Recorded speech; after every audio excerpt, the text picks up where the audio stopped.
God. I didn't believe this. He's got one day. He's got it. Carl's really grumpy and all stressed because he didn't have the record. We didn't want to play so I won't say it. We didn't want to play a certain record he had lined up because it's rubbish. I know, but you do this every week. Because the most of them are rubbish. So that's why we choose up. No, but 30 seconds to go on the track and you're saying don't want to play that. And you're going, oh, it's stressing me out. You're meant to be at our beck and call. We've made you. We've made you. We got you out the gutter, and now you're getting greatest mind in the world. And all that. That doesn't mean you can mess me about.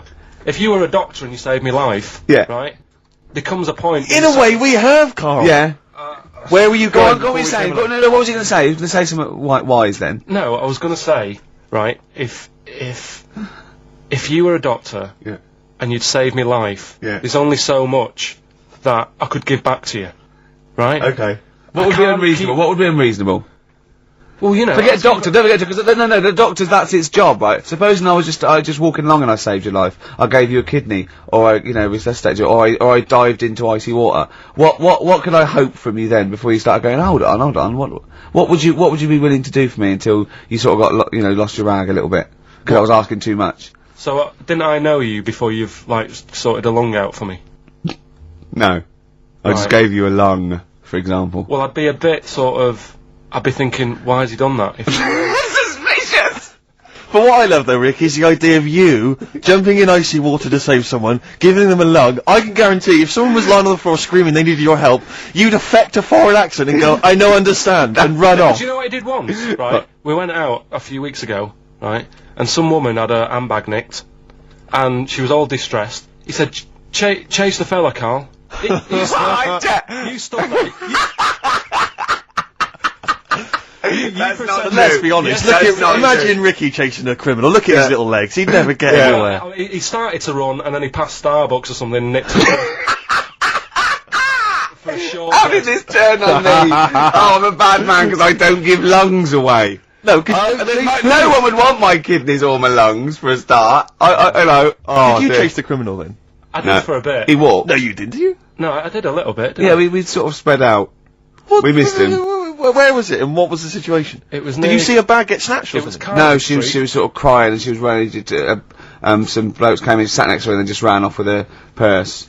And you walked after them. No, they'd gone, Steve. They'd actually gone, but it was just a bit distressing because she was devastated. I know how she feels as well because I had a jacket, and you think, oh, I've just got to find them now. Yeah. Where are they? Who are they? So she was really off her head with sort of she was angry and sort of crying. Yeah. And it was horrible. It was horrible, wasn't it?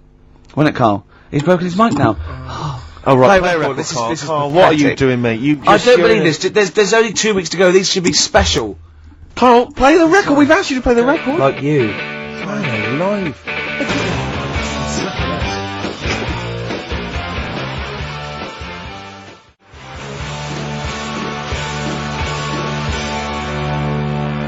Hive's main offender on XFM 104.9. I forgot to say who I was.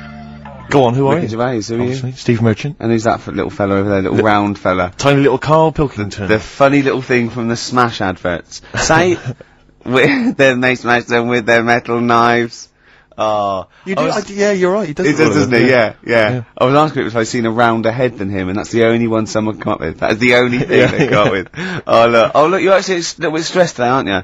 Because you had to drink last night, didn't you? I had a couple of drinks. Yeah. I was down at Steve's night. He was doing a bit of DJ. Yeah. Went down the store. And that's why you're all grumpy. What? Did you hear what he just said? What? I was DJing last night, obviously that XFM evening. Yeah. Hour and a half, my friend and I split the time on the decks. Yeah. What was the word you just used? He went down a storm. We went down a storm. Right, 3 girls, I was walking to the toilets during my set, 3 girls went, you are a genius. Right? What's his name? Dane Bowers? Zane Lowe? Because you played records in a certain order? Yes. Sorry Rick if you can't deal with that. Sorry if you're a little bit jealous, because this time you can't share the award. Alright. Dear. But it was my credit this time. You can tell he hasn't been a DJ.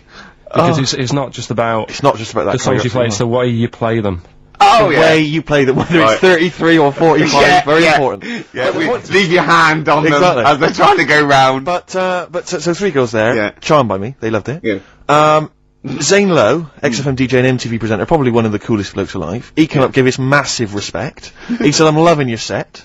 He actually used those words, right? There were people coming up, they couldn't believe their luck. It was roaring. We'd stick on a track, people would cheer as it came on, right? My particular favourite, Carl, I think you'll agree, my particular triumvirate, LL Cool J, Mama Said Knock You Out, leading straight into House of Pain, Jump Around, then straight into that current Elvis track that's been re-released, remixed by Junkie XL. I played the original, which I'd already played on XFM before. I'm already there, cutting edge. Yeah. Right? Three old tracks, you mean? 3 old tracks. In a row? Yep. And, well, I think the words that would best sum it up are, I kicked ass. Great. Rick. Alright? Well, I'm going to be kicking some ass today, because I'm going to be shamelessly self-indulgent. And, we've only got 2 shows to go, so I'm playing some of the most beauteous tunes in the world. And I was just telling Carl, lined up a Simon and Garfunkel track, Only Living Boy in New York. He went, why is he the only living boy in New York? I went, what? He went, what does that mean then? I went, I don't know. He went, well, what's it about? I said, I don't care. I said, it's a lovely song. He went, no, but what's it? I said, I don't go into that. I said, he went, I like a story. I said, like what? I said, killing of Georgie, no trickery. Killing of Georgie. I think we should play that at the last. It's good, I heard it the other day on radio too. It was cracking. It sounds like well. It's really good. Tell them what it's about again. It's about, little girl, gay fella. A little what? A little gay fella? Yeah. Right. Who, I haven't heard it for a bit, so it's all off memory, this. But, gay bloke, is he from Scotland? I have no idea. But he's from somewhere where gays aren't liked. Okay. Right? No. No, he is. Georgie Boy was gay, I guess, nothing more than the kindest guy I ever knew, right? No, all he did was, right, his father said, how can my son not be straight, kicked him out, right? Goes to America. Yeah, but you can handle all that. You can handle your dad not getting on with you if other people around you are into the same scene. Yeah. But he was left on his own, he didn't know what to do. Yeah. He was getting stressed out. Yeah. So he goes... And this was before, I mean, this is, when did this record come out? 77? 77, yeah. Yeah, something like that. Right. And, he's... During punk. Right, I see, yeah. So, you know, the village people had come along and made gay cool. Yeah. That had already happened. Yeah. But it wasn't respected. But he was watching the telly or something, and he saw that New York had loads of them over there, and they're all having a good time. Sure. No, sorry. At no point in the song does Rod Stewart say little gay Georgie was watching telly and saw loads of gays in New York. At no point in that song. No, but this is what I like about that song. You sort of picture what's going on. You make it up. Yeah. Okay, so the little gay fella was watching telly, and there was presumably the and now from New York, the gay show. Yeah. Or whatever, because it was a big scene over there, wasn't he, in the 70s? Yeah. Okay. Right. Go on. So he goes over there, and he's having a great time and that. He's meeting... Went to New York town, very quickly settled down, soon became the toast of the Great White Way. Yeah, they loved him. All the old queens blew a fuse. Yeah. Yeah. And then, I don't know, he was out late one night. Yeah. And he's walking home. Yeah. And, gets attacked, gets killed. Yeah. And he's lying in the They gutter. didn't intend to take his life, they just pushed their luck a little too far that night. Yeah, you see? So... Yeah. But what's good there? Is it good that he had a bit of a good life and was able to be himself? Yeah. Or should he have stayed in Scotland? He didn't come from Scotland. Again, I really... Well, I think, is there any way we can get this song before the end of the show and play it? Because I've heard it recently. A lot of people listening will have never heard this song. They wouldn't have any idea what we're talking Can about. I say what you said when we were talking about that song once before? Is it bad? It might be. Because we were talking about, you know, Georgie Boy, and he, you know, got it. I don't know. What? It's when you said... Well, it's a fact. I don't think if Well, any... he said, so it's for King of Georgie, he gets out, so he dies, right? He goes, well, they do go out late. I know. Gay people I go know out a few late. gay people, and they start to party late on. That's Yeah. what, in Soho, right? Yeah. Girlfriend got in a cab, right? Suzanne was in a cab, and the cab driver was taking her to an early start, right? She works at the BBC. Yeah. Early start, 4 in the morning. It was going down, it was mental in Soho at 4 in the morning. Yeah. They were all still, like, starting the night out. How do you know Whereas- how do you know they're gay? It's Soho, isn't it? Fair enough. Okay. Play a track. I'd love to be able to try and dig this out. Yeah, we will. This is Simon and Garfunkel, The Only Living Boy in New York. It's lovely.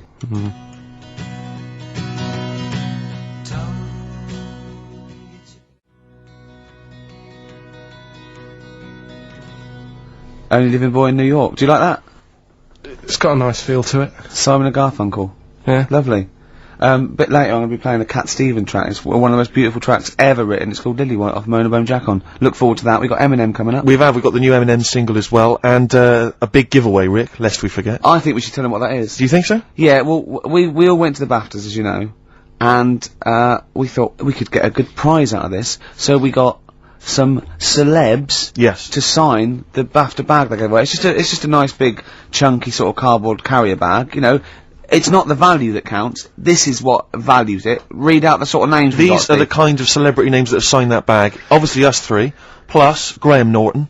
Yeah. Angus Dayton signed it. Alan Davis, Jonathan Creek, Jamie Theakston, Paul Whitehouse. A lot of comedians, you'll notice. Helen Baxendale from Cold Feet, who's also been in Friends, right? I don't know why that's so exciting. Steve Phil Mitchell McFadden. Yeah. It's an eclectic bag. I noticed actually that Steve's signature is also mentioned. I think he says Steve, aka Phil Mitchell. Which is very nice of him. Yeah. Peter Davison, former Doctor Who. I noticed also that when you gave him the pen to sign it, he put the pen away. Yeah, he pocketed it. To say, whoa. Just his wily Cockney ways. You're not Phil Mitchell now, mate. Exactly. Give us the pen back. Exactly. Yeah. Simon Pegg, and of course, one of broadcasting's biggest legends, Steve Wright. Oh, Steve Wright, got him to sign it as well. Yeah. But that's, you know, you're not going to find that. That's quite an eclectic and kooky mixture of celebrity names. Yeah. You know, autographs on one bag. And we maybe photocopy it and you can't We make can that explain who they are. We can explain who they are. But we can give that away. And there's, you know, it's a little commemorative thing of the BAFTA. It's got a big BAFTA logo on there and everything. It's pretty classy. Did I mention this? That our agent, who was there, he ran around getting a few of these autographs, and I think Helen Baxter, he went up to them and told him it was for charity. And that was why they signed it. Which I think's, you know, a little bit cheeky, but that's what agents are like, Carl. You've got to But then again, he understand didn't get anything from it. It's not like he said, give us £1. No, he just got. They just got their well, he said that signature. as well. He made 42 quid. Yeah, exactly. So anyway, we're going to give that away. Is that a good prize? I think that's a nice prize, isn't it? It's a little commemorative thing. Carl, you're turning your nose up on it. No, it's alright, I wouldn't want it. Doesn't he? Do people get you to sort of do campaigns on the radio, like drink Fosters? I wouldn't, but you know, you can. Yeah, but look, I noticed on the big board here, it tells us that you can win signed and framed Chemical Brothers album covers on Sunday. Right, that's just 2 geeks who've signed that. We've got 3 alone in this room. Exactly. Plus, we've got some of you know, the cream of Britain's light entertainment who've signed that bag. I'm appalled by you that you're just so disrespectful of us. No, but it's like how when I went to the BAFTAs with you, and I wasn't really enjoying it. I can't. Is that what? You didn't tell us this. Ungrateful. There are so many people. You're like a little charity case. You're like, oh, I had chicks queuing up around the block. You'd usually have to. Someone like you would have to write to Jim or Fix It or Esther Ranson to get to meet us sort of people. And now it's on your doorstep. I'm amazed that you didn't enjoy it. Why didn't you enjoy it? You got to walk down the red carpet. You went in. There was George Best, one of your footballing heroes, was there. A load of other big names. You sat there, you had prime position. You came backstage with a load of other big names. Hey, you had a lovely bit of grub. You were filming this thing for the DVD you were making. That's you, a cameraman on our DVD. And yet you think, now you look grumpy because you had a couple of pints and I can't believe it. So tell us why you didn't enjoy it, because the ceremony, what didn't you enjoy about that?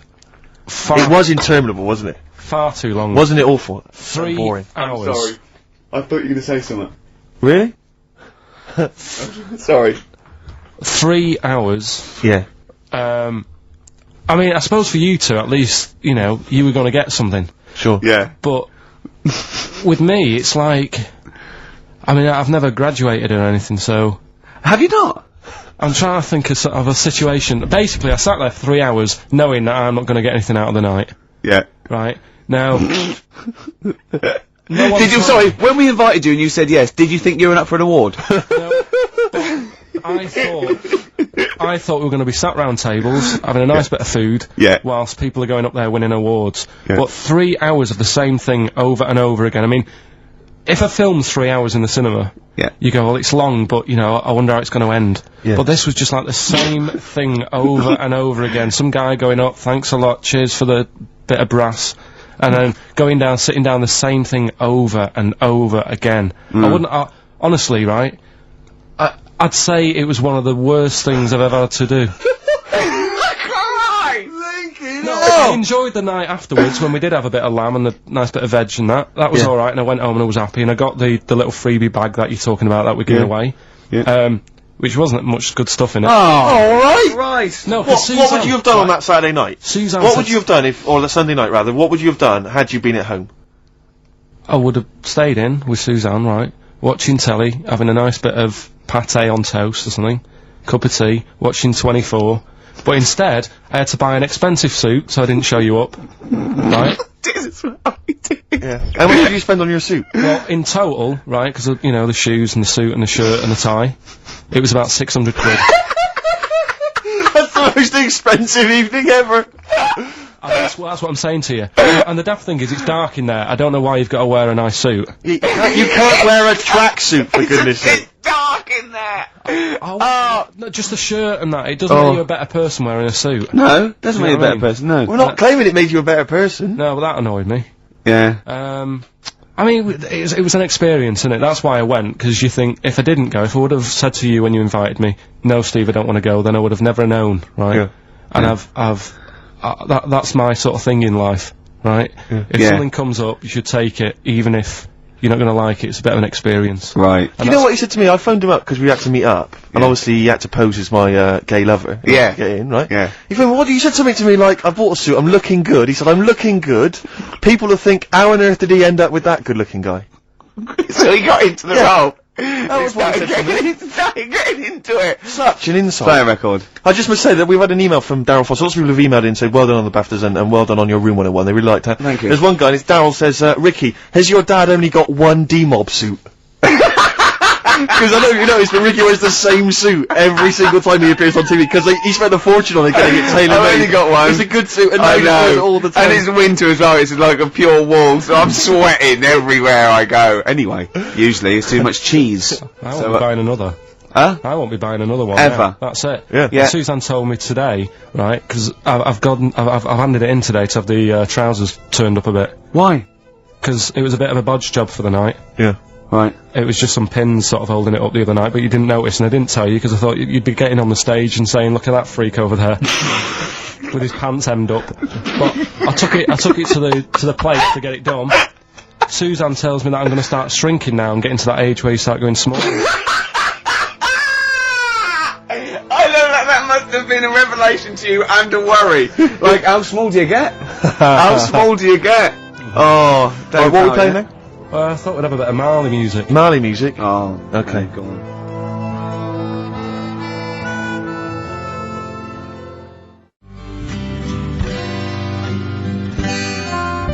Buddy Drawn Boy and something to talk about. Well, it's a good job we've got something to talk about because we're DJs on XFM 104.9. I'm ready to raise with me, Stephen Merchant. Of course, there, Karl Pilkington. How you doing? Of course, you must have been excited at the BAFTAs because we did bump into Dr. Fox. Oh yeah. Pleased with that. Yeah. What was the challenge again? I think the challenge was you had to shout Foxy. Yeah, the challenge was, it's sort of like Jackass, but wimpy Jackass. Karl was our, cameraman for the night, because we were doing the making of, sort of series 2, where we've filmed ourselves sort of writing it and doing bits and pieces and going to awards on it.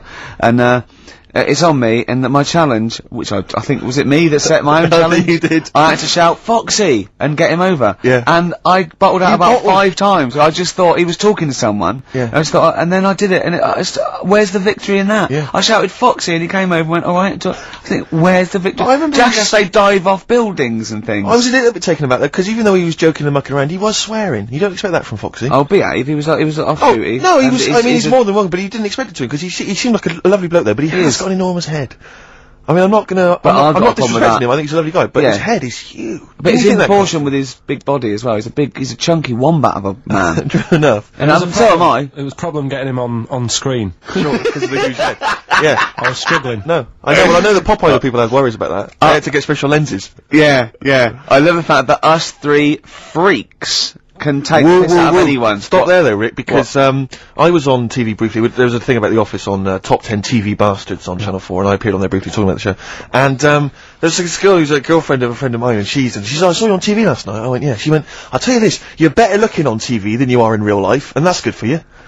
And I was like, oh, I don't know if that was a compliment, because it's Definitely not. Well, I'm not on TV, so it's not beneficial in any way. Yeah. But that's like, right, you have to step out of the TV. but that's like saying, I normally find you pretty repulsive. Yeah. My opinion changed slightly last night because you were on the box. Yeah. And I didn't know, it sounded like it was a compliment. Through the aid of a different... Through the aid of lighting and appearing like for 12 seconds on screen in small doses. Oh, God. You thought I wasn't as bad looking as I am in real A life. lot of people have phoned in and wondered if you are morph grown up, because they've seen a picture of you on the website. Do you mean me or Karl? Karl. Right. Yeah. What do you mean?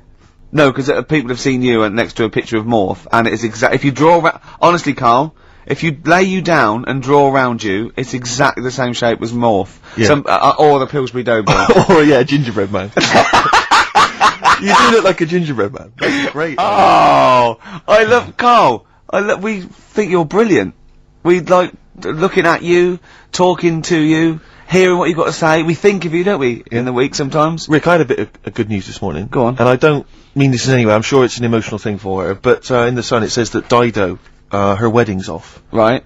Just thinking, ding dong. Because for some reason, I don't know what it is, I was having a chat with my mates, I've always been under the assumption I could pull Dido. Because she's quite ordinary. Do you know what I mean? She looks a bit ordinary. She's quite an attractive one, but like... Would that be your opening chat-up line?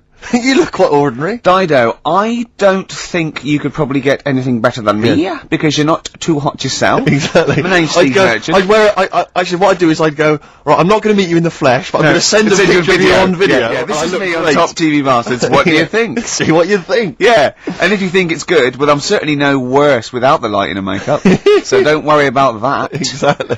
Oh, Dido. Should we have a little bit Bowie? What was your thing about Dido? That she's like a kind of... She's a bit like a receptionist. Who got up and sang once, because she didn't know her tunes, and a bloke came up, hi, I'm Gridlin Records, I'm thinking of releasing the CD, and it just goes mental. Exactly. Everyone buys it. Yeah. Which is good though, isn't it? But she should be doing photocopying or filing, do you not think? Just the way she looks, she's got that very kind of suburban look. The whole look thing annoys me. Do you know there's another Pop Stars thing starting? Yeah. Like, it's going on in Ireland, apparently it's Ireland's version of it. Okay. And today it was like, you saw all these kids rushing in, there was fat ones there and ugly kids, and you're thinking, it's sad and everything, they might have a good voice, but they've no chance, right? And there was a woman there who looked a bit like Brittany, and the bloke, straight away, before even hearing the voice, Brittany lookalike over there, go and get her in, give her a ticket, she's through to the next phase. And it's just annoying. Dido isn't beautiful, but she's nice enough. Do you know what I mean? Well, yeah, that's why she's fine for me. I mean, you know, I mean, my standards are quite low. So, do you think Steve should go out with her then? I mean, that's what we're asking you. Do you think he should? Yeah. Okay, so a little bit of Bowie. Thanks, Carl. Try and fix that up for next week.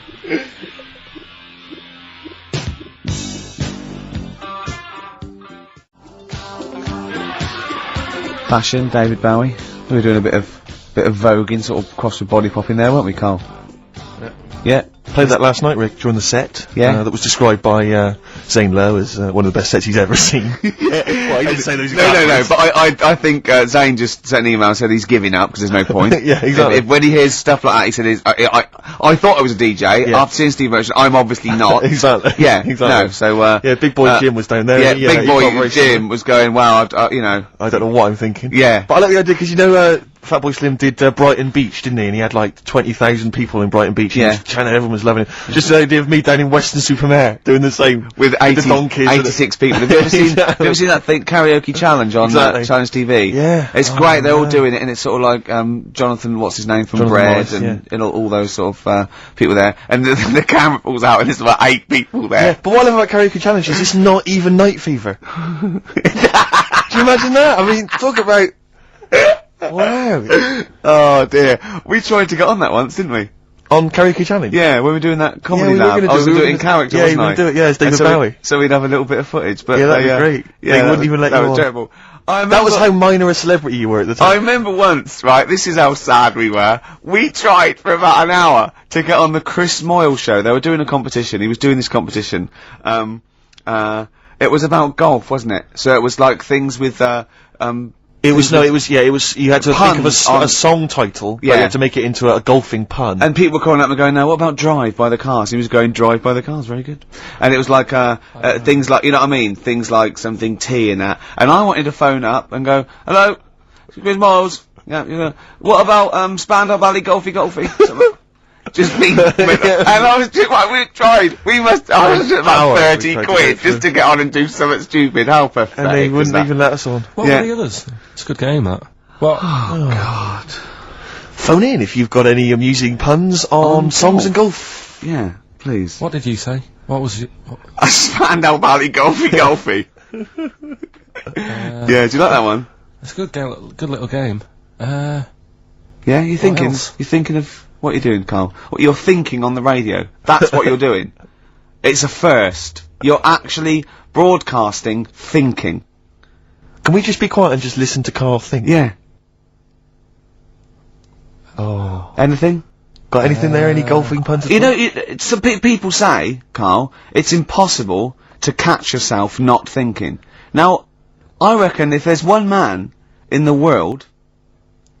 Hole in my shoe. That fella in the young ones. Hole. And there's one on a golf course. He's got a little... Has he got a little cold as well? Because you're... Yeah, well, I was telling, Steve before I went on the tube last Saturday night. Yeah. Kills me. There's every time I go on the tube, I just get full of a cold and everything. I'm full of flu, and it's down to going on the tube. Is it? Someone told me that every time you go on the tube, it's the equivalent of smoking 2 cigarettes. Really? Because of the sort of gunk and pollution down there. And have you heard the other one? And I always smoke 2 cigarettes on the tube. Yeah. These are my nerves. Yeah. What's the name one about the Oh, here you go. all like the hairballs that are in the tubes Oh, because yeah. of like people stood on the platform, trains go whizzing past at high speeds, right? Takes a bit of your hair off. Don't say anything. What, you mean don't question the science of that? No, he means... Because of It my doesn't head, affect him. Oh, I see, yeah. right? And apparently they all get caught up in the tunnels, and they have to like clean it out now and again because there's big hairballs on the lines. It's On the lines? On the train lines. Right. Yeah, it's a terrible place. So that's why I'm all bunged up. And that's when you came in today. I was like looking on the websites to see how much badness there is down in the tubes. Yeah. How much badness is there? Oh, loads. Is there a lot of badness? If you know how much badness there is on the tube, call in 08700 What sort of things did you 800 find? 1234. How much badness is there? It was just about, you know, the germs, so there's no fresh air, and that's why I was asking you about people committing suicide on trains and that, how often it happens. And apparently 2 people a week. Was it two a week or 2 a day? It's 2 cigarettes. How many people is it? 2 people. 700 800 1234. How many people per cigarette is it like killing yourself on the tube? Call in. 2 people a week try and kill themselves or something Right. on the tubes. Really? Bad that, yeah. Yeah, it is. Terrible. Should we play a record? If you want. Have we got the big new Eminem single? No, I was gonna, We'll tease them with that. We'll play that a bit later. We are going to play it though. We're going to play the new Eminem single. We will. Plus, obviously, we've got this big celebrity bag to give away as well. Oh, Bag of yeah, let me celebrity just quick Well, play no, the record let's and I'll play the record. explain We'll explain what the competition after that. Doves. Doves would be good.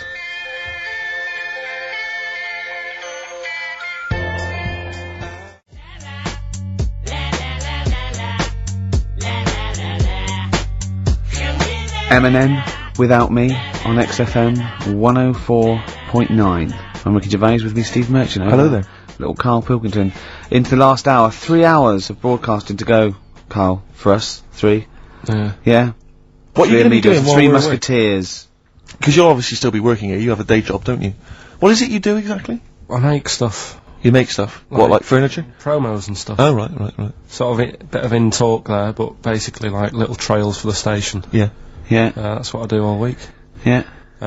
So you'll be back to doing that when we're off? You don't talk to anyone, do you, in the week? You just hide in your little sound booth thing, and you really don't talk to anyone, do you? Much? Not really. No. I mean, you know, you might call up. Yeah. But no, I keep myself to myself. Yeah. Then you don't get bogged down in the office politics and stuff. Yeah. Is there a lot of office politics here? I don't know. I don't get involved in it. Oh, yeah. Proved your point. So when we're away and we're like out of action, who other than Suzanne, who will you talk to of the day? How will you get a sort of feedback from the world? How will you get sort of like input and... I always, if ever I've got like a question on anything, the internet's out there and I can just go online and find out. The internet is good. It's brilliant. But it's not all verified. What do you mean? It's not all verified. It's not all necessarily factually accurate. Anyone can put things onto the internet. It's that, you know, that it's freaks and things that put on things like... Here's one that I read in the week, right? Go on. About this woman. Yeah. She was a bit of a punk. And, to get her hair done like she wanted it. Super glue? Right, no. She got lard. Apparently it's a popular thing, you might know. Put lard on your head. Yeah. And you put it in the oven. Now, apparently the heat that you get from the oven is different from the sort of heat you get from an hairdryer. Right? And she had to do that to get the style that she wanted. But anyway, she comes into money or whatever, treats herself to a microwave. Right? It's not true. Opens the door, jams the things, you know, like the little catch. So the microwave works. She jams it with a screwdriver or a knife or something. Yeah. puts the microwave on, sticks her head in, boils a brain. Don't be ridiculous. Right? Well, why is that ridiculous? Boils her brain. She boiled a brain. She boiled her brain. And this is what's good about the internet. I went straight from that, and there was a subject about brains. And do you know that Russell Crowe, when he dies, is giving his brain to charity or something? Some sort of... some people who can do stuff with it. She gave hers to Pot Noodle. Vesta. Yeah. Oh, That's boiling the a sort of skull. Yeah. That's not true. No. It's not true, Carl. It's the same as the woman who put her poodle in the microwave, isn't it? And all It's that. just urban myths. They're urban myths. But again, where does it start? Someone made it up. Yeah. For a laugh.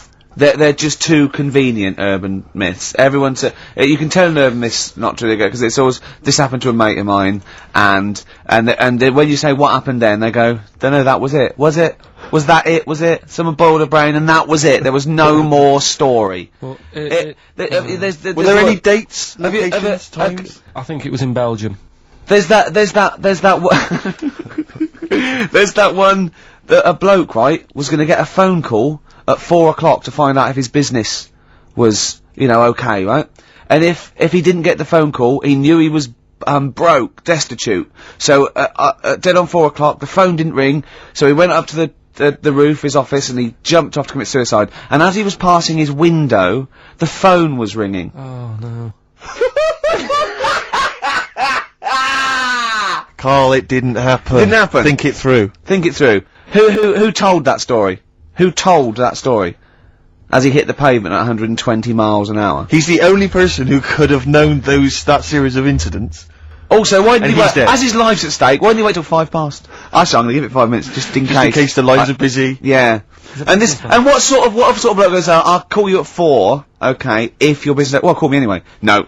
If I don't call exactly 4, then, no, you commit suicide. Commit suicide. I would, because if I don't call at 4, that's the end of it.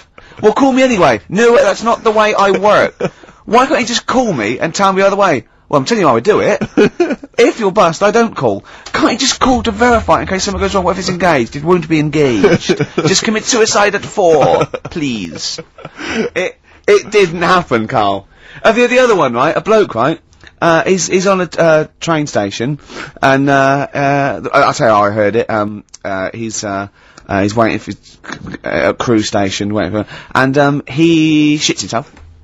As you do. And so he goes, oh, my train's in 5 minutes, so he runs across to Millets, and goes, quick, Levi's, 36, the bloke just puts it in a bag, he runs onto the train, he goes into the toilet, takes his, trousers and pants off. His soiled trousers Yes, and pants. throws them out of the window, I won't be needing those again, cleans himself off, open the bags, it's a jacket! Oh. No, it didn't happen, Carl! At what point did he go into it and go, quick, Levi's 36, and the bloke went, sorry, Levi's 36, what, a pair? No, shall I wrap them? Them? It, shall I wrap? Just wrap whatever it is. Do you want to look? No, I'm not looking when you're putting it in the bag, please. Right? 36 waist story, so, well, don't say anything. I've told you 36 Levi's, and put it in a bag and charge me for it. Yeah. I don't want to discuss it further. Yeah. There was one, Here we go. there was one about a woman whose husband died, and she had him cremated. Yeah. And made like a little egg timer out of him. Right. And she said, I did that, so it can still help around the kitchen. Well, that might be true. That might be a joke. That's quite sweet. That might be true. That is a true story, again. It was all No, not again, because the ones I just told weren't. Nor is the boiling the brains in a bag curry microwave. Head story, true. Yeah. They're too convenient. Will you be buried or cremated? What? Will you be buried or cremated? I don't know. Cremated. I imagine. What you see? I don't know, it's out of my hands. Yeah, I haven't thought about I've it. not thought it through, and No, to I be don't honest. care either way. Have you heard the one So about...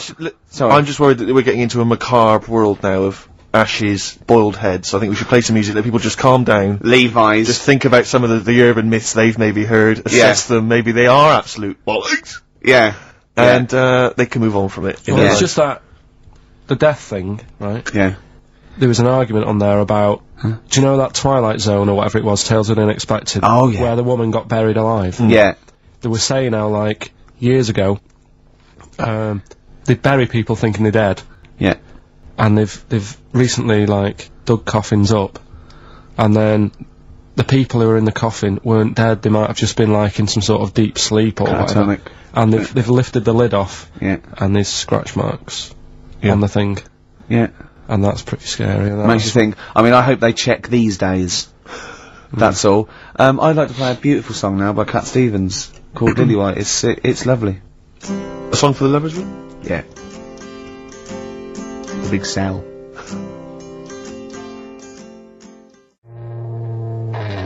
Please. Cooper Temple Claus there. Who needs enemies on XFM 104.9? Well, it's competition time.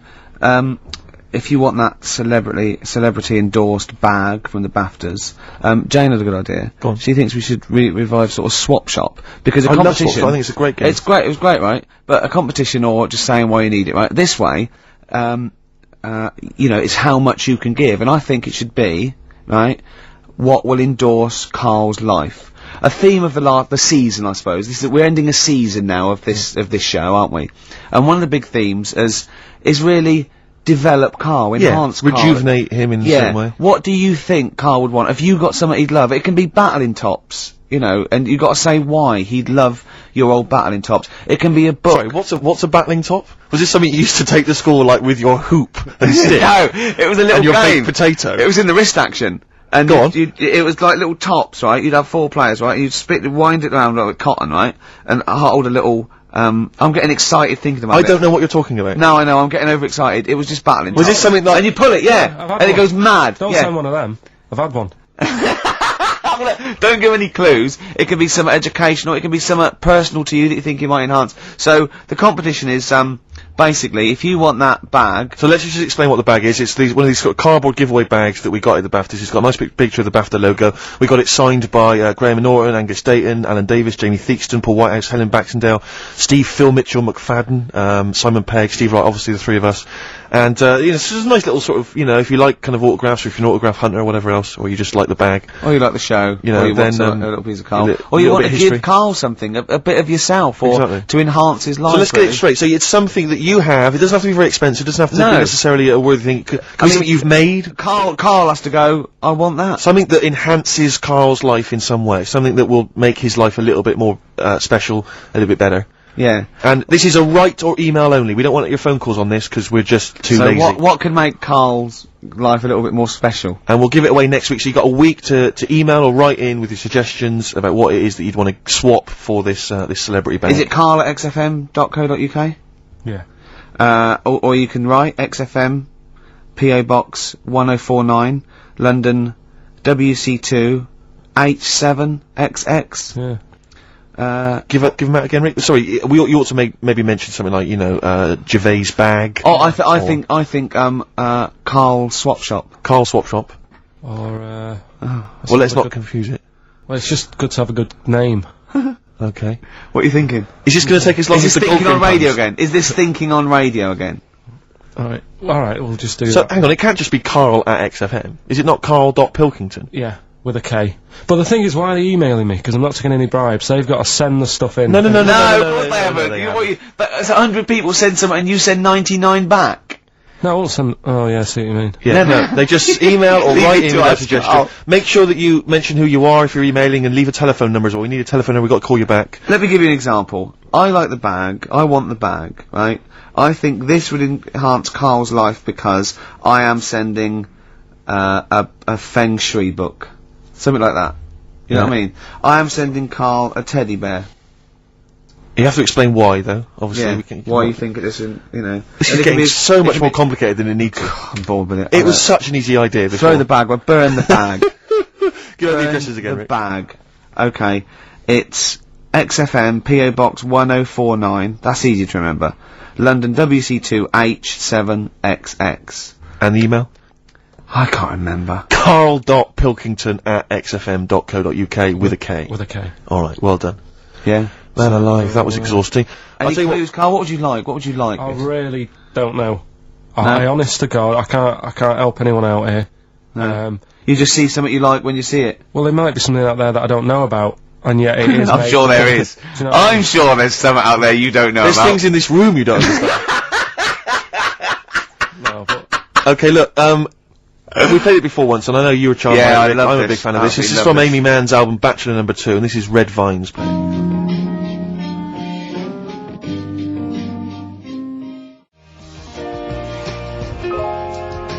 It's beautiful. I know Carl's not impressed, as ever. I don't know what your criteria for music appreciation is at all, Carl. it's just like you build them up as being something really good, and then I hear it, and it's like... But I don't know what it is that you're expecting to hear. What we meant to say. Really good. What we meant to say. Oh, this is a mediocre track. This is alright. Listen, when you played Simon and Garfunkel, yeah. right, they've got their own unique sound. You know it's them when they sing. Yeah. That could have been loads of women who I know. It could have been loads of women who you know. You only know your girlfriend. What I mean, Sheryl Crow sounded like Sheryl Crow to me. Yeah, but only superficially. But Mann's been around longer than Crow. Who knows what, influences she may have had. That sounds like a fable, doesn't it? Mann's been around longer than Crow. Eh? But you see, no, I mean, that's just, there's a number, let's be honest, Rick, I mean, there's not that many great female artists, are there? Oh, hey, be careful there, Steve. Some of the sisters out there will be disagreeing with you. I'm not saying that they can't sing a beautiful song, I'm just worried they can't write the material. I'm thinking of Bush. I'm thinking of... Aren't we all, Rick? I'm thinking of arm trading. That's true enough. I am thinking of... Anastasia. I know you love Anastasia, don't you? I love that new one. I love that new one. I mean, I don't like that sounds sort like of the stuff, other two. but it's sort of, there's a good chorus, and I can do her dance. That dance at the end when she puts her arms up. I like she that does one. sound like she's a cover of the new Tina Turner. Yeah, no, that's the only one I've liked, yeah. And with me and Steve think that she's sort of like one of those people that go out with her daughter. Well, I think the reason is because if you notice, she always wears sunglasses. Yeah. And I'm sure that because she claims to be something like 28, I bet she's like 40. It's like one of those 40-year-old women who come from Essex, but they come with their daughter's 21st, and they're going, your mum's mad. Yeah. They think we're sisters. They're like, I'm 40 and she's 21. She always flirts with her daughter's boyfriend. Yeah. Where are you going? We're going down, we're going down Millionaires. Your mum's mad, your mum's got a bra on! Yeah. Don't you think she looks like that, Carl? Yeah. I can't picture her. You can't picture Anastasia? No, she wears glasses. Sunglasses all the time, yeah. No. You're not into this, are you, Carl? You've get this whole sort of broadcast thing as just... You're fed up with it, aren't you? You can't wait to finish next week. Well, it just seems I can't say anything right. Why? Well, whatever I say isn't right. Or funny. No, but do you know what I mean? What? Because what are you upset about? Well, I laughed at the urban myth, but not being true. Mm-hmm. Yeah, but one of the things, I'll tell you, if you take nothing else away from our time on the radio, it should be to be more inquisitive. When a piece of information comes to you, don't just take it at face value, query and question it. That is what has made Ricky Gervais one of the premier thinkers in this country. He will not accept anything on face value. He queries everything. Anastasia, she looks glamorous and wait a minute, those glasses, what do they suggest? Actually, she's 40, I'm not going to buy her records. And that's libelous. That's potentially libelous. So, hang on a minute. Roy Orbison then, was he starting to look old? We're not saying everyone who wears sunglasses is necessarily older than their years. No, we're not even saying about Anastasia, we're just doing about an image, one of those sort of like ravers that goes to their daughter. It was a little bit of light observational comedy, to be honest, Carl. You've seen through it, mate. Yeah. You've torn it to shreds. She's not 40. You know what I mean? She doesn't hang out round with much younger people, chatting at their boyfriends. It wasn't true. What do you want? What do you want in life, Carl? Tell me now, because me and Steve can probably sort it out. That is true enough. Come on. What do you want? What's the best thing? What would make your life song? happy? If you could play any song now, what would it be? Well, we're going to be spinning one of my favourites later on. Killing a Georgie. We've sorted that out. You've probably got a lovely few gifts you can choose from, just because we got a few signatures on a piece of paper. Do you know what I mean? Yeah. What more do you want out of life? I always find that... Do you want a cat? You want a cat, don't you? It's the things that you don't think you're going to get that you enjoy the most, right? Go on, like what? No. Well, like, when you go out for a night and you're expecting just to have a simple little drink and it turns out to be a really nice night, you see people you haven't seen for ages. Yeah. Now, the BAFTAs, so sort of, you expect so much, He's having a go, isn't he? That when you get there, you get that little bit of veg as a starter. And you think, look at it, they've tried to make it look good. But really, as I said to you, I mean, you don't eat veg, which I find is mental.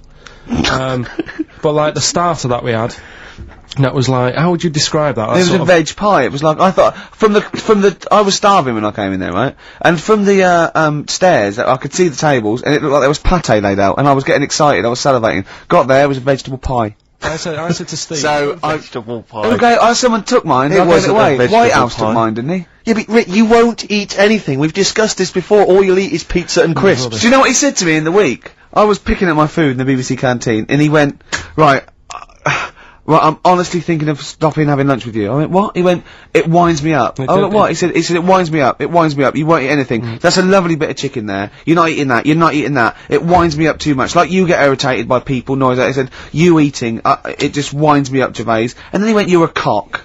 Yeah. It really annoyed me. His eating habits drive me mad because he's constantly whinging about the fact that he thinks he's got cancer.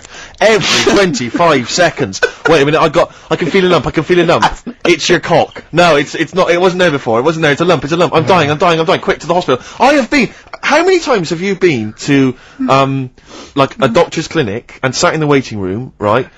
Carl, how many times have you been there, right, with a friend of yours? Twice I've been with Ricky. One time when we were writing the first years of the office, we were writing in the waiting room for the doctor. Because he had to go in there and have because he thought he had testicular cancer. I swear to God, I'd seen the thing about it, and I just said, and he said, I never worry about that again. He said, no, you're not in the risk group and that. The other time was, but wait a minute, the other time was, I thought I had, a stomach cancer, and she went, why? I said, oh God, he said, when you get a sore throat, do you think you got throat cancer? I said, I've thought that, yeah. And she sort of said, get out of here, you idiot, and that's what I like that when they do that. But I think it's sort of since my mum died of it, and I just think, oh God, it's in the family, and that's the thing I worry about, but don't you prefer, I mean, I don't go, because it scares me.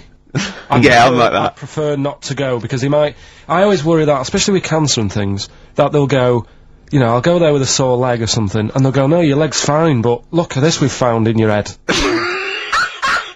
If it's a brain, you'll be laughing! No, but do you know what I mean? They'll find something, because none of us are perfect, and as you get older, you get little moles and stuff, and they'll say, oh, we best get rid of that, and it's like, leave it alone, it's not causing any problems. That shouldn't be there. Leave it alone, it's not good. It is, it's getting bigger and it's strangling your lungs. But Rick's sort of like, but my point was, this is what upsets me. He constantly worries about his health. He's constantly obsessed. I found some buboes. I think I've got plague. Every 10 minutes he's got something. I started choking once, because I thought it was some dust, didn't I? Yeah, he swallowed some dust. He started choking like he'd swallowed a fishbone, right? It was literally, I thought he was gonna die. And he panicked, and he shouted, right, I'm choking, I'm going blue, and I'm trying to hit me, and he's hitting me on the back, and he shouted, I don't know the Heimlich manoeuvre. Yeah. And I was choking and dying, but then I wanted to laugh. Because he panicked going, it's like, if he's gonna die, I want him to know that I didn't know the Heimlich manoeuvre. I did everything I could, but I didn't know the Heimlich manoeuvre, so that was why I couldn't have saved him. Dear. But my point is this, he worries about his health, and yet he eats like a child. He eats crisps, constantly, Coke. He keeps going, oh, I've got a headache, drink some water. Yeah. No, boring, hate it. I did say that, yeah. Chips, pizza, sausages, beans and chips. I've never seen someone eat so much. Sausage. I don't know how he's not bored of it yet. Sausage, chips and beans. Everything that's got to have cheese on it. Parmesan cheese, please. You know, on anything. Why don't they leave it in a restaurant as well? Seriously, why don't they leave the Parmesan cheese? It's like it's gold dust or something. The salt, as much salt as you want, but they come along, and I found myself sneaking. I've said to Jane, look out, is the waiter looking? And I've leant over and did some more Parmesan. I feel really guilty. Just leave it. It was on a trifle. You don't need cheese on dessert. I've explained it to you. Oh dear.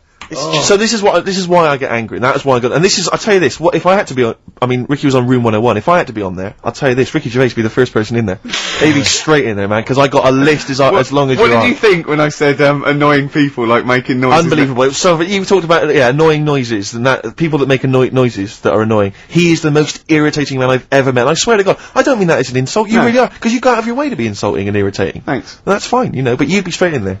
Yeah. In fact, we should do this next week for Karl. We should draw up a list of Karl's hates, what he'd put in room 101. Oh, Think about that next week, That Karl. is genius. Next week, so we got the competition, we've got Karl, I'll tell you what, let's play a record and do White Van Karl. Yeah.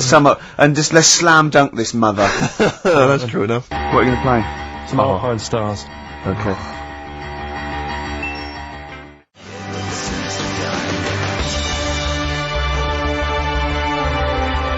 Alpine Stars, Carbon Kid, featuring little Brian from Placebo. Oh yeah. Thought I recognised him.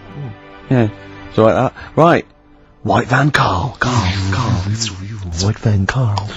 Yeah, this is where we steal the White Van Man column from The Sun and basically fire those questions at Karl, getting his opinions on the week's news. Okay, Karl. Let me see. Okay,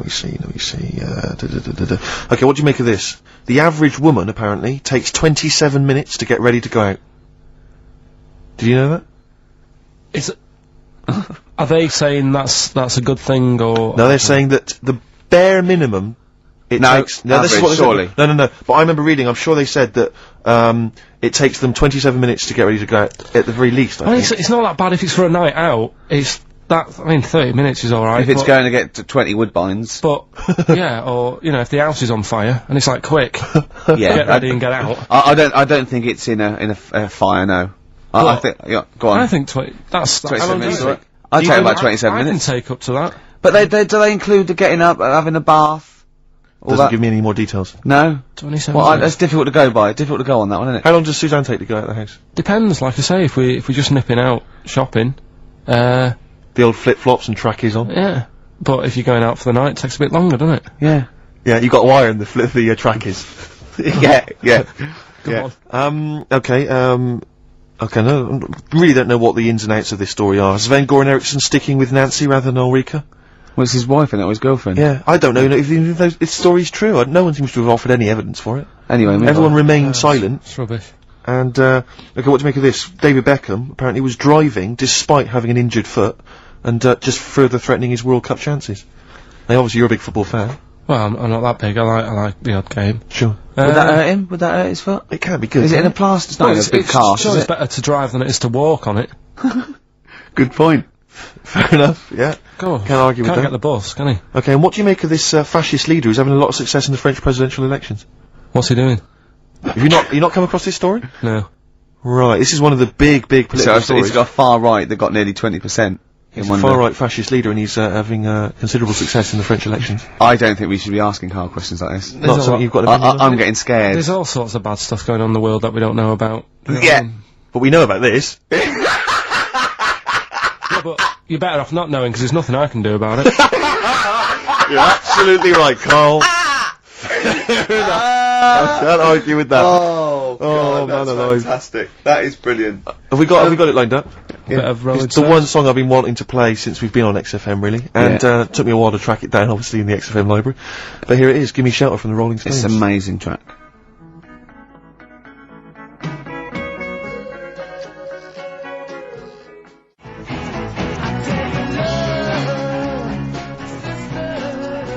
Give Me Shelter from the Rolling Stones. Surely, if there was a soundtrack to the Vietnam War, that would be on there, wouldn't it?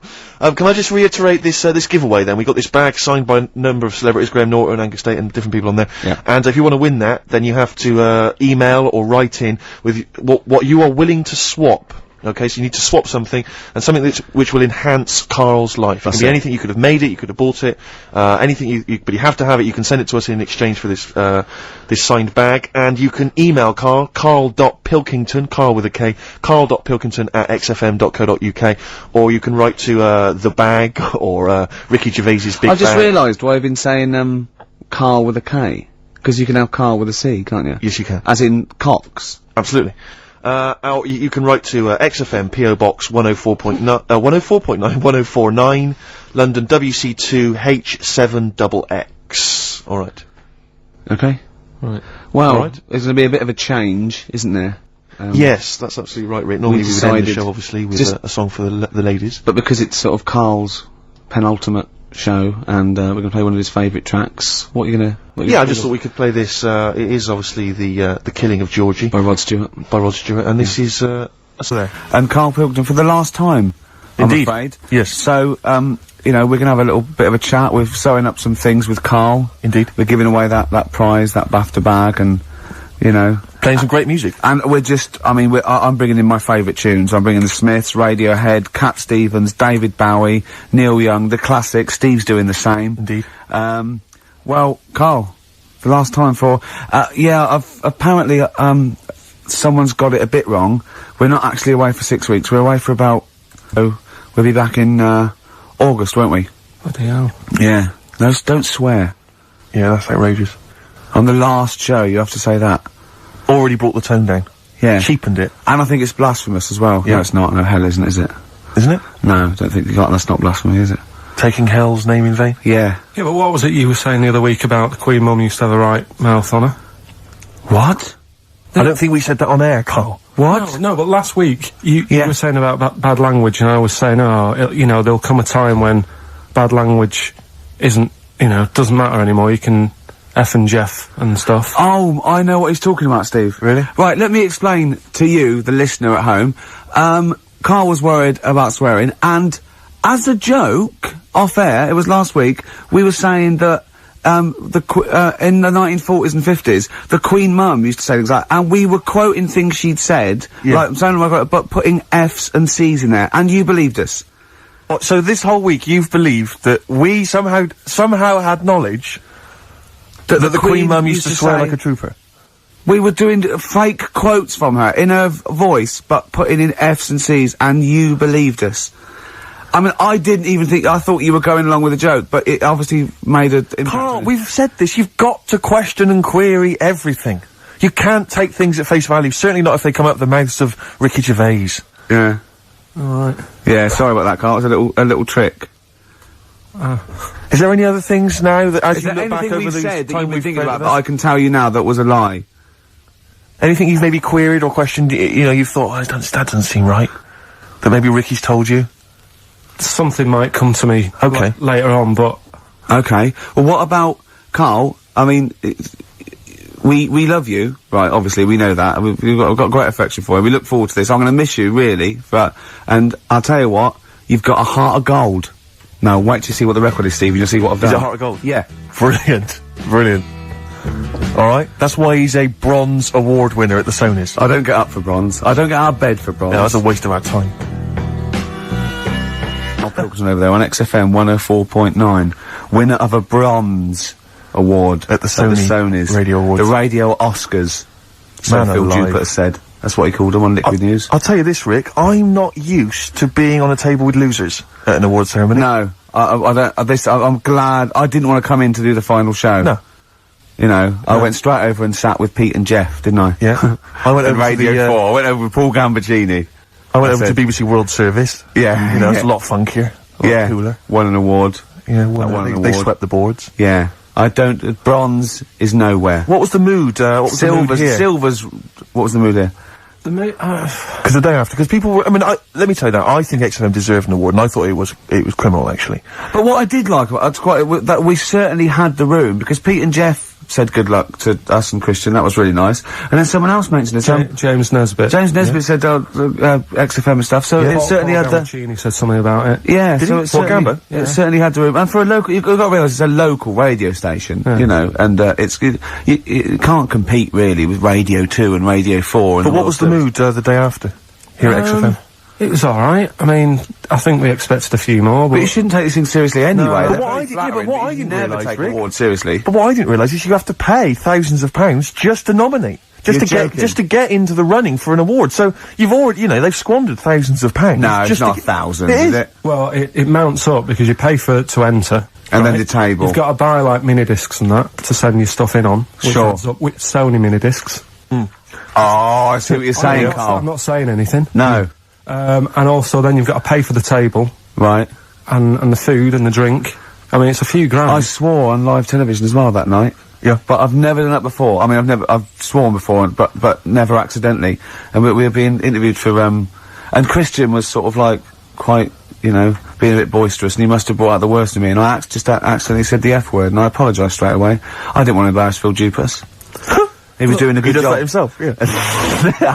But I was thinking about yesterday, and you're saying a bronze isn't worth having, right? Yeah. But, say like... We're only joking. None of them are worth having, but they're very nice. They're very nice to No, win. bronze is and pointless.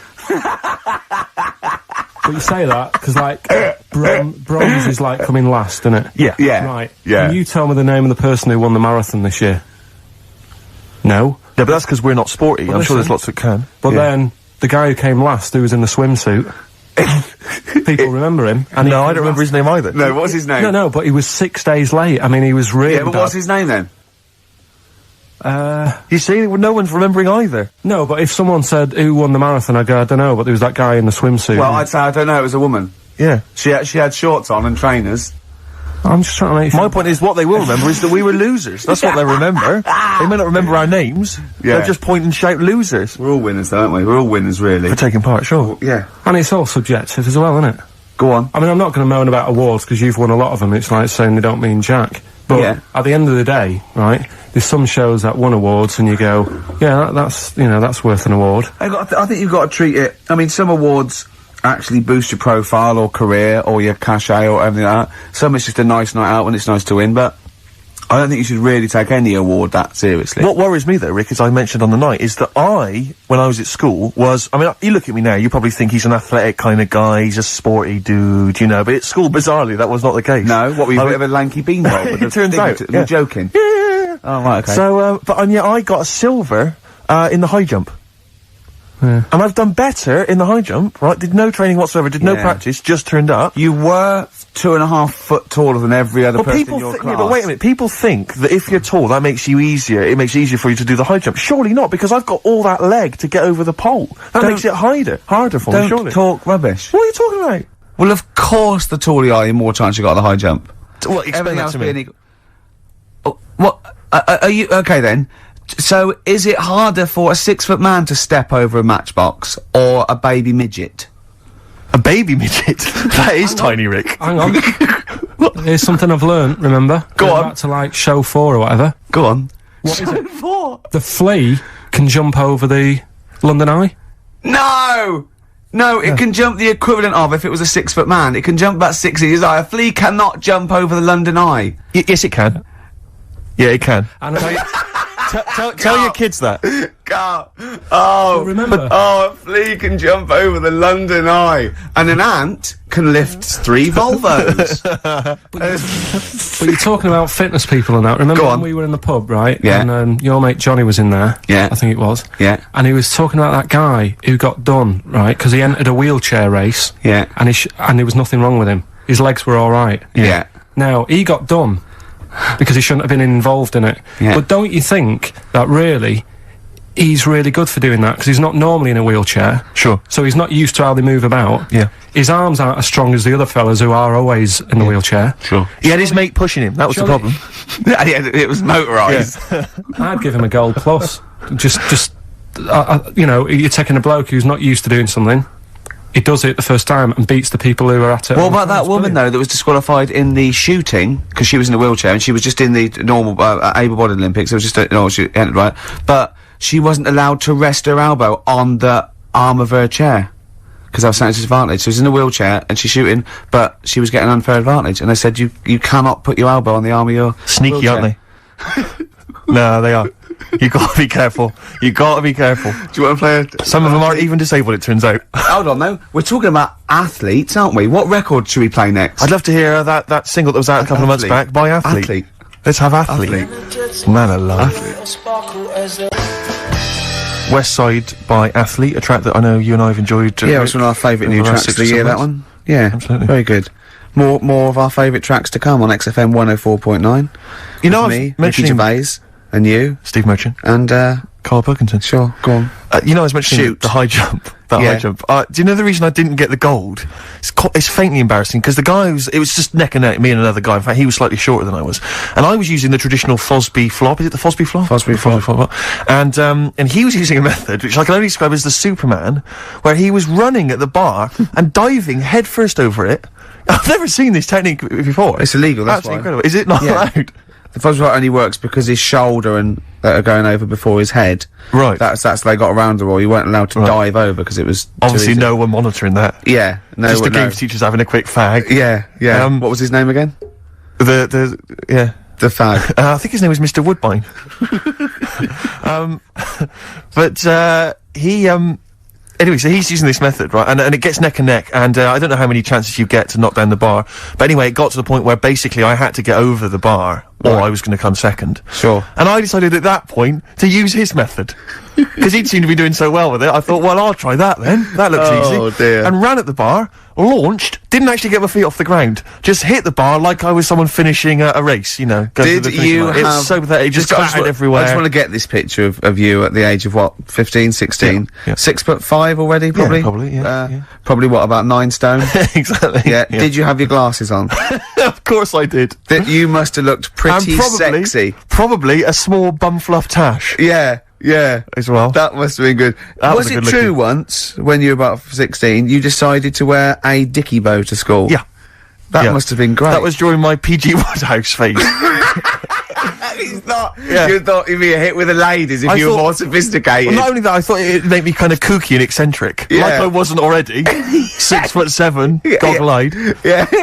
Like they're not already thinking there goes a weirdo. Oh, he's a weirdo with a bow tie. Yeah. Brilliant. Does it spin round, mate? Yeah, what a Because you're catch. getting me hot. Exactly. Oh, dear. Yeah, I wore that for about 6 months, and it was in school colours, because we had to wear a tie at school, but this was a bow tie.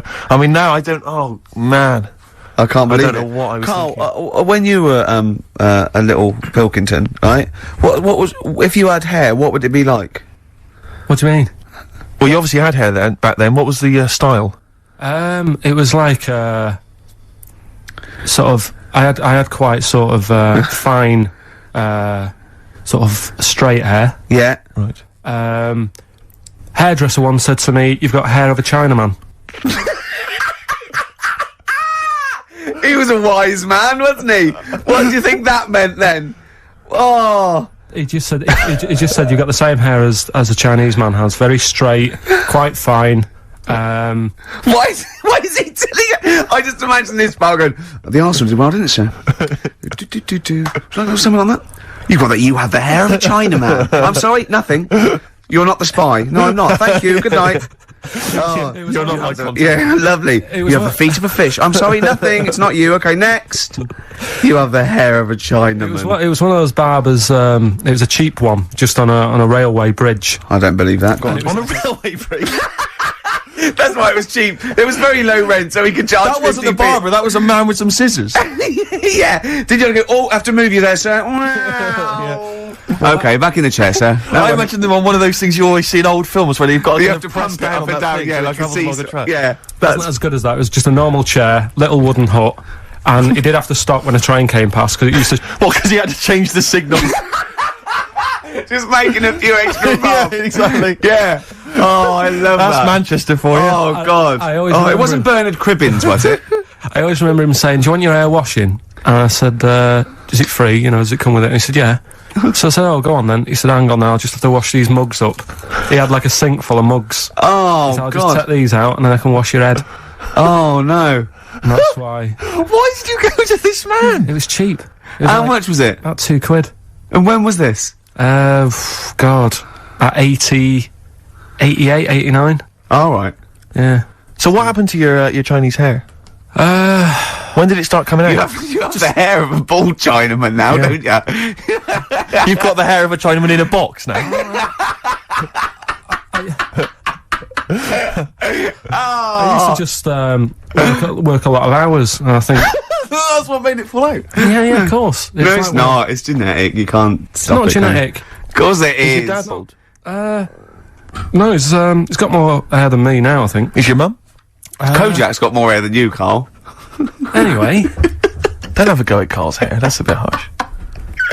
Oh, look at his little face. what did it say before in that book about going bald? It said it had a little tip, didn't it?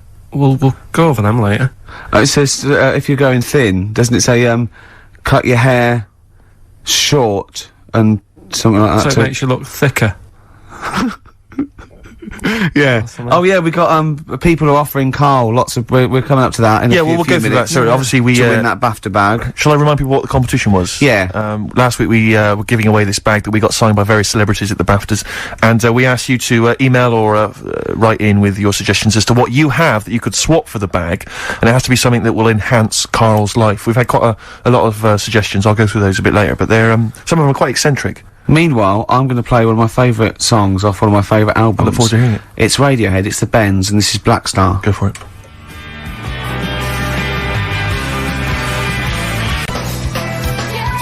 Sugar Cubes. Hit.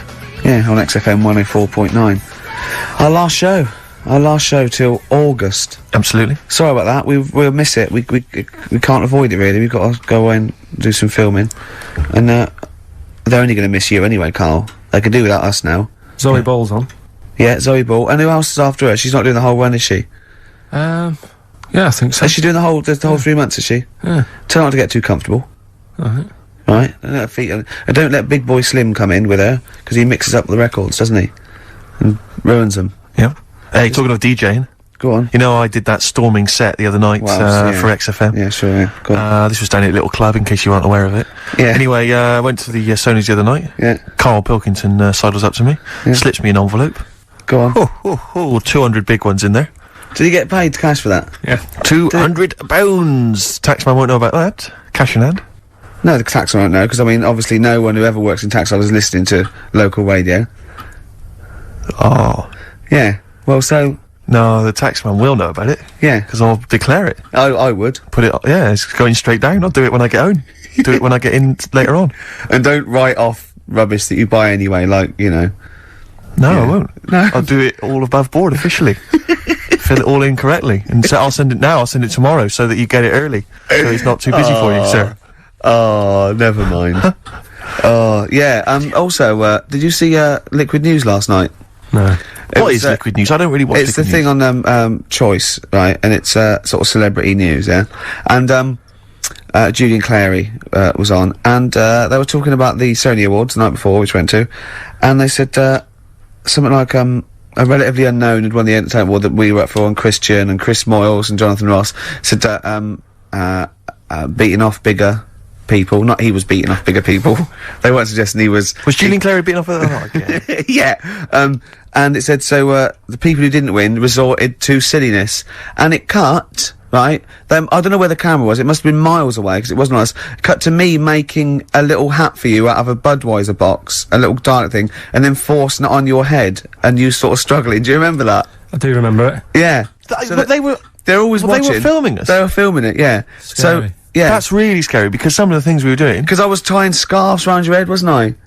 We were touching Karl in an intimate way. We were gaying him up. Gaying him weren't we, up. to make him feel all uncomfortable and everything. Because he doesn't like that sort of thing, do you? Can't stand it. We're going to be giving you a cuddle about 5 to 3, seriously. Yeah. We are going to... On the way out. And I've got roaming hands. Yeah. Do you know them girls who came up from the radio academy and sort of said, oh, so you're Karl then? Right, yeah. A couple of fans went up to Karl. Yeah. Just on the way out, I said to him again, I said, look, I'm not gay. Because they were convinced I was. That's because if you remember a couple of weeks ago, we teased Karl that he had to go as Steve's partner, to the BAFTAs, and they really meant partners. You know, after the show, when he was walking home, he was gonna go buy his suit, I actually said, they will ask you. He went, well, what if they say, and as we walk in, Steve Merchant and his boyfriend, Karl, well, they won't say that as you walk in, they might overdub it on the television, so, he's going, well, what about my mates in Manchester? And he said, I'm not going. The risk of someone in Manchester thinking that he was going out with you, mind you, it was probably going, wow, if he was gonna see where you're going if you were gonna be gay, you wouldn't choose Steve, would you? No. Who would you choose if you were gay? If you could go out with any bloke, who would it be? That's a good one. Yeah. That's a good one. He's thought about it before. Go on. No, No, of course not. No, who would it be? Who, if, you know, if you were gay, what bloke would you go out with? God. Probably, Jonathan Ross is alright. You gay? You fancy Jonathan Ross, you Bender? Bender! Rossi! Oh, you've got his number, haven't you? We should get contact. Love you, Jonathan, you! Jonathan, I love your film show. You're so funny and handsome and well done.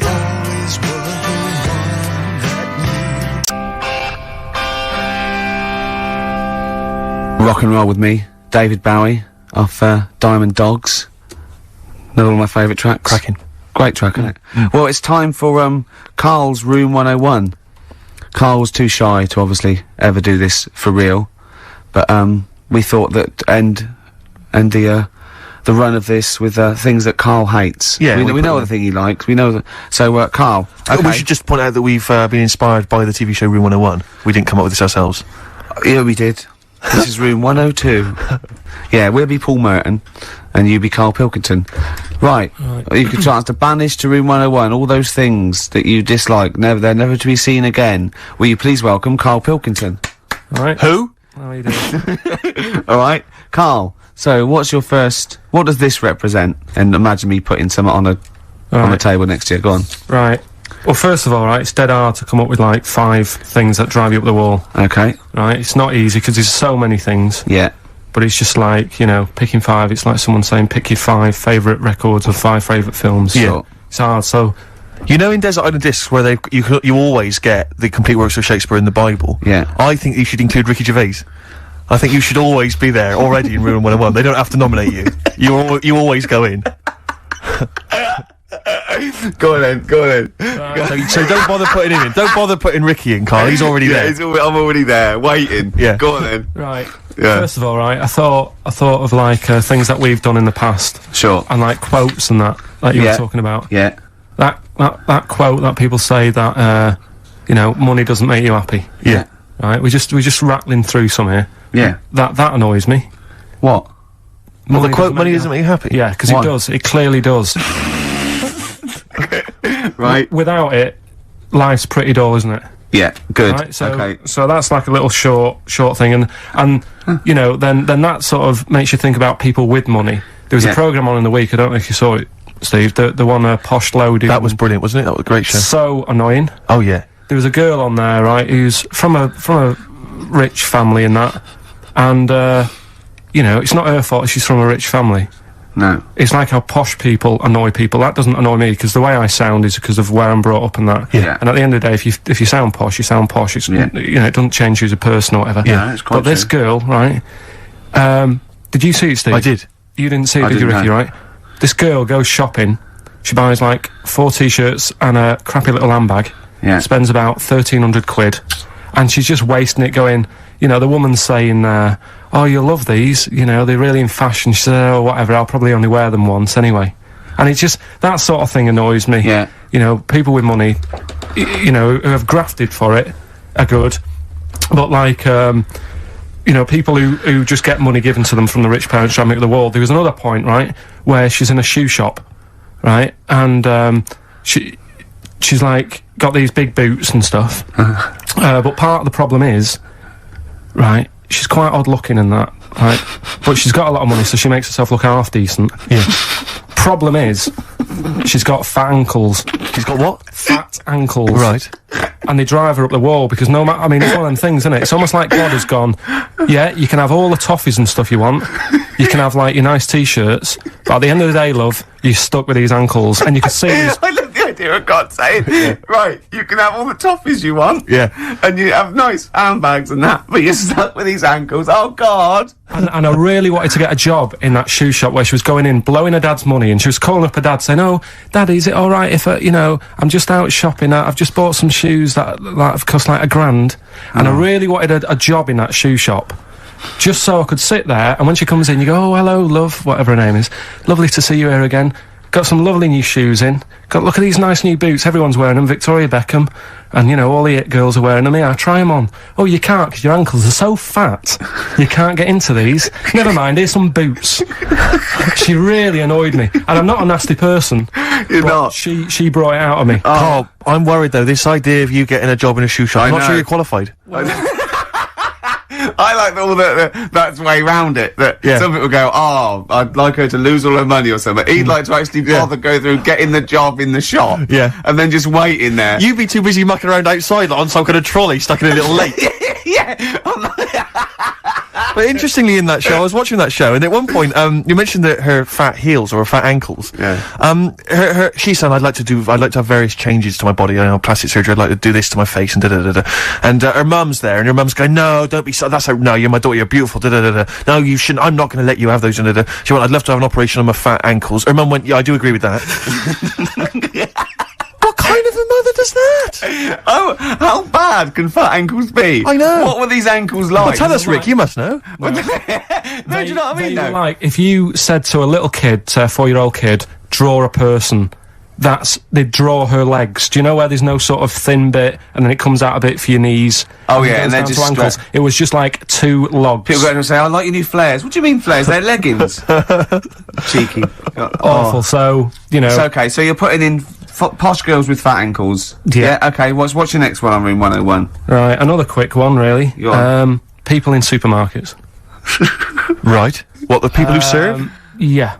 It's mainly these shops you get round in London that are like open 24 hours, right? Yeah. You'll go in and you'll buy you don't do your main shop there. It's mainly just little bits in it. Your carton of milk and Sure. maybe a loaf, a couple of balm cakes and that. Yeah. And you go in there. Who still buys balm cakes? Right? Do they have them in London? Yeah. Do you ever ask? Would you be annoyed if they said balm cakes? We don't have those down here. They're rubbish. That's happened before when I asked for gravy and they didn't know what gravy was. When did you ask for gravy? In a chippy.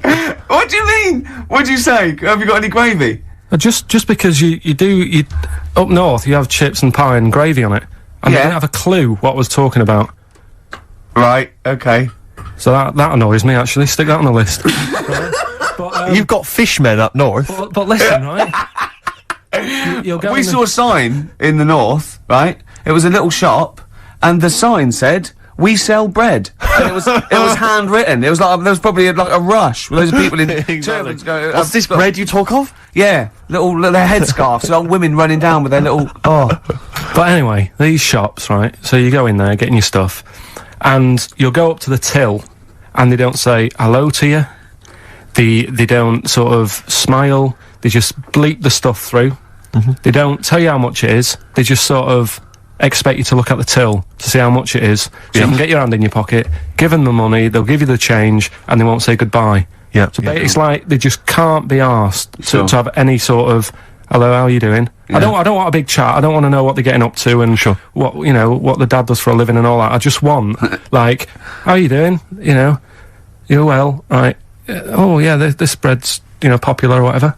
Right, that'll be £5. You need to keep abreast of which bread you're selling well. Oh, Mother's Pride, that's a good choice. It's 70% of our whole stock is worth. So that really, even though it is a 24-hour. I'll be honest. I would err on the side of silence, not rudeness. I hate rudeness if they do that, but I would rather. I'd start to go, £1.50, please, and that'll be fine for me. Any more? What about hello and goodbye? Have a good day. Not in an American way. It doesn't bother me. I prefer people who say have a nice day and don't mean it to people who don't say it at all and don't mean it. To be honest, I don't worry about that mock sincerity because I think it. No, it's just normal, isn't it? It's I'm saying I like people who say I don't care. They say, oh, nice to see you. Come again. Have a nice day. It doesn't bother me. But a chat. I hate people who think they're the life and soul. No. When you're going through. I mean, like, nuts. if you go through a door, you hold it open, you go, there you go. You know what I mean? You expect a thank you. Yeah, that's all. Yeah, and also when do you come in at like a narrow walkway and you're both walking there, and I stop or get out of the way, and they tut like I should have. I want to go. Hold on, look, we're both in the same boat here. Yeah. Why is it me? That annoys me. Where people think tutting when they're in the wrong. They own the street, or if two people aren't looking where they're going, it's one person's fault. That really annoys me. Yeah. So that's it really. I mean, I know the 24-hour shops and they're knackered and stuff, but politeness, just to say. Well, it costs nothing, does it? No. So those are your little quick ones, then we get on to your big three, don't we? The big one. Yeah, Should we play a record and come back to that? I know what you want. I'm talking to Karl Pilkington on room 101 on XFM 104.9. Yeah? What? New order. Oh, excellent. You know what I mean? It's mad. We were shouting at you then. How loud are those headphones? Pretty loud, but I'm always wearing headphones, so... Yeah, but look what I'm doing. This is an old radio trick. You put one earphone over your ear and the other one off so you can hear people in the room. Hives on XFM what do you want? 104.9. What did you want to say? Doesn't matter, Carl. It does. The point is, it could have been important. It could have been a fire, anything. When we shout anything, you jump. Yeah. Do you know what I mean? Come on, Carl. Alright. Get with the programme, alright? Hey? Right, what other things do you want to put Yes, in sir. 101? Other than us. Spiders. Right, go on. I know Ricky will be agreeing with this. Yeah, all spiders, yeah. I mean, not all spiders, because there's some spiders that are on the planet that don't do any harm. They clean up stuff, don't they? Well, I got little brushes. Do you mean like janitors spiders? yeah. No, there's some that, you know, Hong Kong leggy. just get on with stuff. But I'm talking about the spiders that are deadly. And spiders that are massive. I mean, Johnny's mate, Ricky's mate, Johnny, I mean. Yeah. He was talking about how, he was in Australia. Yeah. And he was sharing a room with a mate or whatever. And his mate was having a shower. And said, Johnny, just come in here a minute. And he went in, and there was a spider on the side of the bath that he said was the size of your hand. 2 hands width. It's sort of like a size track, just like 8 inches across. That big, right? And the daft thing with that one is that can't kill you. It's massive. It's got no purpose. It's a huntsman. Yeah, but what? Something you said it does, right? If you sort of walk around it and it thinks you're going to try and trap it, it hisses at you and jumps at you and jumps on you, and it sort of clings on. That's terrifying. You'd be sort of running around trying to get it off, and it's just gripping on like the old stag beetle thing again. Yeah. It's clinging onto you. But there is no. What I don't understand is why is that spider that big? Right. Because no doubt it only eats stuff like normal spiders do, but it needs to eat more of them because it's a bigger lad. Right? Yeah. And it doesn't actually do anything. It's not like. I just don't doesn't get create, it. doesn't paint, doesn't do anything. Yeah. It's just getting in the way, and it's one of those things that are so big you couldn't kill it. Because can you imagine like the mess that would make something that size if you stamped on it? Yeah. Which I'm not, again, I'm not a fan of. Yeah. But I don't get that. And then there was a programme on a few weeks ago on BBC about spiders. And it was this one, right? It was going, there's so many spiders in the world. And apparently there's so many of them, they can't give them all names. Right? What they're saying is, once one dies out, they'll actually introduce another one. Because there's so many different breeds of them that it's impossible to sort of make a book and list them all. Right. Well, It's like the book a would be infinitely long. Well, yeah. Yeah. It's like a queue. They're not trying to name it individually, are they? No. That's their problem. No, seriously. Yeah. Just keep it down to the species. Go on. This is true, this. Go on, yeah. So they'll sort of go gives a spider, the Black Widow, right? Black Widow, they've all died, so who's next? And they'll say, here's a redback. Yeah. And that's how they introduce them. So this programme was going on about this. Right? Not how they do it. No, they do it. Okay. Your point Okay, alright. Right, so anyway, there's this little one, right, in Australia, and it shows you some kids being dead happy and playing around in the sun, loving it, all healthy and that, and, love being in the sun. They're playing around the pool, and, there's a couple of them there playing swing ball and that, dead happy, not a care in the world. And, like, the one of them goes, I'll go swimming, because I've been playing swing ball for an hour, got a bit of a sweat. Sure. Go for a little breaststroke or whatever. And they get in the pool, and they can't wait to have a swim about. And then it pans to the bottom of the pool. Yeah. And there's this little spider just sat there dead still. Right? Sat at the bottom of the pool holding its breath. Holding its breath! Okay. Cheeks going up red, eyes bulging. yeah. Oh, 8 pairs of goggles on. One goes by with a snorkel. You should have thought of this. 4 pairs of flippers. Yeah. Oh. It's sat there in the deep end, right? And then it pans back to the kids having a good time, chucking a ball to each other. Yeah. I can see what's going to happen here. And it pans back. It's not going to join in the game, is it? No. And what happens is, the kid starts bouncing up and down on the floor. Sure. Goes and sticks the kid goes and puts a foot on the spider. Bites the kid, and apparently, if you're not seen to, you can be dead in 15 minutes. Sorry, why does this spider sit at the bottom of the pool? That's what it likes to do. Animals don't do things they like to do. Animals do things for a reason. Waiting for a kid to come along. So No! It doesn't make any sense. It doesn't make any sense. Well, that's what it does. It's not. It doesn't go out to murder kids. That's not. That's not what it does. No, there must be a reason. I mean, if you just stopped when you watch these programs and don't get involved with the music and like, you know, the odd, why does it sit at the bottom of the pool? There must be it either goes there for protection, food, to cool. It does it for a reason. It doesn't go there to wind up swimmers. Yeah. There must be a reason. This is it. If anyone's watching, please, if you're watching that program, I don't know about this spider. What's the name of the spider? I'm not sure. Okay. Well, it did say- 08700 800 1234. Is it the Duncan Goodhue? Is it Paul? I mean, I don't know, maybe it does go into other things like ponds and that, and maybe it does the same for ducks if a duck stands on it. But why? The duck stands on it! Why? Oh, I love your brain. Probably because eventually, you know, a kid can get, like, saved if it's seen to in 15 minutes, but a duck is just gonna, like, wander around and go, God, I don't feel well, and what have you. What good is that to the spider? Because... No, I'm saying it might kill it if it might protect itself, but it must be in the pond for a reason in the first place, or the swimming pool. It must be down there for a reason. It must have another agenda, evolutionary-wise. It can't just do it. Could it be in training for the Olympics? Unless it is just cooling. Like those, because on one of the other programmes that's a bit mental, Oh yeah, that one, yeah. The one with the lizards. Did I tell you Well, that? let's not get into lizards. This could take... Okay, no, go on quickly. No, this is a good one. It was a programme, BBC programme again, on how insects and animals help each other out. Yeah. Right? They were saying how, you know, you might think they're an insect, but they think like humans do. Yeah. And they all help each other out. Right? And there was this lizard that is running about in the desert, right? And it's going, God, it's roasting. And what it does, it makes a little hole in the sand, and it goes under the ground and it cools down, right? Yeah. And then you see one of the locals, I think it was in Egypt or something, and the Egypt bloke comes walking along. Egypt bloke. And Is he walking like an Egypt bloke? Walk like an Egypt bloke. and what he does, right? He's looking out for these holes in the ground. Sure. And he sticks his hand in. Yeah. And Why does he want the lizard? he makes shoes and stuff out of it. Okay. Right? And you see him Cobblers. walking around, he's got about 12 of these things in a basket on his back, and they're Yeah. all looking really fed up. Oh yeah. And it's dead hot, and they can't be bothered trying to escape, and they look really fed up. And this bloke's laughing, you know, he's collecting loads. I love how he watches this, like, because they sort of editorialise it and make it into, like, some Exactly. sort of, like, evil play. Yeah. No. But then it was saying how this deadly scorpion that man is scared of is mates with the lizard. And the reason is that the scorpion goes into the hole, right?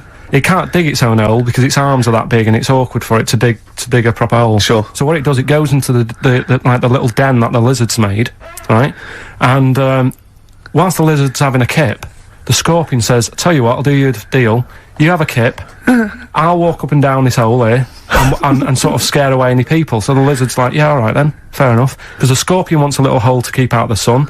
The lizard wants a kip. They've done themselves a little deal. The Egyptian bloke comes walking along, sticks his hand in the hole. Yeah. He thinks he's just going to get a lizard. Scorpion stings him. He runs off, drops the basket. All the lizards go running off. I love the fact that is what always happens. They filmed that just by chance, and that's what always happens. I like the fact that the Egyptian bloke has done this every day. He does it. He goes, "Well, okay, I've got all these lizards. I'll just go to this hole again. Yeah. Because I haven't got that lizard yet. Yeah. This will be fine." No, I it's- I just think... And yeah. when the lizard and the scorpion make that deal, and he says you have a kip, Yeah. and the other one does it, do they talk in Egypt or? I mean, they talk how Egypt do they bloke. how do they They discuss? talk Egypt bloke or this? English bloke. What language do they use, Carl? No, it's the international language of love. But spiders is what you're putting in Room 101. Spiders. Let's go back to that. That's what- Spiders. So spiders So that. basically, spiders that have got the poison to kill a man. Because Rick, I know, because you're Okay. But Rick, I know what you're. about the ones that are just too big for their own good? Those I are don't understand that either. But Rick, you're scared of all spiders, aren't you? Or Yeah. even the little tiny ones you I find. don't in the like garden. any spiders. Yeah. Is your husband afraid of them as well? Or? Oh dear. Playing here. What are we playing here? Oh, this is Cat Stevens, Silent Sunlight. It's beautiful off Catch Bullet 4 at its peak in the 70s. Oh, Cat Stevens, Silent Sunlight. Yep. Carl just had a funny phone call, didn't you? From someone who's telling you all about the Little Brown, it's called, is it? Little Brown, yeah. That's the name of the spider that sits in the bottom of the pool. He said it doesn't hold its breath. It's got an air bubble. I didn't think it did hold its breath, to be honest. And then, as you know, Steve was opening a letter we got, and it's a football song, and it's They Don't Like It Up by the Leatherhead Gimpers. But it's the fact we keep getting sent homemade singles. Wow, that's good, isn't it? Oh, there's another one here. They're both football anthems, though. We don't. Well, do we show any interest in football? Are we? Well, yeah, the World Cup we do, don't we? You're right, Rick. Yeah. Yep. I've got a bet on as well. Have you? Chelsea to win 2-1. What today? Yeah. And I've got Chelsea to win 2-1, but Henri to score first. And that's something like 30-1 or something. Best luck. Yeah. Best luck. Cheers. Brilliant. Right, so spiders. That's the first one we went on, isn't it? So you rude agree with people in supermarkets. Rude people in supermarkets. Spiders that are either have got enough poison to kill a man or are unnecessarily big.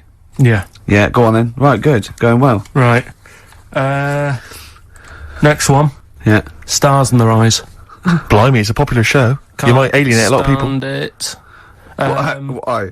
Just, I think, if you've got a talent, right, there's loads of shows now that you can go on and make a killing. Yeah. Like Pop Idol. Yeah. What was the other one? Pop Stars. Yeah. That sort of thing. So, people who will go on Stars in Their Eyes, they want to sort of be famous. Yeah. They want to be a singer. What I don't understand is why go on that show where you do all the hard work, got to do all the graft, Yeah. and yet, even if they win it, you never see him again. The guy who won last year, Christy Berg. Ian Moore. Ian Moore. Before last. Brought us now with his own stuff. Yeah, but, alright. How did it sell? That sold well. Exactly. Don't get it. What I like is when, someone doing Edith Piaf, like, wins a heat, and, Matthew goes, well, I don't think you'll be going back to the, cleaning job, will you? Yeah. Yes, you will. Monday. Almost certainly. Monday. She'll be back there Monday. Just, and just the way, you know, in like the final last week where the guy who was Elvis won, and they're all I thought he in would, there. though. I thought he was very good. No, he was good, but will we see him again? Do you know what I mean?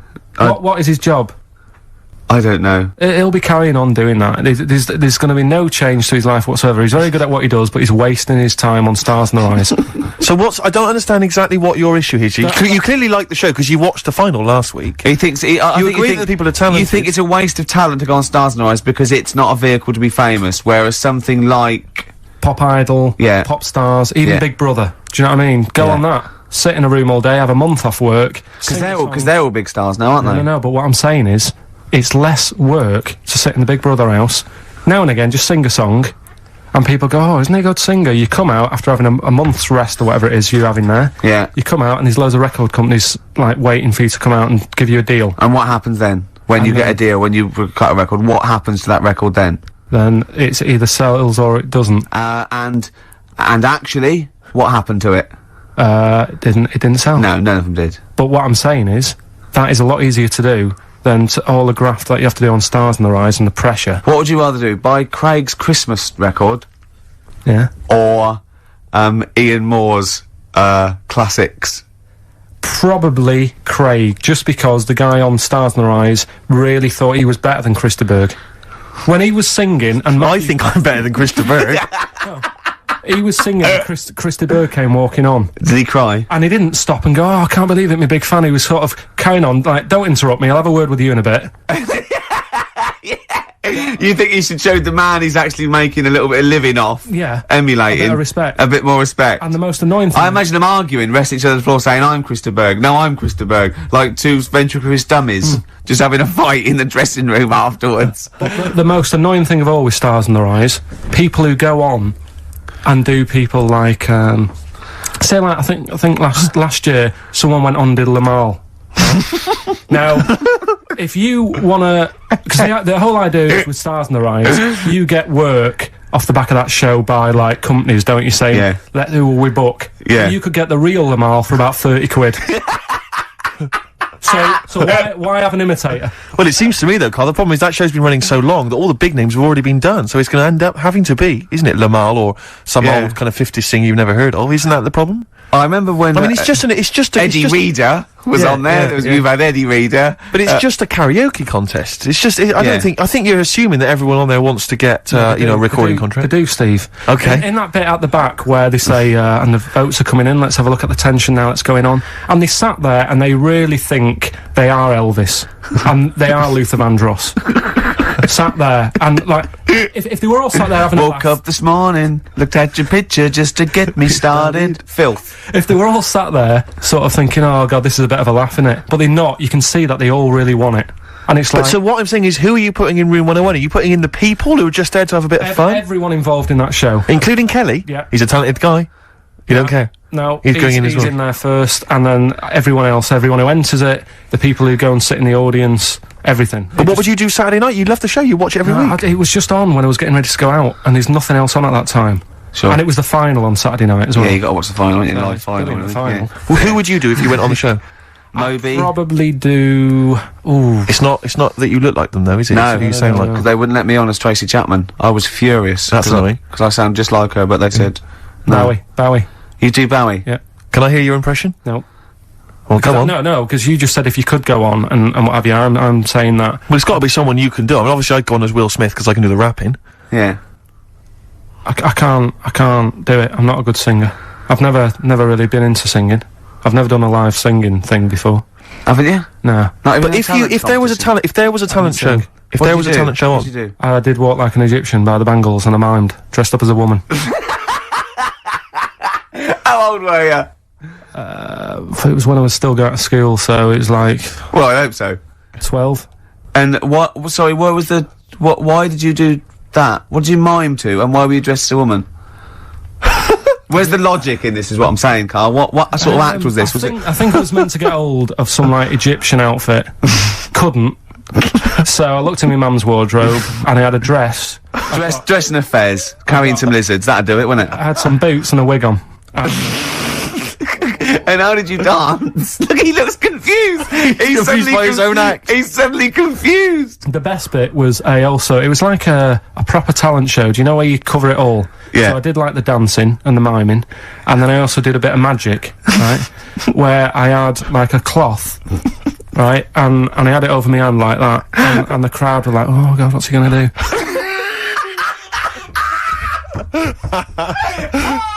Of course they were. Go on, and what was the trick? They weren't saying that. And the crowd going, oh, what's the great... That's one chorus. Ooh, what's he gonna do? Oh, what's the great Pilkington gonna do? So what I did was, I was stood there teasing them, and teasing the audience. Yeah. Yeah. And I pulled I said, I'm gonna make a bird appear before your very eyes. Okay. And I pulled the tea towel off, and I just had hold of an egg. And I said, oh, it isn't born yet. They loved it. He's so proud of that! Look at his face! Did you come up with that yourself? Yeah. Did you have any help at all? No. So you did Walk Like an Egyptian and dress as a woman, then you did the egg trick. And then I was also playing like a janitor. Because when the next person was singing, I'd come on and all the electric went off. And I came on going, oh god, has anyone got 50p for the meter? Oh, you're quite a little showman, weren't you? And then, like, you know, the Did you win? Chucked us some money. Yeah. And, are you sure you weren't actually employed as the janitor? No, did you win? No, I think we came second. This really tarty girl who did Madonna, like a virgin. And I thought, yeah, right. Like you are. She was a right ropey little woman. But, so great. Okay, brilliant. so Spy the Stars in Our Eyes, we better play a track, hadn't we? Indeed, yeah. Bit of Tom McRae. This was a track we played a while back. I enjoyed it.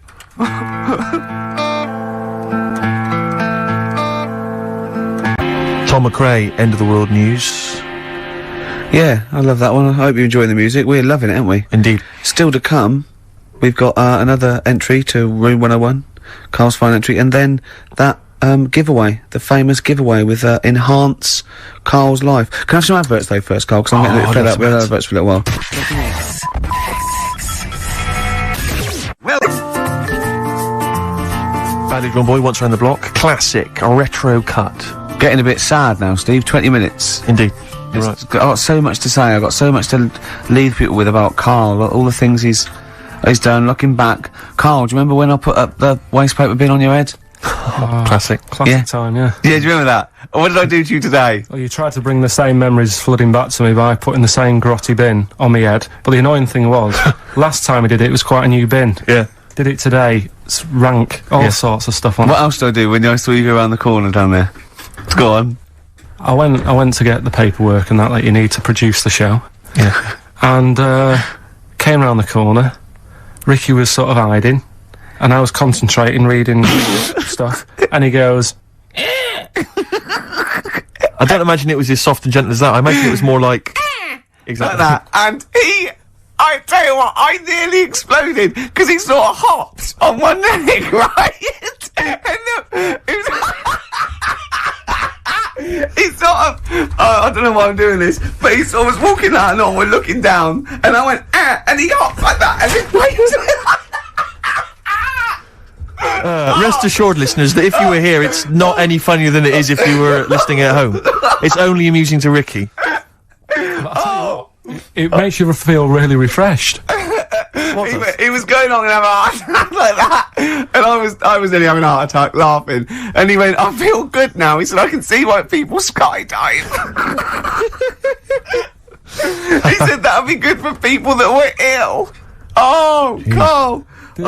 Did make me feel How am I gonna live without Carl for 14 weeks? Oh, you'll find other people to irritate. Oh dear. Okay, so right, well, we got this final entry in Room 101, but we've also had so many emails and letters about this competition. People trying to bribe you with things. They've been great. Can you read a few of them all? Absolutely, yeah. Well, obviously, this is people trying to win this bag that we got signed at the BAFTAs. We got Graham Norton, Angus Staten, Alan Davis, Jamie Theakston, Paul Whitehouse, Baxendale, Helen, Steve Filmich and McFadden, Peter Davison, Simon Pegg, Steve Wright, all different people signing the big bag. Do you know what I think, though? I don't think people want that. I think they want to contribute to Carl's existence. Well, this is I really genuinely think that Carl was sort of, you've only been there, how long have we been doing this now with you, sort of like, in the area? 3 months? Yes. I think you've touched people's lives, Carl. I don't think I've ever met, well, I haven't met you, but I think your soul comes across as like a cross between, I'd put it, it's like a cross between a cat And Rain Man. But we've had quite a few which are which obviously want to kind of further your education. Obviously, when we're off air, this is something we're worried that's just going to dry up, and we've tried hard to educate you. So lots of books, lots of people suggesting books. The Giant Book of Mysteries, and I mean, if you chose this one, Carl, it tells you how 3,000 Japanese soldiers literally vanished overnight. Real life accounts of vampires. The man who planned his own crucifixion. The famous Ghostbuster, Harry Price. And lots of things about spontaneous combustion. Is this the one about the woman with the hairball? That's not got the woman with the hairball in there. I'll have to dig that one out for you. These sort of books are the thing that I'm after. This is what I brought in one as well. It's a friend who works with Jane, my girlfriend, called Liz, and she wants to put this forward. And this is Trade Secrets: Everything You Will Ever Need to Know About Everything. And it's just like little tips. You know what I mean? But there's so many things competing with that. You see, there's another guy who sent in. He wants to give you a video entitled "Making Love" Parts 1 and 2, an instructional guide. I imagine you'd enjoy that, Carl. Nah. No, nothing they can teach you.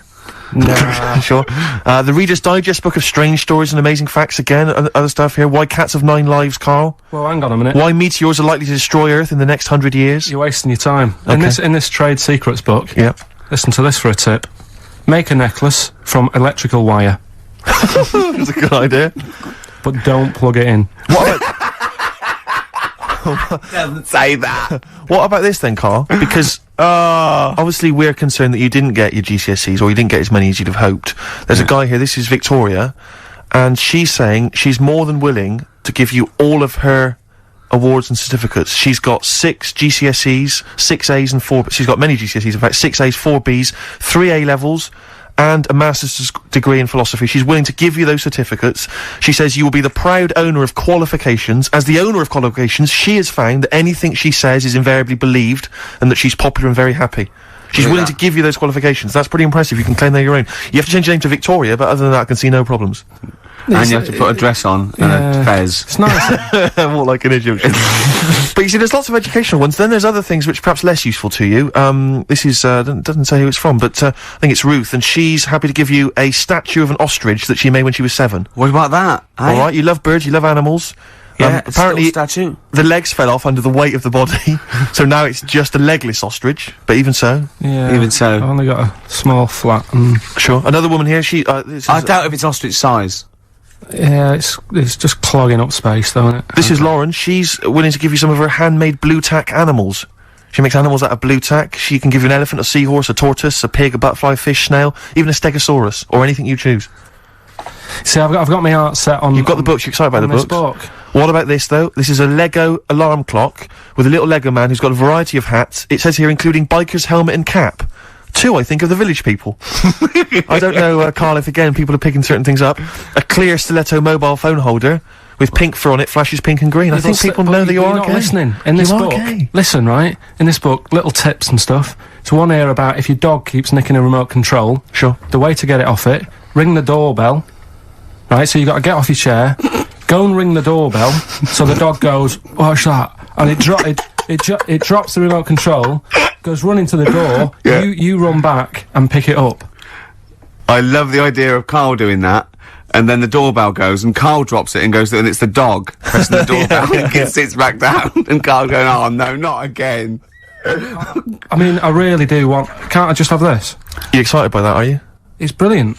What about this one, though, that you mentioned? This is, a book which has got all those, urban legends and stories that you've read on the internet, and it tells you whether they're real or not. This has got the one in there. I know you're very excited about the one with the woman who stuck her head in the microwave. Yeah. Eh? Alright. It's not alright. So basically, she's saying here that whenever Ricky says, "Oh, it's not true," you can dispute that with your book. Yeah. What do you think then, Carl? Do you want to have a think about all these gifts? There's so much stuff, isn't there? Should we play a record and then come back? Have you found something you like in there? You're so undecided, Carl. I really like this book. Go on, what is it? What else you found? What tip? God, there's loads of stuff in here. Let's just pick one at random. Don't be too tidy. Leave some areas for helpful garden animals to hide in. So when you're cleaning your garden and that, you know, it might look a bit of a mess, but think about the animals that are walking about at night in the dark and stuff. Yeah. Just little things you don't think about. Yeah, because they're pointless. Yeah. Okay, then we'll just play a record. Oh, there's so many to decide on. Yeah. Alright, what are we playing, Steve? This is something from a little compilation that came free with a magazine called Comes With a Smile. It's a good little magazine. And this is by Matt Pond, PA. It's called Night's End. It's not. I suppose there's a little bit of New Country, which we don't play often, but there's some nice tracks floating about, and that's Matt Pond, PA, Night's Well, End. I'm getting very sad now. 10 minutes to go, and so much to cram in. Now, thing is, Carl's fallen in love with that book, but I feel a bit bad letting a friend sort of win when all these lovely people, these regular listeners, so I don't think you can have that. But I'll tell you what, I'll borrow that, or I'll buy it for you, so you can have that anyway. What have you That's found safe, in there? you're going home with that. What have you... Avoid washing up by boiling the bag food. See, I can see why you'd love that. Exactly. Is there anything out? What other things have you caught your eye though? Put that book down. Yeah, go on. Well, one of our regular listeners who actually wants the bag and wants to be part of your life. Come on. Well, Richard emailed in, right? And he's got a book which is similar to the one I like there. Yeah. Which has got like 180 stories in it. I mean, most of them are like true, I think. Do you know I was telling you that story about the woman who put her head in the oven to dry her hair? Yeah. Because she liked the way... And she boiled her brain. Yeah, she stuck it in the microwave. Avoid washing your hair by boiling the brain bags. So she put her head in the microwave? Yeah. And boiled her brains? And boiled her brains, Sure. because she thought she'd get the same result as she did from the oven, but it all went wrong and that. And What do you mean? She used to dry hair in the oven? And she just, like, went modern? Apparently, it's like what punks used to do. You get a different sort of heat off an oven than you do off a hairdryer, right? Sure. So, she thought, well, I'll do it in half the time, use a microwave. Sure. She was busy, I she don't was late. understand how you can get your head in a microwave. It only works when the door closes. Yeah, but you jam the little thing, don't you? Well, don't say that. Don't say that. Don't tell. I don't think it's possible, but don't. Of course it is. Yeah, But well, anyway, don't but do that. he remembers that story and said, I've got a book full of stuff like that. And, he sort of sums up a little story that's in the book about this girl who, she had long hair, right? And, she used to always mess around with it. And, she's sucking on it. Do you know, like how girls do with the long hair? They sort of mess around with it and stuff. Yeah. And she's sucking on it all the time. And she was doing this from the age of, like, 10. And then, I don't know, she's probably about 30-odd. And, she's doing this all the time. Guessing. And, she goes, oh, God, my belly's hurting today, mum. And she goes, "Oh, what's wrong with you?" I said, "I don't know." You're 30. Yeah. So she goes to the doctors, and the doctors do an X-ray, and nothing's coming up. And it's like, "I don't know what's wrong with you. You know, you're just being a bit moany about nothing." She's like, "No, honestly." He's a very intolerant doctor. Yeah. She said, "This is Piss off." This is really hurting. I don't know what's up with it." So anyway, they found out some sort of system of looking at what was going on. Yeah. And apparently, X-rays. No, it wasn't X-ray, because X-ray didn't show it up. Okay. It was something else. So anyway, it's only gone and turned into, like, she's been sucking her air for so many years Sure. that little bits had come off. Sure. She's got a giant air ball in her belly. Wow. Right? Yeah. Which was like huge, the size of a rat or something like that, right? The size of a... It's so interesting what he chose. The No, size of a rat. No. Well, the funny thing is, when they eventually got it out, Yeah. the mum was like, you know, "Oh God, it was terrible," and she actually said it looked like a dead rat, Oh. Right. and it was in her belly, and that's like what was causing all the pain. Sure. And apparently, your belly acids don't kill hairs because they're so fine it can't handle it. Yes. Right. I So reckon- you're I going for that reckon book, are you? that's the one I want, Who's the yeah. winner then? Who's the winner of the lovely BAFTA What's his bag? name there? Richard Scholar, is it or something? Yeah, Richard, Scular or Scowler Yeah. or something. So he's the winner. So check it out. You're going to get that book coming to you. I'll borrow this book for But you. I need Oh. an email within like 5 working days to sort of. So what's your clarify. email? It's carl.pilkington@xfm.co.uk. Okay, lovely. I want an email from this guy, and I won't be sending the bag out until I receive the goods. Okay, right, good. enough. Well, we've only got a few minutes. I want to play Suede, and I want to end with the Smiths track. So let's play this. What is it? Suede, Stay Together. Lovely track.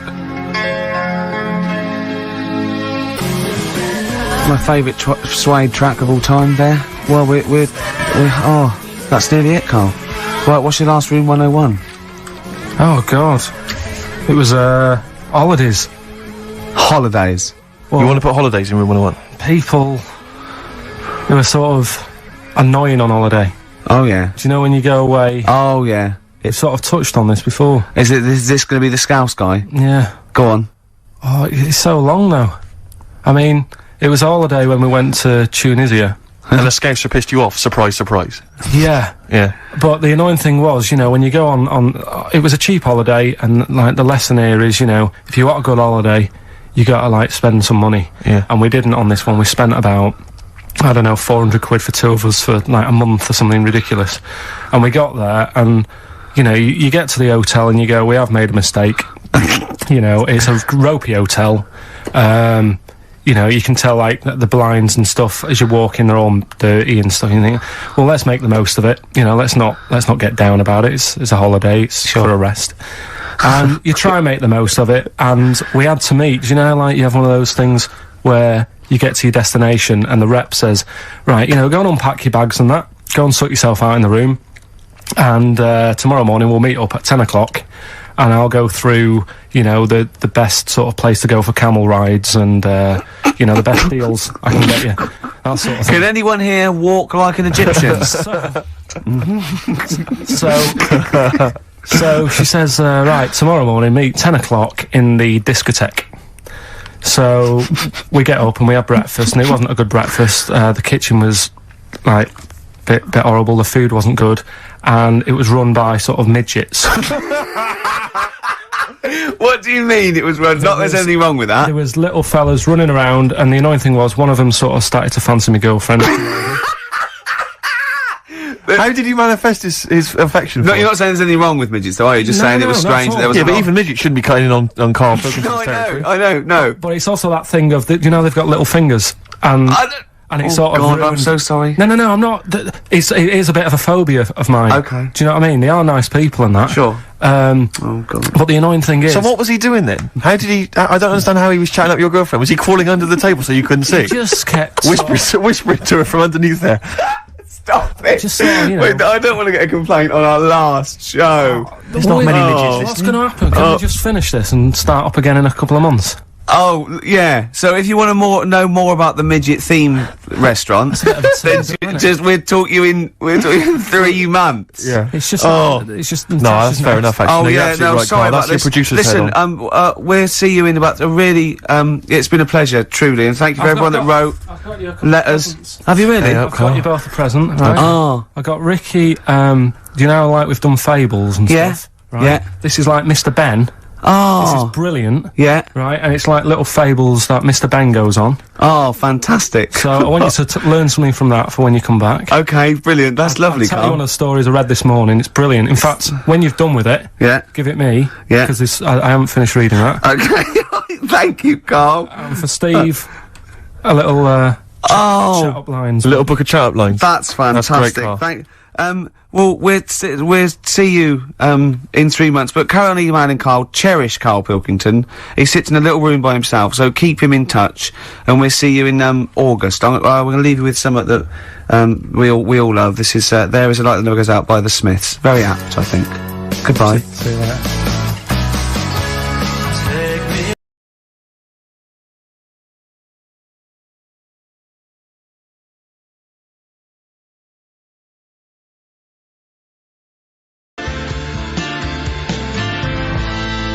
Oh, chilly weather.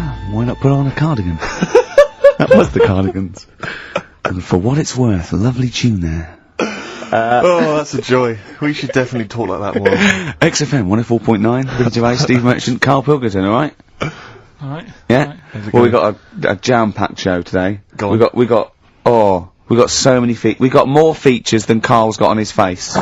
which is about the same as morph. Yeah. Very few. It's just really a head, isn't it? A little That's where I've seen him before. More. On Take Heart. Yeah. We've got Rockbusters. That's Have we? still going you know strong. my feelings on that. No, fair but enough. he's said he's going to buck his ideas up. We've got chimpanzee that. Carl finds an amusing monkey or ape related story. We've got Carl in a film again. Right, excellent. Yeah, we've had a lot of great response from that, Carl, on the internet. And It stuff, was on the my email. favourite thing we've done. People raving about that. So what's can we say what the film is this week? excuse my French, we've got some bloody great music. Oh, pardonnez-moi. Wow, I don't know. I can't speak French. I wish I had Well, I'll just give you a taste. We got Oasis, Cardigans, you just heard there. We got Lloyd Carl. We got a bit of Pretenders coming up. Eminem, Feeder, Coldplay, all the greats. Can I play you some Teenage Fan Club later? Yeah. What should we have now? Oasis. Go on, then. Yeah. Brilliant.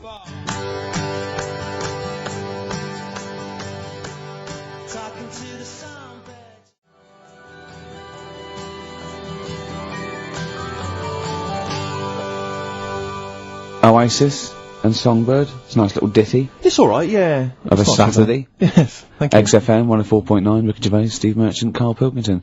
I think we should go straight into it, Carl. I think we should do the competition.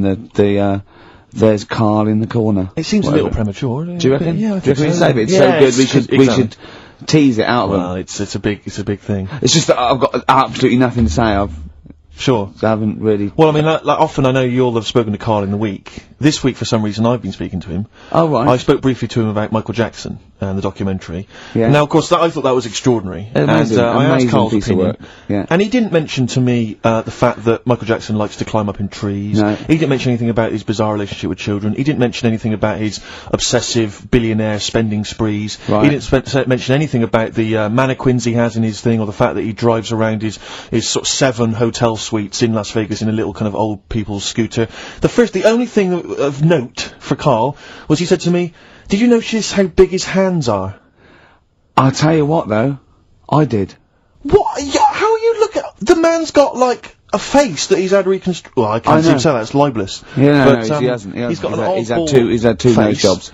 Yeah. And you're But looking at his hands. But I think it's because you look at him and he looks a bit like there's a bit of androgyny there, but it's sort of like it is quite a petite sort of old lady's face in a way. But then you see these labourers' hands come out. That's always the way with a tranny, isn't it? You know what I mean? What, you can't accuse him of being a tranny? No, he's not. No, he's not What a are you tranny. saying? No, I know He's he's got not. enough issues, now you're accusing him of being a tranny. I like him. I thought he came out that brilliant. I thought it was really. I really felt sorry for him.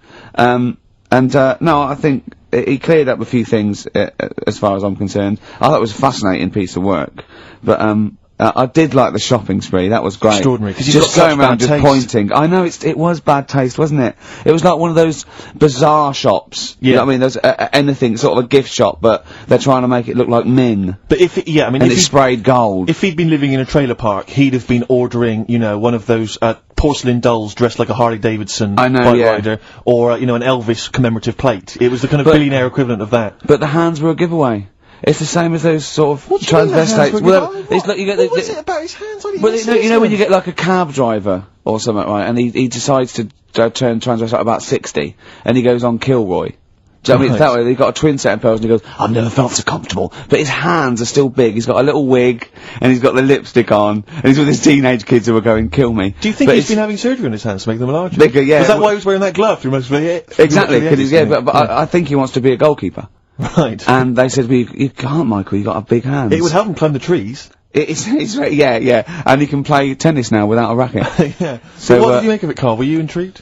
Michael Jackson thing. It's, it was alright. But, that got a load of attention in the press. But the Trisha programme got nothing. Okay. Which, I know, Steve called me up in the week, right? 10 o'clock in the morning, I was at work. And he goes, you should think so at 10 o'clock. Should think you've been preparing this show. Most people go to work about 8 or 9. Are you watching Trisha and that? I said, no, what is it? He goes, oh, you'll be loving it, right? Freaks, was it, Help Me, My Mum's a Freak? Siamese twins. Right. So I couldn't watch it, but he said, oh, it might be on again, because they repeat stuff on ITV2. Right. So I had my dinner late, right, instead of having it at 1 o'clock like I normally do. Yeah. I had it at 2:30. Yeah. Sat in the office, put the telly on, ITV2. These Siamese twins. Did it blow your mind? It was amazing. We talk about a lot of things on the show quite a lot. The hairy kids crop up a lot. I was waiting. It's been 10 minutes and you haven't mentioned the hairy kid. Right, and last week we were talking about Siamese twins, weren't we? So it was weird that this programme was on, but it was amazing. I mean, what I think you can't refer to them as Siamese twins. I think they're known as conjoined twins. Why? I think Siamese is maybe considered derogatory or as an old antiquated phrase. Yeah, I think it's because the first famous ones were actually from Siam. Right. And that doesn't exist anymore. No, it's conjoined, Carl. Yeah. Get the phrase right. But you'd think that if that's happened to you, that wouldn't be that sort of offensive. The names that you must get called. Right. You think that's the least of your worries? Siamese twins, I'd say, well, that's, yeah. Now, were you stunned by where they were connected? Just live with it, we'd say. Right. Because they were connected, of course, at the forehead. Oh. Sort of, which was quite extraordinary. God. What if one had bad breath? That wasn't a question that Trisha asked. Annoyingly, because I know that much of the audience was thinking that. There was a few things that didn't crop up. What questions would you have asked of them? Because what things did you feel weren't mentioned? I'd love to just watch Carl watching amazing things. Exactly. Do you know what I mean? It's like early learning thing. Mouth slightly open. Yeah, mouth open, dribble, looking round to see if anyone else has seen it. You know what I mean? Like when a cat sees a bird land on the balcony. Exactly. It can't believe its luck. I'd probably say, how do you buy her, a birthday present? A surprise gift, yeah. Because everything's ruined. Sure. Right? I'd probably ask, Yeah. Well, did you not think it was interesting that one of them had a boyfriend? Well, that was a bit weird, wasn't it? Uh-huh. But, what was the other thing that I was thinking when I was watching it? I was thinking if one got into crime and that was sent to prison... Right. What would happen? How would you handle that? It's brilliant. It is brilliant. If a chimp could talk. And, what was the other one? The other thing was, what did he talk about? Because it's not as if you can say, oh... Well, guess what I did today? Do you know what I mean? Yeah. So...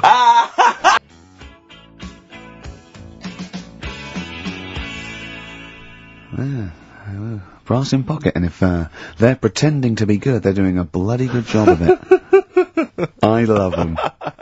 That's Ricky Gervais on XFM 104.9 with me, Steve Merchant and Karl Pilkington. Karl is still buzzing about these conjoined twins. No, it's just...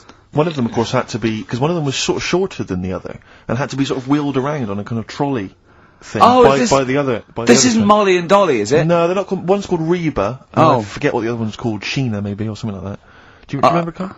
No, I wasn't that impressed with the names. It's just...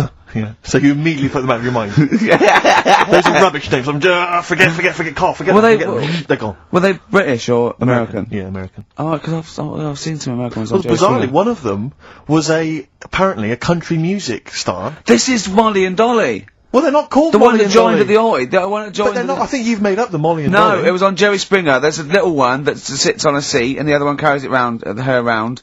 They're not called Molly and Dolly. There was something like that. They're called. Well, we know that one of them's called Reba, and I forget the other One one. was a country and western singer or something. Yeah, and but she was saying, "Yeah, I've just made a movie. It's coming out shortly in theatres." Is your sister in it? Yeah, and the other one said, "I'm not involved." It's utterly bizarre because they live there. They work so hard to live their lives separately. Yeah, they say it's all. Yeah, exactly. of course. So, Yeah. You know, they try not to. So she's talking about her music career, and the other one's sort of not taking any kind of credit for it, which is nice. I It's suppose. weird though, because when she was singing as well, the other one just stands there. She doesn't join in. She doesn't sort of dance. Offer backing vocals. Do you know what I mean? Make a group out of it. A duo. Yeah, well, but it seems like we're sort of being horrible, but we're No, not. we're not. I mean, it's a Well, really no, bad we're thing, laughing at Carl's amazement at this phenomenon. Sorry, I just got to say we're not. You know, taking the mickey. The really weird thing about all this, What? right? And it's annoying because you were saying about, you know, oh, what should have Trisha have asked and all that. Yeah. But one of them mentioned that one of them was adopted, and the other one wasn't. Don't talk rubbish. No, seriously. I didn't understand it, right? Of course you didn't. And then Trisha sort of said, well, let's have a chat, and they were like, no, don't want to go into that. What do you mean one was adopted and That's one what he was? said, one of them... don't quiz me on it, but that's what was said. Hello there, Hello there, I'm a multi-millionaire, Oh, and yeah. I've just seen your orphanage. Oh, I'd yes, love lovely, to adopt innit? one of your children. You'd like to adopt one? I'd love to adopt a children, because I've Brilliant. got loads from around the world, so I'd love Yeah. to adopt one. I'd give you $10,000 towards your... well, we'll speed it through then, yeah, Brilliant, yeah. okay. We've actually got 2 left. I so only need one. I'm only interested in Right. one. Yeah, I don't need Okay. any more. Don't need any They're more. sisters, they're I know it would be tragedy to break them up, but I really only need one. now break it up, there's the rub, you see. Sure, because, sure. I just need the one. There's $10,000 now. You can have that. I'll sign it now, but I don't want to discuss it further. I'll bring her around, Brilliant, brilliant. Okay, ding dong. Hi, yeah, brilliant. You brought my kid round. Yeah, there she is there. That's a joy. Yeah, yeah. Okay. Just standing next to a bush. Yeah, do you want to... Can you bring her out towards me? It's like, there's nothing behind the bush, so you just want... I just want to be able to walk 360 degrees round her. Do you want her or not? Yes, I can't believe it! What's that little trolley? She's talented. Oh, dear. You're talking nonsense, Carl. Well, whatever. These ideas are nightmares to white parents whose worst fear is a child with dyed hair and who likes staring. Feeder. That's it, just the way I'm feeling. XFM, 104.9, Ricky Gervais, Steve Merchant, Karl Pilkington. It's time for the newest quiz in town. This is where Karl inserts himself into a seminal film. Last week, he was the little kid in Sixth Sense. You remember? To great acclaim. The critics loved it. They said a triumph. This week, he's fiddled with The Graduate. This is the scene where, of course, he goes upstairs to the hotel room, and it's on the cards. She's a dead cert, Mrs. Robinson. Well, Here we go then. So, are you ready for it? I've brought some condoms from home that Suzanne got for Christmas. Benjamin, What? will you bring me a hanger? A what? A hanger.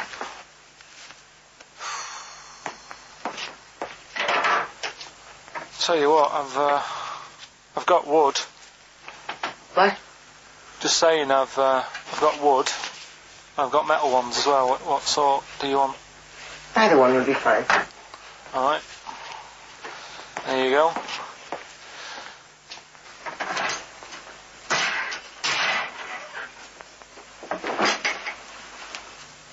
Are you afraid of me? No. No, I've seen weirder things than you. Have I ever told you about the 2 lads I went to school with who had big heads? Webbed fingers as well. But not related, and weren't mates, but both had the same thing, which is a bit bit weird. Yeah, I've never found out what was wrong with them. Can I ask you a personal question? As long as it's not about my head being round, because Ricky's always going on about that. He's saying I've got a round head. Well, you can admit that, can't you? No, it's. I'd say it's a normal sort of shape. It's just round. It is, isn't it? Yeah, but what do you mean? So is yours. Head should be round. It's nothing to be ashamed of. I'm not ashamed. It's just a normal shape. Mm-hmm. And you can talk. Look at your saggy arse. Anyway, get your knickers off. Hello, darkness, my old friend. Oh, that was a joy. Oh dear. Oh. It was an absolute treat. Now, I should say that obviously the prize is a copy of The Graduate. Now, bear in mind that XFM is giving away these prizes. Yeah. Carl is so cheap that he wouldn't even buy it on DVD. He's bought it for $6.99 on VHS. It'll be panned and scanned. It won't be widescreen. There's none of the extra features that you get on the DVD. Oh, look how at cheap Carl's face. He's gutted. Carl, did you pocket the rest of the cash? No, I have to use my own money to buy these, right? What, you're using your own money to give this stuff away? Yeah. So I had to go and buy that. XFM is so cheap, I know. understand? Right, I know. and it's not worth having it on DVD, is it? 'Cause Why it's not? It's an old film, so. So the quality is do you know what I mean? They can't really tidy it up. Of course they can. They do it from a print. They don't do it from the video. They don't get the video and go, let's make it into a DVD. An old Betamax copy that someone had knocking about. Well, anyway, you It's the can. same film, though, isn't it? Fine, okay, well, yeah, you're right. it is Yeah, the same but anyway, film, yeah. you can win $6.99's worth of The Graduate. The question, and it's email only, Steve, it's not Steve, it's ricky.gervais@xfm.co.uk. The question is, name the actor that Carl was taking the place of in the film, and of course the actress that he's performing opposite. ricky.gervais@xfm.co.uk. Lovely. Do you want to play something from the... I would love to. It would seem appropriate. Yeah? Hello, darkness, my... Dear Mr. Simon and Mr. Garfunkel, please, let's not have the sound of silence. Let's have some more beautiful music. Get back together, please, quickly. That's XFM. I think you should do every single link like that. Brilliant, it's the best bit of the show. That's on XFM 104.9. Are we Well, going to there have you time go. to play the clip again before, I don't know, before 2 o'clock, let's say? Are people not listening to the question? Is that what you're... Some people are not listening to the question. Oh, dear. Okay, we'll play it again at about 2 then. And personally, any excuse to hear it again, because I thought it was a treat. I think Carl should go out and get the DVD. I think it's embarrassing to give away the Yeah, VHS. you have to get it. You have to go out and buy the DVD later. Carl, on the DVD, it's got a booklet, it's got an audio commentary, it's got behind-the-scenes features, and it's got this pristine widescreen version of the film. You've got some cheap $6.99 version. Yeah, and on so VHS. because you were being mean, because it was your own money, you're gonna have to waste that now because Yeah. no one wants it. So it's gonna cost you twice as much as it would have done if you just got the DVD the first time round. A valuable lesson learned. Yeah. Have I rewound it? There's a penalty if you've not. No, you haven't rewound it. Go and get the DVD later. They're gonna win a DVD. No, I looked at the DVD and it was 18 quid. I'm Go not and paying get 18 it quid for and claim it back. No, you've got to wait What a ages. cheap station this is. It's outrageous. I mean, Well, do you want to go on with the other prizes with what we're giving away later? What is this for Rockbusters? Well, we it's- don't give away prizes, we throw away prizes. Yeah, it's Yeah. cleaning Yeah. out some drawers in XFM. Go on. I'm just having a quick look through before I... Because we've sort of revamped Rockbusters a bit. There's that extra bit in it now, isn't there? That audio bit. You're selling it, your big sell. Oh, we're There's not a going DVD straight there. into that yet, then. There's a Oh, DVD. yeah. There's a DVD there. What's that? I'll go through them later, Rick. I just need to absorb it. Don't get excited, mate. So, who did Carl play in the clip? What actor's place did he take, and what actress played opposite him? That's Ricky.Gervais. At xfm.co.uk. Sure. Brilliant. Yeah. Is that it then? What we Just, got coming up? We've got some play a bit of Coldplay. Let's have bit it. of Coldplay, be alright?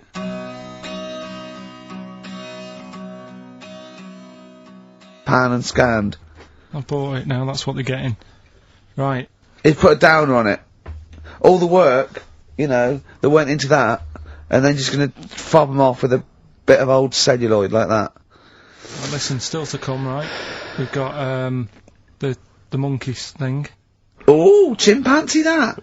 And when I was out last Sunday, right, at Johnny's birthday party, Yeah. Steve was there. Yeah. Got talking about stuff. And a debate that we didn't really finish. cropped up. It blew your mind, didn't it? Amazing. Oh, I know about this. Steve told me. This is the, infinite amount of monkeys. Or a monkey with a typewriter and an infinite amount of time would eventually come up with the works of Shakespeare. Yeah. There was no debate. It's a philosophical, mathematical problem. There's no debate. It's true. It wouldn't happen. No, listen, Carl, listen.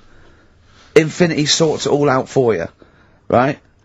An infinite amount of monkeys at a typewriter, right? They do everything. They type everything. Infinity just sorts it all out for you. There's no getting to it and they're going, oh well, let's have a look what they've done. This one's come close. It did Romeo and Juliet.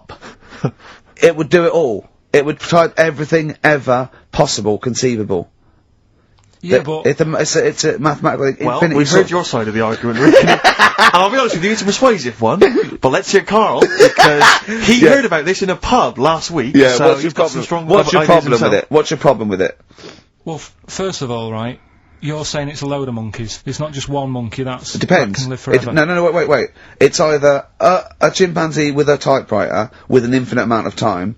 He would eventually, by definition, mathematically, type everything ever possible. Okay? Or it's an infinite amount of chimps with typewriters, and one of them will type it first time. But already that's not right. You either need to have What do one you mean? monkey. What? You mean let's hear his employment point. laws? You What do you mean it's not right? Let's hear him out, please. Okay. If it's one monkey Yeah. with a typewriter that's got loads of ink in it and that, right? At least it knows what it's done in the past. It's not... Keep going. Cry. If you've got a load of monkeys, it's like if you have too many, what's that saying about too many chefs? Too many chimps spoil the soup.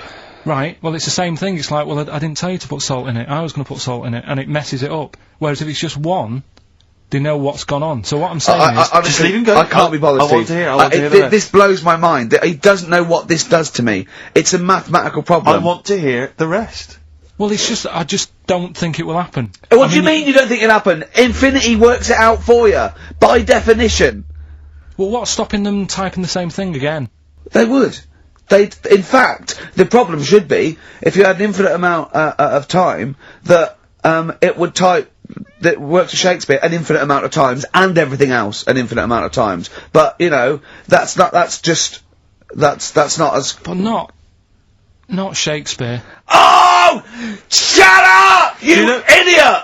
Rick, do you know what he said to me? I said to him, I explained it to him, I said, you've got an infinite number of monkeys, infinite number of typewriters, they will type the complete works of Shakespeare. He said, have they read Shakespeare? You're an idiot! Play a record, said, no, 'cause I'm not having this they're not conversation. doing it from I'm not memory. having it, because it really, really winds me up. But you're saying they'll do it with no spelling errors. Well, they do it an infinite amount of times. And they do it wrong an infinite amount of times. And they spell, the last full stop, wrong an infinite amount of times. And they get one thing wrong in Hamlet wrong an infinite amount of times. They do everything an infinite amount of times. But are they going off a story that they've... Play a record, Carl, because I'm gonna knock you out! I'm just saying, Shut up! do they know the story? Oh, They're monkeys! Oh, Christ. No, Right, but- okay.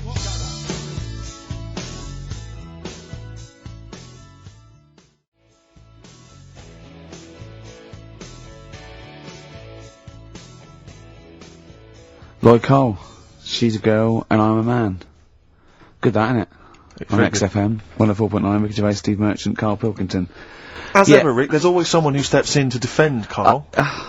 Okay, what is the defence? What is the defence? Here's an email from Scott Coomer. He says, Carl is actually right. I've got an A-level in statistics and probability. It doesn't matter how long they have and how many monkeys you have, you cannot guarantee they would type the complete works of Shakespeare. Infinity makes it probable they would get it right, but not definite. Well, yeah. Yeah. That's what I was saying. No, you weren't saying, Carl. You don't understand it. Infinity sort of sorts it out. That if they do anything, they nearly do everything, won't they? No, I mean, they'll give it a good shot. and that. No, that's not the point. But the I'd point be is this. surprised if they did one page right. Right, listen. It's not to do with consciousness. It's not to do with them aiming. They are just bashing away at the keyboard. It's like they're used to show that there isn't consciousness. They chose the chimpanzee because it can type presumably, It's hit because the keyboard. It's because they hadn't come across you at the time. Yeah. It's to take out thought out of it. It's to take out reason and trying, right? It's just random. They're saying that if you typed enough things, if the computer was left out typing everything, if you left it for an infinite amount of time, and they chose Shakespeare because there is meaning behind it, and it's difficult to get it exactly right, to show you that infinity would come up with it's not just Shakespeare, it's every novel. It's everything. Fairly eloquent there from Gervais. A quick riposte, please, from Karl Pilkington. No, I'm just saying, what I don't understand, if it hasn't read it, then how does it know where it's going? Listen, right, okay, listen, right, Can I just explain to people, right? Some people have said, oh, why are you cruel to Karl? He drives me mental with things like that. What do you mean, well? Let me just take a breather. How do I do your editing? He keeps coming in the week. You know that I work here properly, in the week, don't I? Yeah. I've got a proper job, yeah? Should be 9 to 5, but I normally get in at about 8 o'clock and work A lot of people get in at 8 o'clock. Working hard, trying to do my job. 3 times this week, I've been rushing around, I walked past my little studio. He's sat in there, alright? Now, because I've got this sort of job, I can get away with it. I said to him, if I was a doctor... would he keep coming to me practice? If you were a doctor, there'd be severe problems with the NHS. Imagine that. The standards would have lowered so much if you can arrive at the hospital, you're a doctor. We'll pop in, I'll go to lunch, don't we? We have a little lunch break, don't we? I go, come on, let's go now. He goes, I'm busy. I go, come on, let's go now. He's going, no, you're doing me head in. Well, when I was talking about the monkey conundrum with Karl, he said to me, right, if I had a day off work, and I was, say, watching the TV, and with one hand I was typing a typewriter, would I type Shakespeare? I mean... Yeah, but you see, there's certain things. We were talking a little bit about this stuff the other week, weren't we? When we said you were going on about Einstein, and I said he's not that good. You know, E equals MC squared. You know, it sounds good, but I've never used it. And that. Right? I've never used it. You haven't used 2 and 2 equals 4, Karl. The fella with an apple fell on his head. You know. It could have been anyone sat under that tree. Do you know what I mean? It's just annoying. Lucky. And Newton Newton gets all the credit for his laws of the universe. Well, other people were working whilst he was having a lunch break under the tree. So in a way, it's like he didn't deserve to have that success story. Again, forget the apple and the tree and whether he was sitting down having a lunch break. It's totally irrelevant. Yeah, but what I'm saying is there's certain things that will just happen. You know, it's like, I think we were talking when we were out eating the other week. We were talking about Noel Gallagher. Well, this is the reason the monkey discussion came up, right? Noel Gallagher... I don't know what to say. I don't know what to say. Rick, I don't want to misquote Noel. I'm gonna be like Herbert Lom in Clouseau. I'm gonna get a twitch whenever he opens his mouth. I don't know where to start with some of his statements. Well, as I say, this discussion began because we were talking about a quote that Noel Gallagher supposedly gave. Now, I don't want to misquote Gallagher, but the gist of it was that he said, had I... written Wonderwall or whatever, instead of the Beatles writing Strawberry Fields or whatever, I'd be the one that was considered the great songwriter and it wouldn't be the Beatles. You know, it's just the fact that they came first that meant that they get all the credit as being the greatest band in the world. I don't know where to start with that statement either. I mean, that's Gallagher's thing and he's, you know, well, whatever, we know what we think of that. What was your point, Karl? You agreed with him, didn't you? Yeah, I reckon, right, do you know we've talked about putting a baby in a room before and it'll know what colour it is and stuff. If you got a room that's painted red, right, but forget that, because that's going to confuse him. Hear him out. Listen to me. Say if they did some new TV show, right, like, what's that film with Jim Carrey in, where The Truman Show. The Truman Show, right, so they make up a little room, and, some woman has some kids, and you say, right, let's put the kids in this room, and they don't know what's going on outside, they don't know anything about, like, EastEnders and that, it's like their little world, right? They don't know anything that's gone on. How could a child survive without EastEnders? Right, listen. So, you sat in the room, right, and then when they're all asleep... Right, wait for this bit. Someone Have you heard this Yeah, bit? wait for this bit. They're all in a room. Yeah. They're asleep. Yeah. Someone pops in, puts a guitar next to the bed, right, nips off out again. They wake up in the morning, and one of them goes, what's this? They don't even know it's a guitar, because they've never seen one, right? They're talking English, though. Yeah. We just left guitar out of the vocabulary. Right, so... There's plenty more to come. So, one of them will pick it up, and they'll go, I don't know what it is, and they'll start strumming, they'll go, that sounds good, doesn't it? Give them a few weeks, they could come up with Hey Jude. Whereas, typing Shakespeare, a monkey that can't even spell. I see that. We can't answer it. I might come with you, Rick, if that's alright. We've got to sort out that Christmas special as well. Yeah, no, sure. Alright, I'll see you later. I'm shooting off then as well. Cheers, pal.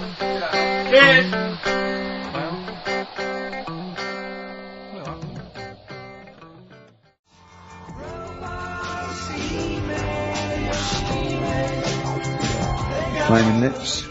Yoshimi battles the Pink Robots on XFM 104.9. Before the ad break, Steve Miller Band, Fly Like an Eagle. Great track. Lovely to hear that. Brilliant track. We're not scared of playing that sort of stuff, are we? Indeed. We got some great. I think we're underestimated here. People think we're just like, you know, two guys and a buffoon in a room, but we're so much more than that. We try and put together a whole package for them, don't we? For their Saturday afternoon listening pleasure. If there was an infinite number of us three in an infinite number of studios, broadcasting for an infinite number of shows, would we ever do anything half decent? Yeah, we eventually. Would we ultimately come up with something quite good? What was that email that you were laughing at? I can't, it's too rude. What does it say? It's too nasty. Oh, go on, give me the gist of it. The gist of it was that, it would mean that if there was that infinite number of monkeys, eventually, besides the fact that they would type the complete works of Shakespeare, they would also type the sentence, Karl Pilkington is a genius.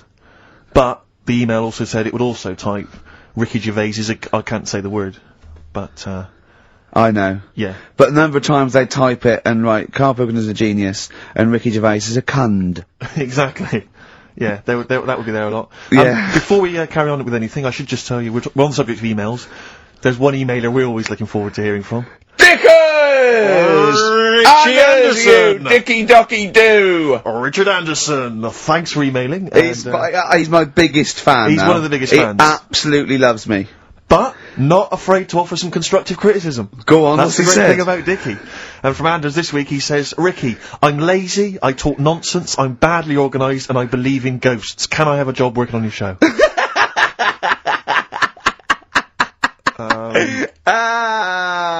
Possibly, Anders. Maybe send in a CV. Or email a CV. He's put a little bit of all of us in that, hasn't he? Oh, I'll ask you if he's a goggle-eyed freak, Steve. Alright, calm down. Well, no, I didn't mean there's no need to get insulted. No, I didn't necessarily mean you, did I? No need to get nasty. Well... I was thinking about that, actually, Steve. Oh, God. Just talking of the old, What? What? Talking of the what? No. Do you know, like... This better be good. No, you don't have that many girlfriends and that. What do you mean? Carl, why are we on this? I was defending you in the whole monkey discussion. Come on, what's your point? What's your point? What's your point? No, what's the point? What's the point? I just was thinking... If there was an infinite number of Steves? You're an odd-looking fella. Come on, Carl, get to the... No, you know I know that. I've told you that loads of times. What do you mean, you know I know that? Well, there's no point pretending anymore. Steve, I'm flabbergasted. But also, you don't like spending money, right? He's mean and weird looking. Valentine's Day. Are you sort of, you know... You've got to love him now, haven't you? What are you happier with? The fact that no girls like you enough, right? This is really mental. Or are you happy because you don't have to spend any money on a card for someone? A little from column A, a little from column B. Right, let's have more monkey news. What have we got? No, we've got so much to get into this show. Insults. We don't stupidity. need the insults. I think we've got enough. We don't need the insults. Yeah, there's no more insults. No more insults. What angers me with Carl is, you know, he's been planning that. No, I haven't. I was thinking about it on the way in because Valentine's Day is coming up, and I'm not a big fan of it. Right. Condoms. You bought your girlfriend a box of condoms for Christmas. I don't think you can have a go at me. To be fair. No, but I don't just treat her on Valentine's. I'm always... Do you know what I mean? You don't even treat her on Valentine's. You don't even treat her at Christmas or on her birthday. When do you treat her? Hang on a minute. Wait a cotton picking minute there. Oh, why I order.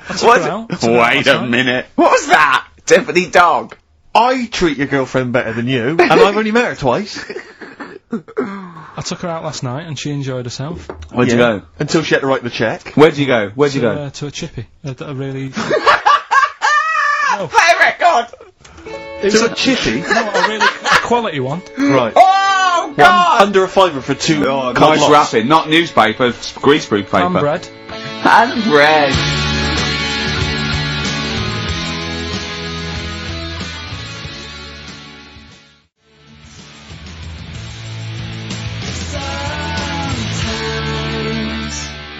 and sometimes on XFM 104.9 I'm Ricky Gervais with me, Steve Merchant and Karl Pilkington.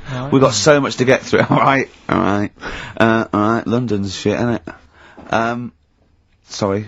Shouldn't swear on air my studio. Never swear on an on-air studio. Yeah. Apologies. Not really swearing, is it? I'll tell you what swearing is.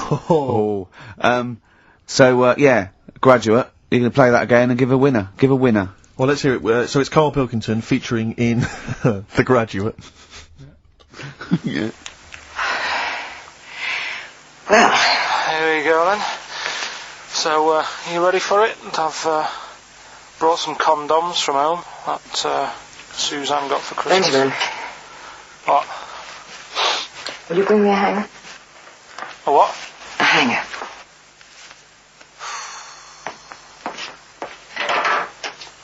Tell you what, I've got wood. What? Just saying, I've got wood. I've got metal ones as well. What sort do you want? Either one would be fine. All right. There you go.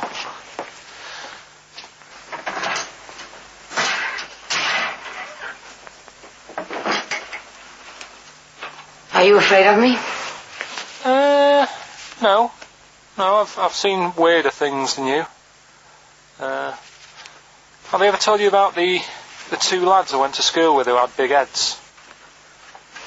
Webbed fingers as well, but not related, and weren't mates, but both had the same thing, which is a bit weird. I'd never found out what was wrong with them. Can I ask you a personal question? As long as it's not about my head being round, because Ricky's always going on about that. He's saying I've got a round head. Well, you can admit that, can't you? No, it's I'd say it's a normal sort of shape. It's just round. It is, isn't it? Yeah, but what do you mean? So is yours. Heads should be It's round. nothing to be ashamed of. I'm not ashamed. It's just a normal shape. Mm-hmm. And you can talk. Look at your saggy arse. Anyway, get your knickers off. Hello, darkness, my old friend. Oh dear. A classic, an Oscar-winning classic. Oh, Karl Pilkington in The Graduate. But what was the question, Steve? The question was, which actor was Karl Pilkington taking the role of? Well, and that's easy. which Everyone knows actress that. was he performing opposite? I know that. And the answer's Ricky. Hoffman. Mhm. And Bancroft. Anne Bancroft, Dustin Hoffman, and the $6.99 VHS cassette is going to Laura Gomez because she says that she'd be happy with the VHS, not the DVD. So, best of luck to her. I hope she enjoys that. Alright. Yeah. What we do next week? I've got loads of I quite like hearing Karl in a sort of seductive environment. It gives you another insight into him. It gives you another dimension. I know. E.T. it is then.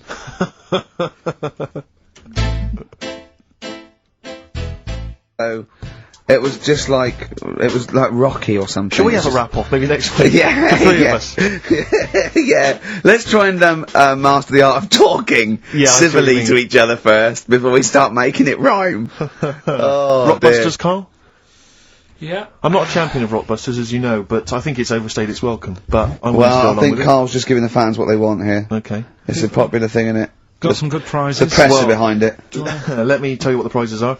It's a dance music compilation, Cream Trance Anthems 2003. We Brilliant. play a lot of trance on this Well, station. I put that on quite a lot and danced to it Exactly. myself.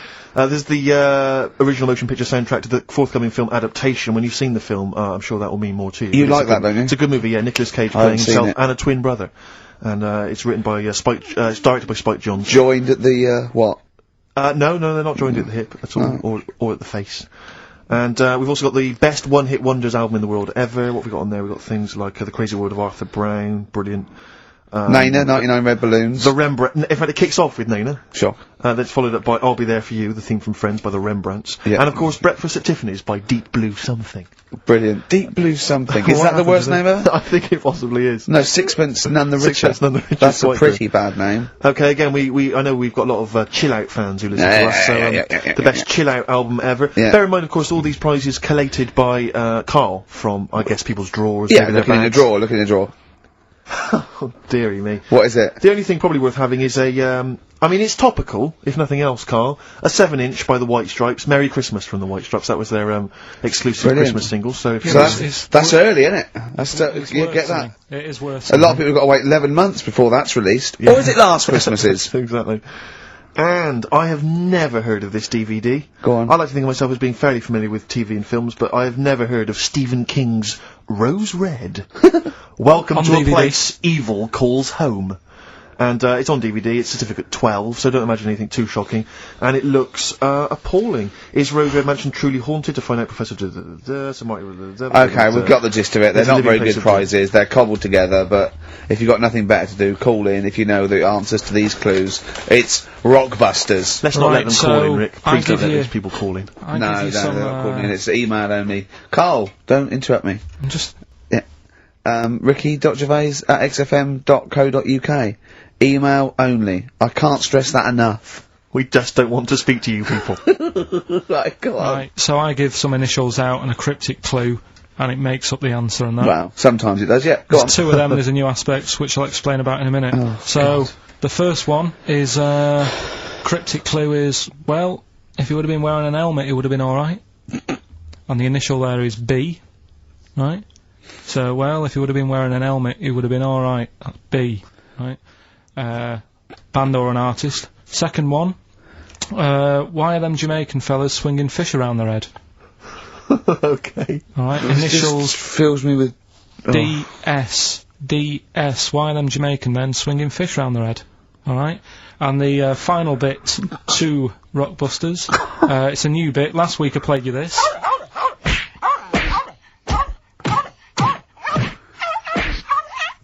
His face goes along with it. That's someone beating up a dog. That was Smack My Bitch Up, right? So, here's some sound effects and that, and they make up a song. I can listen to him talk all day. Let's have a listen to the effects.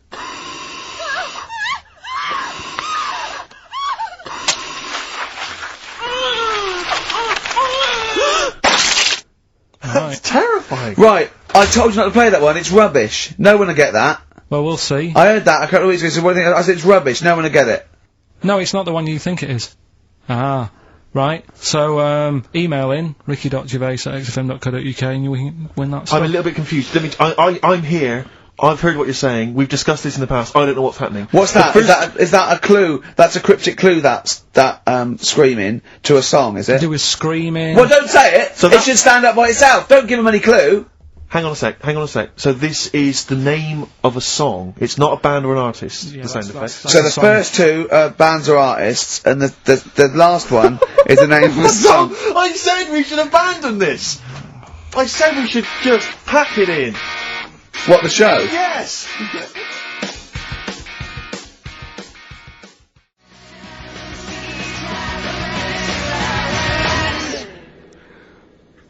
Come on, someone talk. I'm looking at his face, his headphones are too loud. Instead of turning them down, he's just grimacing, going, these are too loud. I don't understand it. Yeah, how have you lived this long? How did you make it to 30 without getting squashed, or eating something deadly poisonous? I told you, I used to choke a lot. We've had an email from, placebo, the bitter end. we've had an email from Andrew Forrest, who has just simply entitled it, Karl Pilkington. Oh, Karl Pilkington. What do you think of that? And that's got to be your new name from now on. I had a mate who used to use it. What, He used to call you that? Yeah. Was that your nickname at school, Pilkington? No, it's not my nickname. It is now. No, it's not. It is now. Pilkington. Pilkington. Oi, Pilkington. Oi, Pilkington. Pilkington, do my Oi, homework. where do you Actually, live? Where do you come from? Pilkington? No, there's this lad who called Mark, right, who used to go to school with, who used to call me that. And his mum, right, was like obsessed with cleaning. And I was never allowed in their flat. He makes the place look untidy. So she used to, I don't know if it was just me or all his mates, but I used to turn up and she goes, yeah, he is in, but you know what you've got to do? And I used to have to go round the side of his flat, and he had a computer, right, which he used to play. I didn't have one at that point, but he had one. And I used to have to go round the side of the flat and stand at his bedroom window with his window open, and I'd be sort of leaning in playing the game. You are joking. I'm not, his mum- You had the weirdest upbringing I've ever heard. The things you were willing to do. It's the strangest. What is this town like? No, I stopped going once Was I there got my always own. music? Like, do-do-do-do-do-do-do-do-do-do. There's the horse in the house there. Oh, look at these two kids with big heads and webbed feet. Alright, Ronnie. Alright, Reggie. What was it like? She was It obsessed. is like you've grown up in a cartoon made for children. Yeah. No, his mum was really obsessed with cleaning. When Can I play through his window? I used to, Put these Mrs. marigolds on. Ramsbottom, can I play through Mark's window? Aye, you know what you have to do. she used to be up till that Is 3 in that the morning. Pilkington again? What do Have you you washed your hands? What up till 3 in the morning? She Washing? used to be up doing the tiles in the kitchen Washing until 3 in the morning? at 3 in the morning. And for ages and ages, that's saying that out on the tiles, I used to think that came from, like, his mum. Because she was out, like, cleaning them late. So, till I was about 13, I thought that saying, out late, on the tiles, Yeah. was, And now you're not confused by anything. well... There's no misunderstandings in your life now, is there? So what he was allowed to walk in and out of the house, was No, he? he was alright, and he used to come round to ours a lot, and my mum used to get these pies from Hagenbach's, right? So, I don't know what that is. it's at that bakery where they used to chuck the cakes out the back, Oh, I'll yeah. tell you about. Yeah. And Oh, he and used you to at come round. 6, you at 6. He loved it, but I could never go round to theirs, or if I did, it was like, well, yeah, he is in, and I'd go, alright, and then I'd walk round the side of the flat. Stand outside, Why did you ever knock at the door? Why don't you just go around and knock on the window? just to check he's in, because he wasn't always in his room. If You he say was it in was the a- lounge, he'd have to go to his bedroom, and then that's You where say To he'd meet check. you. This is the strangest. And you'd play a computer game through the window. You say it was a flat, it wasn't like a 5th story one, and you had to get in one of those kind of cleaning contraptions and, like, Nice. winch your way up. On the I first love the floor. idea of that. So, Oh, Pilkington. so, Right, we're done so Rockbusters. you What can't- have you got me any chimpanzee that? We've or got monkey news still to cram in the next. Like, Let's do monkey news 25 now. minutes. I need some monkey no, news. I think we've done enough here, right? What do you mean? I think we've done enough here. We'll play a little song, eh? What? Play the verve. All right.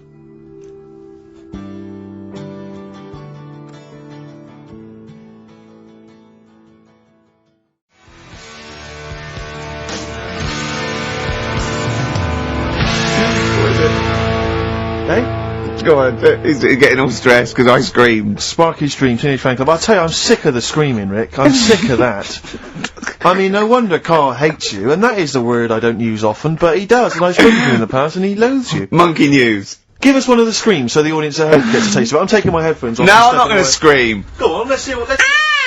Right, that come wasn't on. what you were doing. Was it worse than that? Yes! Right, come on. Monkey news. It's not called monkey news. It's not called monkey news. Chimpanzee, we're not going to pack all the monkey stuff in. We've got quarter of an hour. What other show can say that? Yeah. We're not going to pack in all the monkey news. We've got 15 minutes, but we can't get all the monkey information in. Right, come on. Well, you're gonna love this one, Go on. Let's have the jingle.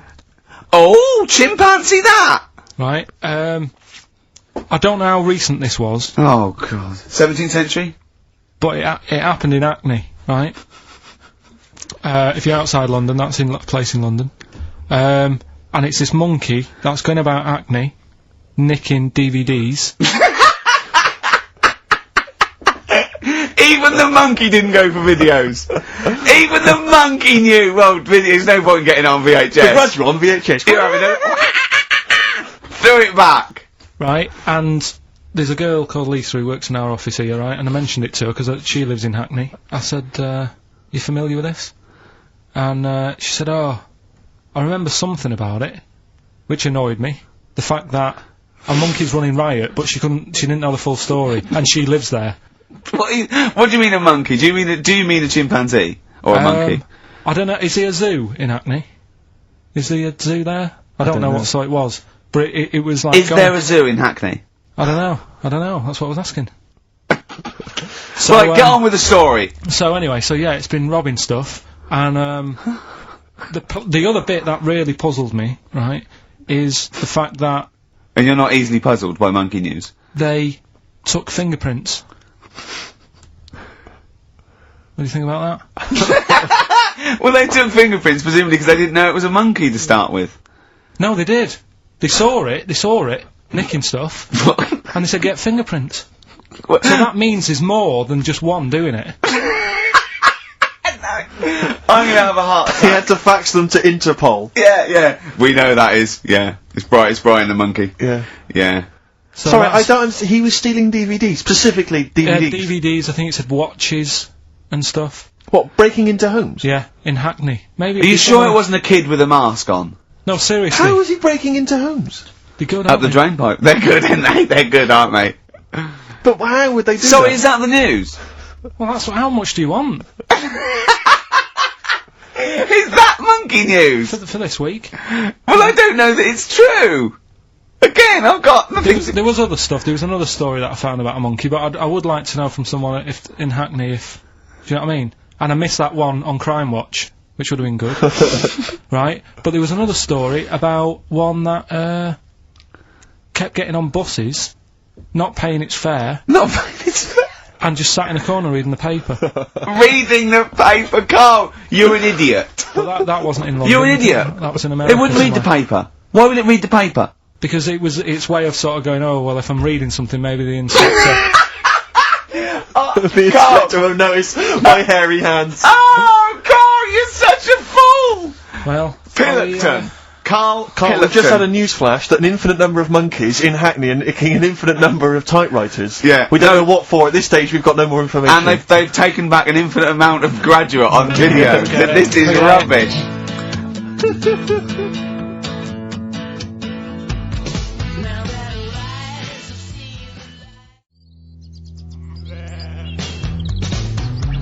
Supergrass, seen the light. I just think of people sort of of a Saturday going, you coming shopping? I go, I can't, I'm listening to XFM, there might be some monkey news. And they waited 2 hours for that. What sort of a show has a feature called Monkey News? Well, I have to say, the monkey story has been corroborated. Someone has Which emailed- one? Well, this one, it says, police in Britain this week are on the lookout for a very different kind of burglar. A chimpanzee who has been sighted breaking into a house in Hackney, stealing a mobile phone and leaving. The chimp is also the prime suspect in a break and entry in a nearby house where part of a radio was taken. One policeman stated that it might have been trained to steal, but a monkey's not going to think, that's a mobile phone, I'll just have that. Look at Carl's face. Yeah. Fact. That's fact. So, Rockbusters then. Yeah. Get these out of the way, we're running out of time now. I have to say now that we've had no answers that have attempted even to guess all three. Right, you see, that's because you're an idiot. Right, okay, right, do the questions and the answers, and if I think that it's either too hard or ungettable because it's stupid, we're binning it. Alright. I thought we'd already been. I'm annoyed, but Right, come on, do it quickly. The first one was, well, if he would have been wearing an helmet, he would have been alright. Right, what's the answer? That was B. What's the answer? Busted. Right, that works, alright. busted. That's fair enough. Did anyone get that? I assume some people got... No. People have given up, Rick. People aren't even bothering to contribute. Right, what's the next one? They've just ignored it like it never happened. Busted. Second Busted. one. Busted. Why are them Jamaican men swinging fish around their head? Go on. That was DS. Yeah. 70s band, Trout Spinners.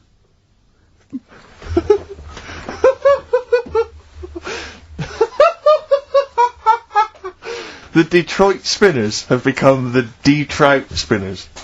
Yeah. Okay. Brilliant. Brilliant.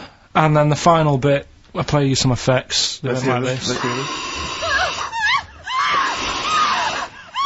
It's terrifying, Carl. It's sinister. Well, what's happened there? What was happening? No, What- what's the answer? That was Born Slippy. The woman was having a baby, the doctor tried to grab it, it fell onto the floor. That's in your head, Carl. That's just a load of screams. That's and in noise. your head. Oh. Do you know what? I haven't even got onto Born Slippy. I'm still on the Trout Spinners. Well, let's put a song, that's it. I don't know what to say. Steve, a song for the... A song for the ladies, surely. Did anyone get any of those? Let's end with Nick Drake and the beautiful Riverman, and we'll see you next week, and hopefully Born Rockbusters Slippy will be did Trout Spinners. ditched. Trout Spinners. Well, don't keep saying it.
On XFM 104.9.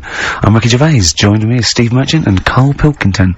It was an excellent link, that, Rick. Did you say Nime at one point? 104.9? Did I? Other than that, it was Again, textbook. Yeah, a desperate attempt at being articulate. Sure. But let myself down. With your See, this is the nice good thing about the boxing thing, because, there's no chance of me, you know, slurring fool the of words. yourself? No, I already slurred my words. Yeah, so no one, any damage will Yeah. be totally fine. Yeah. Oh, The doctor's dear. rushing in. I think there might be some kind of concussion. Jane just going, no, that's just the way he talks to me. But, because I'm thinking maybe, did you start the show with that particular kind of, manner, just because obviously a lot of new listeners, I imagine, thanks to the massive poster campaign, and you obviously want to impress them and charm them. There's a few examples today of irony coming back and biting you. Yeah. That seemed like a funny idea at the time, me posing that up, but, Jonathan Ross phoned me up when they first went up and he just said, I've just seen a big poster of a predatory gay. Yeah, you do look a little bit, Yeah. Hello, what's your name? Would you like to sit down here? And then you're in the background. And also, I think the funny thing about having you as a partner, I mean, the only good thing, is that, you know, you look weird and tall, like too freakishly tall and lanky. Oh, yeah, but in that one, no, because your background and you're smiling, you don't look as weird as you do in real life, or as freakishly tall. So it sort of ruins it a little bit for me. Look at Pilkington. Look. Pilkington, what are you doing? Not listening. He's just opening a packet. What are they? McVitie's. See, we should mention them. We get some free ones if anyone at McVitie's are listening, because we're not getting the perks of this. Nothing. Sort of. I'd say I'm not getting anything. I really got in this game for the ladies, for the money, for the voiceover work. Certainly, Yeah. I'm seeing hide and hair of that. But you're not getting the voiceover work because Jethro's getting all the parts that you might get. Yeah, sure. Yeah. Okay, Rick. Yeah. You were the voice of what? The drink driving campaign? You sound like a man who was run over in a drink drive incident. Oh, I mean, dear. it's like you don't drive. Yeah, but I didn't get any money for that, You did I? drink Oh, did I? heavily. I can't remember. It's Yeah. like, I mean, talk I don't about drive, yeah. the- Well, that's the good, I kettle don't and drive. pot black No, and it said everything. don't drink and drive, so I've chosen just But to at least drink. I can formulate sentences using the English language, and I'm not getting the voiceover work. What's Yeah, what's the yours English, then? the English language of the 14th century. Well, it's Oh. better A English language and English language. Rather than whatever kind of Middle England language you speak, the language of the hobbits. Alright, Carl? Alright. See, you're eating a Carl, the biscuit. I biscuit. can't believe it. Are you bored with this already? Do you know what? MTV called me last week. They called me again yesterday and said, when can they come down to do they're coming down next Saturday, by the way, to do a little screen test for you. They're gonna sort of just film you with a little camcorder. You said this. They're gonna film you. Are you alright? Do you are you hungry? Do you wanna go out and have a meal? I can't believe you're eating while I'm on air. No one can hear that. Do you know who I am? No one can hear that. Explain who I am. Well, that's Ricky Gervais, right? He's made his name on TV. Yeah. Okay, he's done any number of corporate gigs, and they pay silly money. So, Yeah. I mean, this guy's earning, you know, and really, earning beyond his talent. Alright? So, I mean, think this I is, you deserve know- a little bit more than a little mank eating a biscuit while I'm talking. Rick Gervais? Yeah. Have you won a BAFTA? Yeah, too. Alright, so, Yeah. just a little bit of respect. Yeah. Yeah. Carl, Well, what have you the- won? What have you won? I got a bronze certificate for doing a full week at school. Right. It was only a bronze! What's that then? 3 out of 5 days? and I got me a little Crusaders badge, if you remember. What's the little what? Crusaders badge? The Crusaders badge for the religious club. So, Oh, was that the fella that you went and played You had to go ping and pong convert ball, so Muslim, they wanted did to you? talk to you about God? yeah. Yeah. You got a Crusaders badge, did you? Yeah, that's Oh, why I you went. actually That's got why a I badge joined. That's why I joined. For the I badge? like the little badge. Did 4 weeks and then packed it in. But we're talking about MTV, right? And I was feeling a bit nervous, wasn't I? About like, you know, the way I look Right. and what have you. And then I watched a bit of Celebrity Big Brother and all the fuss that Mark Owen's getting. And he's not that good looking, is he? He's a very, I want to be Mark Owen's mate. If anyone who knows Mark Owen, or Mark Owen's listening, I want to be his mate. Yeah, I yeah. think he's brilliant. I think he's a nice lad, but what I'm saying is, right, all the girls go mad over him, Yeah. and he's not that good looking, is he? Well, no, he's got he is in a certain way, isn't he? That sort of, non-threatening, sort of. Yeah, but he's not stunning, is he? Do you know what I mean? No, but, no. Well, what's your definition of a star? Yeah. Well, who do you like? someone who you look at and you go, God, they're good Which looking. bloke do you fancy? What bloke do you think's attractive then? So if I was into men, Yeah, yeah. in fact, you can still say a bloke's a good looker without like fancying him and that. Who do you think You is know what I mean? attractive? Probably, I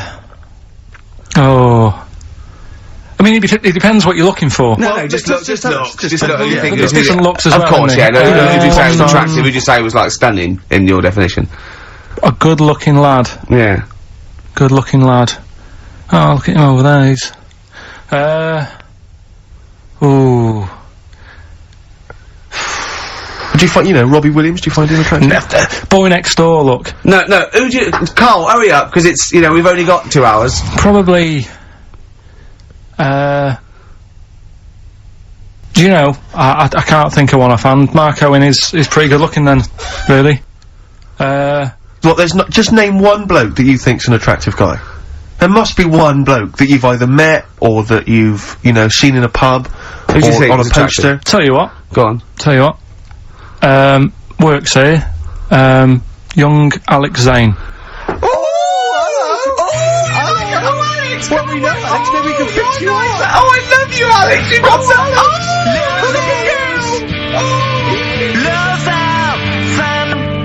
Brilliant. I love that. That's like a ride song or something. That's my favourite one.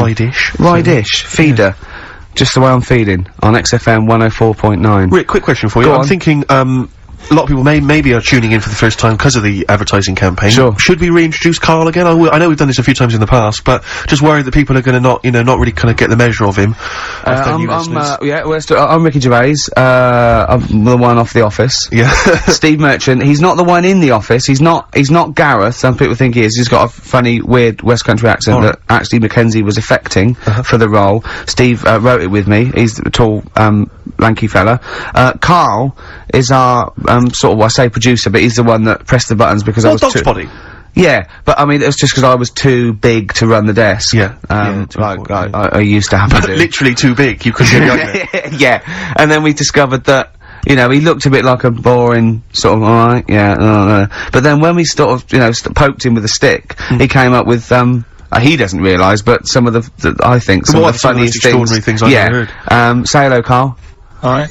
Yeah, well, classics, I think, so far, that have gone straight to the list include, have you ever used a Y front correctly? Yeah. Brilliant. You never see an old person eating a Twix. Eating a Twix. These are sort of things. He's back on his campaign to get rid of jellyfish. Why is that, Karl? Oh, did you see the paper yesterday? Go on. There's a jellyfish, right? It's about 15 foot long, about 5 foot wide, and there's a fella swimming next to it, and the paper's going, oh, look at this we've found, there's loads of them in Japan. Yeah. And it's because the water's getting hot, so it's making jellyfish really big. Oh dear. How's the campaign going to get jellyfish get rid of them? What's your point about jellyfish? They don't do anything. There's no point. They get in the way. It ruined me holiday. Because I got stung by one. Yeah. But you think the same thing about Liverpudlians, and we can't just go around, wiping out things that ruin your holiday. Let's do the jellyfish first. And then we'll move on to the Scousers. Yeah. But yeah, I don't know what they do, and I'm trying to look on the internet. I've been busy this week. You're jellyfish now, not Scousers. Yeah. You don't know I don't know what they do either. Try and work out what would happen with the sea if it didn't work, because they say, like, if there's no... See, this is what we're talking about. People who've listened for the first time, they've got to listen to every word you say. You want to find out what would happen with the sea if it didn't work? If jellyfish weren't in there, do you know what I mean? Because stuff like coral, apparently the sea would be in a right state if you didn't have any coral in it. If fish, do you know what I mean? I always worry about how many fish we're sort of eating. Because you go past... Sorry? No, do you know, like, you go in Marks and Spencer's or Selfridges... There's loads of fish in there. And there's really fancy stuff that you think, they've killed that, and it looks good on the counter, pretty impressive. Yeah. But is anyone gonna buy it? Yeah. Do you know what I mean? It's a big, like, a shark sat in ice. Yeah. And you go, yeah, they've got, like, a lot of fish for sale. You won't go around the Tate Gallery? Do you know what I mean? I've never seen a big shark sat in ice in Selfridges. They do it. And it's like... You go in the morning, and you can go back at night, and the same shark sat there, and it's... So you know it's the same shark, do you? It's the same one. What, same face? Are you sure he just hasn't lost his mum? And he's just like, he went shopping with her Christmas shopping, and he's just like, he's stranded, he don't know where, he's just waiting. You know I'm right. I've never seen a shark in Selfridges. Well, alright, then say maybe that's one day a week, but on other days they'll have like Shark Monday. I think, the sandwiches. Today at Sandwiches is Shark Monday. Yeah. No, it's just that. So your point is that there's all these fish not being eaten, Yeah, so and they they're being killed. They've taken them out of the sea. No one's eating them. and you're worried, that the sea's gonna rise because the more things you take out? Well, we're just going to run out. Because the fish drink it, don't they? And that keeps the water level down. Yeah. No, yeah. well, you know what I mean. There's stuff Was it that you who worries said me. You're worried that, was it you who said that you were worried that, because, there's sponge in the sea, Yeah. but if they took it all away, No. is that him? That's a Stephen Wright Is joke. that Stephen Wright? What was the joke? Sponges grow in the sea. That kills me. How deep would it be if they didn't? I love the fact that he confused you with Stephen Wright, who for a living purposely says ridiculous things. Yeah. Does that worry you, Carl? Well, think about that and play a record. What do you want? What do you want? I'd love to. A classic, a beautiful song by Simon and Garfunkel. April Come She Will. April Come She Will. Simon and Garfunkel. That was in the days when they kept songs short. Short and sweet. What do you think of that, Carl? As a track. Yeah, it was good. Yeah, you like that, do you? It's a good one, yeah. Yeah, excellent. That's Steve Merchant and Karl Pilkington for you. Introduced. Coming up on the show, we've got Educating Ricky. I'm not happy with this. Oh, really? Because the last few weeks have been genius. What is the drop in quality, is there, of the education of me? Well, it's just, like I said, I've wasted a lot of time this week searching on the web, right? You wasted a lot of time searching on the web because you come up with things that aren't true. Why don't you look in books and verified sort of like journals? The web is the new book, though, isn't it? No. The It is, it's a web new is the library. new book. That's the new going library. wrong. Yeah. Well, so I've been searching, there's hardly anything. I spoke to you in the week, Yeah. about Monday or Tuesday. What did you say? There's nothing happened this week in the world. There's apart nothing from going on. There was a new car wash that you can put dogs in. There was a car wash you can put dogs in. That's the only thing that's happened in the world. And that and the jellyfish, and we've covered that. So, so we've got, I've managed to find some bits, but it's not that good. Rockbusters. Yeah. Some Oh, we've surprises. really G'd up, so that's coming up, the thing that's not that good. Yeah. Look Yeah. forward to that. Yeah. Can you just quickly tell us about the car wash with the dog in it? I don't know what's the that story. didn't make the top three. I didn't waste that much time on it, to be honest. What did it say? It just said, how busy are you? Have you got a dog? How about saving some time? There's some car wash out. It's not a car wash, it's dog wash. You take it down there, put your coin in, put your dog in, and it comes out clean. See, there's nothing in it. Is this called a bath, isn't it? No, but it's like a machine. Right. There's a machine. But that's why I didn't pick it. So we've got some of them bits coming up. Rockbusters. Yeah. Rick, can I just explain some of the prizes we got here for Rockbusters? Because I just want you to try and picture, if you would, the kind of XFM listener who'd particularly want this collection of gifts. You've got the best chill out album ever. This is the one, as I said before, that's largely made up of songs you may have heard in adverts. Sure. So you've got the Volvo advert on there. Yeah, You've got the any T-Mobile phones, TV any advert. phones? T-Mobile. Brilliant. That's on there. So that's Roy Cobb. So look forward to that. Yeah, again, just imagine which XFM listener is particularly looking forward to Top of the Morning with Terry Wogan. His 2-disc set there. You've got, it starts with, we've got the Bangles on there, we've got Billy Joel, River of Dreams, Shine On by Mr. Christopher. So that's good. just look forward to that. Oh dear. We got the Only Fools and Horses last year's Christmas special. We gave one of those away last week, but still more to shift. Do I spy a little free Yes, there's a car? little free three-wheel trotter independent trading three-wheel car, so that's there as well. So as I say, if you like fairly mediocre comedy, little Jonathan Ross's face there on the back, Goldfuss. and maybe you also want Jerry Halliwell's Body Yoga DVD, Rick. So Sure. got that as Yeah, well that's for you. good quality. And then just a few token XFM kind of things. We've got the Manic Street Preachers DVD and the U2 Best of. And tell me, Steve, how do the lucky listeners win these? Rick, I'm glad you've asked. What they do is they email in with the answers to Rockbusters, which is a quiz. that Hold on, Mr. though. Karl Pilkington Hold on, has though. come How up do they email if we don't know the email address? Rick, again, thanks for asking. Thanks for flagging that up.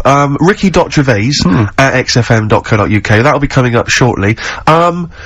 Try and get into the mindset of Karl Pilkington. A lot of people have been trying to email in answers, trying to think through kind of logically. Sure. Or maybe based on the rules that they've picked up over the years. Or when he says it in a cryptic clue, they believed him. Exactly. Yeah. So, you've just got to think more like a mentalist Right. to try try and get... First of all, right, the prizes that I source every week. Explain yourself. What I said to you we're doing between now and Christmas, because it's just a few weeks till Christmas. Right. I thought I'd make up sort of family packs. Okay. That, the winner can have something, say like, there's a nice U2 album in there, right? Yeah. So the winner might want to keep that, but they can get rid of the Jerry yoga thing. They can give Only Fools Nurses to Uncle. To the dad. To the right? dad, yeah. I think the mum would love the Terry Wogan. Yeah. The thing. yoga for your sister. Right. Yeah. And all that. So that's what you thought through, was it? Or was it that there was a load of junk in the office? Or did you scoop them up with 2 arms and it's as much as you could carry down the corridor? Yeah. A little bit of that. But, But Okay. that's me workings on why you've got all that. Okay. Brilliant, that's That makes excellent. a lot of sense, yeah. That's coming up. And me mum sent some more. What we also needed there is... He's got a letter from his mum. My mum did some more Rockbusters for us. I reckon they're secretly listening, Carl. They've said they're not listening, but I reckon they are. Does that worry you? Well, let's play a record and then let's hear your mum's Rockbusters. Better Warren G. Oh, well done, mate. Well done. I hope Nate's involved. Nick Dog? Yeah. I hope so. But you can't be in. Nirvana, You Know You're Right on XFM 104.9. I had to meet the doctor for this fight thing in the week, and it's the one who's off Big Brother. Psychiatrist. Yeah, and but she's a medical doctor and she's sort of big in the boxing sort of world as well. And one of the tests, I had to do a punch test. The other test I had to do was to get in the bod pod. Really? The same as Fat Swallow? Yeah, yeah. And he wiped it down since he was yeah, yeah. And I was a little bit nervous. And so what does this do? What exactly does it do? What it does, you do a displacement sort of calibration with a known volume. Alright, just bear in mind that Carl's listening, so if you want to explain that in... What it does, Carl, is it works out your density. Okay, right? again, through displacement, it knows how much what your volume is for the air displaced, right, in this thing, and in layman's terms, what does it tell you? It tells you. It knows what muscle weighs. It knows what fat weighs. It knows your average density of your skeleton, what height you are. So it works out from your volume and your density. It can work out, therefore, probably what percentage of that is muscle, fat, bone, etc. What if you put in one of those, Oh, God. No, go on then. No, go on, what were you gonna ask? What would it do if you put in one of those pug dogs? You put in one of those, what? What do you mean, what would it do? What, like on Ricky's lap? No. Do you know those dogs that are all wrinkly and have got too much skin for the skeleton? Yeah. And it's all like caving in and folding over. Yeah. Would the machine go, well, we know what you are, so it's alright? Or would it say, oh, what's going on here? Yeah. Do you know what I mean? Like last week when you were laughing at me about... Why do you want to confuse machines? Do you remember when he put in Y to a computer search engine to try and confuse it? I love the fact, I want the computer to come back, why not, and your head explode. I mean, I love the idea that you're trying to, I mean, it's better than what I thought you were going to say, which is, what if you put a fly in there? Well, I come back half man, I said half don't fly. let fly in, yeah. But anyway. So anyway, what percentage of you is muscle and what percentage of you is fat? I'm 25% fat. 25% fat? Yeah. Now what's Rick Waller? And most of me is muscle. muscle. Bone density in that. Rick Waller was 60% fat, which I've looked into it, and apparently is exactly the same as a pork scratching. Wow, that's extraordinary. So he is Yeah. the equivalent of a 30-stone giant pork scratching. Yeah. So is 20% fat, is that good or bad? No, 20%'s alright, 25's over. Right. Men, healthy, fit, lean men, about 18, 20. I'm 25. So you're a healthy, fit, lean man? No, 18, I'm 25. Oh, you're 25? Yeah, right, so I'm 5% Yeah. over. And a boxer that is in peak, you know, with that, basically, you've seen the ones, they just look, you know, like Bruce Lee. Yeah. They're 8%. 8%, wow. Fat. So, is that good for you?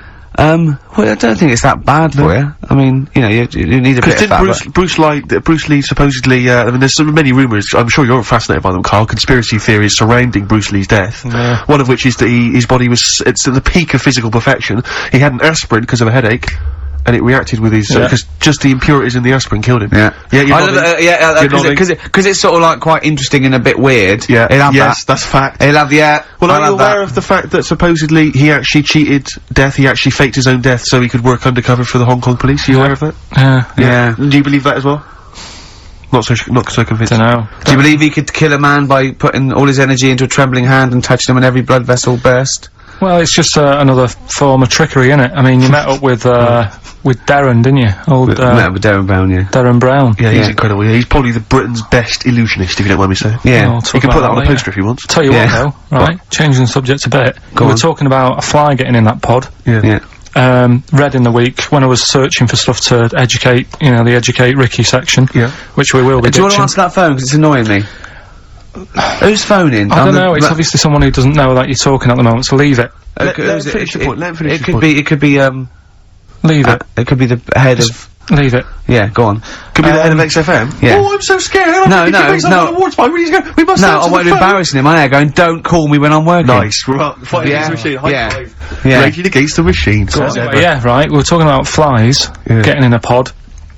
And do you know, like, how, a Barbie doll, if it was real, it wouldn't be able to work? Do you know what I mean? A Barbie doll, if a woman had the proportions. Yeah, she wouldn't be able to tie her shoelaces up and stuff, because her legs are too long for her back and all that. Flies, scientists can't work out how they fly. It's a bee. It's a bee. It's a bee, not a fly. No, a fly as well. No. A fly is, apparently its body is like too big for its wings, and they still can't work it out. Yeah. How it flies. Which in your mind says what? Something spooky going on? They have worked out that it's the fact that what they do, the wing actually beats a ridiculous about 150 times a second, so it displaces air. Yeah. So they have. I know what you mean. It's incredible that it can fly because it's got such small wings. Yeah. All right. And it's a bee, not a fly. So, yeah, but other than that, good point. Bowie. Another classic. Be My Wife off the Low album. David Bowie. David Bowie. It's a cracker. Be My Wife off a Low. Very good indeed. Yeah. Rick, you know my frustration with the homeless? Yeah. You know they wind me up. Walking through Soho last night, I saw a homeless fella reading a book.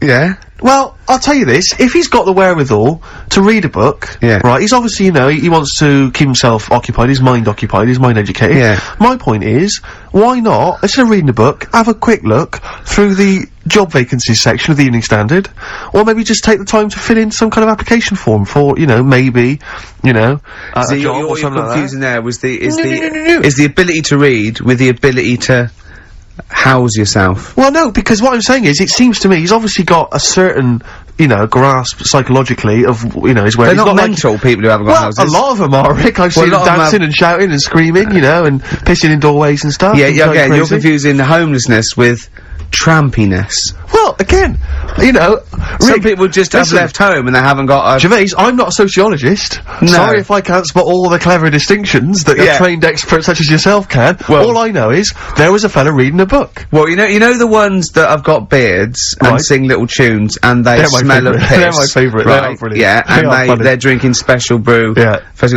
That's an alcoholic tramp, yeah, right? They are. You know the ones that sit with a dog or sell big issue, they just haven't got their own place. Right. Do you see? Okay.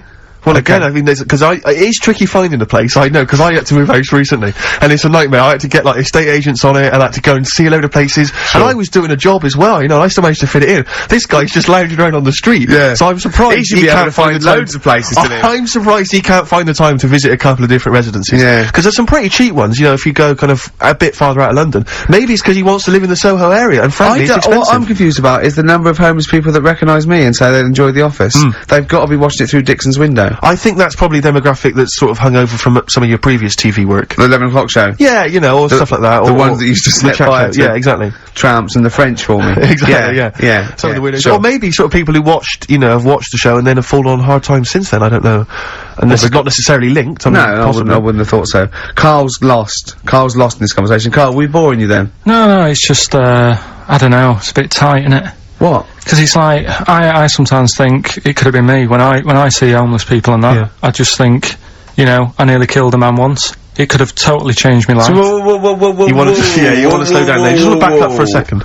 Just back up for a second. No, like that time when I was in Wales, right, I picked up a big piece of slate and chucked it off the cliff. Oh, yeah. Right? Yeah. And it nearly hit a fella. Yeah. Right, in that split second, if he would have decided to sort of go and pick up a shell that was closer to the sea, it could have hit him, and it would have killed him, and I wouldn't be sat here today. Yeah. Do you know what I mean? Yeah. So, it's just all about luck, innit? Right. Yeah. Do you know what I mean? So,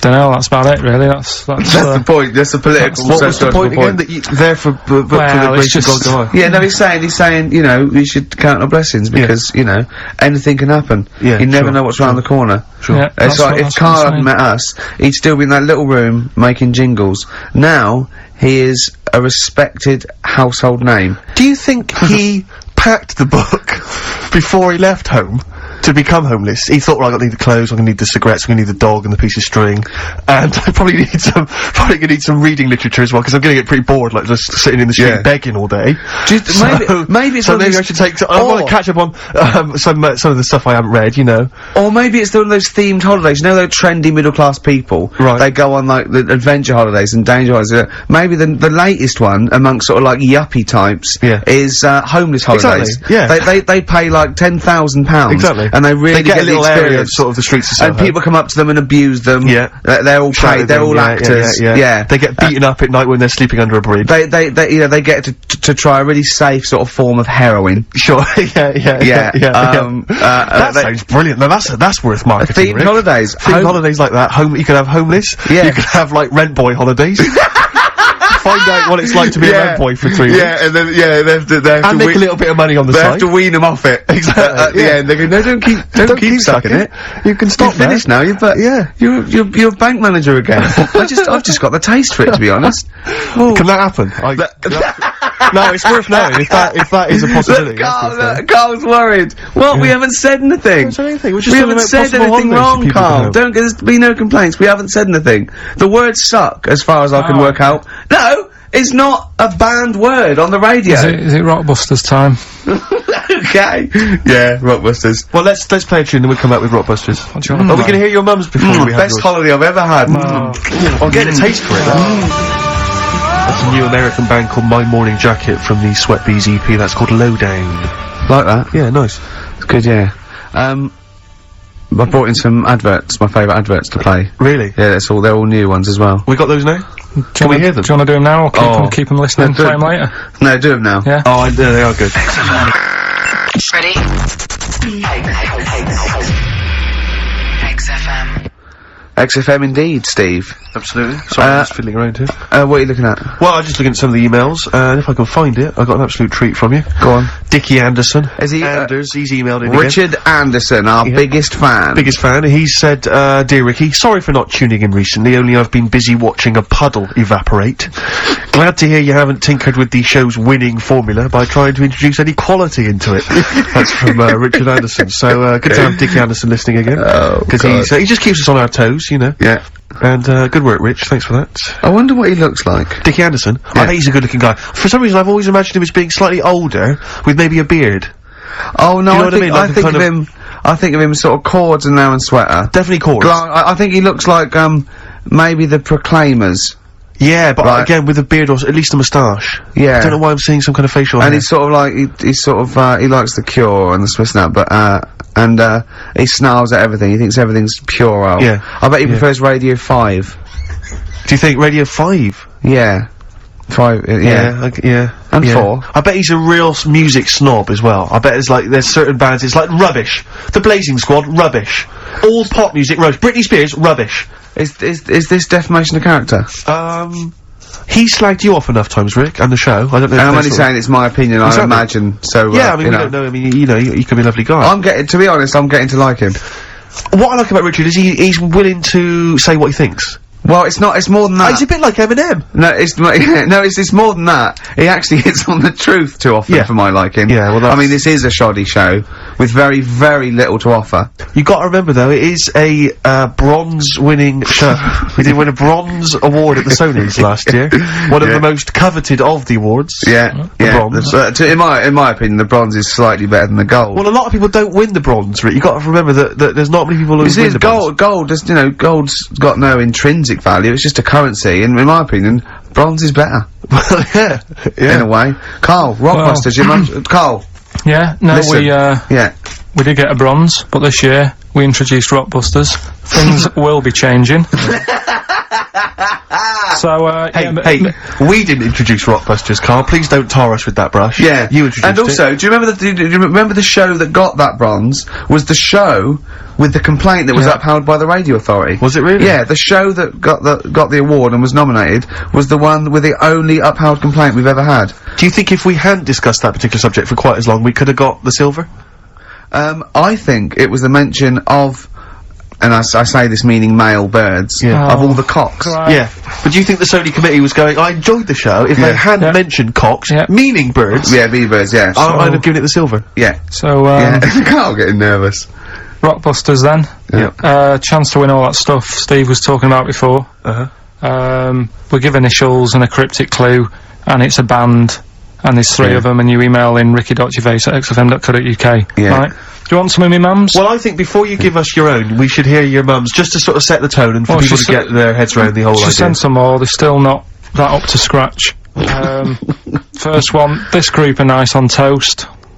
Marmalade? Jam. Yeah. Which one? Jam. Okay. Marmalade would have worked. Marmo's just as good, yeah. This man liked his wine. This man liked his wine? Dean Martin. What? So no cryptic clue, just a man who drinks. Yeah. But like, isn't there like a myriad of rock stars and pop stars who like booze? I love that. His wine! I don't think anyone would have ever got that. That's fantastic! This man liked his wine! Dean Martin! This man liked his golf. Oh, clubby chip face? No, Bunker Smith. Bing Crosby, yeah. He liked his golf. Yeah, that's genius. This man liked his wine. Just a couple more. Hope you're not speeding when you meet these. The police. Oh, it's great! And, is there any other good ones? Sounds like these lads work for the hospital. The porters. Say that again? Sounds like these lads, work for the hospital. Jerry and the pacemakers. Right. So we'll... Carl, I have to say, if there was ever, in the future, any doubt that you were your mother's son, that would pay that. Believe me, you are a chip off the old block. Well, let's so we have a little record and then educating Ricky and Rockbusters. So the show really starts. Of the prizes. Jerry Halliwell's yoga video, DVD, I think it's the latest one in that particular series, so if you've already worked yourself up to, you know, you're looking pretty good, but there's still a little bit of, flab maybe around the arse or breast area, then Jerry can help you out there. Yeah. We got, Only Fools and Horses, this is the Christmas special from last year. Jonathan Ross was giving that one on his morning show this morning, I don't know if they're just trying to get rid of him. Top of the morning to you from Terry Wogan, that's his, 2-beat CD. I'm sure they were giving that away as You've well, got the likes of Love Theme from Top Gun, obviously Take My Breath Away by Berlin, that's on there. What else we got? We got the Pretenders, you mentioned them earlier. Alison Moyet's on there. Annie Lennox featuring Paul I Simon. still call her Alf. Loaf is on there. I'm talking to the meat variety. Oh. Obviously. Miss Tina Turner on Silent Wings. There's an incredible selection there. Perfect for saying mum or a deaf aunt. That's the Manic Street Preacher's Greatest Hits DVD. Anyway, how's your aunt, the one who farted for 5 minutes, Carl? Also got the U2 not been that well. What's up with her? The best chill out album ever. Is she alright? Yeah, she'll be alright. Yeah. Okay, guys, so that's the prizes up for grabs. So we're having 2 conversations there. I think we're a little bit too relaxed in this show. Sure. I mean, people tuning in will just think, do those 3 people know they're going out live? Or is that a conversation, like, between the records? It's... do you know what I mean? It probably sounds like, the record is playing. We think the record's playing and we're just chatting. Oh dear, what we got, Carl? What we got? Carl, come on then. Right. I need some education. It's Rockbusters. I know, but I need education. I need some I know you're education. telling me, but we've promised some Rockbusters. Educating Ricky, I will be ditching before Christmas. Why? It will be going. Why? Because there's nothing out there. It's just struggling. I was thinking on the way in today, I can either do, doing something more with Steve, because we've done, like, the Ricky angle. Either we can do, educating Steve? No, either like a bit of a call my bluff type thing, but it's like a con merchant, and I have to, like, trick you. Okay. Con So I'm merchant, the I like con it. and you're the merchant. And then, I was thinking something that you just do some work, and you have a moan for a bit, and that's a bit, that's like a wine merchant, that you just like whine on about something.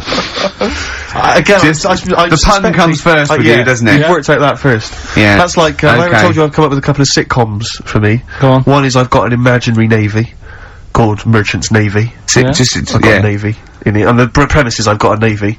Yeah. And another one is I live in... And that's as far as he's got as well. Yeah, that's all I've come up with. If you've got any ideas there, Carl, then that'd be much appreciated. Another one is I live in quite a salubrious part of North London, and that's called Merchant of Little Venice. And I live in Little Venice. Again, I don't know what happens. But, any ideas, Carl? You know, I've got one where I play an Italian waiter, and it's called Shut Up, a Gervais. Yep. That's So, pretty good. that's the one we're working on now, actually, to follow up with The Office. Do you like that? Yeah. Yeah. Yeah. We'll do something with that. Yep. But at the moment, we've got Rockbusters. Okay. So, these are mine. Number 1. You've been dunking that for too long. That's LB. Right, Oh god, that's too easy. That's too easy. I always tease them, don't I? Give them something to make them feel like they're going to win something, and then I hit them hard with a tricky one. That doesn't make sense. Yeah, go on. So, the first one, so that's the cryptic clue for a band or an artist. Their initials are LB, and the cryptic clue, you've been dunking that for too long. Yeah. So that's the first one. Second one, you won't be able to play that game in this pub, because the table ain't big enough. Right? Could be an old artist, could be a new one, could be a band. What's the initials? FD. Alright? FD. You won't be able to play that game in this pub, the table ain't big enough. And the final one, well, I've had a rubbish day, so I'm happy it's over. Right? That's the third cryptic clue, the initials being GK. Right? Yeah. Well, I've had a rubbish day, so I'm happy it's over. They're the 3 clues. All you gotta do is email in ricky.gervais. That's great! That's genius! Which one? The last one. Alright. That is genius. That's the best one you've ever done. Alright. Ricky.gervais. That's great. And then in the middle one. .co.uk. Okay. Email in them 3 answers, you win the stuff. We have still got Educating Ricky. Go on, let's have one. No, I'll give you the titles. Give me the titles, yeah, go on, yeah. Right, you've got 3 bits of info that's gone on in the world, or possibly sort of information. Older times? Never go further back than the 17th century, do we? Well, no, let's make it clearer. There's 3 bits of information that people have put on the net. Whether or not they're true, different issue. And that he still gets it a little bit wrong in translation, and sort of adds bits to it. Yeah, go on. So we've got, I love it when he plays out those historical dialogues. You know, it's like the 15th century where he goes, so anyway, a bloke says to himself, I'll tell you what I'll do. So the horse isn't happy. Yeah, go on. Right, so the 3 that you've got to pick from, you've got get your kit on, we're off down the butchers. Let's get your kit on, we're off down the butchers, We've got wash up with you. Wash up with you. Wash up with you! And the last one I couldn't really think of a good title for, so it's just, why don't they just get a diary or some paper or something? We've got to make this into a book. This has got to be a book out for Christmas. God. Chapter headings. Oasis, Live Forever on XFM 104.9. Right, we're in the swing of things. It's mine and Steve's favourite bit of the whole show. This is what we do this show for now. Educating Ricky. Yeah. Go for it, Carl. You said learning can't be fun. Yeah. Yeah? Okay, I'll go for the one... What's the one about the butcher, going down the butcher shop? You've got, get your kit on, we're off down the butchers. Yeah. You going for that one? Yeah. Well, do you know the saying, don't let the cat out of the bag? Yeah. Do you know what it means? Yeah, well, don't give away a secret. Right. Well, do you know how it came about? No. Well, ages ago. Before, like... Ages ago. 17th century? Yeah, before, like... Yeah, 17's good.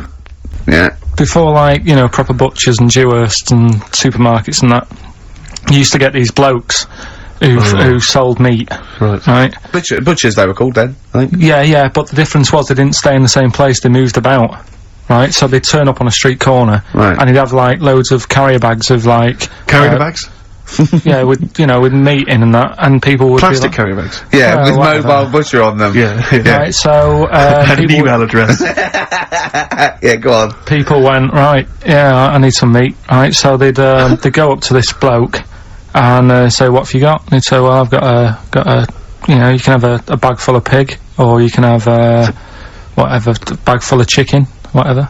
Yeah. And they'd go, yeah, how much? They go, call it a fiver, whatever. Yeah. And they'd buy them, and to make more money, they didn't always fill the bag with what they said was in it, And yeah, I thought that might be the case. right? So what Did they they used ever to put do? cats in there? Yeah, But I don't see what. Okay, so sometimes they would put a cat in the bag They put a and cat pretend in it the was bag. chicken or whatever else. yeah. So Why was a cat any cheaper than a chicken? because cats are wandering around the streets, aren't they? Chickens aren't. So they'd get a chicken. They put a chicken on the top so that when they look in it, they'd go, yeah, that's all right. Got a bag full of chicken. They'd get home to make the dinner, and they'd be like, what are we having tonight? And they'd go, well, you'll never guess. And they'd have like, well, you can have a chicken leg, and But it wouldn't be, it would be a cat. They'd have to defrost a pizza. Yeah. Did they mind that they were eating cat then? In those days? He didn't say. He just was saying about the saying, don't let the cat out of the bag. It's like, if they see that, they're gonna go mad. I'm mildly disappointed with this story. It's alright if it's true, but there's something about it's just. I want to know more. He always leaves it. Is it Carl doesn't quench your thirst for knowledge? He creates more. I don't know if that's a good thing or not. Well, yeah, he's like the pot noodle of information. Yeah, do you know, he never. I want to go. I'm not nourished by it. It's if for every fact he tells me, there's 10 others that spring up that I have to get clear. Well, so it was the people that were doing this. It was the dodgy butchers that coined this phrase. Were they saying to each other, "Don't let the cat out the bag"? I.e., what I mean by that, Jack, is don't let them see the cat. Yeah. What we've stuffed in there. Yeah. Dodgy butcher. That's another phrase, isn't it? So that's the first one. Is that a euphemism or is that dodgy butcher? As his meat delivered round the back. Sure. So that's that one. So let's get your kit on. What does that mean? It's a euphemism for homosexuality. Okay.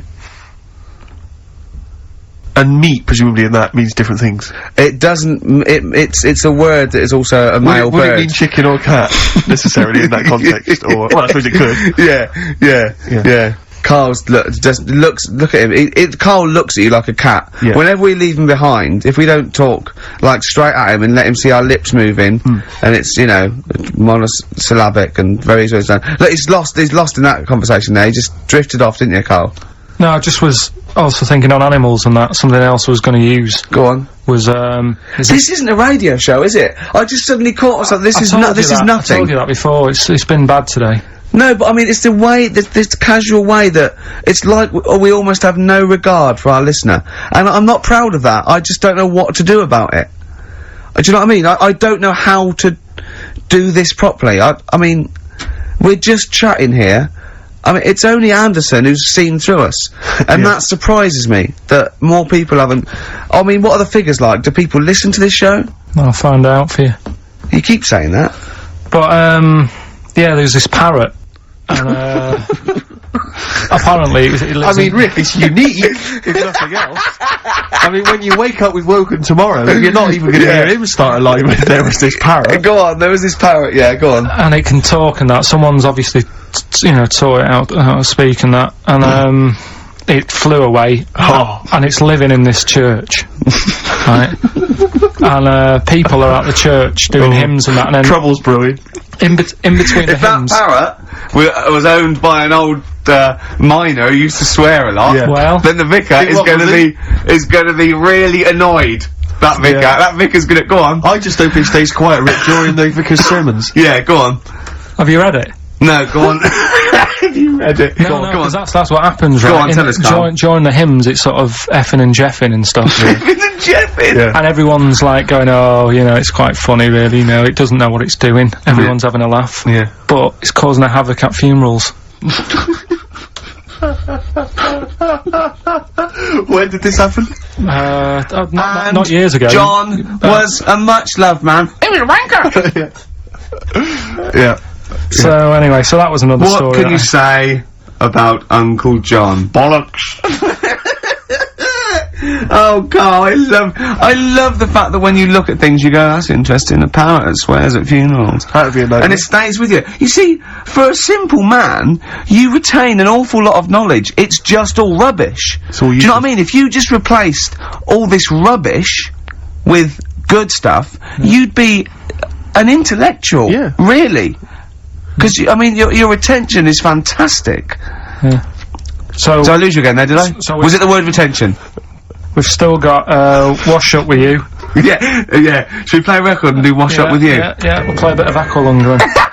Aqualung! Alright, that's Aqualung. Good time's gonna come, innit? Right, Carl, come on in, educating Ricky. So, don't let the cat out of the bag, that's where that comes from. Comes from a crafty butcher. Right, go on then. So the next little headline is Wash Up With You. Wash Up With You, go on. You want to know about that? Yes. It's a survey that they did.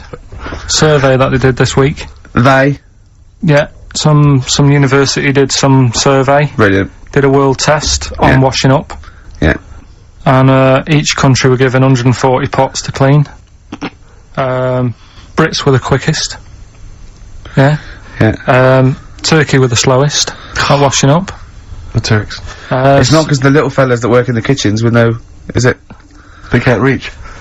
Spain were the cleanest, and the Germans were pretty good as well. So I don't know where to start with this. Honestly, Steve, I don't know where to start with that. Look at his face. It was really light, right? We've had the parrot, right? These are things that I found the parrot, right? I've told you about the dog in the car wash. Right, you didn't tell me about that. You said there's a car wash for a dog. That's all you told me. Yeah, the but parrot, you said there's a parrot. What?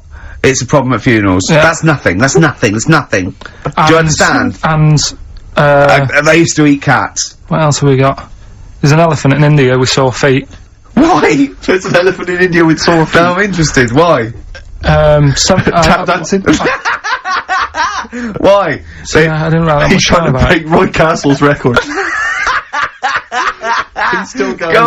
Come on, what is it? What is it? Think. It's an elephant, and it was really old. It was about 76. Right. And it had sore feet because it's old, and They don't make stair and lifts the that roads big, do they? roads are bad and that. Yeah, go on. So they said, what we're going to do?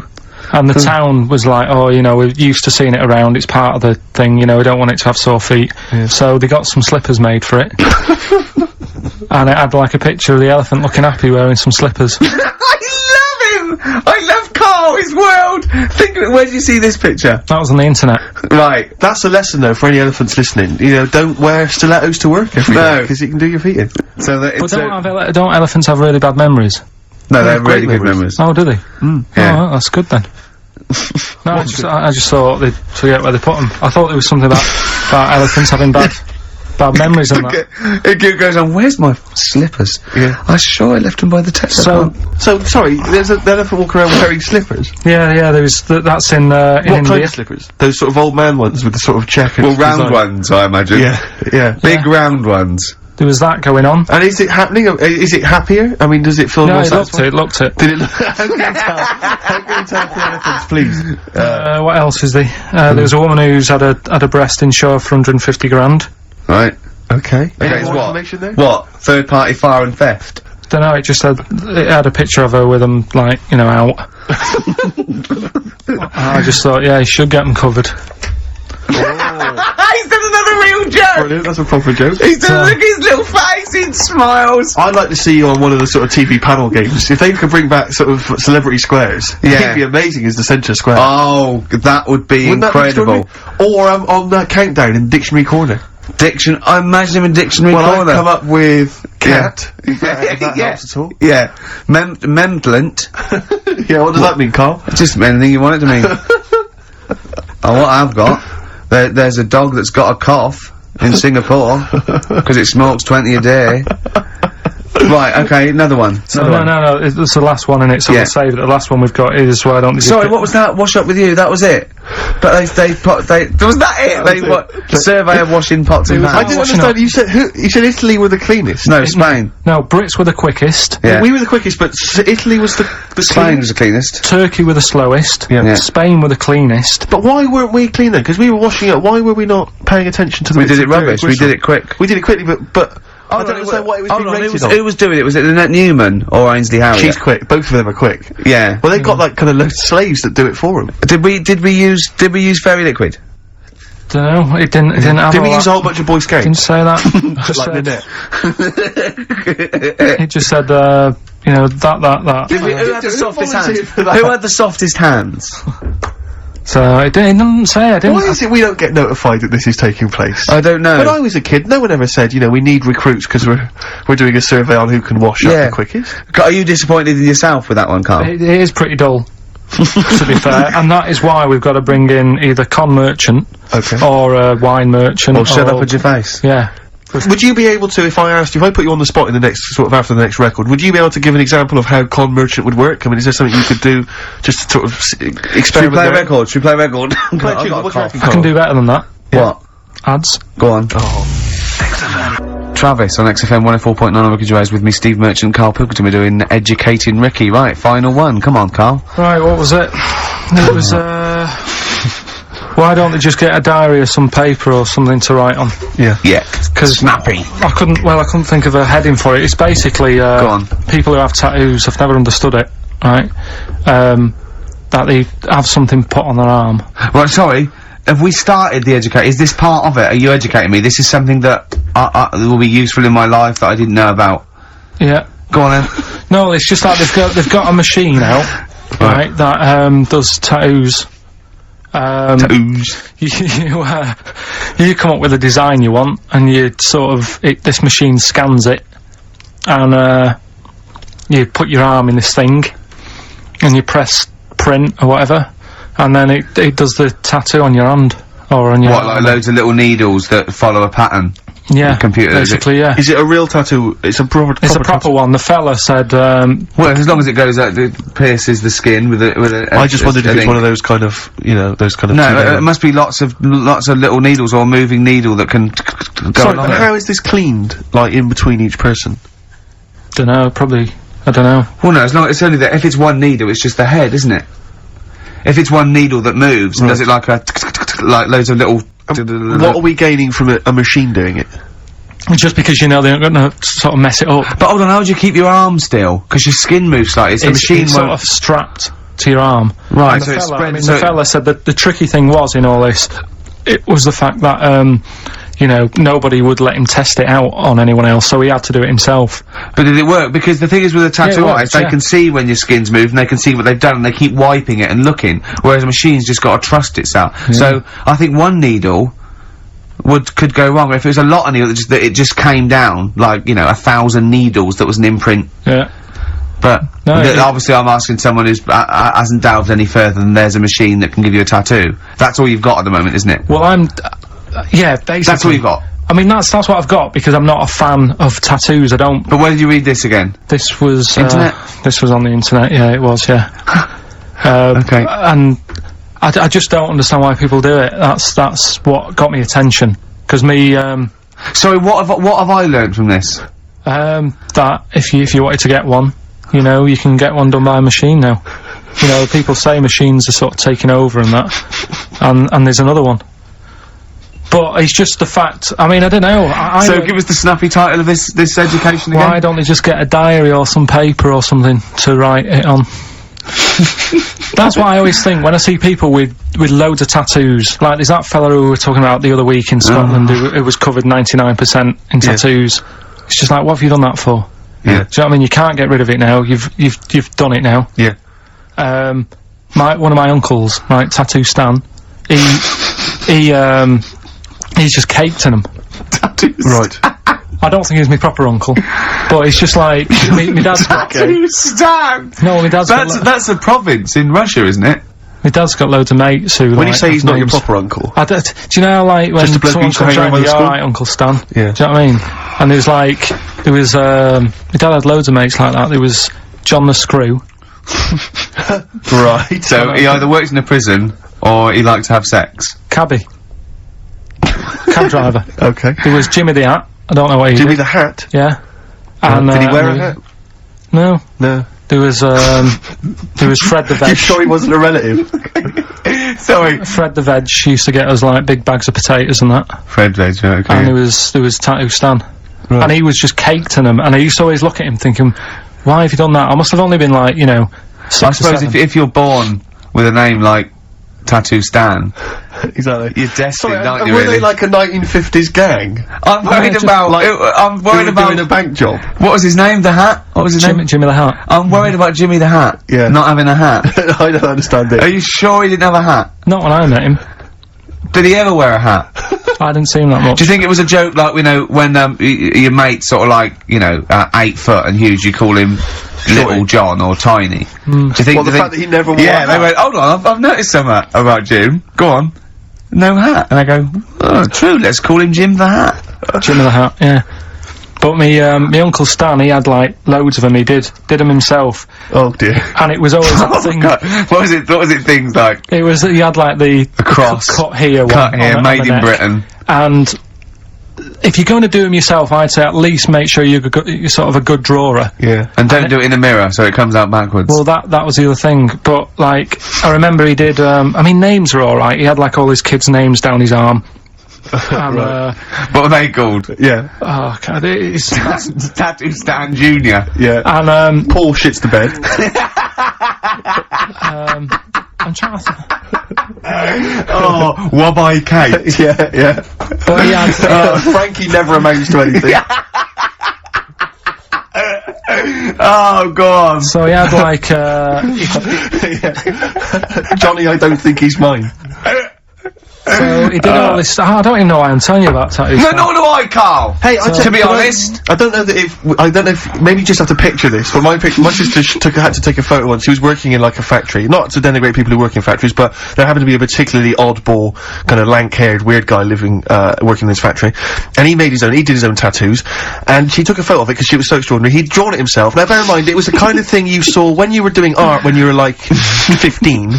This is the sort of person who designed their own, like, heavy rock album cover. Yeah. He's that sort of person. So, I mean, like, was it a dragon with breasts? You're not far off, Rick. No. You're not far off. I'll tell you what it was. He had this tattooed on his back. It took up his entire back. She took a photo of it for me. He drew it himself. He had it tattooed himself, and it was just too much detail. Too much detail for a tattoo. It needs to be fairly simple, I think, to make a tattoo. It was... it was a naked female vampire having a shower. Why was she having a shower? Having a shower. Well, that's why she was naked. Yeah. And so she was She'd been out, beautiful. she was, presumably, She'd been out that night. a lot of blood.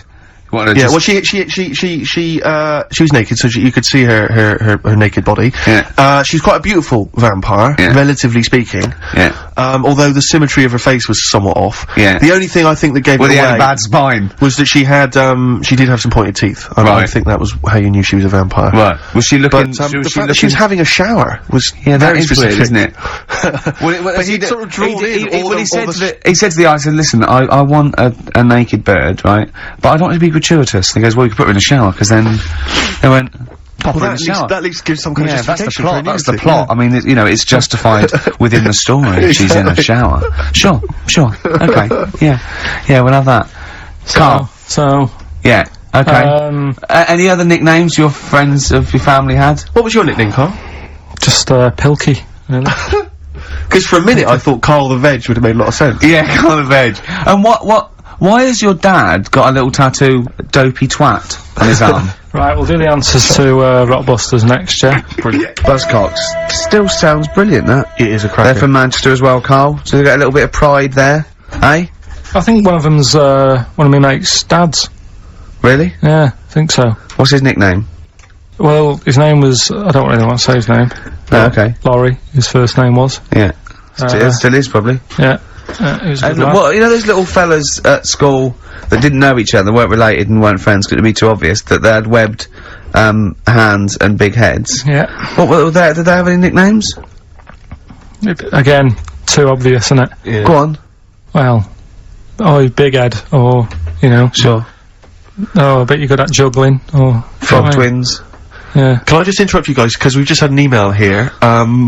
I hate to query you, Carl, and your educating Ricky section, because I know you put a lot— don't read this, let me just read it for you. Just had an email here from Olivia, and this has also been corroborated by someone else, I forget who it was.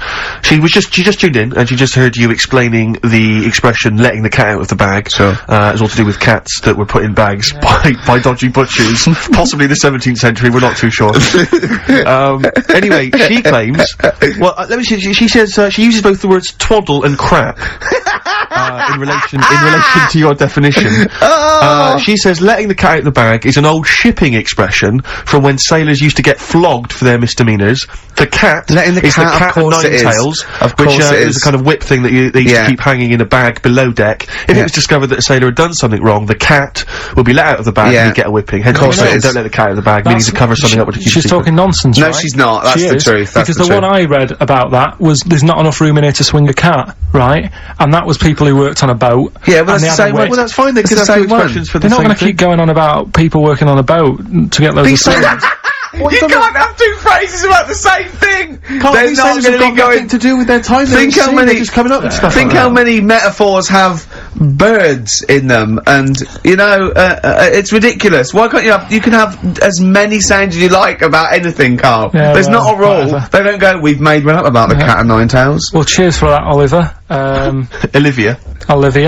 Yeah. Don't see your email coming up with the Rockbusters answers, so You better give us the answers let's again. give them out. The first one was you've been dunking that for too long. That was LB. Limp Biscuit. Limp Biscuit. Yeah, got that one. The third one, we'll jump to that one because you've got it. Well, I've had a rubbish day, so I'm happy it's all over. That was GK. That's a great one. That's Gladys Knight. Glad it's night. That is brilliant, Carl. And the one that you're both having a problem with, you won't be able to play that game in this pub. The table ain't big enough. FD. Go on. Fats Domino. Yeah? What? The dominoes, you play dominoes in a pub. The dominoes fat. Pub tables are quite small. You won't be able to play that game in this pub. Fats Domino. Rubbish. So, do you want to pick a winner? Rubbish. Well, you say it's rubbish, but plenty of people got the right answer. Rubbish. Who do you want to go with? The bunch of slightly rubbish prizes is going to Elliot K from Chigwell in Essex. Well done to Elliot. I'll just before we go, can we just get a little email off Anders, because I think he must— well, I think we've probably turned him round with this show. I'd have thought so. I think he's going to be saying, coming to us with his tail between his legs, saying, sorry lads, a blinding show, I was wrong, you were right. Yeah. Yeah. Alright, Song for the Lovers is very exciting this week. we haven't had a song for the lovers or the ladies for quite some time. Let's combine the two. And a bit of John Martin, May You Never. Let's end with that this week. We'll see you next time. see ya. Bye.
Merchant, and of course Karl Pilkington. Ooh, have we got a show for you today? What have we got planned?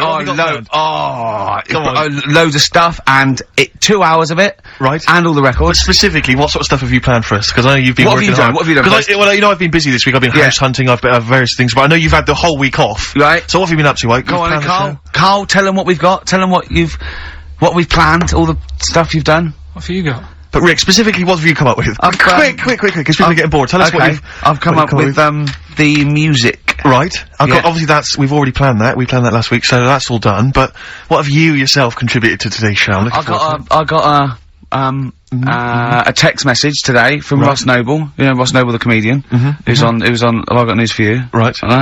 He says, ask Karl if he woke up with ladies' boobs, would he just put a dress on and live as a lady? Or will he just be a man, but with these boobs? Karl, it's a good question. I know that happened to Ross, so he's throwing that one out at you. It did in a way, because he ate pizzas for a year, didn't he? Yes, he did, yeah. And he got a lovely pair of breasts. Yeah. Go on. Probably just find a loose-fitting jumper, go to the doctor's. What would you say to the doctor? How would you explain this phenomenon to the doctor? So you'd be happy with this, because you believe in, shite, like, No. Go on. But it can happen, because I told you a couple of weeks ago how it can happen. How you can wake up with breasts if you're a fella. I told you. Go on. Haven't you remembered? No, funny that, innit? Go on. Have you, Steve? No, I don't remember this. Did you tell us on air? Yeah. It can happen if you go to Argentina and have a steak. You can wake up with breasts. Because I'm sure I'd have remembered that. Pull the other one. Look, he likes that.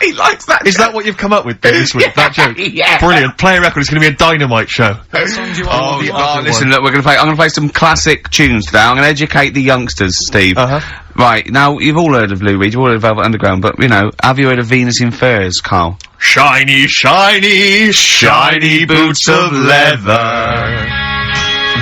Venus in Furs. Velvet Underground. What a great start. What a classic song. They continue to sound fresh and contemporary. Do you know what that song's about, Karl? No. M&S. M&S. It's about M&S. You know that? Yeah. You know the shop? Yeah. It's all about that. Yeah. Whiplash, Smile, and all that. All the things you can get at Marks and Spencer's. Shiny boots of leather. Yeah. Being whipped. Yeah. I think that's a new division they've opened. Yeah, but we have got a great show lined up, haven't we? No, we have, because we've got, Rockbusters coming up, the great new looking quiz. forward to that. That's made the press. Has it? Yeah. Frimley Tea Room's newsletter mentioned it. We've also got, that's Karl's local, isn't it? Yeah, we've also got, Educating Ricky, where Karl educates me. The one last week, a girl, right? She was deaf, and she was had an argument with her mum, and she pushed her and she hit her head, and then she can hear again. Yeah. Don't know what I learnt from that. No. It might be subliminal, something might be going, it might be a metaphor that I will learn from. Yeah, it's like a parable. Yeah. So, look at his face. We might as well be talking Dutch, mightn't we, Karl? Say something quick, it's radio. I don't understand what you want from me. Oh, we're only joking. Right, so, Educating Ricky, I've worked a bit harder this week, we've got some good stuff. Okay. I'll give you the teaser headlines later. Headlines in a bit. Yeah. So you've got Rockbusters as well. Karl's having a bit of a stressful week, because he thinks he's not appreciated, because he gets in at, what time do you get in? About 8 or 9, don't you? I've been busy this week, I've been in at about 8:30 in the morning. Yeah, and you've been leaving when? About 8:30, 9 o'clock at night. Yeah, you're in Saturday.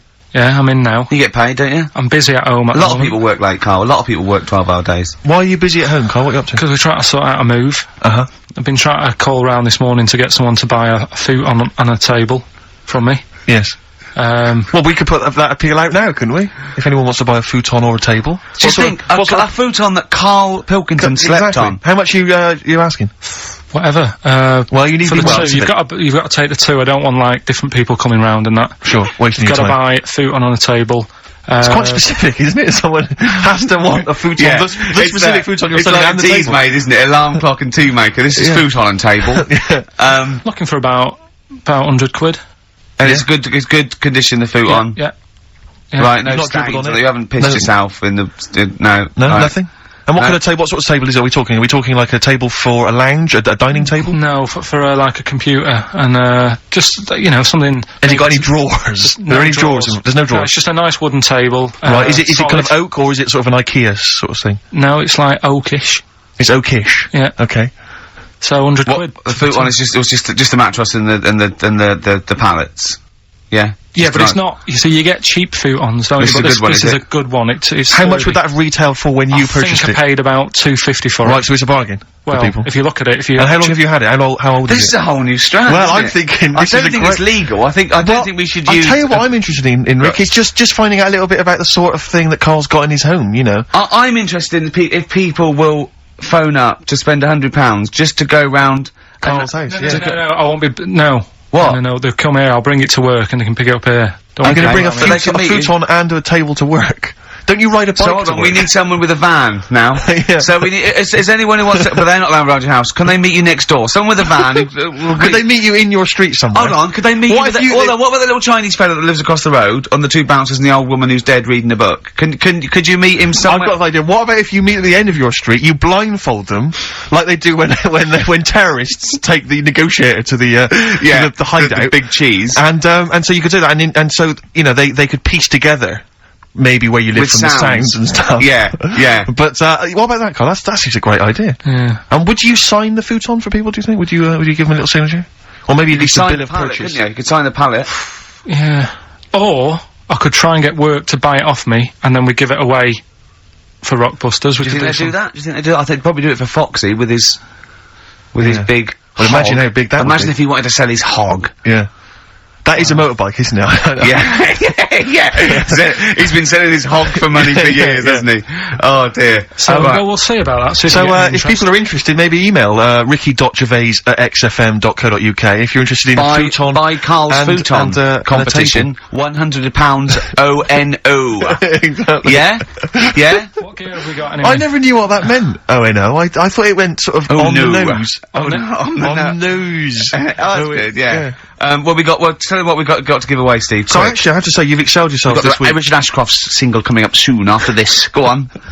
Since when have you taken to talking like that? It does amuse me. Go on. This is a nice little collection here. This is a 3 DVD set. David Attenborough's, The Life of Birds, Trials of Life, and Life in the Freezer. That's a good one, isn't it? That's a selection of, animal-based documentaries. Yeah. We've got, and now this What he's actually best is- at. Well, absolutely. I hate when he goes off the ball and does, like, fast cars. This is, very, very good indeed. This is a best of David Bowie compilation. It is a very good, Just, it's a in proper time for one, Christmas. not the rubbish ones that no one else wanted. This is a brilliant Yeah, it's got compilation excellent about selection on there. We've got this. Now, this looks like a madness. Oh, no. It's far worse than we could possibly have imagined. It seems to be some kind Is it Our of House tie-in with the Our House Madness musical. And it's got a cast of 20 people who wanted to be singers. It's tricky to find out. I can't figure out if it's the originals or not, but needless to say, if you're a Madness fan, I'm sure that'd be an absolute Yeah, you love treat. that, you love that, you love that. Now, I know that, Steve, I wouldn't mind that DVD collection myself, but I can't. That's It's true the giveaways that, no, we can't. I'm talking of great compilations. What about this? It's Country Legends. I'm Oh, seeing on the that's front there Glenn Campbell. We've got Dolly Parton. We've got, whatchamacallit? On the car. On the front Whatchamacallit He's a from great performer. yeah. Jake, whatchamacallit. Oh, Some excellent. great hits from him. So, that's there as well. well, Country what a Legends. collection. That's, same XFM compilation again, easy to get hold of if you But the are big in one, the building. the film that Carl This is picks it. every week, The big DVD one. movie this week. Don't go Carl. out tonight if you've got a DVD player and a television set, because No. you'll be staying in and watching this fantastic film. It will tear your soul apart. It's Hellraiser. The original Hellraiser. Bear in mind, it has been on Channel 4 and Channel 5 and on most cable channels since it came out. But if you haven't seen it, if you're one of the only people who has not seen it, and of course you have to be over 18 to play, then you can win Hellraiser. That is fantastic. Well, play a song, Carl. We'll come back to that. More great stuff. Indeed. The competition coming up later. Email only, isn't it, Carl? Yeah, absolutely. Futon. Futon's still available. Richard Ashcroft. Check the meaning. Well, Carl, you're chuffed, aren't you? What's happened? What's just happened? Tell the listeners what's This happened. has sparked you up a bit. Steve's just called up. He's putting an offer for the futon and the table. Yeah. I think he definitely wanted it, but I said, look, you know, think about it over the weekend. Yeah. Give Well, us you're a not a call. hustler. No, well, I'm not going to rush him into it, because once he's got it, he can't bring it back. I'm not messing about. No. So The bloke said, what sort of wood is it? Carl said, sort of like a light brown colour. He went, what, beach coloured? Carl went, depends what beach you're on. Which was nice. You do understand there's a wood that's called beach. well, he's happy, he likes the sound of it, nice plum cover. He's gonna be, Yeah. It's Carl going, that'll go with Magnolia, you walls he's just going, I'll tell you what, looked nice in your spare bedroom. It was like an episode of Changing Rooms. It was like listening to an episode of Carl. He did the deal in under 3 minutes, wasn't it? It was pretty good, didn't he? He phoned it about halfway through in that song, so you worked pretty quick, Carl, I gotta say. Yeah. It's your Manx scally way. I'm sure we're not allowed to do this, though. No, I think it's highly criminal. Yeah. Have you got anything that you getting? Well, I'll tell you, I am moving shortly, so I mean, I might come in next week. I could have a couple of I drinks, threw away a desk the other day. I gotta get rid of a bed, a chair, because you know I'm pretty tall. This is so pathetic. When I moved up to London, my dad said, well, you want to be careful, because I mean, the seating in a lot of these London pads, it's bad seating, very low backs, fashionable, isn't it? Fashionable chairs and stuff. You're a big guy, 6'7", you need like a decent chair. We went to a shop, it was like a second-hand furniture shop, right? I bought this chair, very high backed. Why did you buy that? Bought a solo, I love that. It's just a chair, so I could sit in my room and watch TV. But was it a soft chair, or was it a wooden chair? It was kind of like a sort of, well, let me explain, because it's kind of like an armchair, but it's kind of got wooden arms. So I get this chair, I bring it up to London, I'm thinking, this is a great chair, this is a wonderful chair. I'm gonna be watching TV, everyone else is going to be in agony.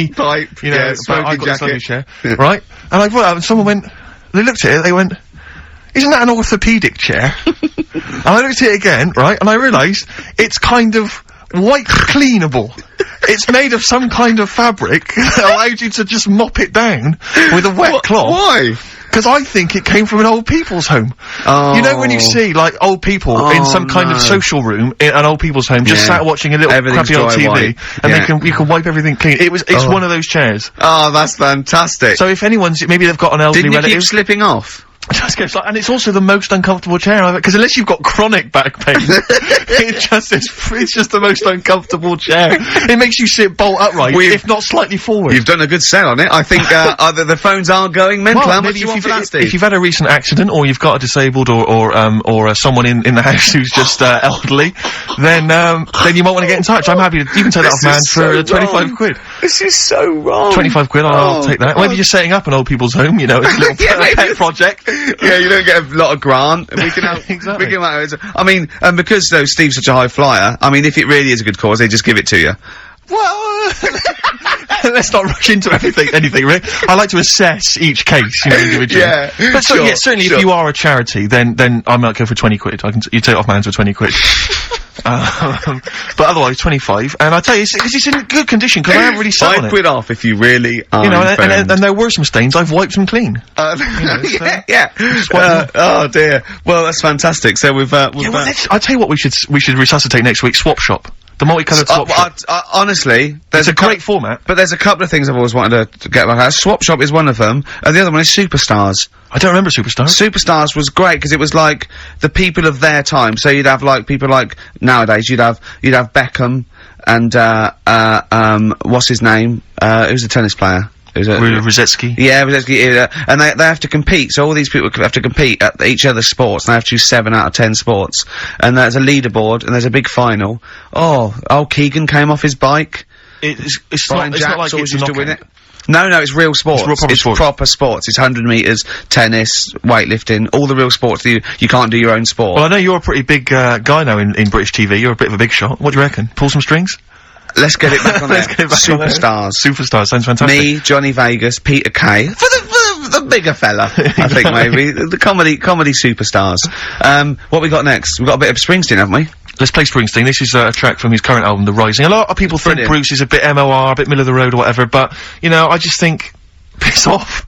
Yeah. I just think, screw you. I just think, get lost, you. Yeah.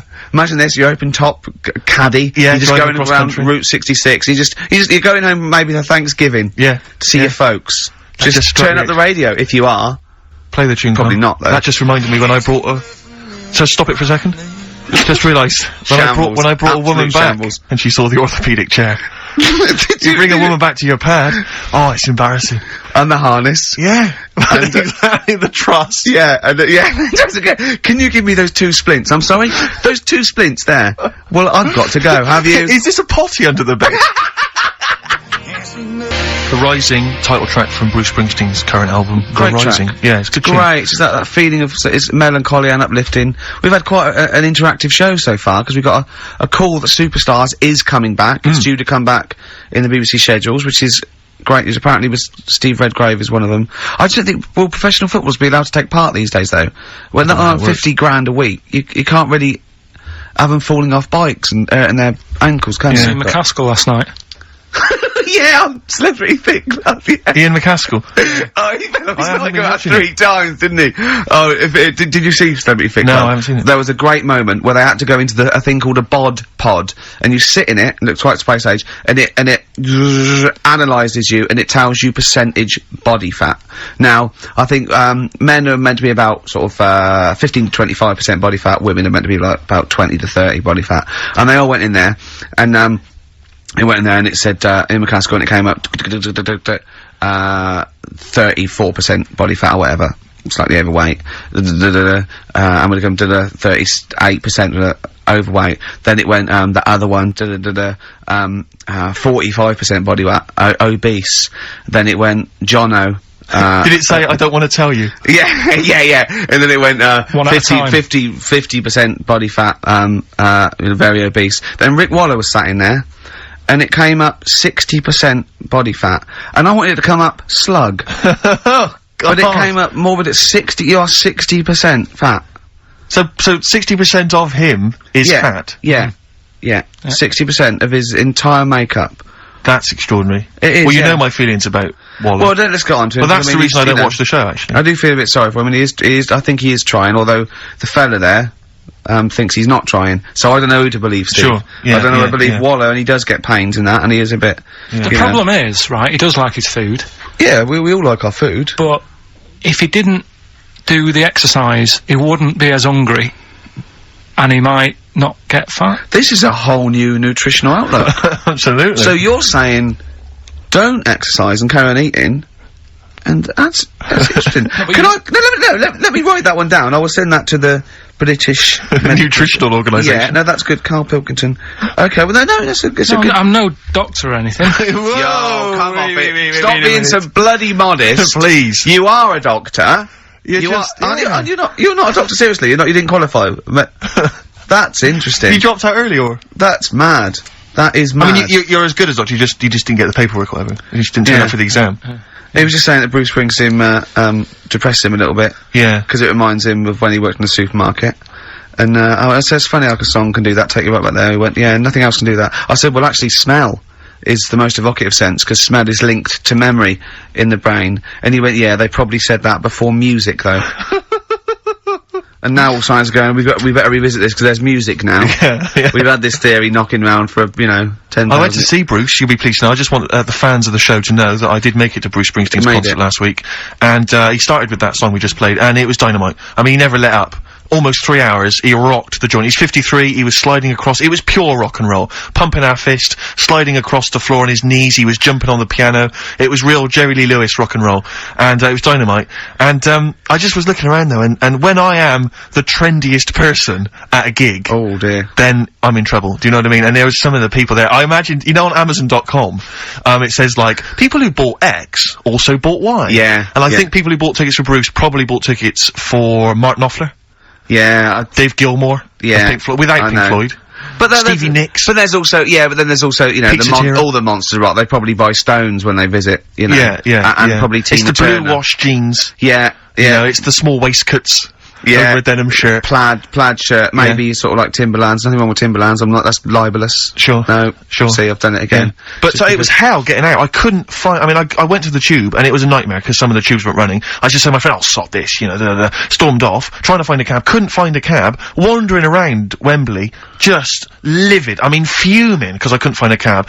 I was screaming because I was going, I've got money, I'm on the radio, I've had a TV show, I've got the cash, I'm willing to spend it. There's no one who can help me get home. And I was I've seen him shout this in Brewer Street. Yeah. Just to stand in the middle. Go on. And I was thinking to myself, what would you have done there? Because in the end, I just sat in a little cafe, had something to eat. But if you couldn't get a cab, what would you have done?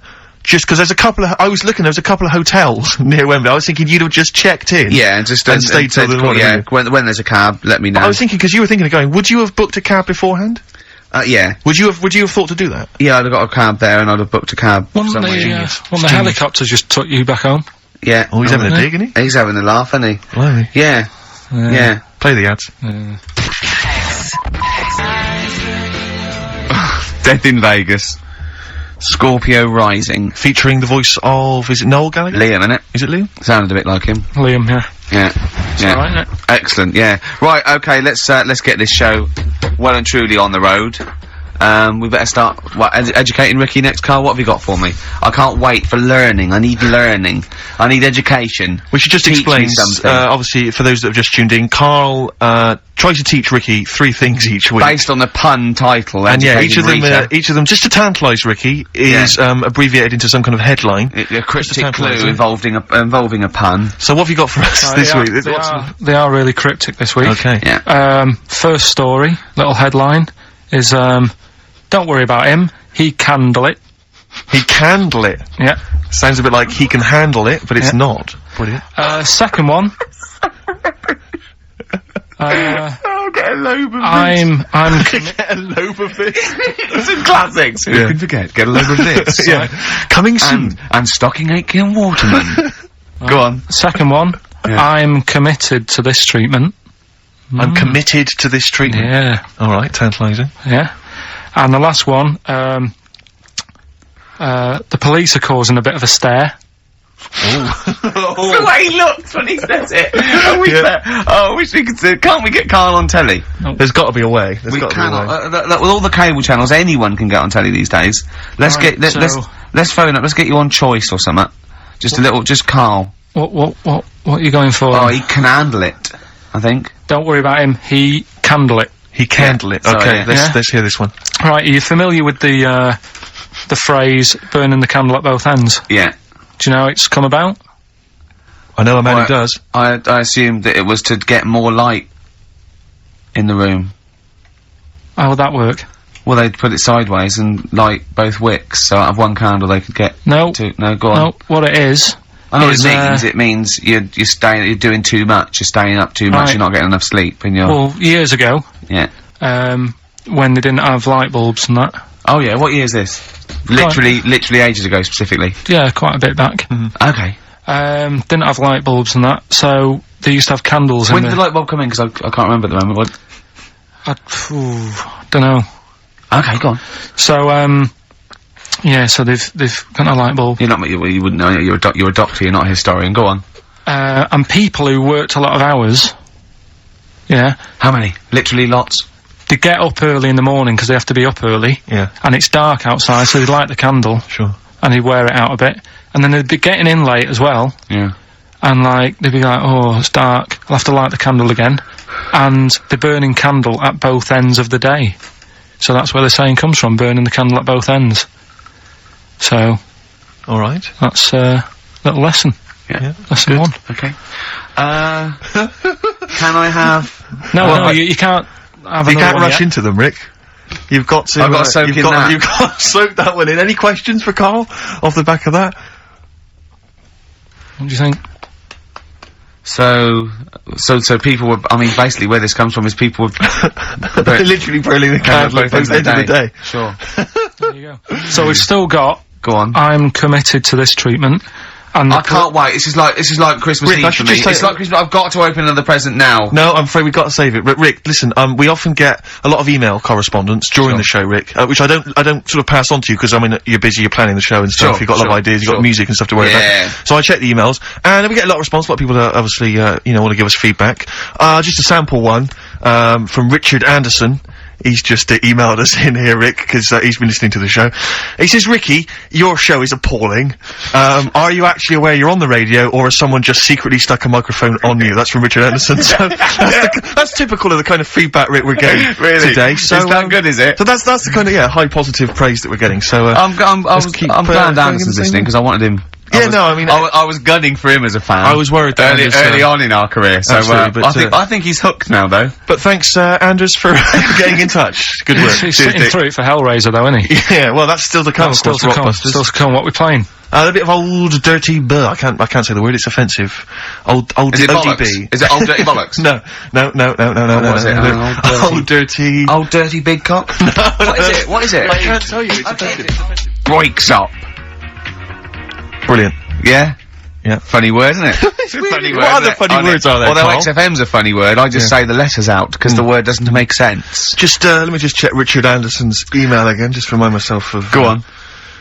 Ricky, your show is appalling. Richard Anderson, thanks. What I like about, Dickie Anders is that he's obviously so angry, he's so annoyed by the show, that he's bothered to email just to get the venom out. Because otherwise you'd just think you'd switch over. Well, he's obviously so annoyed, he knows how to hurt someone as well. Exactly, he's really taken the time out to show his disapproval. Of giving up. I'll tell you what though, it is pretty hard to listen to. What, this? Yeah. I've listened back to the tape, that when you're making that thing for the best of. Yeah. And I sounded like Albert's Taplock. I really sounded like some sort of punch-drunk stroke victim. And oh, there you go. I was gonna say, I don't remember myself like that. Yeah.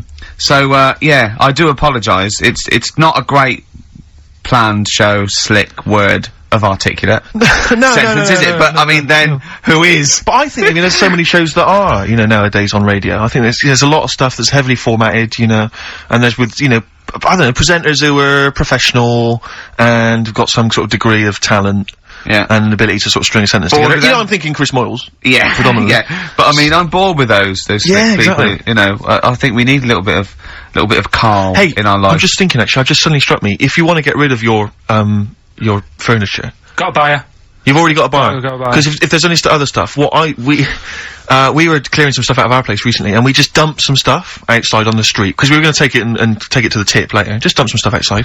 And I have never seen so many people come out of the woodwork scavenging through our garbage. It was incredible. They were like zombies. Well, that's what I was saying. They were like flies around shit. But when I said to Carl, that's what you should just do, just dump it outside, because it'll get taken. When he went, he said, do you think I asked enough, 100? I went, yes, definitely. He went, oh, I could ask what? I said, no, don't do that. I said, because you'll end up having to pay the council to take it away. He said, I wouldn't. He said, I'd rather just dump it and let a little homeless fella have it. And then he went, imagine the little homeless fella sitting at the desk. Can you imagine, right, I walk past, he's sat outside Hearts, right, the little 24-hour shop. He's sat outside there and he goes, have you got any change? And I go, I can do better than that. Yeah, here's a chair and table. Here's a futon. Yeah. A futon, no less. Not your boring bed, but a trendy...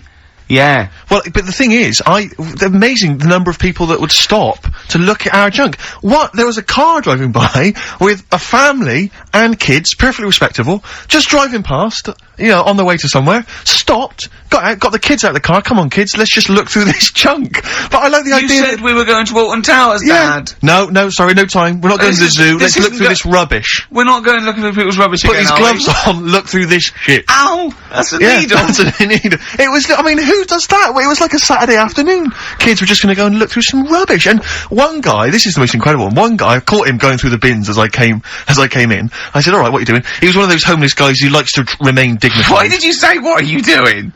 Well, because it was my house, I had to go I had to squeeze past him. He wasn't in your kitchen. He was in our front garden. Oh, was he? Yeah, going through it. He torn the bags open, he was going through it. I said to him, what you up to? He went, oh yeah, just looking at the stuff. Don't worry, I'll clean it all up afterwards, just looking for a few odds and ends, blah, blah, blah, blah. I said, oh well, you can take what you want, it's all going away. Yeah, thanks very much, thanks. Yeah. So he went off, right, I didn't think anything of it. I was walking past the shops the following day, there's a little sort of, kind of 7-Eleven, right, I was walking past, I thought, oh, that's interesting, a Gil Scott Heron album for sale.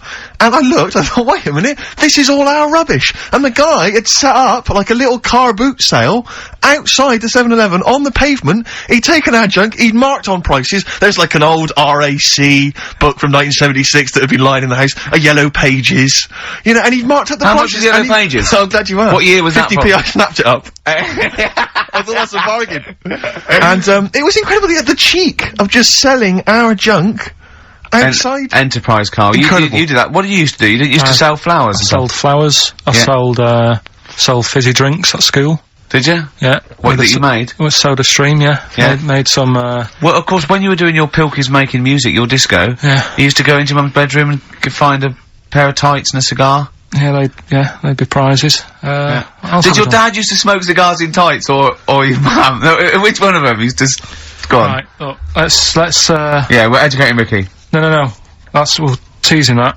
Rockbusters. Well, I think we should play a tune and come back with Rockbusters. Oh, the show's fallen down. We were going so well, and it's just the energy, isn't it? The first hour we got through. I'm still in good spirits. Is this still good? Is it this show? I'm enjoying it. Yeah. Yeah. Having a good It's time. still good, is it? Let me just check just check what Richard Anderson thinks of it. Good evening, man. Again. No, he thinks it's appalling. No, the Dixter thinks it's appalling. So we should play a tune because he prefers the music. Bit of Aqualung. Aqualung. Rockbusters next. I like that. That's great, isn't it? Aqualung. Good time's gonna come. Well, Carl, we've got loads of ideas. We've got emails coming left, right and centre. I think you've caused quite a stir. I think you've turned this show around, to be honest. Honestly. Yeah, no, you've done really well. You're actually acting a bit like a producer, isn't he? And, you're coming through in your own right. Yeah. We've had a great suggestion. We've had a great email here. Let me just check this, Carl. Let me just check. Listen to This this. is from Jeff Dunn. He's a big fan of the show, and he's just had a genius idea. He's saying, "You're moving house, Carl. Why don't Ricky and I come round? We can do a live outside broadcast from your flat. We can observe from your kitchen those weirdos that live opposite. Yeah. We can maybe just wander around, just see the kind of place that you've got. You know, maybe check out your record collection, your clothes, what you got in the bathroom. It'd be amazing. Your futon. It'd be like Louis Theroux, wouldn't it? We'd be Louis Theroux. Come on, Carl. This is a dynamite idea. Nah. Why? I don't want you coming around making a mess and that. We won't make a mess. We'll take our shoes off. When have I ever made a mess in the studio? Yeah, exactly. No, But do you know what I mean? We're not going to make a mess. We're not going to have anything with us. But what's in it for anyone? Well, it's just a fascinating insight into you. Yeah, but, right, when I see that little Chinese kid across the road who's dancing about in his underpants, that's in the evening, right? He's not going to be doing that on a Saturday, so you'll be disappointed there. Sure. That old woman... But you could at least show us the room in which he dances. Yeah, when you say little Chinese kid, he's a 35-year-old man, isn't he? Yeah, well... yeah, you don't... 28. Yeah. But anyway, that's beside the point. You know, we'll find our own amusement. No, I don't. And the woman downstairs has got a baby, and if we make loads of noise, and that gets stressed out. We're not going to make noise, are we? We're just going to have a conversation in your flat. Have a cup of tea. Yeah, but if we're doing OB, we need to get, like, a car outside with a big aerial on it, and the parking's bad round our way.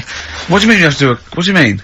To do an outside broadcast. Can't they put in an ISDN line just for the dance? No, because it'll make a mess of the wall, and I won't get my deposit back. So, we'll leave that. Thanks for the idea. You know, he's going around painting all the little holes, to get his deposit back in the wall. He wants to get his deposit back. It's probably cost him about 400 quid redecorating. Let's remind people, Carl, of the prizes for Rockbusters this week. It's dynamite stuff. We've got the David Attenborough DVD Nature Collection. We've got a number of CDs, the best of David Bowie. We've got a Madness CD, not quite sure whether that's songs from the musical or their original tunes. Country Legends, 2 CDs there of great country music. Brilliant. And the remix to XFM compilation. Plus, of course, the big movie prize this week. Hellraiser! If you haven't seen it already, then I assume you have never seen a film before. Because I don't know if there's anyone who hasn't seen Hellraiser. But obviously you have to be above 18 to join, to play the competition. Come on in. So, How long would you want to be around for? Is this just for the... Just for the show. Couple of hours. 2 hours. Just get the desk in there. A live OB. We could check out the futon, we could sing its praises. Check the fault in, right? Yeah. Oh, you might have sold that by now. But we could have someone come round and buy it live on air. Yeah. Yeah. Think about it. Think about it. Think about it. Great. How did Graceland start? 'Cause that was... that was his normal house, and then he took over. Right, anyway, Rockbusters. Yeah, go on. I give a cryptic clue. Yeah. And a letter, and it makes up a band. He right? never said the word cryptic a few months ago. I love it. Do you know what I mean? I feel it's like our own little Eliza Doolittle. Yes. Right, even Richard will like this one. Here we go then. First one. There's 3 of them, and you email in. If this doesn't turn Dickie round, nothing will. This is an email-only competition. Email only. Right, here's the first one. Initial is B, so it's a band starting with B. Okay. And the cryptic clue is, I don't like them birds, they shouldn't be allowed in this area. I don't like them birds, they shouldn't be allowed in this area. Next one. Right, the next one. He doesn't like women, yet he's got a couple of kids, that's a bit weird. Is that a cryptic clue, or is that just... Is that just a thought just a general point? Is that That's the cryptic clue. Okay. And the initials there are PD. Okay. And, the last one, I've got that one, that's terrible. That's terrible. Okay, quickly. Oh, God. And the last one is, that bloke who does... Come on! It's making me laugh. Come on, Carl, be professional. Right, the last one. Right. I can't do it, it's making me laugh. Oh, come on, I'll come and read them then. No, hang on, Come on, Carl. Right, here we go. They don't do this on Blockbusters on TV, do they? No, come on. That bloke who does sport on telly. He's got a little kid, right? Initials DC. What? Is that, I'm was that the completely clue? confused by that. Was that the clue? Yeah, that bloke who does sport on telly. Yeah. He's got a little kid. Initials DC. Okay, is that a band? Or an artist? It's, oh, well, I'm not A gonna tell you. cheese. I'm This not is gonna not tell a well-known sandwich. Is it, what is it? Is it a Fine. band or an you. Right, artist? so just quickly recap. That's Okay. it's a Come B. on, Carl. Right, Come on. quick recap. The first one is B. I don't think them birds should be around in this area. Right, that's B. Right? Second one, he doesn't like women, yet he's got a few kids. It's a bit weird. That's PD. And the final one, that bloke who does sport on the telly, he's got a little kid. Right? DC. Alright, and it's ricky.gervais@xfm.co.uk if you want to enter for Hellraiser. Oh, I'll tell you what, continue to do that little theme of like some old stuff people haven't heard of. If you're under 30, you probably never heard of this band. It's also a new thing I'm going to introduce to it. It's Show Up Camfield. Camfield talks the talk, he doesn't walk the walk, he doesn't play some rock classics on his show, because he's scared. I'm going to play the tracks that Camfield's too scared to play. This is Kansas and Carry On Your Wayward Son, alright? Brawl, Nirvana. Amazing. We were just talking, we were getting excited about that, Yeah, aren't he's we? got an incredible voice he has. And Grohl, drumming, it's brilliant. You know, you're right, the new one from Nirvana. Well, it's time for Educating Ricky Part 2, isn't it? I'm excited, Carl. I'm going to learn so much from this. What's the choices again? What's Right, you've got left. Still keep phoning your answers to, Email, sorry, yeah. The answers to Rockbusters. Yeah. Right, okay, Educating Ricky, Part 2. Right. I'm committed to this treatment. Yeah. Is one. I've got to go for that one. Yeah? Yeah. Or the other one is the police are causing a bit of a stir. He still says it like it's the best thing he's ever come up with, which Yeah. in a way it is. It could be. Right, go on then. I'm committed to this treatment. Right. Do you know the saying? Is it just sayings now? Are they all sayings this week? No, they're not. Okay. No, the other one isn't. Frog in your throat? The saying, there's a frog in your throat? Yeah. I assume it's, when you, croak a little bit. You sound like a frog. No. Right. Might seem a bit weird, this one, right? But years ago, Oh, yeah. Sorry, what is that clue? Committed to this treatment? it's about frogs Kermitted.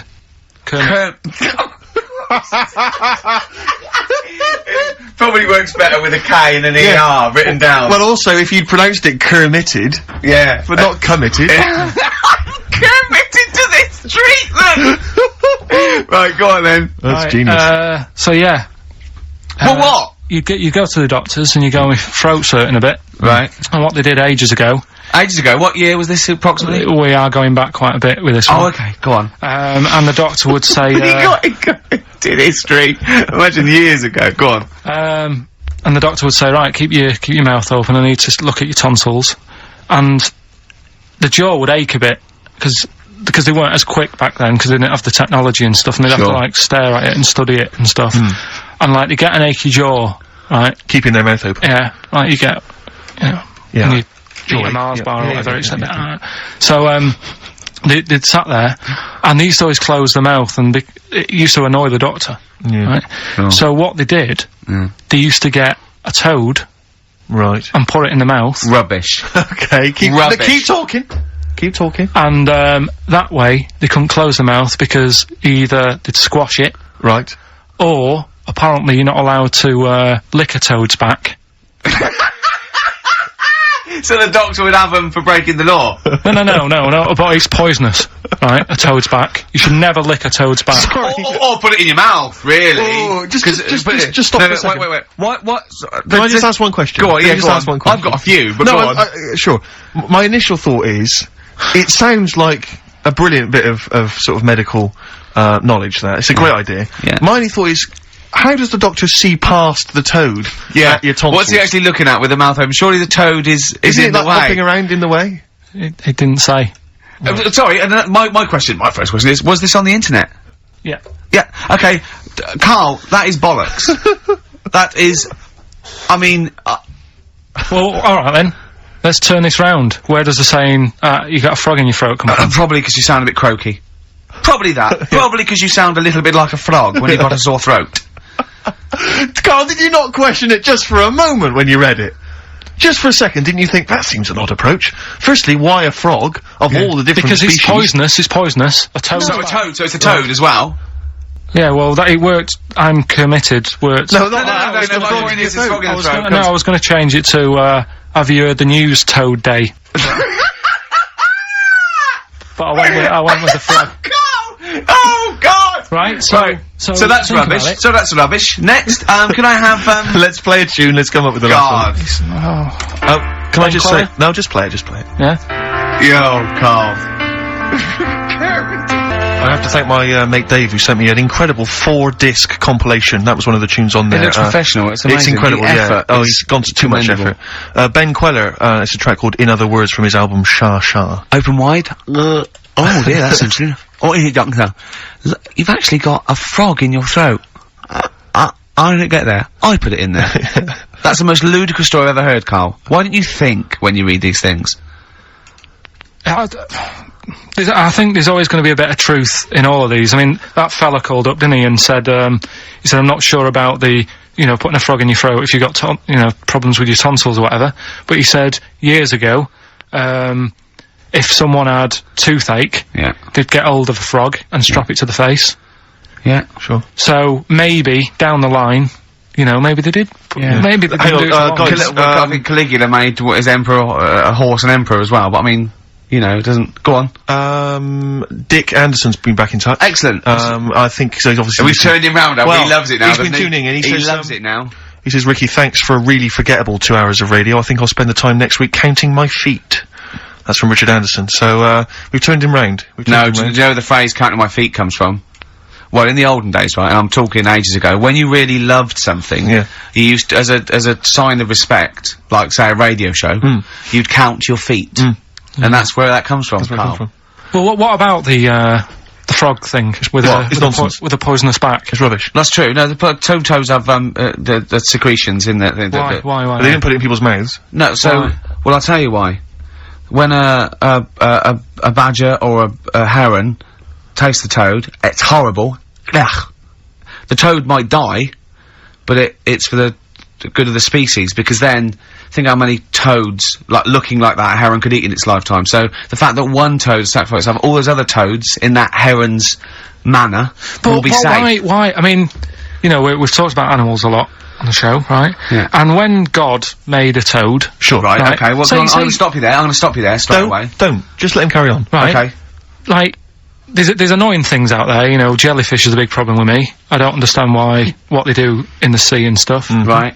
Right, but we'll leave them. God's a problem for me, but go on. We won't talk about jellyfish. No. With the toad, right, if it's to protect itself... Yeah. Right, now it's not to protect itself, it's to protect its species. Yeah, but that, surely, right, if the toad had a choice, if God said, right, what I'm gonna do for you here, you can have something like a lobster's got claws, big claws to have a fight. Or, I can give you something that if someone's having a go at you, you've got to try and persuade them to lick your back. As a defence. Yeah. What use is, right... God's... Well, I'll tell you why. What is God The fact that there are still toads around is a testament to that defence working. That's all I'm gonna say. Okay? If the toad had died out, you'd have a point. But they're still around. It works. Alright? And don't start slagging God off. He's got a lot on his plate. Basically, I think he took on too much. Particularly in 1 week. Exactly, it was crazy. Danger High Voltage, Electric 6, XFM 104.9, I'm Ricky Gervais, with me Steve Merchant. Carl's getting all flustered because I put an elastic band around his head. And we've had a definition of, well, hang on a sec, because there's an update to that, Rick. Go on. We did just have, one definition here of a frog in the throat. Apparently this has come from some internet site, so who knows how convincing it is, but it says frog in the throat, meaning suffering from temporary hoarseness, needing to clear the throat. Origin from the Old English frogger, meaning hoarseness. That's from Chris. Now that sounds slightly suspect to me. Why? But frogger? I mean, it seems odd that it would derive from that when it so clearly appears to be you sound like a frog when you have a sore throat. Yeah, but the word frog could come from Frogger, because it sounds I like it. I seem it wasn't Frog a game you could play on the on the Spectrum. That's a great game. But listen, hang on, there's an update to that because just to the common frog, of course, Rana temporara. That's the Latin name. Well, your toad is Buffo Buffo. You may be trying to show off, but I think you're about to embarrass yourself as well, because you've been slagging off young Karl. Yeah. It says here, another email, it doesn't tell us who it's from. Although it's hard to believe now, at one time, medieval physicians believed that the secretions of a frog could cure a cough if they were coated on the throat of the patient. That in itself sounds repulsive, but what makes the idea even worse is the application of the secretions. Instead of painting the treatment on, something which may also have seemed rational, a live frog was placed into the mouth of the sufferer, where it remained until the physician decided that the treatment was complete. Right. Apparently Shakespeare's son-in-law, that's a question mark, I don't know what that means. Anyway, it's no wonder that today a froggy or croaky attempt at speech is said to be a frog in your throat. So, you can see that what's happened there is Karl's misread, or been slightly misinformed about, a medieval practice. In a sense, you're both winners, just for taking part. What's your final one, Karl? Right, the final story is, the police are causing a bit of a stir. I can't wait. It's about this fella. I think it's in England somewhere. Yeah. Don't know when it happened, but, literally ages ago, or? well, I think it's when they were trying to crack down on, like, drunken people walking about in the street. Oh, yeah. And they found this Saturday that one. And, found this fella, and, all the local people were saying, oh, look at him wandering around, he's drunk and what have you. That's not right, get the police in. He got arrested and that, and they got him in the court. And, the judge was there, and he says, so, you know, what's all this? What's going on? What are you doing wandering about when you've had a drink? You know the rules. You shouldn't be doing that. You had a glazed expression on your face. Blah, blah, blah. What do you have to say for yourself? He only had a glass eye. So he had 2 glass eyes? No, he had 1. But that was, they were about to sort of lock him up. Was he a bit pissed up as well? Well, he was pretty livid. But was he also drunk with a glass eye? No, that's the weird thing. He wasn't even, he hadn't even had a drink. So they just thought, because he had a weird stare. Because his eyes were all glazed. Yeah. Where'd you get this from? Why are you telling me this? Why are you telling me this? I mean, thank you, because it's, you know, killed a couple of minutes, but why is this educating me? What are you telling me here? Because there's a bit of a thing there, a bit of a fable, that don't always judge a book by its cover. Yeah? So, the guy, he hadn't even had a drink. He'd probably just been shopping. Yeah. Walking down the street, and everyone's, like, getting involved. Like, what's he doing? Hang on, I don't understand. He's walking down the street, happens to have a glass eye. He was doing nothing else to suggest he was drunk. You don't pick people up just because their eye looks like that. But even if it happened, why are you telling me? With no particular detail. I know this, that they were gonna get It's not enough information. I know, yeah. No, there's a bit of a lesson there, educating Ricky. Just, you know, just watch what you say. Don't always jump to conclusions. The only education I can take from that is that, if I ever do become a policeman, I shouldn't just arrest people because they look a bit drunk. I should just tap their eye with a pen and goes, oh, okay, on you go. Well, on you go, yeah. Guys, can I just stop you there? I'm just gonna email Richard Anderson and tell him I agree. Right, listen, we're running out of time and that. Where did the phrase frog in the throat come from? We've got it here, it's been told. Well, there's 3. Can we play a tune and come back with that? Have we got anything lined up? Yeah, we've got the song with a story in it. Come on, Karl, let's do something. Quick, play a record. Song with a story in it. But never mind that, just, they're listening. We discussed this off air, come on. Play a record. Right, it's Kinks. Kinks. It's a song with a good story in it. You gotta listen to the words. Karl, what was that? That was your little song with a story, that's another little feature that we do every Saturday. So make sure you tune in. It's a song that's got a good story in it. There's a lot of music about these days. What's that story about then? What's that story about? You don't know what they're going on about. Whereas that, classic from the Kinks, called Lola. Yeah, what's it about? I'd listened to it for the first time properly this morning. Yeah. And what I've worked out from it is, there's a fella who goes out for a normal Saturday night out. He's in Soho. Yeah. He's having a Coca-Cola or whatever. And he sees this woman, and he thinks, yeah, she's alright. Won't mind a bit of that. So he wanders over, and he sort of gets talking to her. He looks at her, and she's got a great figure, nice face and all that. Lovely knob. And she speaks, and he goes, oh God, got a bit of a bloke's voice. Yeah. Got a bit of a voice like a bloke. But he thought, you know, that's her only down point. Sure. So he dances around with her, and I think he sits on his knee, I think he said. Yeah. Anyway, it turns out it's a fella. Yeah. Right. A sobering lesson. Yeah. What do you take from that? Look, always sort of, if you think you might be talking to, A bloke in drag. Just look at it as his sort of Adam's apple. And he'll probably have a hairier arse than a woman. Yeah, I think you've gone too far then, though. I think you're already getting too close. It's a bit late to pull out. No, pun intended, definitely. There was a pun intended. Oh, was it? Alright, was it? Yes. Alright, okay, we don't be disgusting then. Right, okay, right, the results of, we ain't got a winner for the first time. Yes, we have, we've we've done got this loads. feature for... We've got loads of winners. No, we haven't. We've done this feature for 3 weeks. This is the first time I've managed to sort of... What? Well, let's go through them then. What have they got wrong? The first one. The first one? What was the clue? Well, hang on, let's do them in reverse order first. So what's the last one? The last one, the clue was, that bloke does sport on the telly and he's got a little kid. What's that? That's Destiny's Child. Des, who does ITV Sport, that's has got terrible, a Tiny's man. Child, right? No, that's fine, Yeah, they got that. Destiny's Child. What's the middle one? Right, the middle one. Right.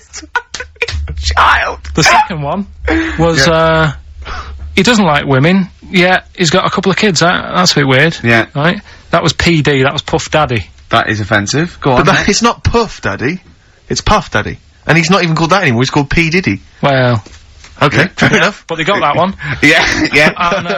And if I'm being tight, these lot are as well. Yeah. Yeah. Tight means something in Manchester. Go on. Right. And the first one that they're having problems with, I don't think them birds should be allowed in this area. They've got it. Boyzone. It's not Boyzone. What's the clue again?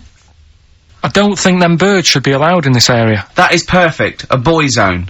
No birds. No women. No women, yeah, birds, right? A boyzone. Sorry, Carl. If that isn't the answer, their clue is better than yours. That is brilliant. What was yours? Boyzone, it works perfectly. What's your answer then? Bangles.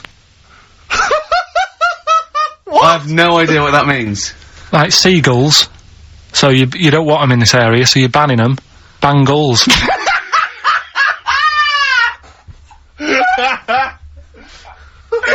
Oh! Well, give it to Boyzone, because Boyzone's better. Don't use birds to be allowed in this area, it's a Boyzone. I think we should have a rollover.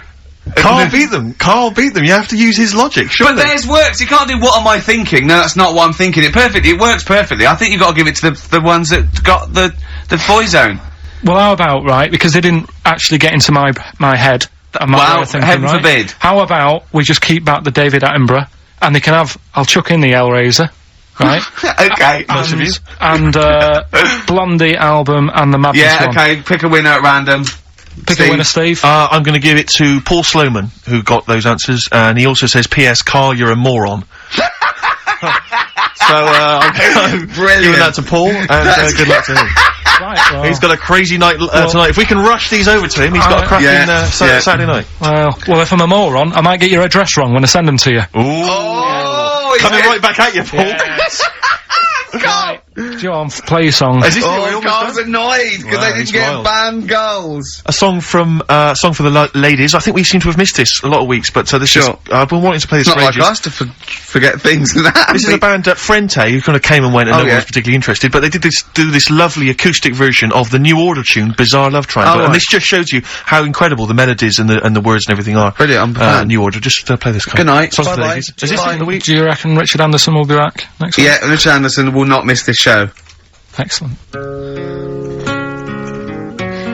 time I think I think I might have worked out. What is he's walking backwards, it's all filmed backwards, but he's singing forward. Now the only way I can work out they've done it without CGI in it and cheating with the lips is that he had to learn it backwards and did it sort of like bit by bit. Did he do that? He was on Zoe's show like about a week ago or something, and so he sang it backwards. So he learned phrases and they filmed that. But he didn't learn the whole song, did he?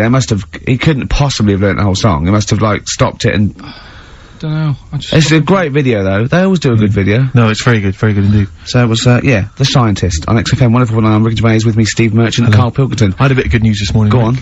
I was on the tube coming down, and I don't want to sound arrogant, I don't want to sound pushy, but I was at Green Park, and I'm fairly certain, Rick, it's not 100% corroborated, I'm fairly certain that a woman pinched my arse.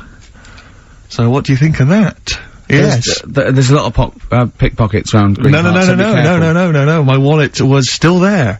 Really? But even if it wasn't, that would have been money well spent. But but the wallet was still there, so what do you think of them apples? Eh? So what did she just pinch your arse? I can't confirm it at this stage, exactly what happened, but it certainly felt like a pinch. I looked round, there was a woman behind me. Right. She was fairly old. I think she's probably in her mid-30s. Right. Kind of reddish hair. Right. I don't know if she's listening. Right. But, she knows where I am. And, so I don't know how to proceed, really, Rick. I don't know if it's worth putting up some posters around the Green Park area. Well, what you could just do... to try and corroborate it. Well, if you saw a woman pinch the lanky guy's arse, no, you could probably get in, contact with British Rail and go back over their CCTV CCTV cameras, yeah. And then they could probably zoom in and, so identifying sort of birthmarks or she might have been holding some Then I could hire a private eye. Yeah. Again, money well spent. Well, so there you go. I'm just saying, I'm just saying maybe maybe things are looking up. Things it's getting towards Christmas. The worm has turned. I mean, it's a little, sexy story to get the show going. It is but pretty what do you make of that then, Carl? What do you think of that, you're Carl? quite damning. What's your answer?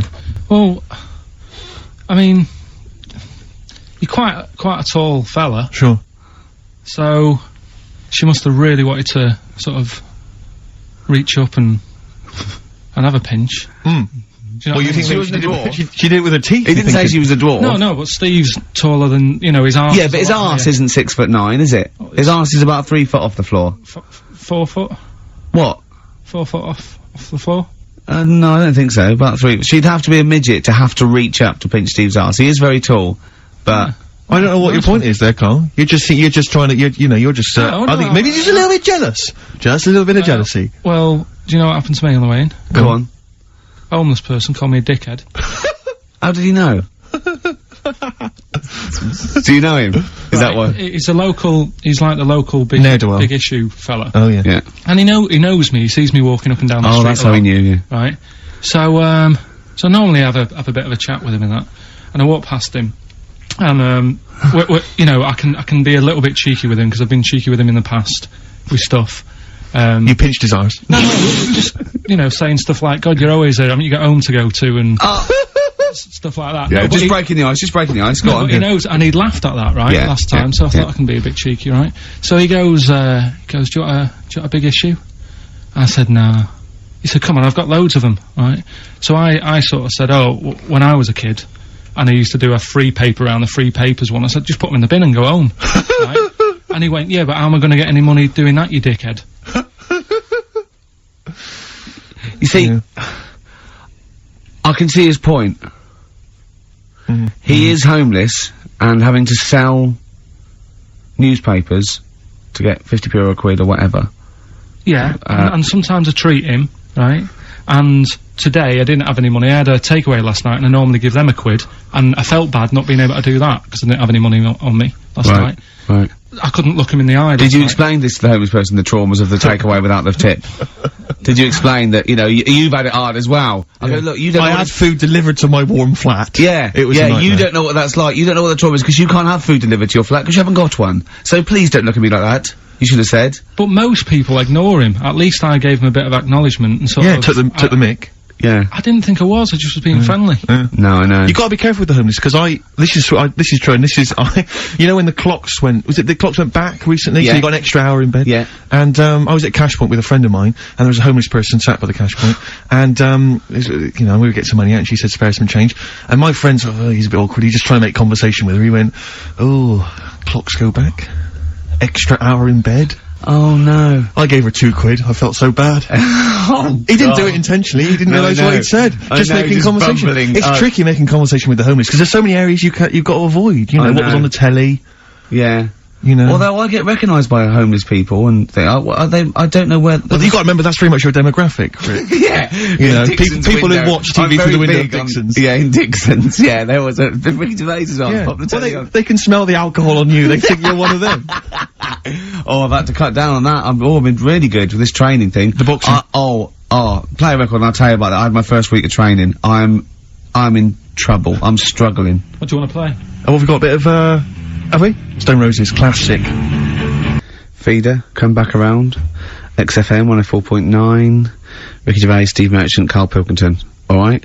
Yeah, so I had my first week of training for this, charity boxing.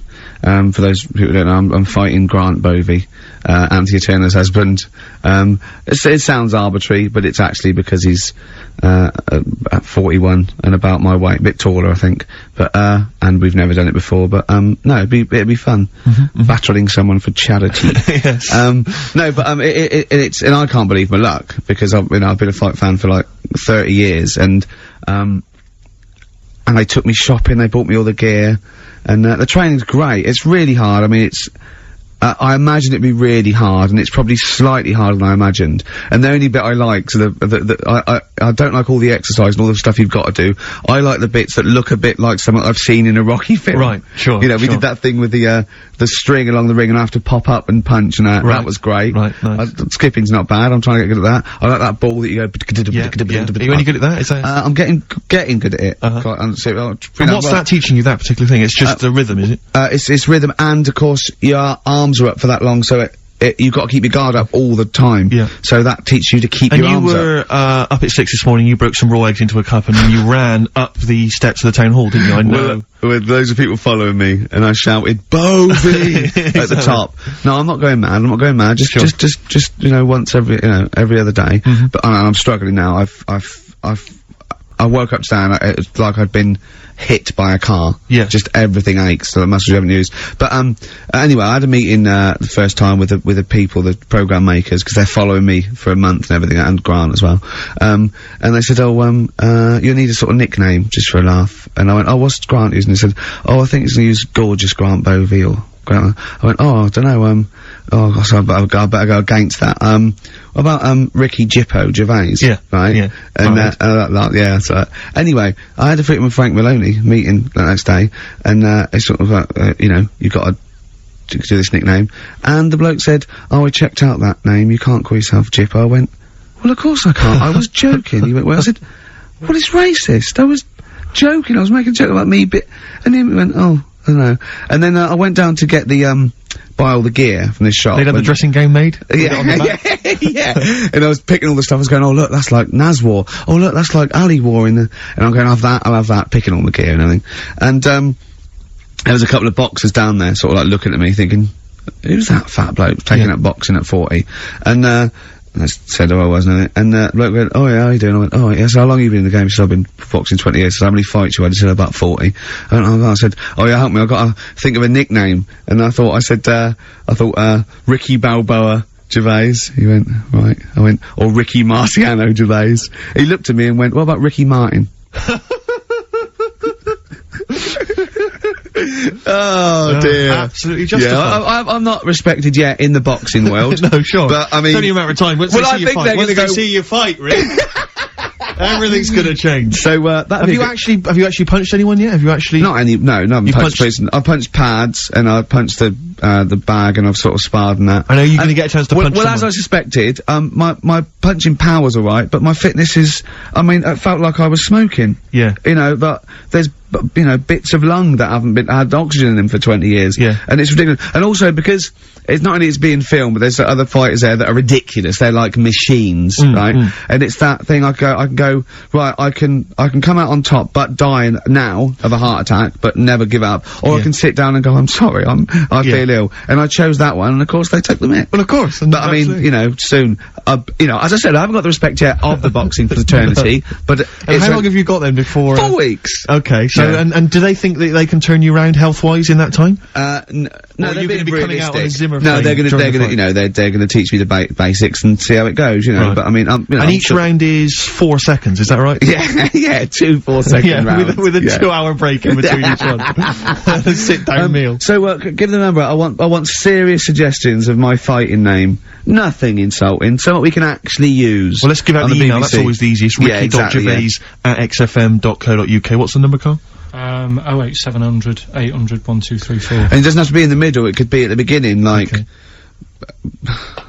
the Rage. Okay. Ricky the Rage. Ricky the Tits.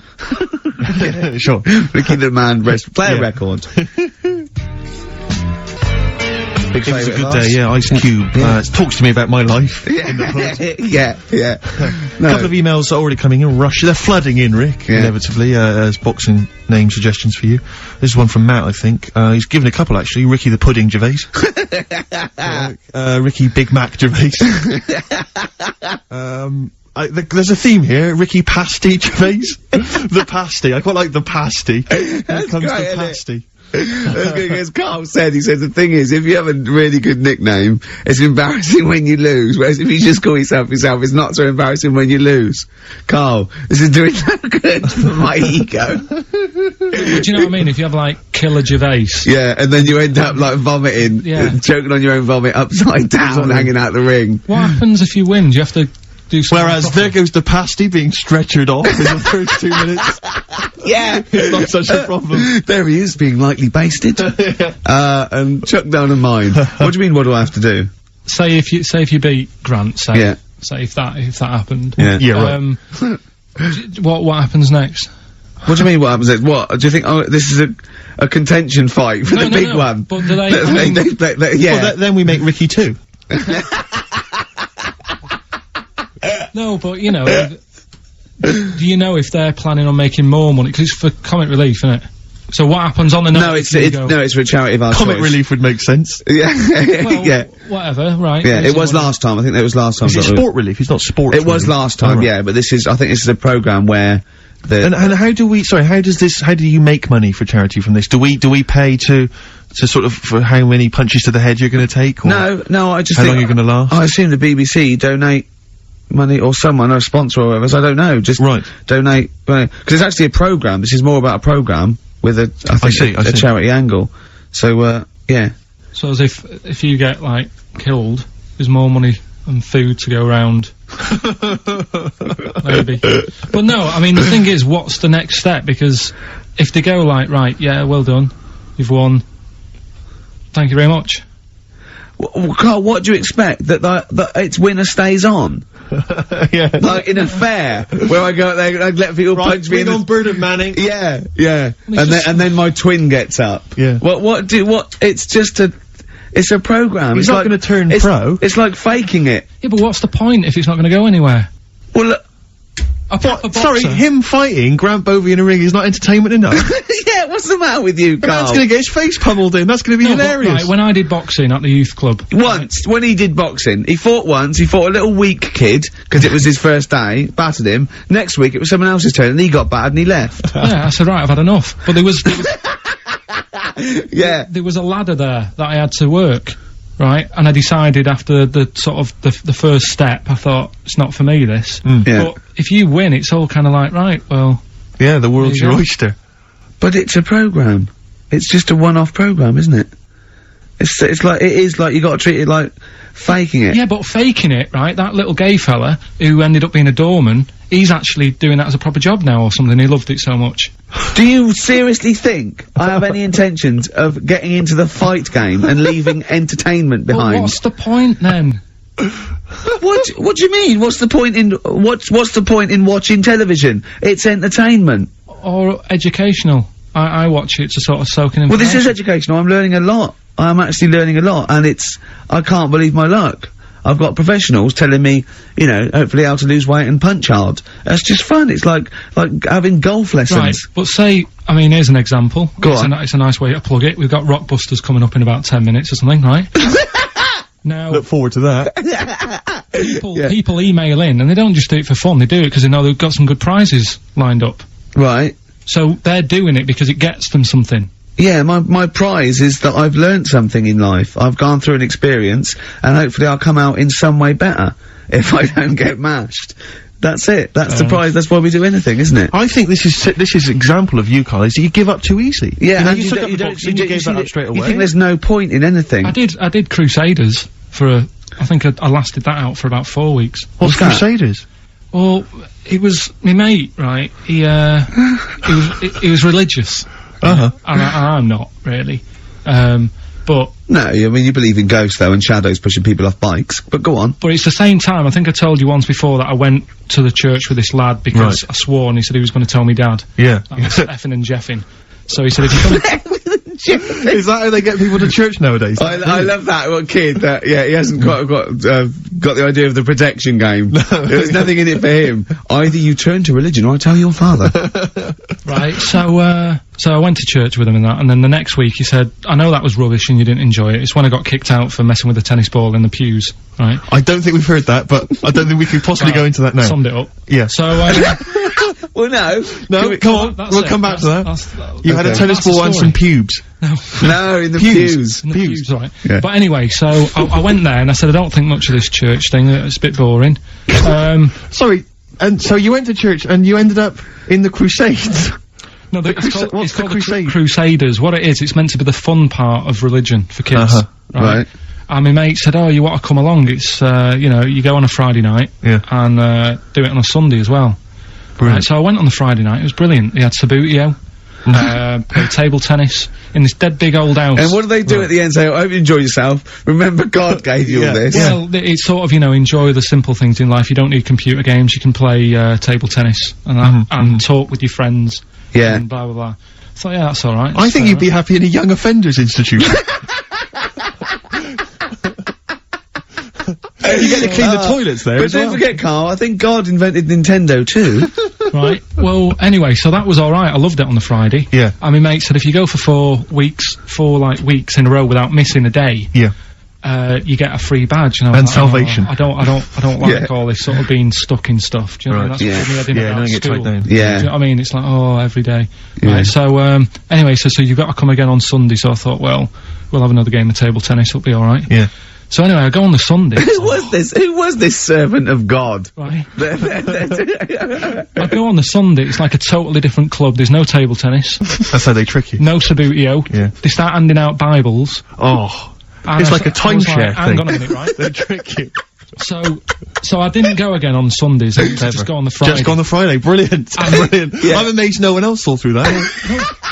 Well, the thing is, there used to be loads there on the Friday, so they won't even notice that I'm not, like, do you know what I mean? That I'm not showing up on a Sunday. So anyway, carried on, it was just this kid in the vicar? Oh, I love that. You got one over on the church. So I was loving it, right, playing table tennis and that, and then, on a Sunday, they found out where I live, and the head fella started coming round, knocking on the door. God! He's everywhere, Rick. Why did he knock? The fella politeness. The fella who like ran the club, he started coming around knocking on the door, and I saw him coming up the path, and I said to my mum, "Oh, it's the fella from the Crusaders." She didn't even know what I was. No, she thought like, you were off nicking hubcaps and stealing cars. She didn't have a clue what I was talking about. You've been going to church. I don't believe it. Little bleeder. That's not how we brought you up. So I said, "Look, just tell him I'm not in. Tell him I'm not in." And she had to keep doing this, and they were coming round every Sunday to try and make me, like, go on a Sunday. It was really important that I went and that I was abusing the system and all this. Anyway, I didn't go, and then... Why didn't they just tell you on next time you turned up on a Friday? No, well, because there was so many people there on a Friday, you just get mixed in the crowd. Yeah. Right? It was jammed, it was well popular on a Friday. Yeah. Right? But anyway, on one of the Sundays, it was quiet for a bit, and, they stopped coming round. So I thought, right, I can go out again, right, on a Sunday, because I used to avoid hanging around the house in case... What sort of reign of terror? This is incredible. Right. So I thought, it's like the Spanish Inquisition. So I thought, great, they forgot about me. Yeah. Everything, I can carry on in sort of normal life now. Yeah. And I was playing out in the avenue, fella comes round, and he goes, there you are, you know, you're always busy on a Sunday. You enjoy Fridays and that, don't you? I was like, yeah. He goes, well, come on, you've got to come with me. And I couldn't get out of it. No. You know what I mean? It's like, what could I say? Charlie says. Right? Yeah. So, anyway, he nearly killed me in a car crash. So that was the excuse I used next time. He had a Mini, right? And he was driving us there, and he hit the curb, nearly sort of turned over the Mini. Right? There was like 3 of us in the back. So, I said... Is that a record? So... Next time, he came round to pick us up, I said, look, really enjoyed it and that. I said, but ever since that journey, I really, you know, I don't want to get in the car with you again, because it scared me a bit. And I said, alright then, I didn't have to go again. That's alright, isn't it? That's extraordinary. Yeah. He almost killed you in a car crash. It's a parable. Thank God no one was hurt. Yeah. I remember that... Your life moves in incredible ways. Yeah. Rather like God. Yeah. So they're probably round there now, aren't they? Going, is he coming tomorrow? What we got? Well, we talking about the prizes next? Well, let's talk about the prizes. We've got the big game Rockbusters coming your way soon, Rick. I know you're excited about that. And is there more Educating Ricky this week? Have you got that planned? There is. We are struggling on that feature a bit now, because I feel like we've covered a lot of topics. Yeah, I know. Well, I know about hairy Chinese kids and deaf people that hit their head and can hear again. So I don't think there's lots more to learn in life. And the amazing Karl Pilkington. Right, prizes. Yes. List them. Rockbusters. Yeah. It's, one of the big exciting quiz shows, and this may be one of your last chances to play. There's rumours that it's gonna get ditched, Rick. Rumours that Karl Pilkington, the creator and mastermind behind it, has already grown tired of it. It's off and the way. You heard them earlier on, the very best of the Stone Roses. From that, we played, I Wanna Be Adored. That's one of the prizes. That's a nice little, Christmas compilation. Second hand now then, really, isn't it? Second hand, yeah. 50 years of the greatest hit singles. I'll tell you there's some great stuff on here. Opens, Rick, with, Bohemian Rhapsody. One of the biggest, number ones of all time. If you've not heard that enough already, you're followed then by, John Lennon's Imagine. Candle in the Wind, Elton John. You've got, all on one CD, Stephen. Well, these are some of the greatest rock minds. They've chosen some of the best songs by some of the best artists. Go on. Paul McCartney's Mull of Kintyre. That's on there. We've got, let me see. That is pretty impressive though, because they are real big classic number ones, as opposed to, you know, the song by the artist they didn't really care about. You see those things on, this is not available in the shops, and it's, you know, the second best song artists have done. It seems odd that we're giving it away on XFM, because it includes, Robbie Williams' Angels, Atomic Kitten's Whole Again, Spice Girls Wannabe, Kylie Minogue's, Can't Get You Out of the Head, and I think it closes, well, it almost closes with Steps Tragedy. That's the penultimate track. It ends though, any ideas? It's a big hit single. But did they know it's Christmas, Band-Aid? Perfect for your, Christmas party, I'd have thought that. Sure. We've also got the, Groove Armada current album, is that from them? And signed by the man himself, the Big Beach Boutique, DVD, Fatboy Slim's, concert on that Brighton beach. And, there's all kinds of treats on there. And includes an audio commentary by Norman Cook. I don't know how that works. 3 hours of him going, this is where the needle almost jumps. Watch out for this. I did a little bit of scratching. I'm not very good at scratching, but just look forward to that. I'm putting a different track. You'll see me there. There's the crowd loving it. Here's me. I'm just waiting for, this is where I go from Conga Squad to Basement Jacks. Yeah. Look forward to that. That's one of mine. I'll pop on what you see there. I've got Praise You ready. I just got that was slightly dusty. I just had to wipe that down with a damp rag. Yeah. So look forward to that. Plus, I suppose this is good if you're a fan. This is a box set of the first series of Linda Green. I think a new series starts this week, or has already started. I'll tell you what I found when I was clearing up, Rick, because I noticed there's not a big movie this week. We normally give away a big movie. I was moving house this week, and I found a video that you're more than welcome to if you're a fan. No, it stars Kurt Russell. Executive Decision. I've got that to give away if you're interested. Executive Decision with Steven Seagal in a cameo as well. So I think it's on TV this week, Rick. So if you miss it this coming Friday, you don't tape it this Friday. Well, here it is on video. Bring it in, because I think Carl's excited about that. I think Carl would like to win that, wouldn't you? Great prizes there. How about if you come up with an extra Rockbusters today? For the bonus prize. I don't think I'm the man for the job, Carl. I think it has to come from your unique take on the world. Carl, I don't think you've quite worked out why you're funny. And why things you do are good. Go on then.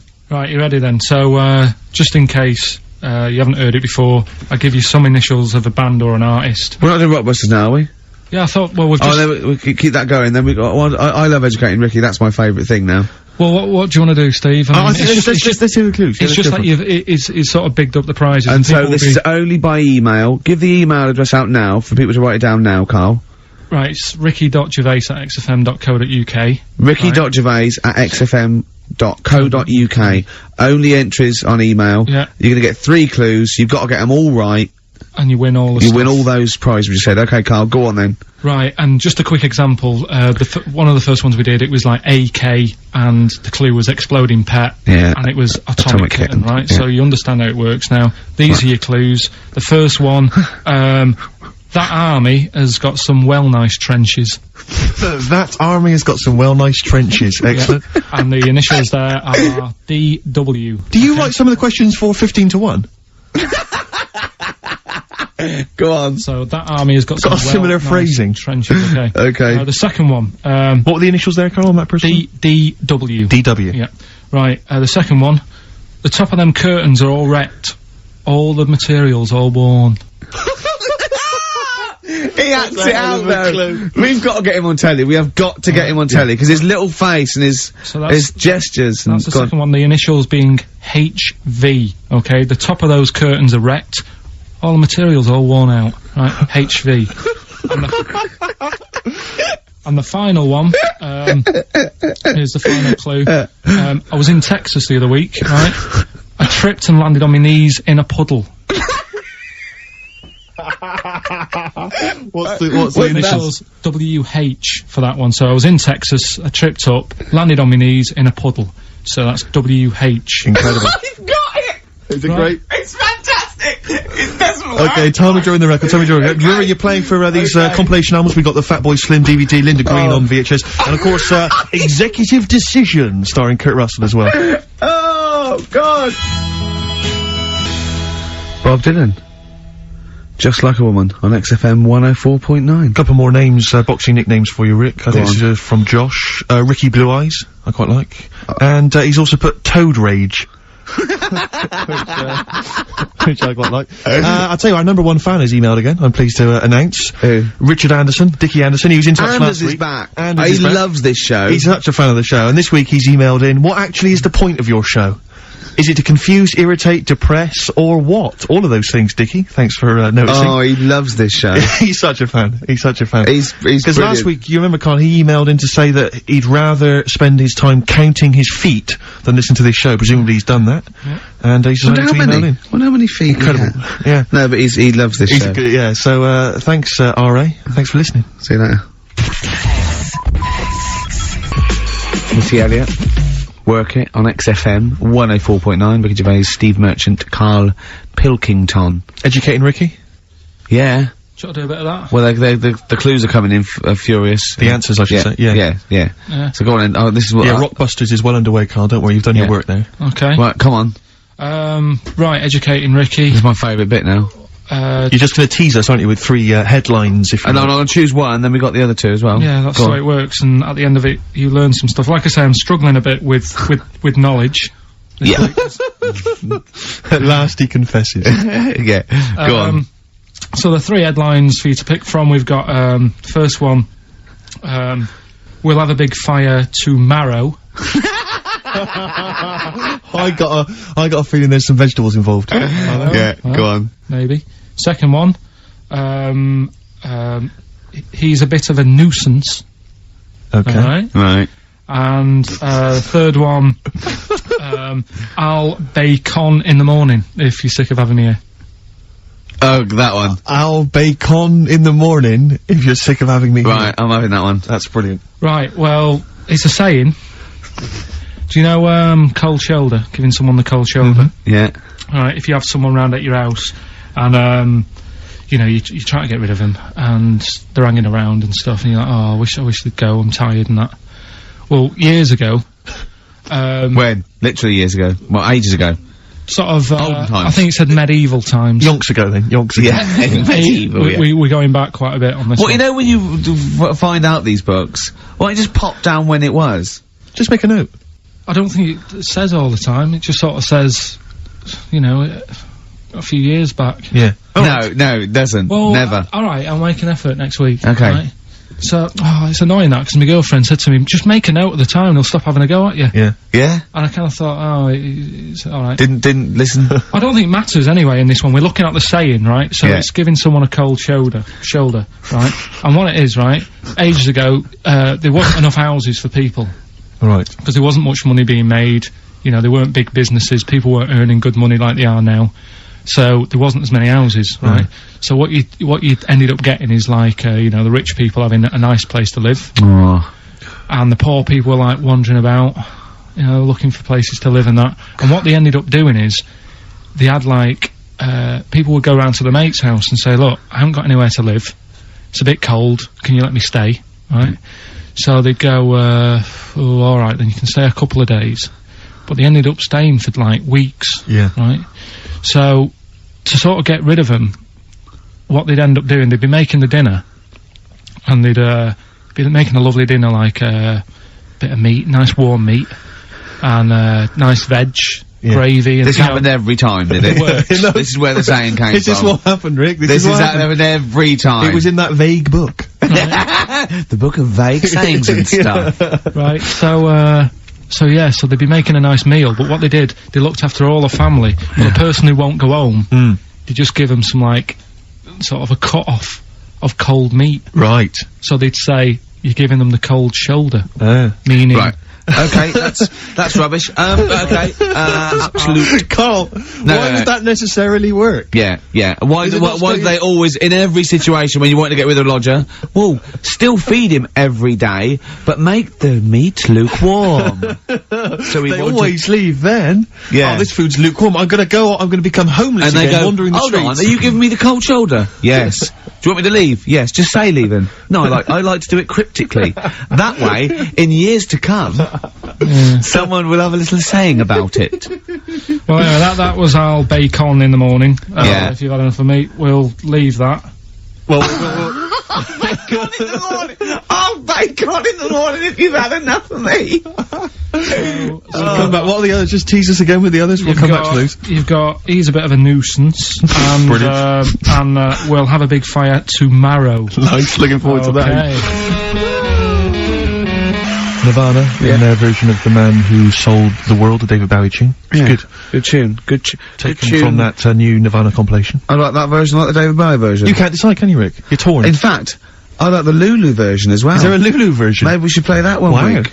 Yeah. Was this recorded, what, in the 70s? I think she recorded it about the same time as David Bowie. I don't know if he released it as a single. I think it was just on off the album. Interesting. Carl is studying. Okay, what's the next one? What's the educating Ricky? I don't know, see, like I say, I was looking around and there's stuff that is interesting, right? I was looking on the web. But there's no point.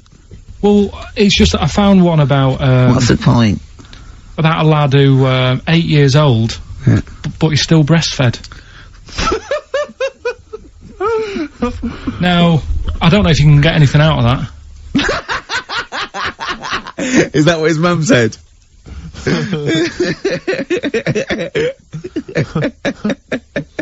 What do you mean I don't know if I can get anything out of that? You don't need to. No, it's just that, you know... Where did you read that? That was on the internet.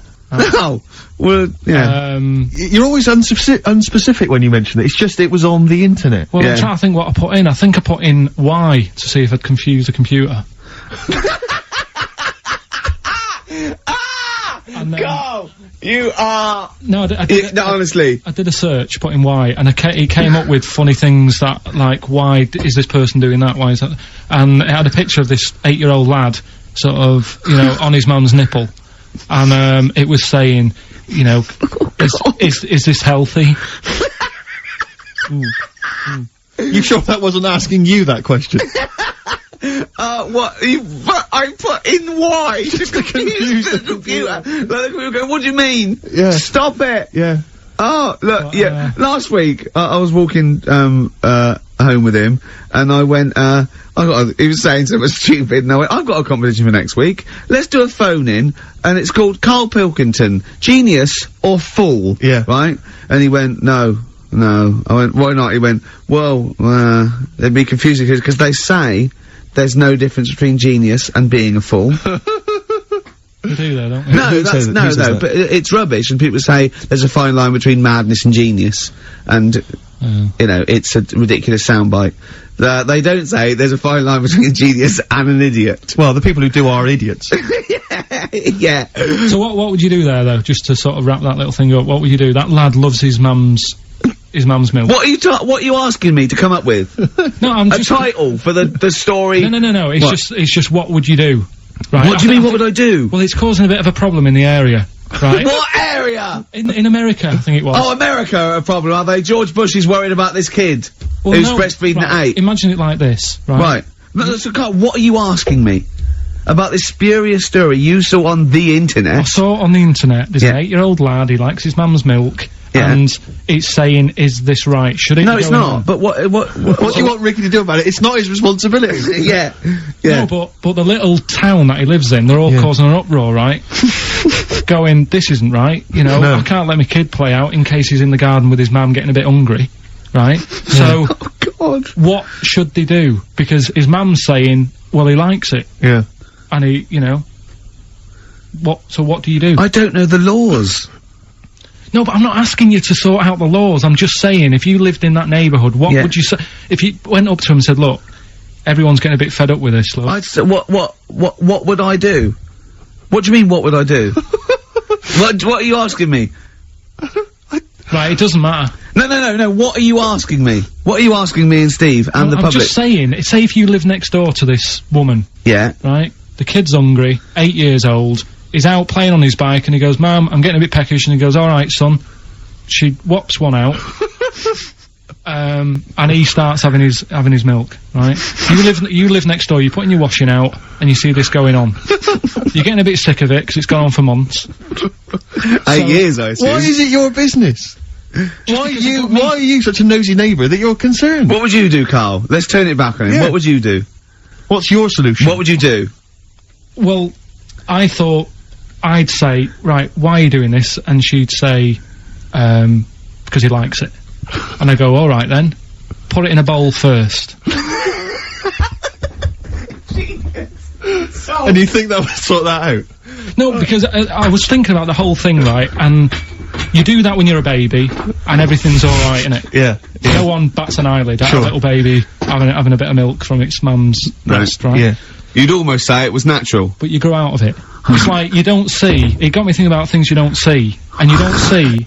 Did you put this into a computer? Show me things you don't see. What else don't you see? Well, you don't see, like, an old man having a Twix. You never... So what? You know the terrible thing about all this, Steve, is he's right. You don't see an old man I eating a know, Twix. that's a terrible thing. So what they have got, right, they've made old man toffees, haven't they? They've come up with Gervais.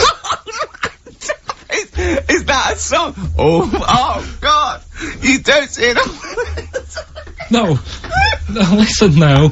So they've got their Werthers, right? Yeah. So look at him! You think he's giving a lecture at Oxford? It's not going anywhere. No, go on, sorry. Go on. I'm just saying, right. You grow out of things. Yeah. And the old man, I'm sure when he was a kid, he'd have a Twix. Yeah. But now it doesn't look right, so he's having... It doesn't look right! So... Right. I don't think Werther's originals were specially designed for old people. I think they were sweets that just happened to have been made for years. That's why old people eat them. Yeah. They didn't go, hang on, there's a market here. I've noticed old people aren't eating Twixes. Quick, let's make some old man sweets. But the little advert, he gives it to his grandson as well, doesn't he? He goes, I have a Werther's original. No, I think it cuts though before he throws it back in his face and goes, get me a Twix. And a damn curly whirly. Pilkington. So, other things you don't see, Carl? Got any other ones, or you obviously been thinking about this? What confuses you? When you look out your window, what confuses you with the world? What do you walk around going, oh, that's a bit weird?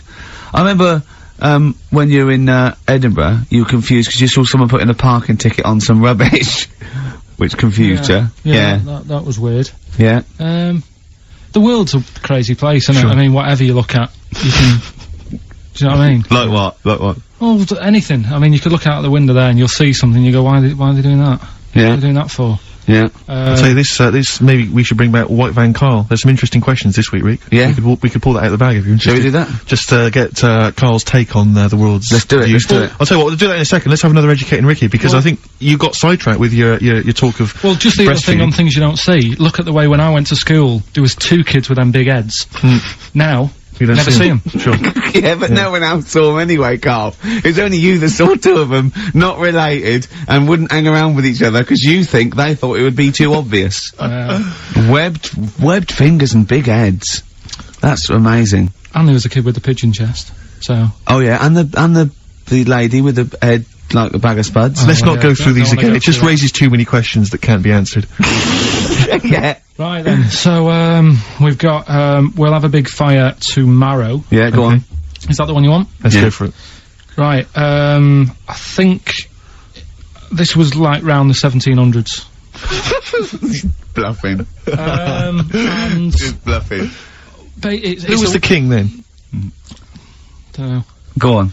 But it's about the word bonfire, right? Bonfire. Bonfire. Yeah. Do you know where it comes from? No, go on. No. Right, what happened is it's got nothing to do with Guy Fawkes and that, which is what I thought when I saw it. It's got nothing to do with that. but ages ago, at 1700s. Yeah. Right, didn't have enough houses, like I mentioned. Okay. Yeah. So if that happens, you get people living on the streets. You get diseases, people aren't cleaning properly. So you get more deaths. Alright? Yeah. So, think about it. You've got all these dead bodies lying around. They're running out of space. Because there's, like, I don't know why they're running out of space. But, Okay. they haven't got much, I don't know why, really. I was gonna say they should have just buried them, but there's probably more land back then than now. He doesn't need anyone else in the room to have a conversation with himself. Yeah, we could leave and we'd come back and you go, I've sorted it. Yeah, But anyway, for some reason, They presumably, if it's going to be they burnt them, it's presumably to do that it also kills the parasite or whatever's carrying the parasite on them, as opposed to burying them and not killing the disease. well, yeah. So there you go, you've worked it out. They piled them up, and they turned it into a celebration, because there was a lot of fed up people at that time.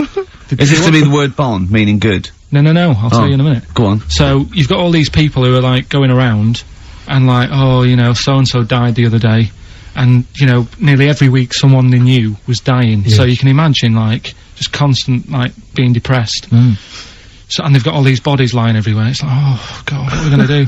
So they said, we're all too fed up at the moment. Said, let's make this a better world. This was 1701 by the time they got together. Yeah. So they said, what we need to do is have a big party. So they said, yeah. Good thinking. See what you're thinking.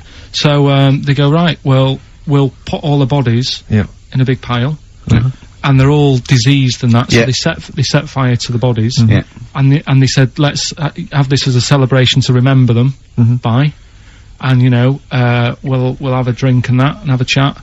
We'll have this big fire going, and it came from bone fire. Ah, right. So bone it was fire. it was all the bones.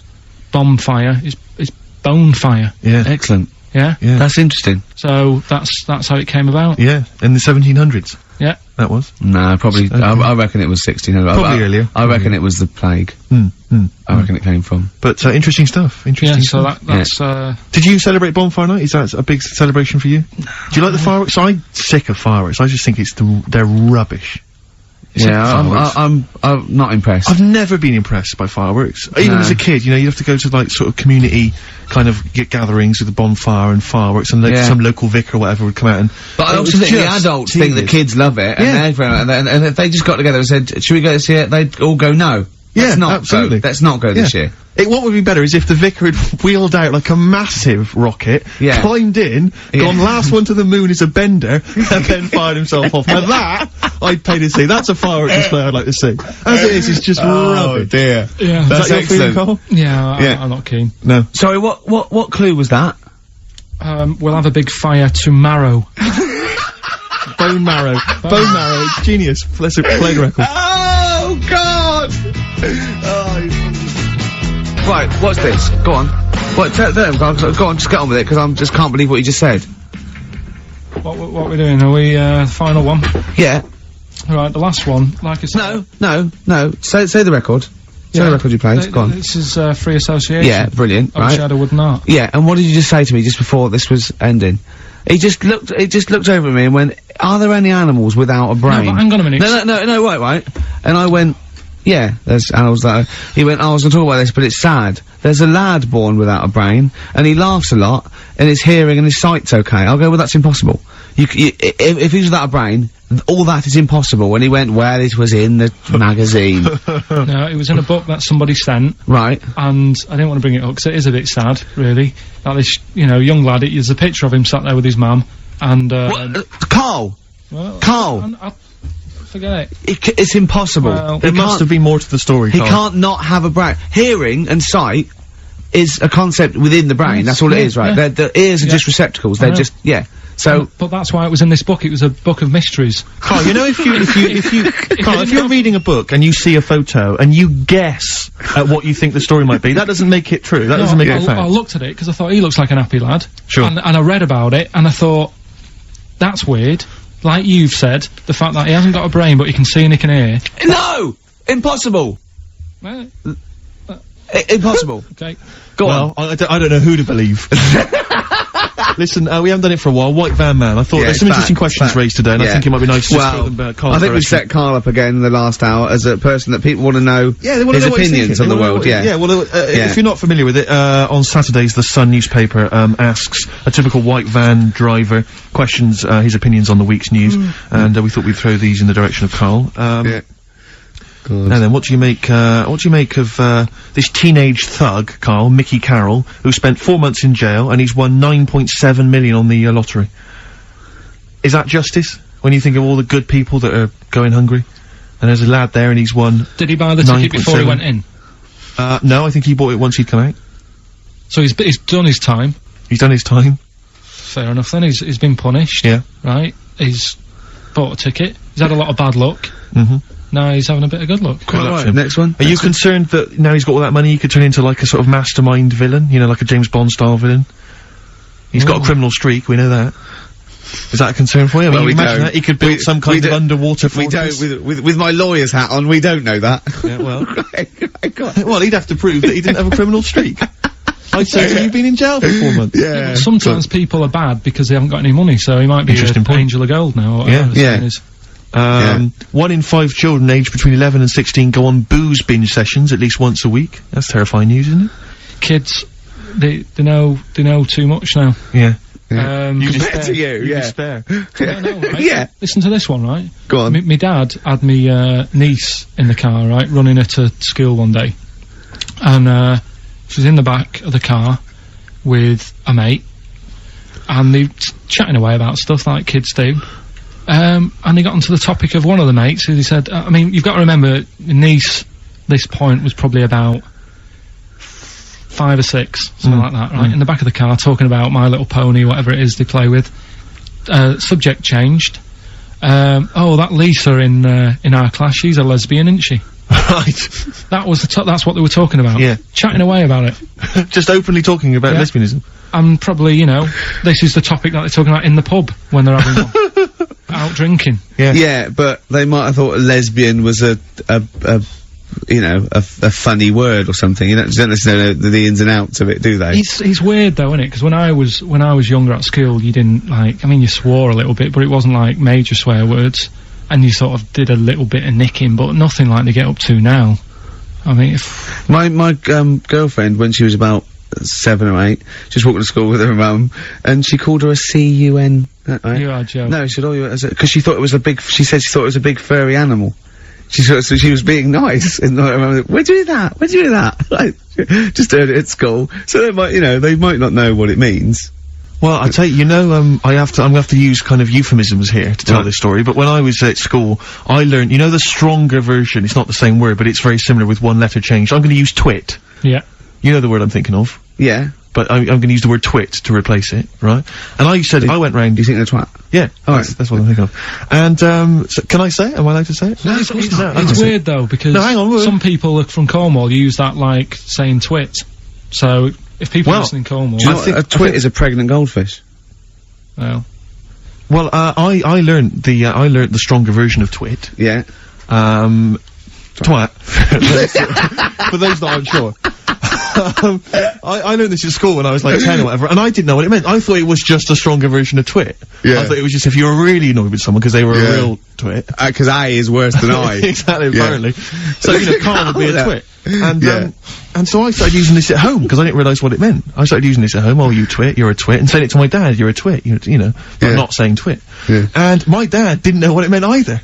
That's great. I couldn't believe. So he started using it as well, right? So then we'd be driving in the car, he'd be saying to my mum, you stupid, say to my mum, you don't pull over, you're gonna bum it, you twat. Saying this.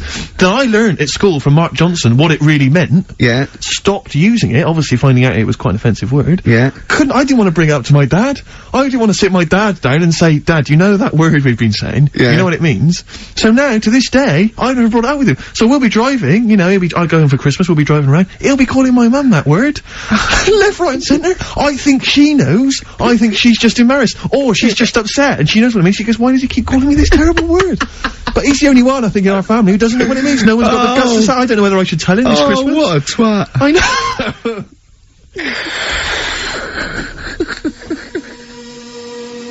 Good to hear that again. Always good to hear that. Suede. Animal Nitrate. Carl was all flustered because there isn't a record set up, and he's getting all tizzy. He's been more worried about his competitions than sorting out putting records on. Ready? What? I'm after Steve's Song for a Lover. Well, I'll tell you what, you, why don't you carry on with your, educating Ricky section? I'll have a look on the We'll keep it going, Steve. Yeah, Cover you it. keep Go on. Go on then, right, okay. We've had a few emails. Anyone got it right, Carl? Anyone got it? Ricky, educating Ricky, that's the final one. We've got to get that out of the way. We've got to get Rockbusters as well, though. We can do that at the end, we can Go on then. But we've only got 5 minutes left. Come on, just do Educating Ricky. Right. God. The last one that we haven't done is, he's a bit of a nuisance. Go on then. Again, not really that interesting. Thanks. No, like, again, I spoke to you in the week, and I had much better things, like when I tell you about Brian Blessed climbing Everest, and for some reason it made him, it played havoc with his belly, and What? he followed through, and he had to clean up. Shut himself? Yeah, using ice and snow. Why are you telling me that Brian Blessed, in what way is telling me that Brian Blessed shit himself once in any way educational? Because I was saying how he was climbing Everest, right? Right. I give it to him, he's an actor and that, but he gave that a go. Yeah. Right? It played... What's the point of that, you'd say, wouldn't you? You'd say, God, he's you know... So he's alright. Me doing a boxing match for no reason is rubbish, but him climbing Everest and shitting himself... Yeah, he did that. ...is commendable. Right, and he's only gonna, like, go and do it again. He's gonna climb it again. Yeah, but he might not shit himself this time. Yeah, but what's the point in going? Nothing's changed up there. Yeah, good point. Yeah, Once you've been... Well, it has. They've probably cleared it up by now. Right, but, it slip on it. I can't even be bothered telling you this one, because... Come on! To be Just honest- do it, or do it now! Steve, how we doing? Look, no, never mind that. Look, just tell me what that means. Oh, he's a nuisance. Oh, this is so annoying, Carl. I'm gonna go mental. Right, Talk! Right, listen, I'm just putting Right. this in here, right? Right, nuisance is a bit of a nuisance. Yeah. Apparently, Yeah. the old fella who used to hang people... 1700s? Yeah. He used to be able to tell somebody's weight just by looking at them. Right? That's a bit of a bonus fact. We'll be the judge of that. The thing that I wanted to tell you Yeah. is, money for old rope, do you know that saying? I can't even be bothered. Yes, you're gonna tell me now. Come on, Carl. I mean it. Basically, money for old rope Yeah. came from the... right? What was all that about? He can tell someone's weight. What was a that bonus for? fact. And Brian Blessed shitting himself. What are you... What? No, don't you... No, tell me that now. You nearly made me swear then. I'm getting really annoyed. I'm getting really annoyed now. Tell me this back, Carl, or I'm gonna go mental. Come on, Carl, time's running out. More that people, years ago, when people used to be hung, right? Right. If you didn't like the person who's been hung, you'd go, God, I really don't like him. And so you never forget the time. Presumably when if they're being hung, we take that as read. Yeah. Yeah. But, so they never forget afterwards to get the hangman to get the rope and to cut it up into little pieces, and he'd sell them. He'd sell the little pieces of rope to people. And See, he'd go, so Carl, that's the most interesting thing, if it's true, that you've come up with. Right, okay. And so so they sell the rope? they sell the rope, and it's money for old rope. Money for old rope. Meaning, like, you know, God, it's easy to make money, that all they have to do is cut it up and sell it. I'm cynical. I'm not so convinced. Right, listen, we're really tight. We haven't even got time for a last track. We've got an ad break, and we've got to give out. Okay, give the answers then. This is Right. ridiculous. So, Steve, on. do you want to pick a winner? I've got a winner when you give us the answers. Okay, so the first clue was that army has got some well nice trenches. Yeah. That was DW. Who's that? Dandy Warhols. That's brilliant. That's brilliant. That's good, yeah. The second one. The top of them curtains are wrecked. All the material is worn. Yeah. HV. That's Holly Valance. Oh, he got a phone call for a woman saying I haven't heard it, and he was talking to her off air, and she went, what is it? So-and-so, them's curtains. She went, oh right. He said, you know the thing around the top of the, curtain is a palmet, not a valance, and he went, cut her off. Yeah, but my auntie's always making valances on everything. I'll tell you about that next week.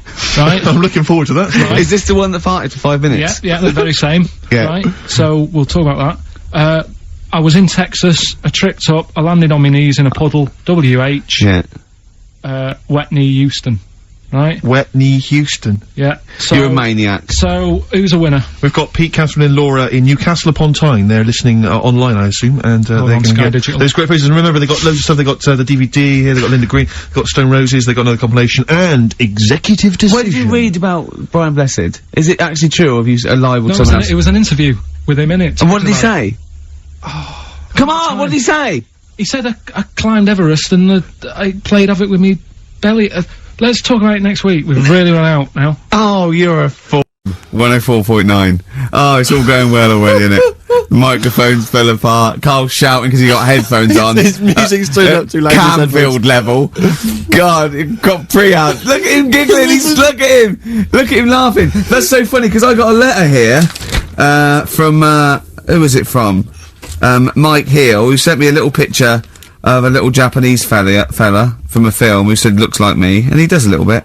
But he says, please can you make Carl laugh? I've never heard him utter as much as a snigger, and I'm worried he may have a genetic disorder. Well, I mean, he has got a genetic disorder, obviously, but he was giggling then. I hope people heard you then. Look at his little face. It was a joy. Oh, I love the things that make him happy. But I love the fact just before the microphone came up and just before the record finished, he had his headphones on, the music was too loud and he was just shouting, Bauhaus, it's not working! Bauhaus, it's not working! I have to play something else! I went and found Ziggy Stardust by Bauhaus and he said, why isn't it working? Look at him giggling, look, he's lost it! Is he going away? Are you on drugs, Carl? What have you done? He's tickled, look at his little, he looks like one of those shaved monkeys. Look at his little, oh my god, I've never seen a forehead glow. I know, it's extraordinary. Oh. And he's got that red shirt on as well, so the whole of him is just a big glowing... Carl, what are you trying? What are you putting in? I'm gonna see if I can get this to work. Go on then. Hang on. Brilliant radio. I hope Dr. Fox is listening, because I think he's eating his words right now, Steve. Right, I think I've done it. Right. Well done. That's excellent. Right, what Let's play Bauhaus now, and let's try and compose ourselves. This is Ziggy Stardust by Bauhaus. Well, it worked. That worked, didn't it? So you panic over. Calm now. You're on holiday soon, aren't you? Yeah. You gotta go off early. Well, about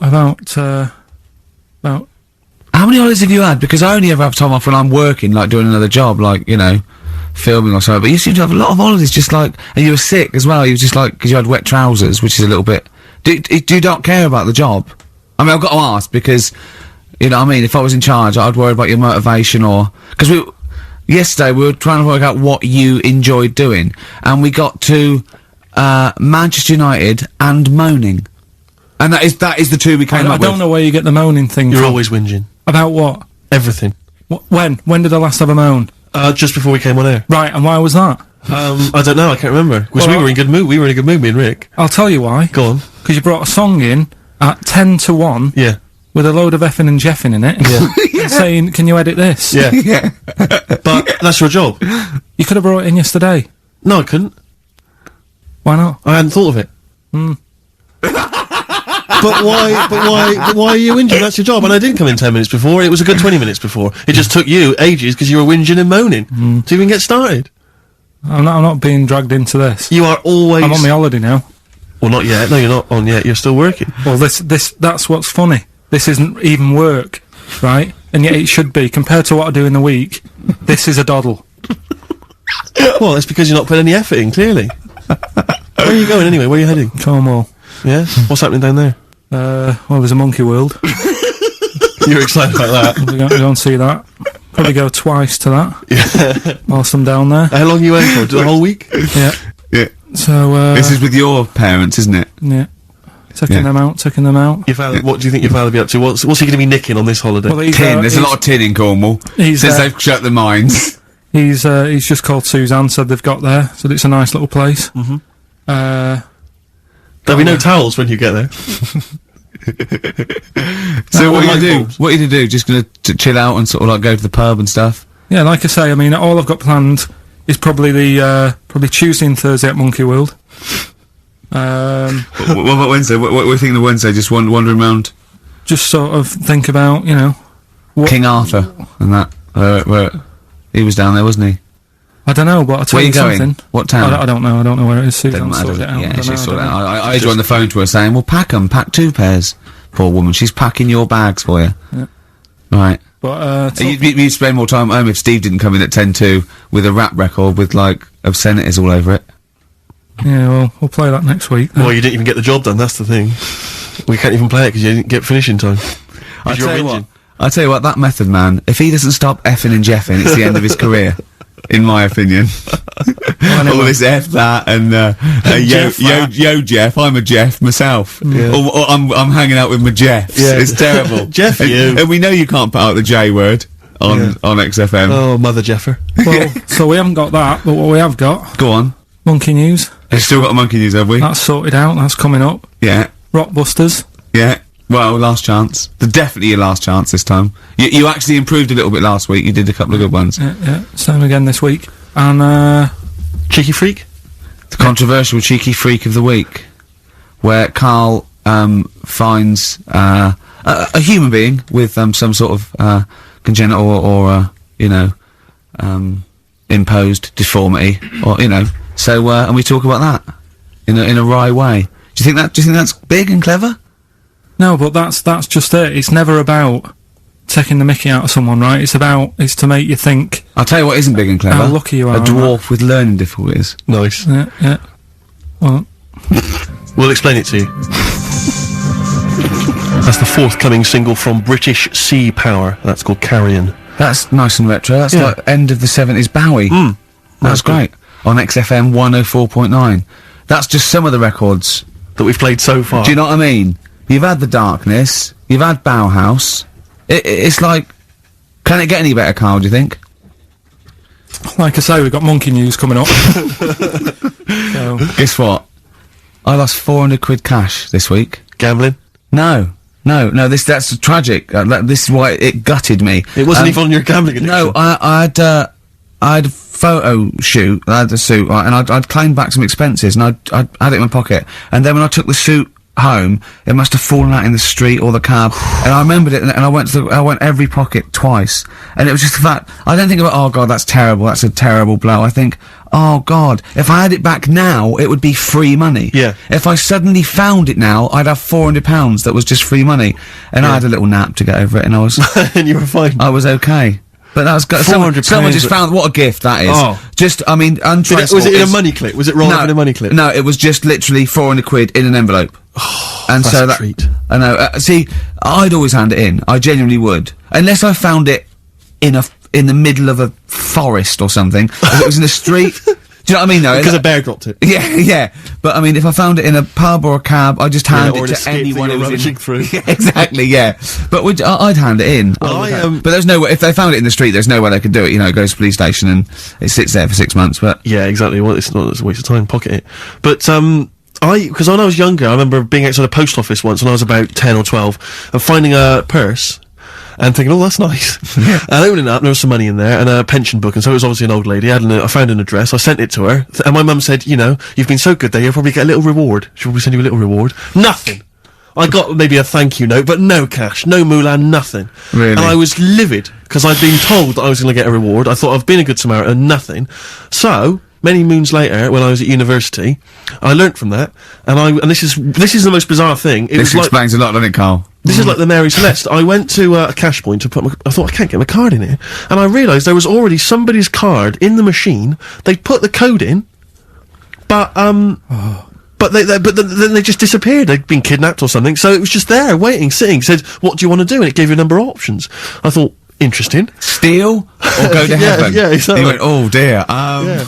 Well, I pressed balance just to check what their bank balance was. Unbelievable. It was a considerable sum of money. I'm not going to lie to you. It was not typical student debt. It was like, I think they were a foreign student. There was a lot of cash in there. A lot of money. Did you feel a slight bulge in your trousers when you saw the amount of money? I couldn't believe my luck. I thought to myself, now then, I could just take that card out and hand it in, or I could teach them a small lesson. Right. And maybe give myself a reward, because last time I did that, I didn't get a reward. So if I give myself £30, then I'll take the card out. 30? Give myself 30 You didn't really? Well, I thought that's a good reward, and I went in, I handed the card in, I took that Steve, and that's a little reward for me. And I'll tell you this, don't think it's evil, because I went in and I bought everyone a drink. Well, brilliant. Yeah, I didn't tell them I got the money free. Well done. Excellent. So, probably gangsters are quite generous with the money they've stolen from other people. Yes, but someone's negligence, Rick, has lent... the thing is this, Steve, right? I believe it, except they're buying people a drink, Carl. What do you think? Well, I kind of thought that when he said it, but then I thought, but they'll be buying him back. So he's still... So in a way, he's still a winner. Yeah. Everyone's a winner in that situation, including the student, because frankly, if there had been a less scrupulous person who found it, they'd have probably helped themselves to a considerable sum. I cannot believe he did that. There was thousands and thousands of pounds in there. What if it was, what if Beadle jumped out and slapped you with his little claw and said, we've been filming this, merchant? Well, so what? How old were you then? I don't know, 19, 20? Would you do it again, or was it just to get the world back for the old lady's purse? Possibly do it again, yeah. You're joking! Well, you've got to think of it this way. You've got to think of it as there was a lot of money in there, and someone less scrupulous than me would have taken a fortune. They'd have cleaned them out. Whereas I just took a small reward, which I thought was more than enough for someone's negligence. And I've returned the car. They've got the car back. Everything's fine. Think of someone else. I could have gone on a spending spree. I could have been buying stuff, all sorts. Yeah, but it wasn't yours at all. Yes, but they probably would have given me a reward. And because, you know, sometimes people forget, or, you know, they don't give you a reward, I thought I should take it myself. You had to go at your dad from nicking a loaf of bread out of a phone box. Yeah, but that's because it's for old people, geriatrics and stuff. How do you know how old was your people who you were robbing from? It was on a student campus. Well. Wow. I think it was more, I thought it was excellent behaviour. I thought it was good, honourable behaviour. That's showing another side to him, isn't it? What would you have done, Carl, in that situation? And tell the truth. I might have helped myself a little bit. There you are! There you are! What, this is helping yourself a bit! Like you say, just sort of, you know, send them back and sort of say, you know... If you find a £1 coin in the street and you can be bothered to bend over for it, then have it. But someone's Cashpoint card or personal belongings... I'd let them know, though. Did you send it to them and say, I've you know, service charge included? I've took that out already. No, I handed it in to the... Let them know? What do you mean you'd let them know? I'd say, you know, you're lucky here. Right, I just took, I'd probably take 20, actually. Because that's just like one note. Sorry, right, okay. You are winding me up. No, I'm not. I mean, not for once. I mean, I know what Steve's like. He is tight, right? He is. And you know that, don't you, Steve? Financially, you mean? Well, no, I mean, just the way you are. You're very sort of, you know, you're not wasteful with your money. I'm careful. No, I'm not wasteful. Absolutely right. No, but to the extreme. Not towards the extreme. Not towards the extreme. No. Look after the pennies, the pounds will take care of themselves. Alright? Simple to remember, good advice. Yeah, alright? The thing is, right, I know that I take the mickey out of you for, like, you know, the way you look and stuff. Sure. Right? Well, I'm right back at you. But the thing is, you can't help that. Absolutely. But I'll tell you something that women don't like. Sure. And it's fellas who are tight with the money. Sure. I'm not frugal with money with ladies. I'm frugal with money with you. Well, I've got no reason to splash money out on you. I've never seen you splash money out. Well, you've never been out with me. Steve, have you ever splashed out on a lady? No, but I hope to one day. The right lady. Play a record. Blur. Out of Time on XFM 104.9. Ricky Gervais, Steve Merchant, Karl Pilkington. Talking of money, Steve. Look at this, right? It's in the paper. A wife has had her beauty insured for £100,000 in case she grows ugly and her husband walks out. Nicole Jones, 26, of Chipping Sodbury, Gloucestershire, says £200 a year, pays £200 a year for a policy. She arranged it as a present for her husband Richard. Her beauty will be judged by a panel of builders. So, have they been selected beforehand, do you think? Do the insurance company know who they are? I assume they're complete strangers. So supposing, like, in 30 years' time, he looks at her and goes, "Oh, you've lost your looks." She goes, "Well, have I?" Yeah. He goes, "Well, yeah." "Well, have I?" Calling the panel. Some bills going, yeah. Alright, get him out for that. Well, never mind that. It's yeah, she's lost it. Right, 100 grand. Well, 100 grand coming your way. They stand on some scaffolding. Yeah. She walks by. Yeah. And if they will whistle. That is amazing. Do you think they'd give her a quote first? Yeah, what if they say, "Actually, love, you've got nothing to lose. You're not oil painting anyway." Yeah, we can't come round and judge your beauty for at least 2 weeks. I mean, that is just open. to abuse, isn't it? £100,000. Because I remember, in Japan, they're mad on golf, right? And if you get a hole in one, you buy everyone, you throw a party. And it was costing them, like, thousands and thousands of pounds. So they were insuring themselves against getting a hole in one. And so miraculously, everyone was going, I got a hole in one. Did he? Yep. Yeah. Paying out I mean, they could be in that together, couldn't they? They're bizarre. not. I'm sure they're not. Well, they're probably more honest than you two that would take 20 quid out of a cash point. But, you know. No, 30. 30. Yeah, 30. I like the wording, though. A wife. Yeah, a wife. The word wife. The word wife. It's I don't know why I just find it's just an odd word. This is my wife. Hello, the wife. Yeah, the wife. My wife. It just seems a word that you have to say if you're 60. You Yeah, go, I know.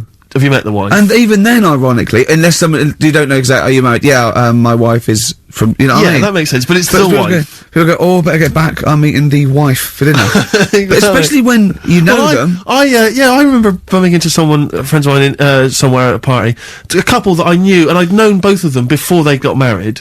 In fact, I'd known her, I think, longer. And I said, where's so-and-so? And he went, the wife will be along in a minute. And it's just this notion that, use her name. I know she is. I know her name. I used to call her by that. Why? It's like someone going, you know I'm married. You know I'm married. It's like showing in the off. eyes of God, we are wed. Exactly. Yes, that makes me more of an adult than it's you. the ownership. Yeah, it's like going, you know I'm a real man. I've got a wife, and here she is. She's my wife. I find there's the words that I find hard to say. In a shop, I could never ask for wet ones. Do you know what I mean? If I have to go and ask for wet ones, I won't bother. Or toilet duck. Another one I have a problem with, I never say, Snickers. Why? Dunno. I think it's I grew up with Marathon. Yeah. See, this is so pathetic, I still get embarrassed buying, toilet paper. Really? You know, if you go into, like, your 24-hour shop just round the corner, not a supermarket, big shop, but if you just go in there and you're just maybe buying some milk. Yeah. A chocolate bar. 'Cause it's like they know what you're up to. No, but they know you're going to use it to, you know, when you're going to the lavatory at some point. It's it's too intimate. But you just go, I know what you're thinking, I'll be using this after masturbation. Thus saving all embarrassment. That goes with the porn mag I just bought. Elvis Costello, Alison, from way back on XFM 104.9, a retro cut. Indeed. Wow. Up to the modern day, the newest game show around, Rockbusters. Whee. Isn't there a jingle? It'd probably be something like, oh, Rockbusters. It would be very, along those lines. I've got to work it out, but I mean, let's go without it for now, and then we're ready next week. Excellent. The prizes, once again, sourced by Karl Pilkington. I think it's, been in the prize bag before, Karl, but good to see it back. The best air guitar album in the world ever. Do they keep sending it back? Is that just one? Is that, it comes through the window, tied to a brick? Actually, there's a lot of good stuff on there. There's, the Kinks. Knopfler? Is there Knopfler? Knopfler, I believe, is on there. Is Clapton anywhere to be seen? Definitely Clapton, I would have thought, a Deep Purple. We got Quo, Skinnerd, Mac, Snake is there, Straits, excellent, and, there's all sorts on there, obviously. Yeah. This is always an odd choice, but fair enough. This is the, current album by the Yardbirds. Their first studio album in 35 years. So, the new music station XFM giving away that. Excellent. I suppose it's new music in some ways. A Smash Hits compilation. We got stuff on there. It's Aha, it's Curiosity Killed the Cat. It's all the old favourites. Plus 2 DVDs. Columbo. What Columbo? It's got a couple of classic Columbo episodes there. Suitable for framing. One of the best, TV programmes of all time. Why do I get... You can always tell immediately who the villains are. Suitable for framing. I'm assuming that's some kind of art dealer. Yeah. Maybe an artist. Candidate for crime. Presumably some kind of, presidential political candidate. That'd be good, I'm sure. Columbo. I mean... Stab Woman. That was my favourite episode. Stab Lady Wife. I mean, to be fair, I'm not sure why... Who would buy a Columbo DVD? Like, you can't find it on TV. It's on now. It's on now. I guarantee, because someone could maybe email in, is there an episode of Columbo on now anywhere that got cable or digital? I think it will be. Almost certainly. But it is great. And the other DVD here is Cruise of the Gods, which was the one-off TV kind of comedy film that was on at Christmas, featuring Rob Brydon and Steve Coogan. It's good. Williams. So, there's a few gifts there, not bad at all. Right, now we get to the To the real meat of it. deal. Okay, this is what everyone tunes in for. This is Monkey News, I think. Not the music. Go on. Well, there we go then. Yeah. 3 cryptic clues and that, and just work Not it really out. cryptic, but Easy as that. Email in. It's email in. Right. Well, what's the email address? ricky.gervais@xfm.co.uk. Well, don't say that I know it or care. I think. Yeah. So the first one, he's got American coins all down his spine. Right? He's got American coins all down his spine. What band's that? What artist is it? Email in. What does it begin with? What? N. I know it. I've got it already. Right. That's N. rubbish. Too easy. Yeah. Right, Go on. second next. one. Jeremy Beadle has got arthritis. Right. Jeremy Beadle has got arthritis. Yeah. That's the second clue. The initials there, SLF. Right, SLF. Jeremy Beadle's got a little bit of arthritis. And the third one, Foxy, Shipman, and a country western singer on a merry-go-round. SD. Right? So Foxy, Shipman, and some country western singer having a go on a merry-go-round. The initial SD. Right? So email in, ricky.gervais. I'm intrigued with that one. I'm genuinely intrigued with that one. I like the fact there's this certain whiff of controversy about it, because Shipman is mentioned. I know, yeah. Oh, A little bit edgy, that. So, that's the 3. He's from your neck of the woods, isn't he, as well, Shipman? Yeah. Yeah. I think my mum's mum used to use him. Okay, let's play a record. Well, you want to play a record or play some adverts? Do you fancy some ads? Oh, I'd rather adverts, well, yeah. I've got some for you. Placebo. This picture on XFM 104.9. Steve? Yes. I think, Carl's gonna put most people to shame. We were talking about generosity earlier. Because Carl is a nice, generous bloke when it really comes to it. He's paying, for Father's Day, he's paying for the cottage that he's going away with his dad. Are you really, Carl? Yeah. Right. Well, there's no way of us proving if that's true or not. Well, what do you mean? Well, you could be lying. But why would I do that? Well, because you want to show off. I didn't do it on air, you mentioned it. I don't want people to know how generous I am. I just do it, just get on with it. Yeah. You know what I mean? Yeah, yeah. Look, charity work and that. Yeah. Exactly. But I'd have thought that you wouldn't have fallen for Father's Day. I'd have thought you'd have known it was like... Well, we don't, I mean, to be honest, there's a bit of a coincidence, because I paid for it anyway, and it's happened to fall on Father's Day. Right? But don't and my buy a dad's card. not normally that bothered. Don't fall for it. I mean, obviously that and Mother's Day and a plethora of other things were, literally invented by card companies to make more money. I know. Yeah. That's, I mean, my dad always says don't get him a card or anything.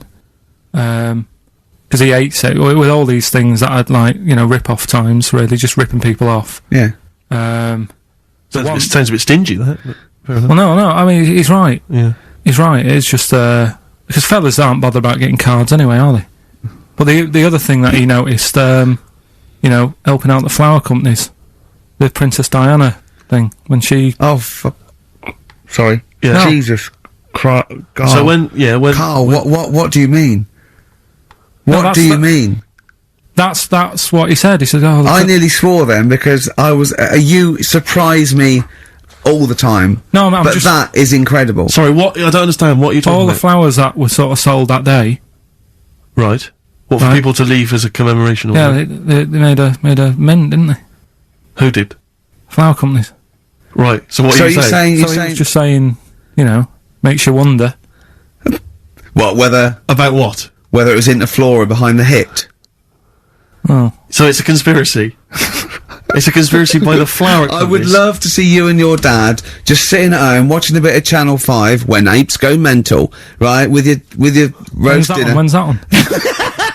And then talk like, well, yeah, well, you know, kill Diana, don't you? Flower company's son. Right, quite right, Dad, you're not wrong. What are you talking about? No, I'm not. I'm just saying it's like you were saying about the cards. On Father's Convenient, Day is and what that. I'm saying. It's just a bit too much of a bit weird. coincidence. Too much of a coincidence. I'd be interested to see sort of like the business graph Sure. on how the companies were doing. Then suddenly, Yeah. you know what I mean? Yeah. But then by the same token, Elton John, he had the biggest selling hit record, didn't he, off the back of that? Hmm. I mean, so is he incriminated as well? if you want. I mean, it's a conspiracy theory you've not kind of analysed terribly closely. You've put it out there, and if people maybe who are investigating want to kind of add that into their inquiries, then they can. Yeah, sure. But no, that's all I'm saying. I'm just, you know, because it's always the same thing, isn't it? Like I was out shopping the other day, you know, treating Suzanne like I do. You know, I like spending money and that. Yeah. I was in WH Smith's. Yeah. Oh, classy. What was it? Was it a big birthday? Was it? Was it a 30th? No, I was getting a. Was it 2 biros for the price of one? I was getting a card for my dad for Father's Day anyway, because I'm seeing him. Yeah. Big Toblerone. Yeah. There was a Who is it who said Father's Day? They love a Toblerone. I've never understood Toblerone, because the only time I see Toblerone is in airports, right, and minibars. That is what the small Toblerone is for the minibar in a hotel, 3-star upwards, and the big Toblerone. Well, it's the big Toblerone is a gift, isn't it? It can only be a gift. You wouldn't buy a big Toblerone for yourself. Yeah, duty-free gift. The Toblerone. It's next to you know, Chanel No. 5 Toblerone and a bear. But it's who specifically would you be buying that Toblerone for? I don't know. Someone who's clearly never had it before and would think it was interesting novelty. Yeah. Well, this gift's interesting. I'll tell you what, though, Toblerone is brilliant. I mean, if whoever makes that, if they want to send sort of, you know, some Toblerones, I mean, I will eat Toblerone. Well, yeah. I think very much the same about, I think very much the same about fags. And of course... Just cigarettes. If you've got any boxes of cigarettes and, that you don't want, you know, duty-free or whatever, send them. I'd just like to say that, in no way do I endorse Carl's dad's theory that flower companies were behind the death of Diana. No. Maybe I could say that on air as well, just to save any complaints. I'll tell you what, though, talking about fag packets and that, do you know, like, now, they've got, if you have these, they'll do you in, sort of thing. On the front now, they've got these special stickers on them. Yeah. Saw a thing in a magazine the other day. In Brazil, it's got, like, pictures of ill people on them. Blimey. That is They've gone really, hardcore over there. That's good, isn't it? But, I mean, to be fair, what more can they do? I mean, there are fag packets now that say these will kill you, and people are still smoking them. I mean, I don't know what they. I don't think the message is getting through. You could ban them altogether, I suppose. If they, it seems weird to sort of like, you might as well sell guns and go, careful, you can kill people with these. Well, ban them then. I'll just be careful. Let's you have your eye out with that. This is poison. This is poison. These are really, really mental poison drugs. You know those people with the. You ever see them in the street? They're selling fags duty free. Obviously, they're just selling them on the street. You just have you ever seen these guys? I walk up and down Finchley Road lot because I'm just near my place, and all these people they're sort of looking a bit shifty, and then they think that you're maybe a smoker. They just fags, and they'll open their jacket, and it literally will be like something from the 1940s. They won't go to you though, do they? No, smoking stunts your growth. They know you must have never had a fag in your life. But I might be buying them as a gift or something because I'm quite a generous guy. But it struck me, I was chatting with my friend about, there seems to be, there are certain people who are very, maybe they have trouble getting work, or maybe they, they're immigrants who've not landed on their feet and they've had trouble, and so there's a couple of jobs they can do. It seems to there's the fag selling, there's those people I noticed on Oxford Street who bend a piece of wire into the shape of your name. I mean, what kind of a gift is that, really? You know what I mean? I know. It's like, they're literally giving them out. Or you can, you can have the bending the name. You can be selling those things that you throw at the wall and they sliver down. At Dover? Yeah. What are you doing? I'm a trained carpenter. Right. Can you write really small on a piece of rice? I could try. Could you write those names on a piece of rice? I could try. It's quite tricky, but what about the rest of your family? Well, that one's only 2, but he could be trained. He's got smaller fingers. Okay. Do you want to sell some knocked-off perfume? How about that? Again, we'd like to apologise for any inadvertent racism, suggestion that Lady Diana was killed by flower companies, or that Steve makes a habit of stealing from cash points. What about XFM 104.9? a picture of Rick Waller on the front of the bargain bucket?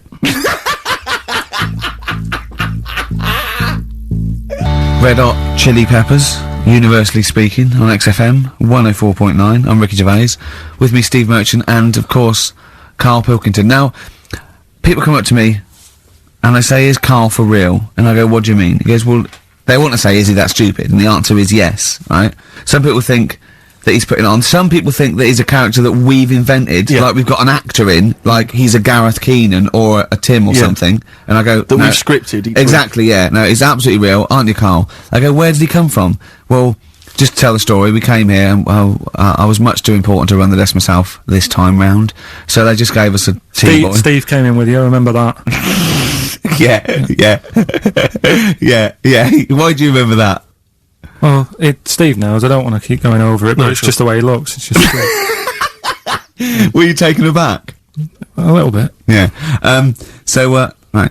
And he's just developed into my favourite thing. I also said that you get bored with, like, you know, battling tops or, you know, pets sometimes. I mean, I love my cat, but he's not as, you know, Colin. my cat. Yeah. Colin. Actually, Carl's away next week. Is he available to run the desk? No, well, he's actually not as intelligent as Karl, and that's the truth. He's not, you know. Well, he's marginally. Yeah, but I know in the week, he's like one of those little Tamagotchi toys, Karl, because I have to phone him every day and keep his interest up. Yeah. Like I'd give him an interesting fact. And, I got a book out and I found out I'd call Karl like that. And I thought this was a great fact, right?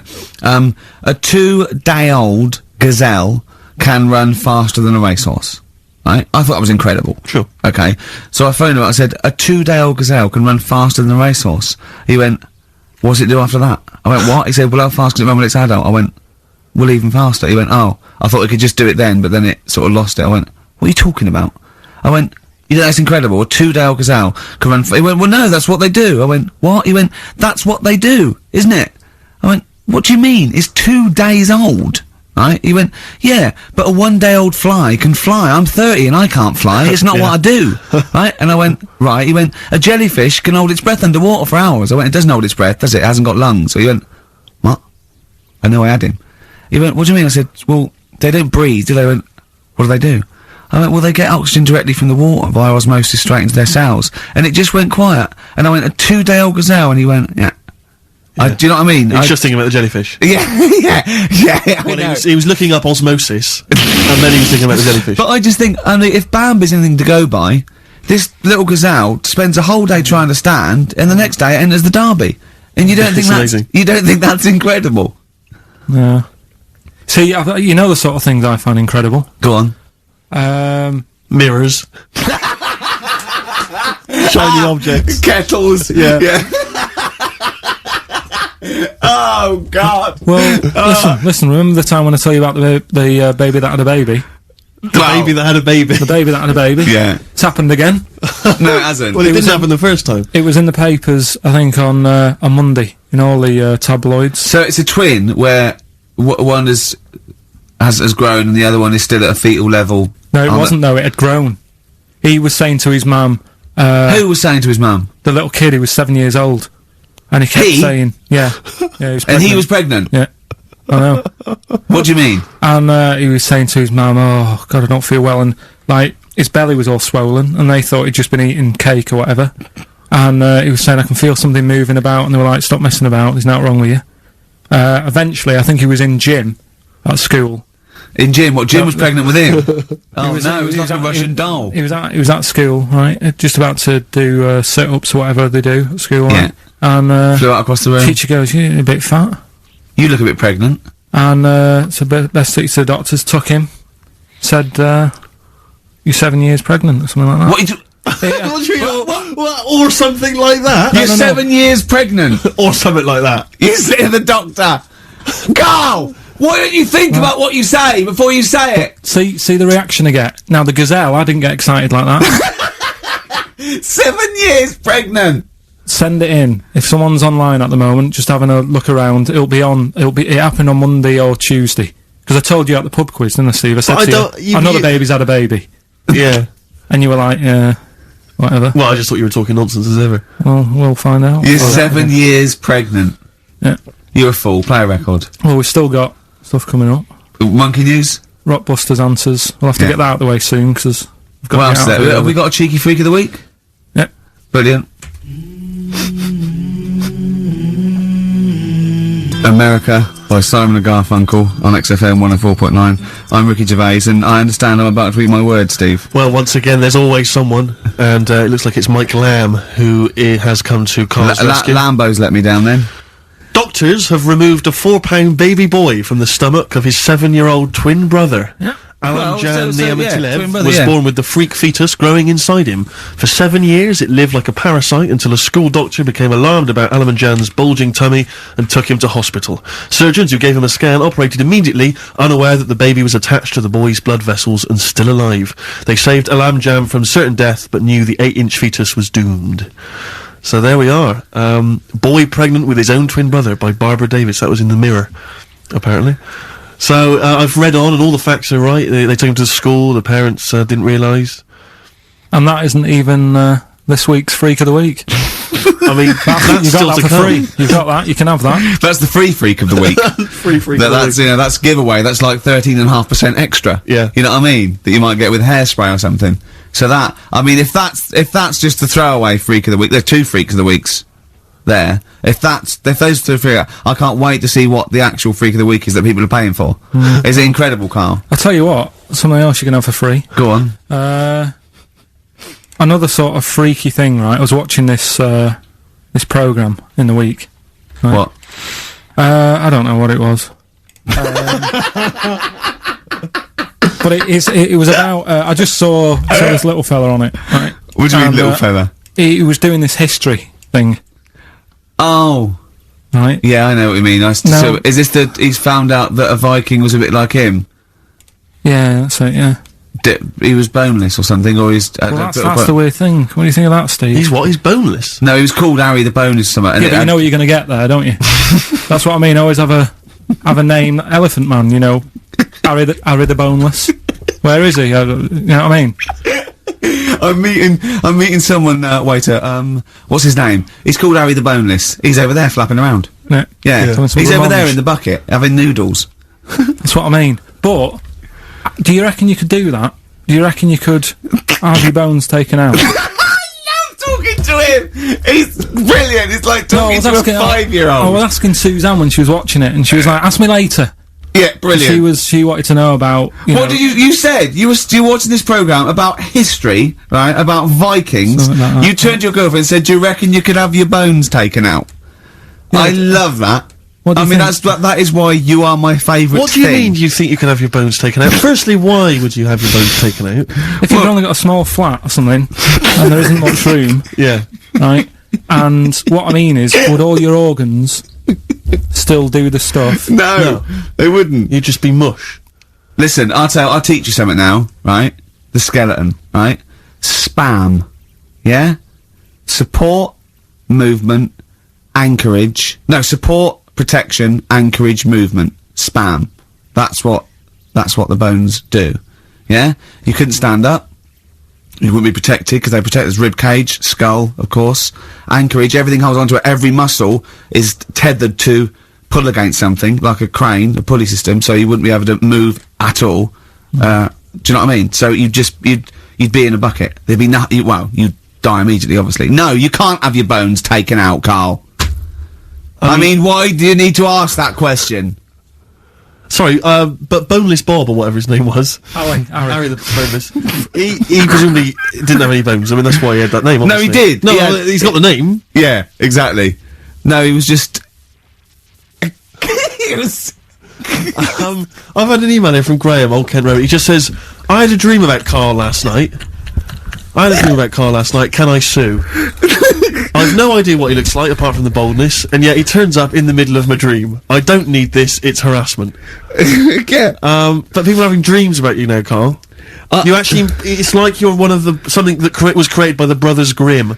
I had a dream. You know when people used to have anxiety dreams, they had like an exam or something, like you suddenly go to school and you realised, oh my god, you didn't have your trousers on, or I had an anxiety dream. I assume we started off in anxiety dream about The Office, about filming The Office, and we had to film in HMV, but someone hadn't cleared it, and so we had to find an R price. And I went, oh, okay, that'll do. And as I was walking there, right, I didn't have any shoes on, which is like an anxiety dream, but I looked down and I went, so what? Yeah. So I'm so lazy now, I think even anxiety dreams don't kick into me. I'm not sure that's a dream. I think that's just a memory. I wouldn't be at all surprised if you, turned up with the film with The Office. Yeah, with no shoes. We don't need shoes. When we were originally doing the pilot for the very first series, obviously Ricky's the main character, he's in it all the time, it's obviously important, this is our big chance to get something made for TV, you know, it's going to launch our careers, and, I turn up on the Monday, he's twisted his ankle, he has to be wheeled around in a wheelchair, because he went out jogging, stepped on a tin can in the street, and fell over. Who left that there? Like a 40-year-old man with brittle bone disease, he just twisted his ankle and he was out of action. It was pathetic. Yeah, that was the pilot. Absolutely pathetic. But I still turned up, Carl. That's the sort of trooper I am. Well, yeah, but you moaned the whole week. Wait. Well, I didn't like having to go around in a wheelchair, did I? It's not pleasant, you know, but in a weird way, it taught me all the problems. do you have anxiety dreams, Carl? Do you ever lie awake worrying about stuff? Because I have a lot going on in my head. Yeah. I don't have... What do you do, rent it out to people? Is it two monkeys swinging in a tie at the moment? Yeah. I just don't have that many dreams. No. I love that. I love the fact you don't have that many dreams. Well, you haven't had a decent night's sleep till you're 14, according to you. 12. Really? Yeah, so... I know what you meant. I know what you mean, though, now, when sometimes you're so tired, because I'd forgotten that. You're so tired, and you think, well, I'm so glad I don't have to go out tonight. I'm going to go and just lay on the couch and then go to bed. Yeah. Have you had one, Steve?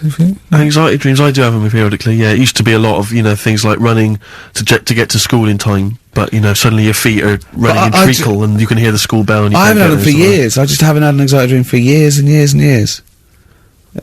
Yeah, don't know. I just don't care. No, well, no, you just genuinely don't care about anything. This is the problem. You've just got to a point now where nothing bothers you, really. It's like you're just too lazy and disinterested in anything. This show, your career, my career, Carl. No, I'll never give up on Carl. So, Carl, so this little Harry the Boneless, what was your point? Was that really your point? You wondered if you could live without bones? Yeah, I saw the little fella on this programme. And The presenter? Yeah, and he was a small fella and he was talking about Harry the Boneless. And I thought, you know, that's interesting little bit of science stuff. Yeah. Yeah. Well, yeah, that's about it on him, really. All right, well, that's just another bonus cheeky freak of the week, isn't And that's not even the freak of the week either. No. That's still to come. So you've had a pregnant Siamese twin. It's been mad. You've had a boneless fella and another fella talking about him. They're not even involved in freak of the week. No. This is getting mad. Play a record. Let's play a record. Let's have cheeky freak of the week afterwards, shall we? Yeah. Current single from Nick Cave. Can we do monkey news first? I'd rather have a cheeky freak of the week. Nick Cave and the Bad Seeds, He Wants You. Brilliant. XFM. Yeah. So, Carl, off you go. Well, we're not going to do freak of the week here, Okay. right? Because we've done quite a bit of that in the last 20 minutes. We've Right, so we'll OD'd move on freaks, you think? Yeah. Sure. We'll just shift it a little bit. Okay. And I don't, like I keep saying, don't want people to be thinking we're sort of taking the mick out of anyone. No. Right? Because we're not about that. I feel that, like, I can do a little bit of it because I work with you, Steve. Yeah. Right? Sure. It gives me that right. It's like a care worker. Yeah, I understand. Well, it's like that thing of you can't be homophobic because I've got a couple of gay mates and stuff. Sure. I think it sort of gives me that edge. Yeah. Right? So you're not freakophobic because you work with Steve? Yeah, that's right, yeah. So, yeah. Okay. Well, by that token, I should be able to sort of slag off, you know, the mentally ill. What do you mean? At least mentally handicapped. Now there's a term you don't hear very often. In 2003, The mentally handicapped, isn't that what it was? I don't know where to start. But I'd like to apologise for the Lady Diana stuff, the term mentally handicapped, and any inadvertent racism that we may have stumbled What's over. the actual term then? Is it retarded? Right, come on now. Oh, chimpanzee that! Monkey news, earlier than usual. I'll have to save this link now. Monkey news.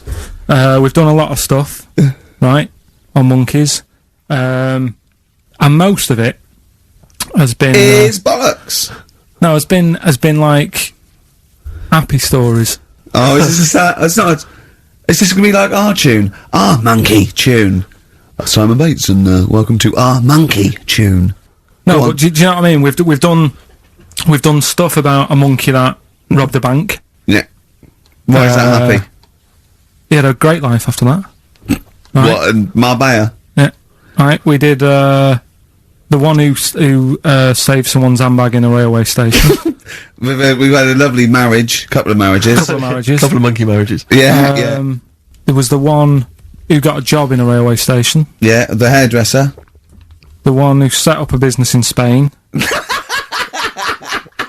I don't even remember that one. But, I'm willing to believe that happened. Go on then, Carl. But anyway, yeah. So today's isn't that happy really. It's about some monkey. I think it was a chimp. Who's an ape? Go on. It tried to.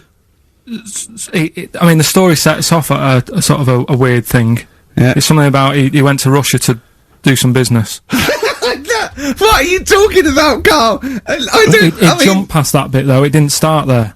What? Do you know what I mean? It didn't tell you what he was doing. It just said, "There's this monkey went to Russia to do some business, do some stuff. I don't know. Bit of monkey business." And anyway, didn't work out. So, they were furious. We wanted a surgeon. You send us a monkey. Anyway, ended up being homeless. Oh no! So it's taken a turn for the worst. What? Couldn't even get into like a tree hostel or anything like that. That's the problem. And God! Ended up homeless. Got in with some tramps. I don't know where to start. Come on. Yeah, so he's knocking about with some tramps and stuff. Sharing drink and what have you around a little fire. They broke into some home, not sort of squatted. Right, so I'm not homeless anymore. Problem was, he had a roof over his little area he had. Yeah. And he goes, "Oh, this is good. This is we're having a good time. This is sorting me out." Yeah. He had his. He said that in Russian though. What was he eating? I don't know. It didn't say. But they're in this house. Well, he could only be eating sort of like fruit, nuts, vegetables. They classically sort of don't eat pork pies and. But they've got McDonald's coffee in Moscow now, so sure. You probably chow down on that. Yeah. Anyway, there was a bust. What? There was a bust in the flat that they were squatting in. All the other tramps sort of knew what was going on, legged it, left little chimps out there, got arrested. And they thought it was a real fella at first. They were like, get him, he's obviously just a scruffy bloke who hasn't had a shave and stuff. Yeah. Hasn't shaved his back for a while. Or his face. Yeah. His head. Got him down the station. And the boss was like, "What's going on here? We've got a monkey here." He was like, "What?" So you arrested the monkey. Well, so the arresting officers hadn't noticed all the way to the station that he kept slipping out of the handcuffs and was going for the entire journey. They didn't notice till they got there.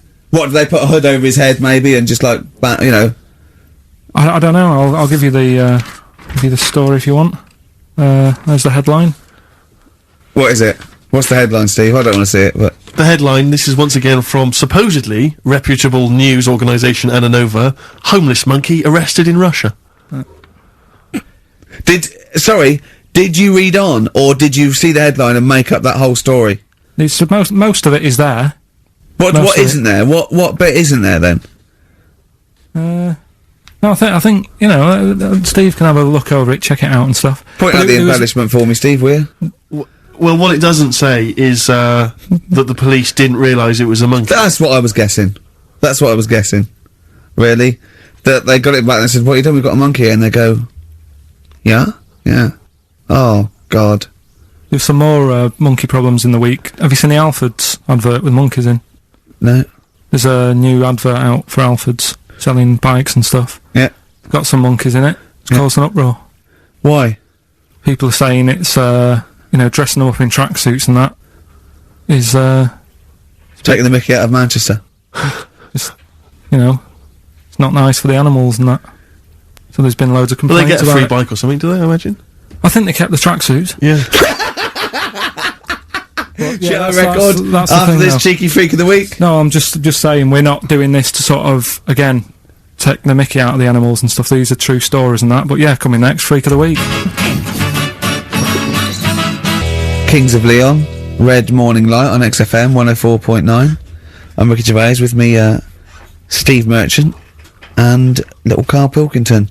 It's getting exciting because it's his special time of the week where he gets to talk about a cheeky freak of the week. Well, just get Rockbusters out of the way, right? Because I've got to put these prizes in the post bag now because I'm shooting off. Yeah, because you got to go early. So I don't know how you do your job. You went to Manchester. You went to Madeira. You had a day off because your trousers were wet and you had a cold, and now you're shooting down to Cornwall. You're leaving early. How do you get your work done? And you've got one job. Me and Steve have got loads of things to do. I'm fast let me work. Like I said, the prize is ready and packed up. Here. No one's being affected by me shooting off early. Right? Okay. So, Rockbusters answers, got to get them out of the way a bit earlier. Right? So, here they are. First one. He's got American coins all the way down his spine. Yeah. Why would that be? Right? Initial was N. Nickelback. I got all these. I got all these this week. Right. Second one, Jeremy Beadle has got arthritis. What's going on there? Stiff little fingers. SLF, stiff little fingers. Yeah. And the third one, Foxy, Shipman, and no, and a country and western singer. You said. Now, what's the initial? SD. Yeah. So Spin Doctors. Yeah, I got that. But and then I said to you, why is it a country and western singer? And you said Dr. Hook. Why is it Dr. Hook? Why does that give anyone the clue Dr. Hook? A country and western singer. It's just what was in my mind. Well, there we are. There you go. So it was change this to Rockbusters, or what am I thinking? You could have had Dre. What's in my mind? You could have had And the Medics. Alright? Yeah. Just think it through. Who's the winner? The winner, very lucky, Sandra Cassidy of Leon C. She gets all those great prizes. You know, we've actually had people emailing in saying, this is the worst Rockbusters ever, because it was too easy, it was boring. Oh. This is just, don't shoot the messenger. Oh, dear. Other people saying, it really has run its course. Some people genuinely agree with Ricky. Oh, Carl, this must hurt, mate. Stinging attacks on you. Some people just slagging you off generally, saying you whinge all the time. Looks like Steve was right when he, sort of like poo-poos your ideas. So, when he wheezed on your bonfire. Someone else, I swear to God, someone else emailed in and said, don't bother sending me the prizes, take them to a charity shop, or pawn them, give me the money, I'd rather have it. So I don't know what to say, Carl, I just wonder if it really has run its course now. Alright, well, we'll see what you come up with next week, then. Let's see what you do, let's see what you come in with. Sure. Yeah. About 5 to 1. I'm guessing you'll be popping in with another hip-hop track full of effing and jeffing. Well, I won't bring it into you, I'll do it myself at home, because obviously that makes it easier. Obviously you can't cope. Oh, dear. Are you actually going to be here next week, or are you still going to be in Cornwall? No, you see, there again, I'll be back in time. And in the week, when I go to, Cornwall, see the Monkey World. Yeah, you're 2 days past the Monkey World. That still work. Yeah. That still work? What you're going to interview some of the monkeys? I love stories. I love that. You were going, could a monkey live without bones? And so I'm going, Carl, shut please, just look at the monkeys and eat your ice cream. And that's work, is it? Right. Right, are we having Cheeky Freak of the Week? Do you want to do it? What time have you got to shoot off? Could do with shooting off sort of soonish. Okay. To be honest. This is not radio. Have you ever heard that on a radio show? Chris Tarrant going, I got to shoot off right now. I couldn't get a later train. I know! Why did you get a later train? There isn't a later train. So I couldn't get to Cornwall tonight if I had to. If I had to finish this show, I couldn't possibly get to Cornwall. Rubbish. Of course there's a later train. Oh, I've booked it now anyway. Right, well that's the point, isn't it? Yeah, you're not thought whatever. I don't think the show's lost anything. I think we've still had the, Freak of the Week's coming up now. Oh, cheeky Freak of the Week. Right, well, we've had some interesting things we've been looking at. This week, it's about the strangest couple that ever got married.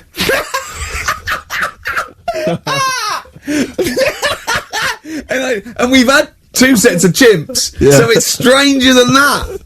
Oh, it's not Dale Winton and Nell McAndrew, It's not your parents, is it? Well, we're going back again to about, I think this is about 19... something like that. 1940. Yeah, whatever. Whatever. Yeah. Strangest couple, a fella, right? He had skin of a lizard. He had the skin of a lizard, okay. And the woman who he married... he used as a condom. The woman who he married airiest woman ever. Right. And that was their act. They used to tour the world, and they'd say, it's like, couple who've met, they're having a great life. Let's get them out on stage, here they are. And they'd What do you mean he had the skin of a lizard, first of all? That's what it said. He had some sort of, some illness. So he was called Lizard Man, and you like that because it was good description. I thought that's good. I'm here, hello, we've booked a table for 2. Who are you meeting? I'm meeting Lizard Man. Oh, he's over there. Yeah. You know he is, right? Yeah. I'm meeting the hairiest woman in the world. She's over there. Yeah. Yeah. So what did they do for their act? Now, bear in mind that we had some Siamese twins last week, and their act was having a bath. yeah. So I hope it's an improvement on that. What did Lizard Man? He came out and ate some flies, did he? I don't really know. I just think they stood there on that. Yeah, when you read this and it goes the most interesting fact ever, Lizard Man, and you go, that's enough. That's enough. Well, I can extrapolate from yeah, that. But straight away I start thinking. I'm thinking, right. I wonder if they got the wedding photos. Right? And then, like it said that they had a kid. Oh, what would that be like? Exactly, It'd be like an ostrich, wouldn't it? It would sort of like. That's what I was thinking. What did you think it would come out like, the baby? I didn't think what that looked like. I just was thinking, parents' evening. Do you know what I mean? You wouldn't want them coming up to the school, would you? So that's the little problem. Johnny, who starts off relatively normal, he's quite good at, he's good at nature, isn't he? And his mum and dad come into the room and they'd be looking round, wouldn't they? Well, it's always like that thing at school when, like, you find out your mate's mum and dad are really old. Right, Have you ever seen that? Yeah. When you go, your gran and granddad bought you? Yeah. No, mum and dad. Yeah. And you go, oh. It is weird. What's that we're talking about? He calls him mum. What was that? Oh, sorry. Do you know what I mean? Yeah, And no, like- that's always strange. If you had Godzilla and King Kong as your parents, Yeah. and it was they're like you always say, fighting. They're always fighting, and like you say, you're in a school play or something. You wouldn't tell them, would you? You wouldn't want them coming out with a video camera. He didn't tell his parents he was in the. When we were, Well, exactly. You did Little Donkey, and you didn't tell your dad, did you? And he came along and videoed it. Yeah. Was kept that- it quiet, don't want them to know anything. But you didn't. What was it? You was meant to be playing. You had a little drum, didn't you? Yeah, I was doing, I had a little drum. I think I was meant to be playing We Three Kings. Yeah. But, we started doing Little Donkey and I thought I can add a touch to this. Sure, you improvised. Started playing along. It was like the loved first remix, wasn't it? It went down well. But yeah, that's all I was thinking with, the Freak of the Week this week. That's what I'm saying about Freak of the Week. It's to get people thinking, right? Thinking how lucky they are. That, they don't have to Comb their face. What are you talking about? What do you mean? Freak of the Week is to let people know how lucky they are. just... What about the little freak you're talking about? What are they thinking? They're going, oh, he's talking about me. I'm a little hairy lizard man on a stick. Pop in, give us a call. That's what I'd like to do on a TV programme. That's what I want to do. I want to go and, like, meet these people and say, right, let's just go shopping, we'll film what your normal day's like. Yeah. Let's pop out. Nip into Sainsbury's or whatever. Yeah. Buy a comb. Park right up close to it. You know what I mean? Yeah. So what you're saying is you just want to get a little message out there, which is that there's always someone worse off than you. Well, there's proof of that in this room. You know what I mean? Oh, Carl, when's your train? In a minute, I'm going to get going now. I'll see you later. Thanks, Carl. Brilliant. What are you playing? You can play a song? Kirsty McCall. Yeah. I'll see you later. Kirsty McCall, New England. Karl Pilkington has left the building. He's rushed away. He's on his way down to Cornwall. And we're left by ourselves. Indeed. In the room. See, if we can do this... If we can press all the buttons and not make any mistakes, strictly speaking, there's no need for Carl. I don't mind if we make mistakes. Well, no, exactly. We never were in the old days, did No, we? sure. I think Carl is going to love Cornwall. Because I think, one, the mayor is probably an animal. Yes. And I imagine the townsfolk think like Carl. Yeah. Do you know what I mean? I Yeah. imagine he'll stay there. He'll be made king. Have you ever seen Return of the Jedi? In Return of the Jedi, the Ewoks, the little furry creatures, they see C-3PO, and because he can talk and he can speak their language, they actually elevate him Oh, he's to godlike popped back. status. What are you doing here? Hooray! He's back. What are you doing? You could have stayed till the end.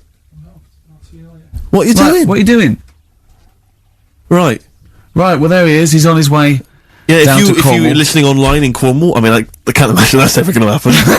But, you know, on a clothesline with a bean tin at one end and a big bean tin in London. Or if I'm cool in London. Yeah, or if the foil helmet you wear to fend off laser rays from aliens out of space are somehow picking up the show, then Carl's on his way. Look forward to him. He's the bold one. Because he's got a sort of like, you know, the obligatory sort of red face that would go well down there now. Because I think he's been out in the sun, or he was pre-boiled when he came in. But he's rushing down to Cornwall now, going from Paddington Station. So, you know, if you're in the Paddington Station area, you want to pop down there and sort of wave him off, then do. Yeah. Don't be afraid. That's not a dirty sexual act.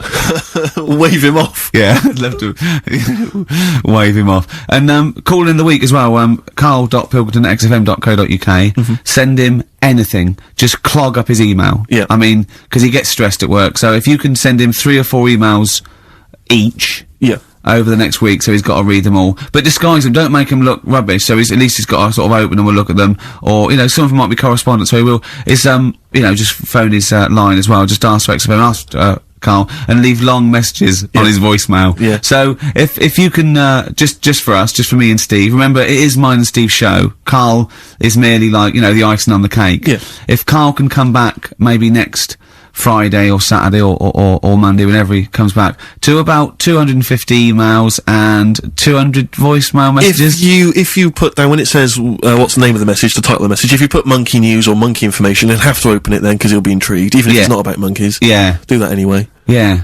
Voicemail messages. Leave them long. I like this information. Disguise it, so it might be important. Yeah. Just so he has to listen through. I wish I'd give his mobile out, but, you know, that is just too cruel. But anyone can get him at XFM, and of course we've given out his email before, so, I mean, go mental. There are plenty of ways to torture Karl Pilkington.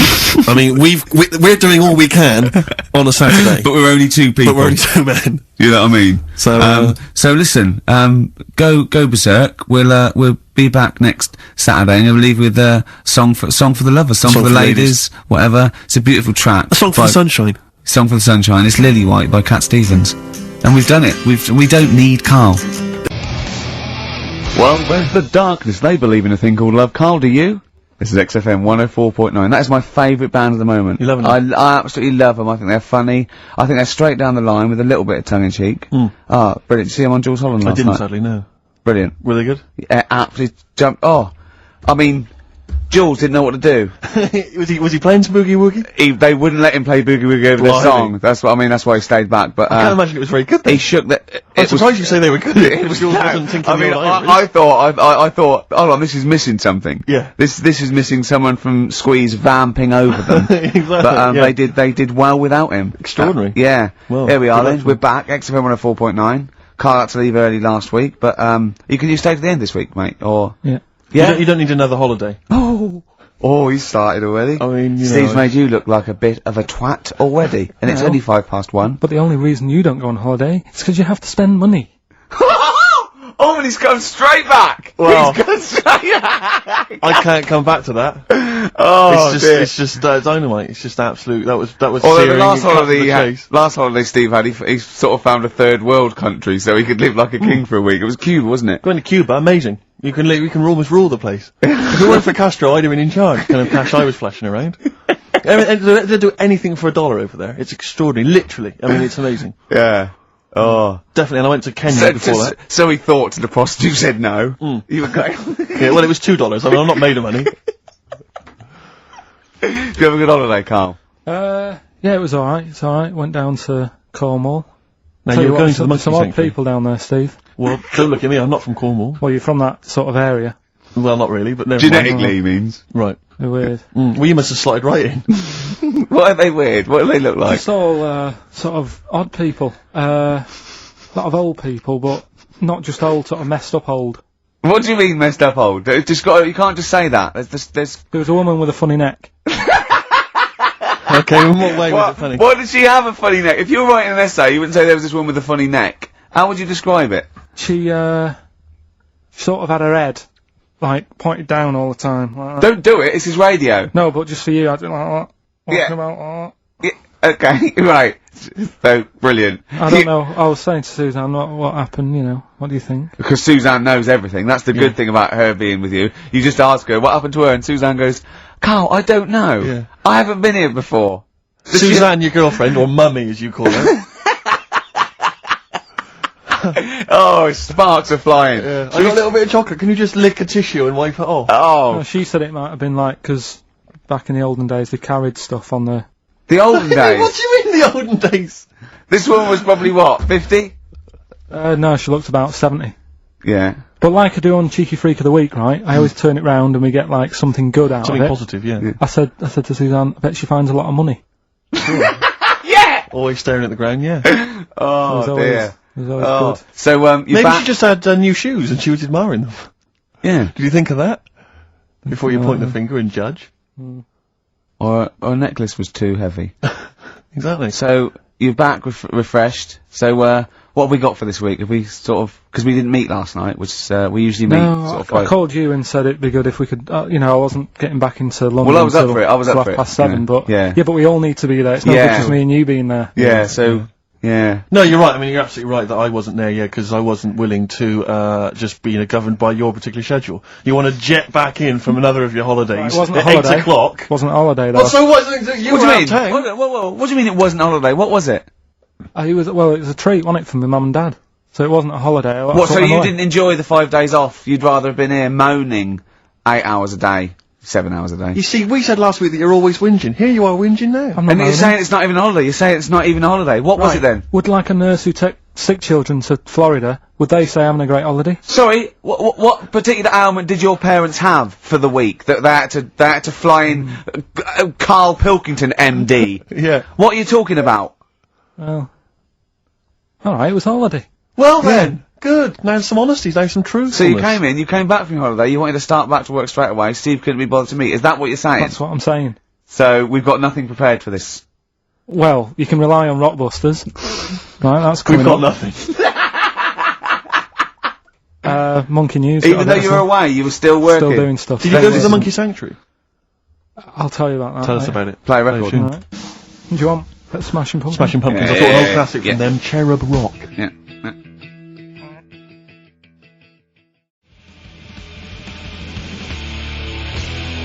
Smashing Pumpkins, Cherub Rock. That, of course, Rick, is available on their greatest hits. Brilliant. If you want. I mean, that's how I rock. So Yeah. I know they. I'm very much the shape of a cherub as well. Well, now. indeed, indeed. Naked with a couple of And a rosy big arse. and a trumpet. Yeah. Do they have trumpets? I don't know. I've just had an email here. Monkey News Yeah. from a listener. Monkey spotted holidaying in Cornwall. A chimp was spotted holidaying in Cornwall last week after befriending a family of 3. One onlooker said, "It was incredible. He dressed and behaved exactly like a human being. He even settled the hotel bill at the end of their stay. The only telltale sign was his lack of table manners and the incoherent babble when he opened his mouth." There we are. So, Well, what do you think of that, Carl? that's the listeners, Carl. That's Joanne. Amusing, articulate, accurate. She remembered Accurate. exactly who's there and everything. Setting in the bill. It's all there.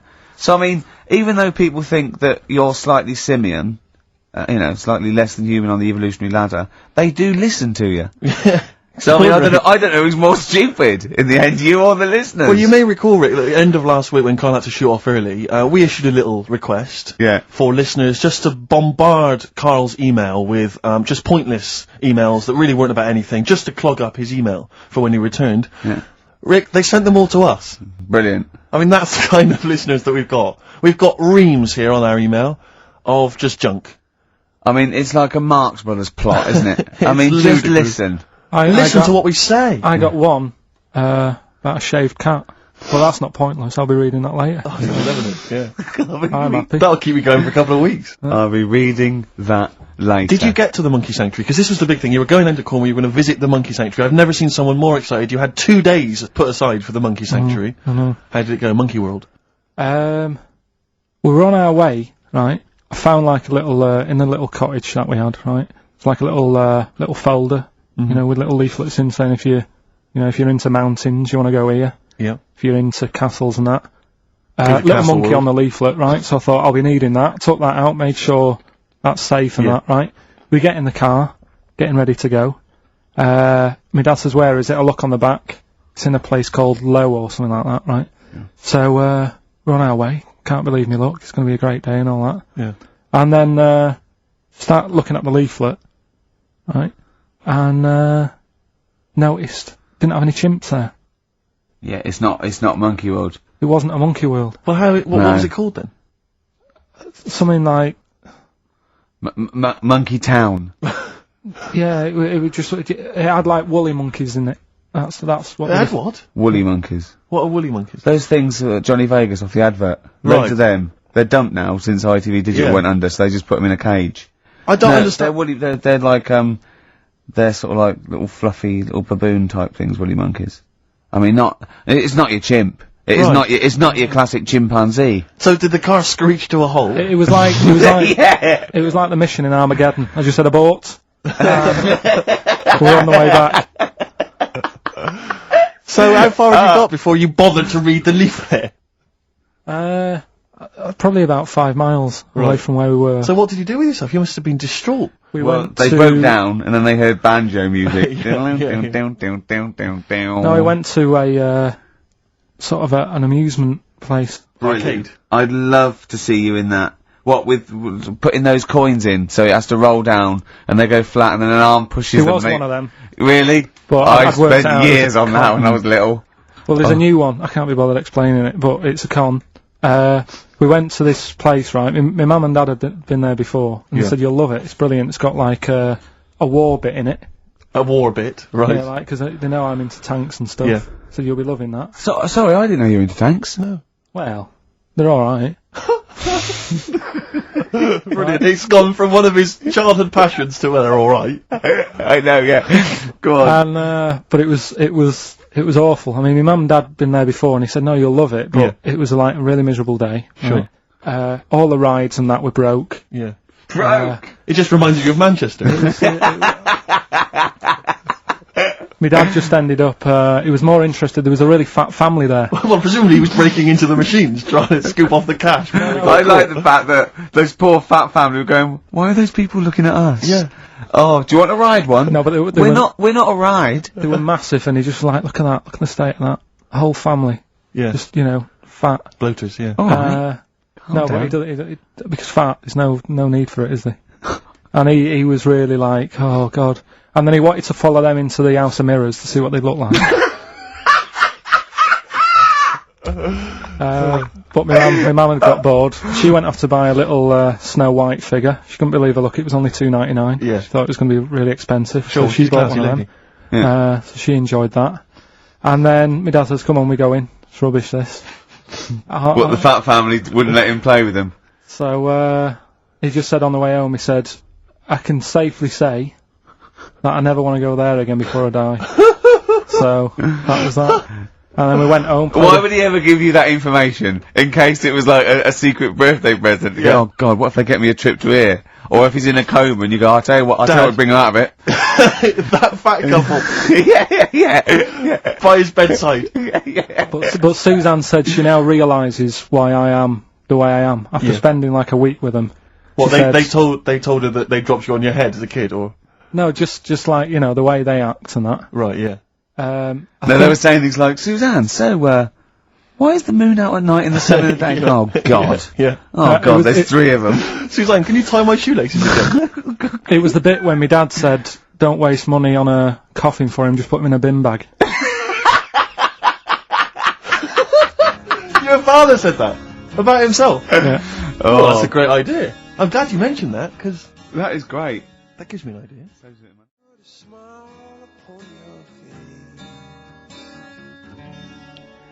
Coldplay, God Put a Smile Upon Your Face on XFM 104.9. Ricky Gervais, Steve Merchant, Karl Pilkington. Reading the paper yesterday, Rick, they were talking about the fact that Blair has been, I think, he's been in Greece, discussing EU matters. Oh, yeah. And they used the old Trojan horse analogy Yeah. to say, here's a particular policy, and it seems like they're trying to sneak in some kind of dubious ideas. Disguised as something else. Exactly.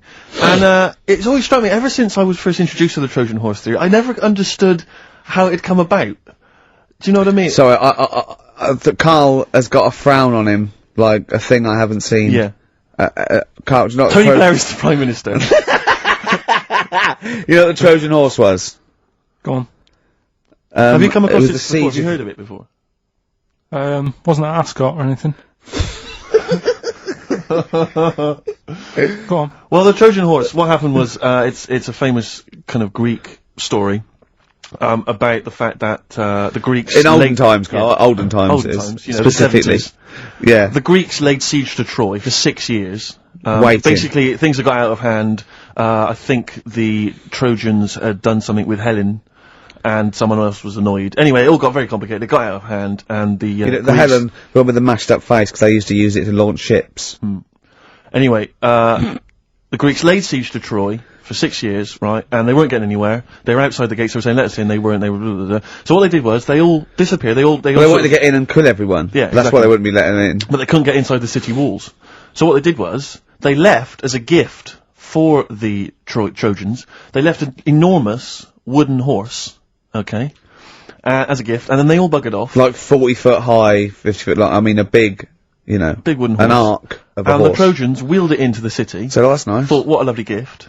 Yeah. And lo and behold, who was hiding inside? But the entire Greek army. They leapt Lord. out, killed everyone in their sleep. Yeah. Alright, and that's where the famous idea of a Trojan horse has come from, you know, sneaking something in, disguised as something else. Alright? Okay? So if you ever... Yeah. He doesn't really understand, does he? No, but to be honest, nor do I. Well, this is the problem I've always had with this. It- Because I don't understand who comes up with the idea. I mean, But I can't think that was the best idea. well, no. There must be other ways. If they come up with that, how long did it take them to go? When they said... One fellow said, whoa, can I have a word? Go on, General, I've got an idea. Yeah. Build a big horse, right? Hide inside it. And then, I know what you're thinking, they won't let us in even in the horse. Yeah. Leave it as a gift. Brilliant. Right, who are you? That's the best idea. Are you the guy that came up with, why don't we get a giant bra and twing everyone over the wall? Yeah. Let's get a 100-foot ruler. And you know, like at school, we used to like flick the teacher's ass with like right, I could flick you over one at a time. Right. On this giant Thanks ruler. for your idea. It's on the table. Yeah. We've got a couple of suggestions on the way. What about 1,000,000 elastic bands tied together? Yeah, and you all hold it down, and then I just let you go. Right. And you all ping over, and then you kill him in their sleep. You're the best tactician we've got, are you? What? The other thing is, right? These people for some reason open the door. Well, I don't understand. Firstly, there's suddenly, the army that's laid siege to them for 6 years has disappeared. In Yeah. their place, an enormous gift of a giant wooden horse. Oh, they probably don't want to kill us now, but what they've done is they've built us Yeah, they a brought horse. us a great gift. Presumably there was a giant kind of card or something, Yeah. you know.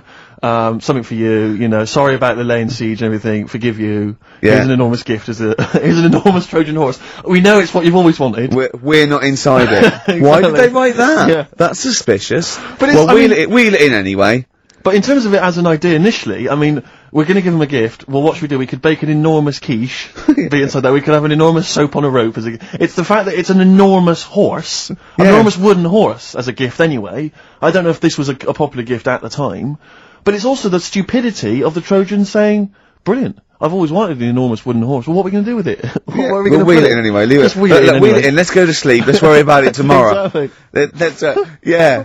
But it's this idea of someone going, right, is this definitely the best idea? And they go, yeah, and they look to the carpenter. Yeah. And he goes, well, it's gonna take a while. Yeah, we've got to get wood. We've got to get on with it. Well, you haven't put a door in. Yeah. How are we gonna get up Does it there? look like a horse? It This is. is the worst horse I've ever seen. Why, it looks like a cow. Wow, yeah, the udder's where we hide. There's a horse. It's got no tail. That's the rope that you climb up. But I don't know if it's one of those things where, again, because we kind of learn these things at school, that somewhere along the line, the truth of it has disappeared, and we are... Well, I imagine it's lost a bit in translation. Yeah. Because, in Eohippus, in Greek, means giant tank. Right, So that yeah. actually was a Sherman. Yeah. And it burst through and it shot them all. Yeah, But yeah. of course, down the years, they've tried... Look at Carl's face. Look at Carl's face. If everyone on webcam... Carl, just keep that face and look up to the camera. Right? Just... Right, get a look at that now. Play a record, Carl. Educating Carl, we should bring that back. We should bring that back. Yeah? What do you want to learn about next week? We've told you about the Trojan horse. Know anything about any freaks? Oh, right, I'll fix them out.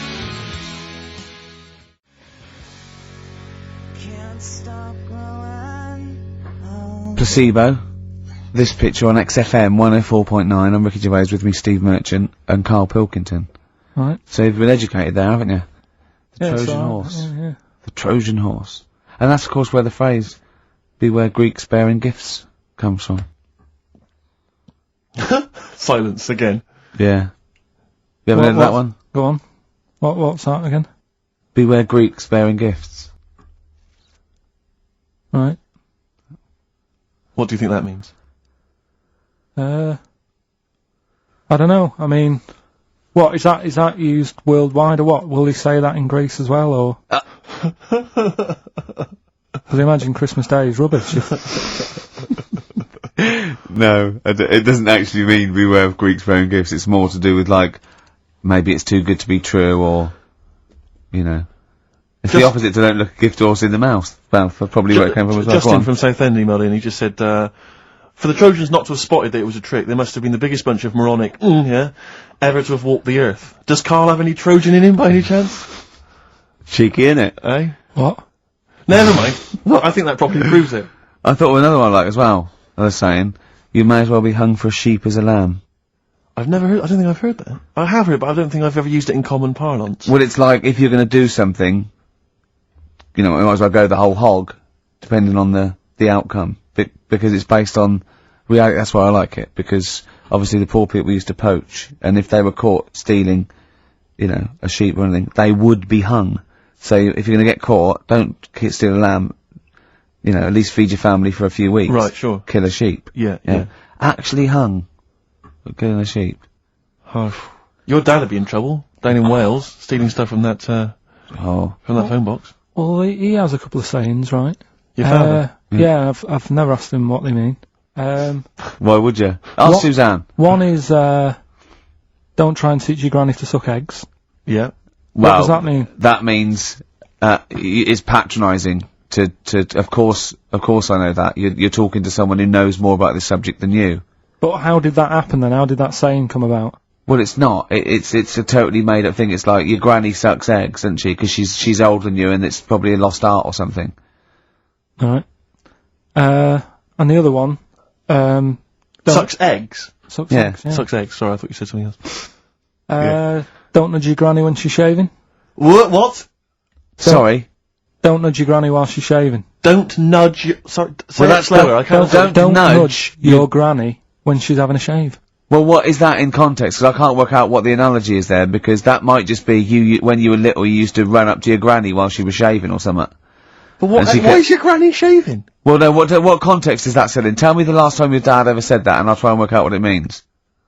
Can't remember. I don't know. Are you sure these aren't specific to your granny? Yeah, I was to say, why are you nudging your granny? She was going, get lost, Carl. She was shaving off her moustache. Or giving herself a Brazilian. Oh, God. That's grotesque. Suck an egg. Try and get that instead. God. That's made it worse. Carl's granny sucking eggs. Whilst that's... that is herself a Brazilian. We've no idea. I don't know what that means. Don't nudge your granny while she's shaving. What, Parmesan? I don't know. Maybe someone knows. You might be right, maybe. Well, email in. Tell us. Yeah. Anyway, Rockbusters, Karl. Go on. Should we get the ball rolling? Let me just find the gifts here, the little treats. We've got the album from the Coral, you know what I think about that. We've got Comfort in Sound Feeder. Well, it's just a novelty record, isn't it? Yeah. We've got, on DVD, more great comedy moments, favourite clips from the best of contemporary BBC comedy. We've got Partridge on the front there, we've got one of the guys from Red Dwarf, and, Brilliant. no, there's good stuff on there. Smash Hits, the reunion, more great 80s tunes, Kajagoogoo's on there, plus some stuff. Too Shy? It is Too Shy. Yeah. Actually, let me see if you can guess which one's from Tiffany. Well, yeah, I know it, the only one. I think we're alone now. Yeah, I think we're alone, yeah. Mel and Kim? Respectable? Mm-hmm. Human League? That'd be, oh wow, what would they have got, Don't You Want Me? Of course. Yeah. Yeah, Last Take On Me? Yep, Yeah. well done. Madness? Baggy Trousers. Of course. Kim Wilde? Kids in America? Yeah, so there's just all those treats. If you like a song from an 80s band, it's probably on there. Yeah, okay. Plus we've also got on VHS, Graham Norton, some kind of best of compilation from his TV show. So, there are the Hold on, is it the one where he talks to sort of female gay icons and looks at the internet? Because that's my favourite one. Right, there you go, let's do Rockbusters. Right, Email only, of course. Yeah. You email in ricky.gervais@xfm.co.uk if you know the answer. Right, first one. Bit of a cryptic clue if you haven't heard it before. Well, not cryptic, we're wrong. What is Karl thinking? If you go into France by boat, I'd get your fags on there because it's a lot cheaper. Imagine Bob Holness. Sorry, we're out of time. Sorry, your minute's up. You've won nothing. I was reading that question out. Sorry, Right. so what's the... Well, let's do it again, and I want it to be exactly the same, word perfect. I bet you it will change all over the place. It'll be different. He's lost it. Go to France, buy yourself a boat, Yeah. the fags are cheaper.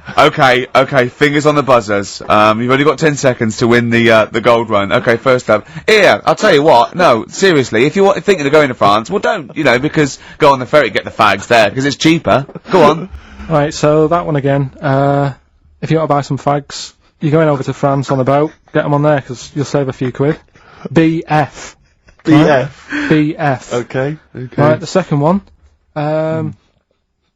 This little foreign cafe's growing its own steak. This little foreign cafe is growing its own steak. Yeah. This little foreign cafe's growing its own steak. Go on. D.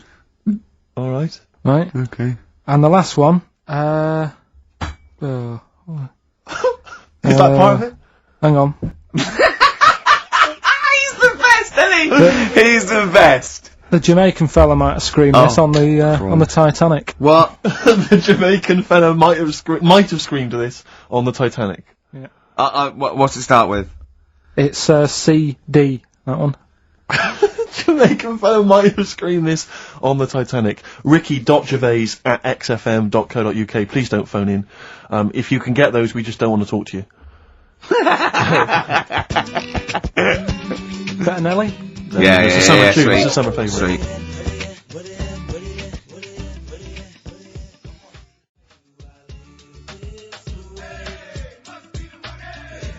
Nelly, Ride With Me. That's featuring City Spud. I don't know if you're aware of that, but there we are. Good, nice summer tune. Carl, tell Steve what you just told me when Steve was in the toilet then. Right, I'd just been away with my mum and dad and that. And one of the things I always like doing is having a good chat with my dad about stuff he got up to when he was a kid and that. Yeah. Right, 'cause he got up to loads of stuff, and every time I see him, he tells me something, and I think, it's like, why are you just telling me that now? It's brilliant. Yeah. Right. So, I mean, to me, he's kind of like Ronnie Biggs or someone. He's just the most extraordinary kind of. well, this happened, right? character. I can't remember. There was a delay yesterday. There was problems on the Paddington line, and he was saying, "Oh, trains aren't what they used to be." Sure. He said, I was looking. They used to be horses, didn't they? Well, he was looking in the booklet, and it was saying how you can have your bags collected if you want, but it costs you £5. Yeah. So that's outrageous. Sure, of course. Right, so he said that's the problem with this country. We've got good with computers and that, but when it comes to, like, getting service, it's gone out the window. Yeah. Right? So he said, when I worked on the trains, and he was going on like this, that and the other, so I said, oh, I didn't know you worked on the trains. He said, yeah, when I was 18, right, it was his job to get the coal, right, and chuck it in the engine. Uh-huh. Right? And one day he's in Grand Central Station in Manchester, which is now the GMX Centre. Right. Right? And that was like the main station. And he was in there. The fella who should have been sort of driving the train, right? He said, oh, I'm just nipping to the pub. Sure. So you just stay here, keep the engine topped up and stuff. Yeah. So he's like, yeah. For a quick getaway. Yeah. Right? So the fella goes in the pub, and my dad's in there, putting the coal on. He did his bacon and eggs on a little shovel. Yeah. And anyway, fella comes up. He says, right, can you move the train forward now? Oh, blimey. So he was like, oh. So he didn't want to say, oh, the fella's in the pub, because he'd know he'd say, oh, what's he doing in the pub? He should be working, right? So he said, yeah, no problem. I'll sort it out. Right, so he puts it into gear or whatever you do on them trains. Sure, right? puts it into first, yeah. Starts going forward. Now, people who don't know about trains, something that I learnt is if you're carrying a load of coal or whatever on the back of it, they don't have brakes on each carriage, right?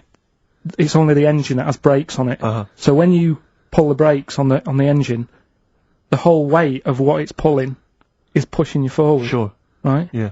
So he doesn't realise this though, because he's just used to cooking bacon and eggs and chucking coal in. Of course, things yeah. like. So you've got to slam the brakes on sooner than you would normally. Yeah. Well, you have to anticipate it, I suppose. Yeah. But he didn't know that, course so he didn't, he's yeah. pulling in, he's thinking, right, Well, he's a Pilkington. I'll put the brakes on now. Yeah. Right? Puts the brakes on, the train just keeps going, he's going, oh god, it's not stopping. Sure. It ploughs right through the signal box. Right? The Loads of baboon damage. pulling the signals don't know what to do. Yeah. Loads of damage done. Apparently, if it was today's money, Yeah. it'd be about £3 to £4 million worth of damage. It shut the station off for 4 weeks. But he didn't lose his job. The fella lost his job, the one who was in the pub. Yeah. He said the funny thing was, he said like £4 million worth of damage.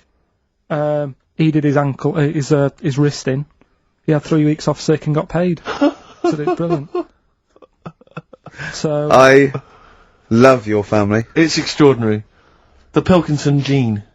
weird, isn't it? I'd like to see a documentary following you and your family. You'd have to get the family involved.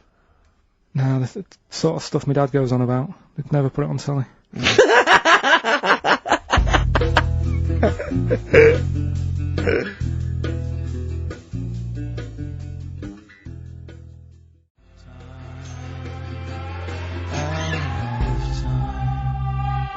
Blur. Out of Time on XFM 104.9. We ought to give those Rockbusters clues again. Yeah, go on. We've had first very one. few contributions so far, Carl. I think you've really stumped people. This might be it. I've told you, you're on thin ice. If this goes wrong, if it's rubbish, and if everyone doesn't get them all, that's the end of Rockbusters. Right, well, the first one again, right? Yeah. If you go to France, right, by boat, you might as well get your fags whilst you're on that, because you'll save a few quid. Right? Different every time. BF is the initials of the artist that little cryptic clue makes up. The second one, little foreign cafe, it's growing its own steak. Right? That's D. Little foreign cafe, it's growing its own steak. D. And the last one, if there was a Jamaican fella on the Titanic when it went down, he'd probably scream this. CD. Right? So email in ricky.gervais@xfm.co.uk. Yeah. Right? They're not flooding in, but yeah. Well, we'll see how we do. Carl, have we still got monkey news? We've got monkey news coming up. Now, you must be disappointed because you didn't make it to the monkey sanctuary, but you still managed to scrape together monkey news on your holiday. Yeah. That's So I've impressive. found some of that. We've got... How do you get so many breaks and holidays? Because you went away with Suzanne's parents. You've just been away with your parents. That's a couple of weeks, 10 days. So that's probably about 3 weeks in all. You had that. You went to Manchester. You had that day off because your trousers were wet. I mean, and I suppose because you've only got one job, and I've got a lot more. This is just one of my jobs. But I mean, don't you ever count your blessings? Go, God, thank God, I can have time off. I don't work too hard. I'm not stressed too much. No. It's just all to do with when you do work, do a lot. So I get a lot done. Yeah. What do you mean? I'm always doing stuff. I mean, even though when I was in Cornwall, right, I'm sat there on the grass. I'd love to just sit on the grass. Yeah, you're too busy. Chill don't out a worry bit. about I know, yeah, well, Me dad and Suzanne are playing crib, right? I'd sort of fallen out with him at Your that dad point. and Susanna playing Why did you crib. fallen Because out you do with live who? in the 1940s. Yeah, why did you fallen out? Because with crib, have you ever played crib? Yeah, Right, you've got to be pretty good at maths. sure. You've got to make your cards add up to 15 and all Well, that. yeah, I was just gonna correct you on you've got to be good at maths. Yeah. What, algebra, quantum physics, what? No, just adding up. Adding up to 15. Brilliant. I mean, You can almost do it on your fingers. my dad's, You could in Cornwall. Yeah. but my dad's really good at maths, and like he said, how many have you got? And he always counts his, and it's like 15 2, 15 4, 15 6, 3 for your at, 1 and all that. Do you know what I mean? Yeah. He adds it up really One quick. for his knob. Right, so I was like, right, hang on a minute. And he goes, no, what do you mean, hang on? Add it up, what have you got? He said, oh, forget it. I said, this isn't fun if you're going to start getting all arsey with me. Sure. So, Forget it! Yeah. I love it! But I don't know him, but I'm sure he's just winding you up. His victory is you going, forget it, I'm not playing. well, anyway, right, so it doesn't matter. I think I'll go off and do some prep, right, Yes. do some research for Saturday. Found one of Suzanne's magazines, right, flicking through, because there's always interesting stuff in there. There was something about swingers, Right. And I was like, what's all that about? Yeah. And it had an interview with some people talking about, you know, how they sleep about a bit. Yeah. And I thought, if my wife looked like that, I probably would. Because there was a few pictures of them, and they were all pretty ugly. Yes. I thought, right. So I took that in, soaked that up, thought, there you go. Carried on reading. There was a bit in there about how women still have crushes, right? Yes. And the woman was going on about how she's 38, right? But she still fancies Chris Martin from Coldplay. Uh-huh. And, you know, even though it'll never happen, she's still got that little bit in her head that thinks one day she'll leave Gwyneth, right? And end up with her, right? Right. Anyway, so I'm thinking this is a bit boring, but I'm flicking through it all. And, Is this a Rockbusters clue? No. Right. And I read further on, right? And, she said, you know, I like to go out with my mates, and we come up with lists in pubs of people who, like, oh, you know, they'd be nice to go out with. She also came up with a list of unlikely lust objects, I think she called them. Yeah. Guess who was in that list? Ricky Gervais. Think again. Karl Pilkington. Right. Next one. Johnny Vegas. Said, lanky co-writer. Rubbish. Lanky co-writer. What do you mean lanky co-writer? Well, do I need to say any more? He said... Hang on, wait a minute. Let's not talk about... I don't know what you're laughing at my expense. I'm an unlikely lust object. Yeah, but you yeah, what was it called? The list? The unlikely lust object. Yes. You were in there, right? Who else was? Well, you weren't in there. Richard Madeley. Fine. Yeah. He's a good-looking guy. Alistair Campbell. Brilliant. Another handsome dude. What you talking about? What, you think I'm ashamed or embarrassed about that? I'm proud of it. What magazine was it? I need to buy a couple of copies. It was. Need to get a t-shirt made. Yeah, and did she leave her number? Yeah. What magazine was it? Just out of interest. I think it's called Red. Yeah, sure. Yeah. But now you've dissed those people that have put themselves in their swingers because you've said they're ugly. So now we know what magazine it is. People are going to look at that. People are going to look at that poor woman, and they're going to know you think she's a hog. No, but I think they even know. Was there a picture of the woman who'd drawn up the list of unlikely lust objects? Mm-hmm. What was she like? I wouldn't waste my time. Thanks, mate. I know you're on my side.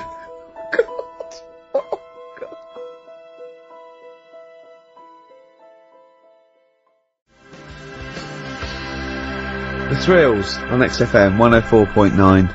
I'm Ricky Gervais, with me Steve Merchant, object of unlikely lust object. Steve Merchant. I'd like to have that now, prefixing my name everywhere I'm written about. I know, yeah. Did he make the freak list? Whoa! Which is a different magazine, isn't it? And I'm joking, of course. Karl Pilkington, a man of sort of quiet dignity and and in a way he's got his own sort of inner beauty, hasn't he, Karl? Not really. Don't you think? Well, I'll tell you why I don't think it is, because the woman that wrote the piece, saying that I was an unlikely lust object, has just emailed in. And Karl, you've offended her quite considerably. What did he say? Why? I wouldn't waste my time, is what you said. She's repeated Oh, that. yeah. I wouldn't waste my time, the flaming cheek. Although it's a horrible picture, I am, of course, in real life, a vision of loveliness. I'm not 38, I'm 25. I don't think Stephen's that unlikely lust object. A sense of humour is important, and he's welcome to my phone number if he wants it. Is That sense of humour's important. That's a down she a isn't it? swinger? Stop it! Don't have a go at the woman, for I'm goodness sake. messing about. She knows I'm messing about. Well, how are you messing about? I've told you this though. I've told you that anyone could be listening, haven't I? I've told you that before. Things you say, but we encourage him. We say, "What does she look like?" But it's meant to be rhetorical. That was a joke. That was Stephen's joke. What does she look like? I.e., him joking, like, "Oh, I'll call her up because I'm on a list," and then you have to say that. I mean, that's what I mean. So chances are, if she likes Stephen, she hasn't seen him. She listens to the radio. So the likelihood is that she was listening to this show. Yeah. So think. Will I drop the thing I was going to do about Lisa Riley? Well, She's not listening. Some people deserve it. She's still at lunch. What, from Tuesday? There's an all-you-can-eat place going out of business as we speak. Oh, bloody hell, she's back, you killed me, I gotta do Bambino, please leave now! Please leave! So, No, but she knows I was only messing. This, this everyone knows you're only messing, we're all only messing. I hope we don't offend anyone of, any kind out there. We're only joking, aren't we, Carl? Yeah. Say something nice about her. What can you remember of the picture that you could say was good? Maybe she was wearing some nice wasn't clothes. anything, to be honest. I'll have another look and have a look. I think she had a nice shirt on or something. Yeah.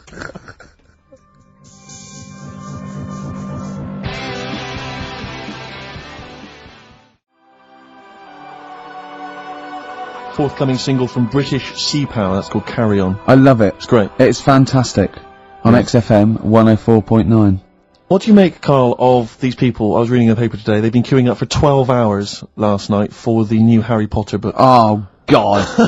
Oh, God, it really annoys me. Everything, oh, God, it really annoys me. But who has to... I mean, I know it's just a kind of willful sort of stubbornness. I see adults reading it, you know. Well, I was up in Hampstead last night, and there's a Waterstones branch of that, and there were a couple of people outside, queuing, waiting for it to open. What do they look like? Well, I mean... Things they're like the ones that come out of Forbidden Planet on a Thursday. Yeah, I mean, what do you expect? There was one guy, I mean, I don't mean to disrespect him, but he was a big bloater, wearing shorts, I don't want to see his big fleshy legs. He looked like John O'Coleman, if I'm not... There's nothing wrong with John O'Coleman. He wore a knapsack. They always seem to have knapsacks for some reason. Well, they got old papers in there, haven't they? Exactly. Got a 9-year supply of there was the Mirror. about 4 of them. There was a couple of women, a couple of guys, all looked basically the same. They were interchangeable. And, We'll get an email there from them in a minute. Yeah, get an email, yeah. I am the fat bloke with fleshy legs. yeah. I recognise your description. I like to read these books whilst listening to XFM of a Saturday. Yeah. I was sort of watching them from where I was, and they must have been there for about an hour and a half. They were obviously strangers. Their common interest was Harry Potter. They were sort of chatting to each other for about an hour and a half. So as I'm leaving, I wander past them. An hour and a half in to them having met each other, the conversation is, all I heard was, well, of course, apparently she cried when she finished the last one. And I thought, they've not moved on. The conversation had not moved on. No, they might have been talking about Dawn French, chocolate orange. By then. Yeah. I know she cried when she finished the last one once. Yeah. But I've got no time for them. Pop into Woolworths now. Yeah, I'll tell you what, get it tomorrow, read it then. You're gonna get home at 1:30 and start reading it. Exactly. Brilliant. So you can put it on the internet. Oh, God. Your opinions. Oh, it annoys me. It is extraordinary. The whole kind of Harry Potter phenomenon has passed me by. I know. Well, good luck to her, you know. But you meet adults who are, you say, what are you doing? They go, I'm just rereading Harry Potter. What, you couldn't follow it the first time? Yeah. I mean, it's not her fault, you know, she made £300 million by writing a few books for her kids. Well done. But, I'm not sure they're very good, but, I haven't read them, and I'm sure they're not. But no, I don't know. No, I'm joking. I've no idea. A book about a little wizard. With glasses. Yeah, and make millions. It's so easy. If you think it's so easy, you do it. You like him, because you look a bit like him. Wow. You know. I wonder if he's on that wish list, that woman who emailed in, why was she making a list of unlikely... Can we leave this now? No, but I mean, what was context was it? It was like, here's my top 10 weird looking fellas that I do. What was it? No, but she was talking about what? She'd started talking about, body waxing, and went, and by the way, while I'm here, here's 10 blokes that I would if I had to, and they're a bit weird, you'll be surprised. What was the context? I forgot. He's scared to say anything now! He's scared to say anything! Oh, bless him. I just was looking at a picture because I was attracted to it because she was good looking and that, didn't read on. Is that alright? Well done. That's, got you out of that little mess. Yeah. But, Harry Potter. Yeah. You can't be honest with it. Have you read them? No, because the first time it came out, I was a bit confused, wasn't I? Because I thought it was about Of course you were. Yeah. Of course what? This is a what? It's a book. No, I got confused with the little rabbit. I thought it was her, didn't I? You talked about it when Beatrix Potter. Yeah, I got mixed up with that, so I sort of missed out on the first one anyway. You were just running around confused. So it was it was sort of too late to get into it, I think, after... Yeah, it's too late now, yeah. It's impossible. Same with Shakespeare. If you weren't around, the day he wrote the first ones, there's no point in going back. But it's all the fuss that she's getting as well, like, Well, I think it's because she's a British industry now, isn't she? I mean, it must have made, what, billions? Well, it's the perfect success story. She writes a story for her children, and it becomes a worldwide phenomenon. It's not cynical, it's just a great story. Didn't your dad ever pop anything down in writing? I'll tell you what, my mum wanted to do it. Yeah. There's been loads of things, little inventions she's come up with and that, but she's been too busy doing other stuff. But she used to come up with stories for me as a kid that I'm sure, if they came out, they'd be a success. Yeah. Go on. Do you remember any of them? There was one about a little red car. I can't remember how that ended. But the one that was really good was about a kid who gets a dog, right? But it's quite an old dog. This is going to be an episode of the Waltons, isn't it? Right. Go on. And he's playing with the dog and that, but it starts getting a bit old. It's about 15 or whatever. Yeah. And he goes, "Oh, it's rubbish, this dog." I would love that book for kids. I would love that. Tommy went, "Oh, Mummy, my dad's... Oh, no, kill it then. Kill it then." Shall I? "Yeah, just throw it in the lake. I'll get you another one. Do you want a Nintendo? Yeah. Kick the rabbit to death then. Or no food for you." Oh, brilliant. Come on.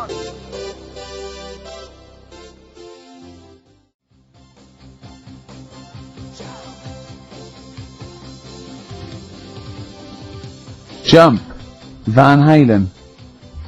On XFM 104.9. Right, come on, Carl, we've got a lot to fit in now. We've insulted a lot of people. Only about 25 minutes to go. We've got monkey news, we've got rockbusters. Have we got a cheeky freak of the week this week? Could cram it in, see how we do. Do we want to hear the end of Carl's story? Yeah, what's the kid, story. little Timmy and his 15-year-old dog Lucky got a bit bored with it. Right, so he said, "Oh, Mum, this dog's rubbish and that, I'm sick of it." Yeah. So she goes... How old were you when your mum was telling you this story? Dunno, about 4. Okay. It wasn't last week on holiday. Right. So she goes, "Oh, alright then, we'll get you another one." Yeah. So he goes, "Brilliant." What did you do with the old one? Just kept it, but didn't sort of play with it or anything. Just ostracised it until it left of its own free will, or curled up and died. Yeah, go on. Yeah. So, what did you get him? What sort of dog? I think it was a little baby, like Labrador. Puppy. Little puppy, yeah. Yeah, Labrador, Right. good one. Good choice for a second dog. So, Yeah. so I'm anyway, loving this story. It's a great I am story. actually loving this story. So, Where does he live? I don't know, it didn't matter. It was near a lake, old. Well, that's when they were getting rid of all the dogs. Sure. Yeah. We're getting, that'll make sense in a minute, right? So, so, he's got the little dog, he's playing around with it, he's playing with its belly and stuff, he's thinking this is brilliant, best dog I've ever had, right? And the other dog sat in the corner looking all fed up, right? So, I like this story. so he says to his mum, "Right, I'm taking, little puppy down the park." Yeah. And she goes, "Well, take the old one with you." And he goes, "Oh, do we have to?" It's a moral, isn't it? I bet the old one saves him. So he goes, "Oh, do we have to?" She goes, "Yeah, it still needs a walk and that. It's crapping all over the house." Right. Yeah. So takes it down the park, right? And he's playing around and he's playing near the lake. Right? Is the puppy near the lake, Carl? Because this is what's worrying me. Yeah. Puppy's near the lake, right? That jumps in. Yeah. The kid goes, "Oh God," he jumps in, remembers he can't swim, Yeah, idiot. right? This kid is based on you, isn't it? Almost certainly. Flapping about. Water's going everywhere, he's going, "I can't," oh God, and he wants the puppy to help him, but the puppy's just like drowning as well. Yeah. The old dog comes up, drags them both out. He goes, "I can't believe it. I said I was fed up with you. Yeah. You saved my life." Yeah. He gets home, and he says to his mum, Kill the "Get little rid of one. the puppy." Kill the puppy. Yeah. So it's good little. What does he say when he gets home? He said, "I don't need the puppy now. I'm Brilliant. Brilliant. Genius. It's good, isn't it? Yeah, so the moral of that story Well, is they just show follow what- your whims. They just, yeah. If you get bored and get another puppy. Get another dog. If you get bored with the old one again, just do it again. I mean, Yeah. just eventually, get something Yeah, that you learn your like for a dogs, little. who cares? Yeah. That's brilliant. That is a brilliant story, though. Right, so that's that. Rockbusters. Yes. I don't want you to have monkey news right now, because Oh, we've just okay. had a little story there. Sure. You don't want to, don't want to go too far. Yeah, go on. So we'll get Rockbusters out of the way. Have we got a winner? Yeah, well, come on then. See, it worries me that we've had very few entries. I think that even your mental fans aren't getting these, which is really worrying. They must be terrible clues this week. Alright, well... Has anyone got them right, Steve? I think there's just one guy, yeah, who I suspect has won in the past. Well, There you are. so what?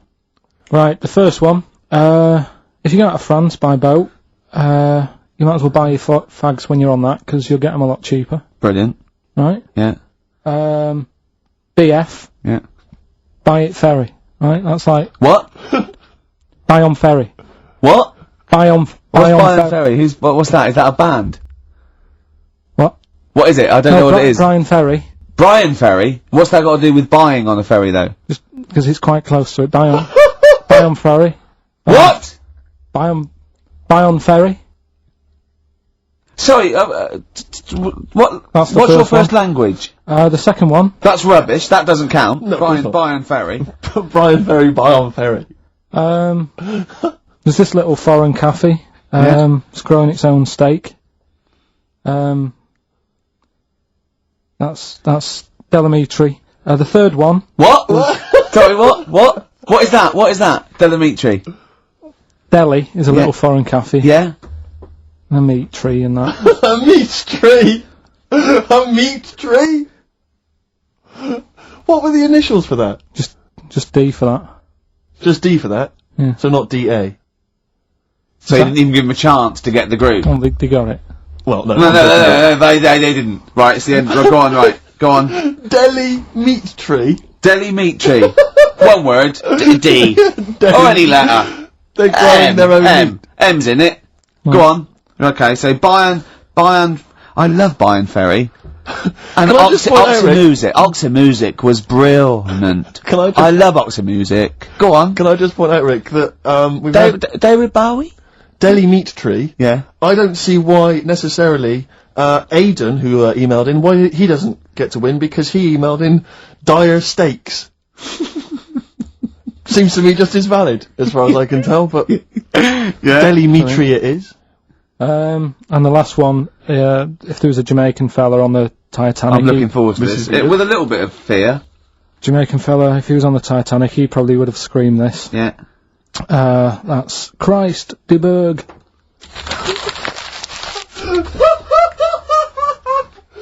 Oh! I don't know what to do. Stunning. So who's the winner? I'm not going to give it to anyone. I just don't... what's the Jamaican bit got to do with it? Just the D. Just Christ de Burgh. Say it again? No, I think they've worked it out now. Got to say it again? Christ de Burgh. And who's that? What? Who's that? Who's what? Who's Christ de Burgh? Chris de Burgh.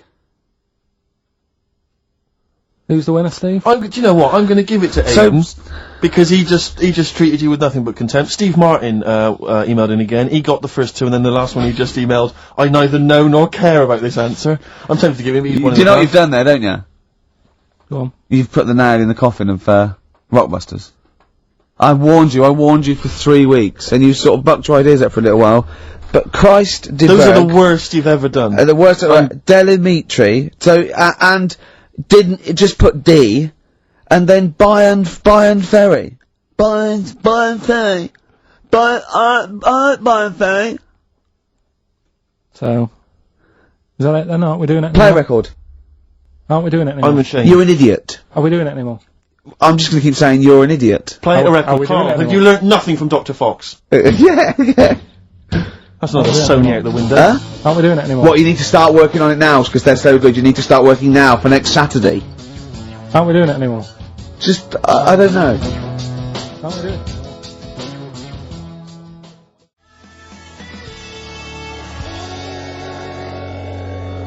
it? Cardigans. You're the Storm on XFM 104.9. Well, nearly the end of the show, but we wouldn't let them down, would we? You know what it is now, don't you? Oh, chimpanzee that monkey news. Right. Now, whilst I was in Cornwall, I wasn't online. Right? I didn't have the internet, so it was like, oh, what am I going to do? And I didn't come back till yesterday. And I thought there's loads going on that I don't know about in the monkey world and stuff. I was hoping to get some from the zoo that I was meant to be going to. Of course, that didn't happen. So I said to my dad, "Do you know anything about monkeys? Or have you got any stories with monkeys?" Brilliant. This is what Trevor McDonald does.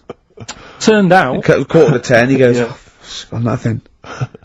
Dad, anything happened? You got anything politics? Anything politics, Dad? This isn't monkey news. I'm just giving you this free. Yeah, brilliant. Turned out one of his mates used to have a chimp. Right. What do you mean? One of his mates used to have a chimp? Well, two of his mates. Mind you, Oh, one sorry, wasn't yeah, his mate, one wasn't his mate. I was thinking it sounds a bit far-fetched living in Manchester, like. But if there was two of them... He had a chimp, had to thump it in the head. So doing what? Answering back? Oh, God! Tried it on with his wife. Had to thump it in the head for trying it on with his wife! I love it. It's a proper fist fight in a pub in Manchester. Oh. I'd call him up, but he's one of them who, like, swears all the time. Right. Oh. I mean, it'd be good to get him on and Let's interview him. Can we not interview him pre-record? We can bleep out the swear, and I'd love to hear his do story. a lot of work, that. Yeah, well, we're not scared of work, No, are I we, mean, Steve? I'll get myself if you can't be bothered. Yeah, Oh, you know, I'll so... have a word, I'll sort it out. Yeah, try and sort that out Yeah, next you week. sort that out, yeah. Well, don't tell us the rest of the story then. Let's let him say it in his own No, words. but there was another one as well. Some When you fella- say you can get him on, but he swears a lot, you mean the monkey? I'm assuming he's more coherent than your dad's mate. But there's him, and there's some other fella who he knows who had a funny name. I'll have to find out, 'cause you'll love his name. But he was a drag artist. Yeah. And, I think he said my dad went round one day, I don't know why, right? Went around there, knocked on the door, chimp answered. Carl, I don't know what you're doing, mate. I don't know where this place you live, next door there's an horse in the front room. There's chimps Mad, running round. Mad. Anyway, Chimpanzee! Is that it? Is that the end of the story? There's a chimp answering the door, and that's the end. You sure it wasn't a drag artist before he shaved? no, Sure, it wasn't your gran. Because I like the really airy ones that decide they can be female impersonators. Yeah, your gran. Anyway. Go on then. This is the monkey news. So you got that for free. What's this going to be like, Well, Steve? let's have more jingles. Okay. Oh, chimpanzee that! Monkey news extra! Okay. Right, another phrase. We've been talking about phrases today. Yeah, we have, Don't touch yeah. your granny when she's shaving. Yeah. Don't touch your granny to suck eggs. Yeah. Don't look a horse in the mouth. Yeah. Don't let the chimp answer the door if you're chucking your cock in. Familiar with the phrase monkey business? No, never heard that one before, Carl. That's brilliant. Right, well, it came about. This has been emailed in and I haven't really had a chance to look at it, so I'm just weighing it up now. Yeah. This is the biggest shambles on air, isn't it? Really? Oh, I'm ashamed of it. I mean, what was Dr. Fox? Dr. Fox must have been really polite. He must have been thinking, I don't know how to put this. He must have wanted to scream and go, you shouldn't be in the radio authority. My parents listen online. I can't look them in the eye. Right, I think I've weighed it up. Long time ago, right? Yeah. In the, olden days, yeah. in Go the Amazon jungle, Yeah. right? Yeah. Little family of monkeys in there, right? Having a good life, right? Didn't have any predators in there, right? So, they were loving it. Yeah. They had a load of food around them, they had loads of banana trees, Yeah. right? No, I don't think so. No, they did. Sorry, yeah. Everything's going great, so they're happy in that. They go to bed, Okay. wake up in the morning, load of bananas gone. Ooh, hang on, interesting. Hold on, wait a minute. So, Either your dad's been around, or... This isn't the great Amazon banana robbery, is it? so anyway, turns out it was another load of monkeys from another part of the island, from the rough bit. From the rough bit! I love it! They went into a middle class area. they're the ones with the earrings and the leather jackets. Oh, that is brilliant! From a rough part of the island. So the monkeys thought, well, there's no point getting into a fight with them because they're harder than we are. Yeah, Yeah. of course, and they carry chains. So, I love all this They conjecture! got flip knives and tattoos. Yeah, go on. so basically, they said, let's do some business with the bananas. Let's do some business with the bananas. Shit! This is... talking about? Oh, Christ! Right, calm down, we haven't got much time left. Oh, God! What do you mean they said it? Forget it. No! Don't forget it! Carl, do not press that! Switch the record off! Switch the record off! Christ! Switch the record off, Carl! What are you talking about? What did they do? Oh. Let's do business with the bananas. Yeah. So they said, well, rather than them coming robbing them, we'll flog them. So that put a stop to it. Then the monkeys came. They didn't have money. They said, give us some, give us some bananas. And it says here. So what? They exchange bananas for bananas? For berries and nuts. So that's where the phrase "monkey business" No, it's comes from. Little business to set up. Right, God, that's the end of that as well. So that's the end. That is a shame. That's the end of Rockbusters and Monkey News. Well done. You've done it in one show.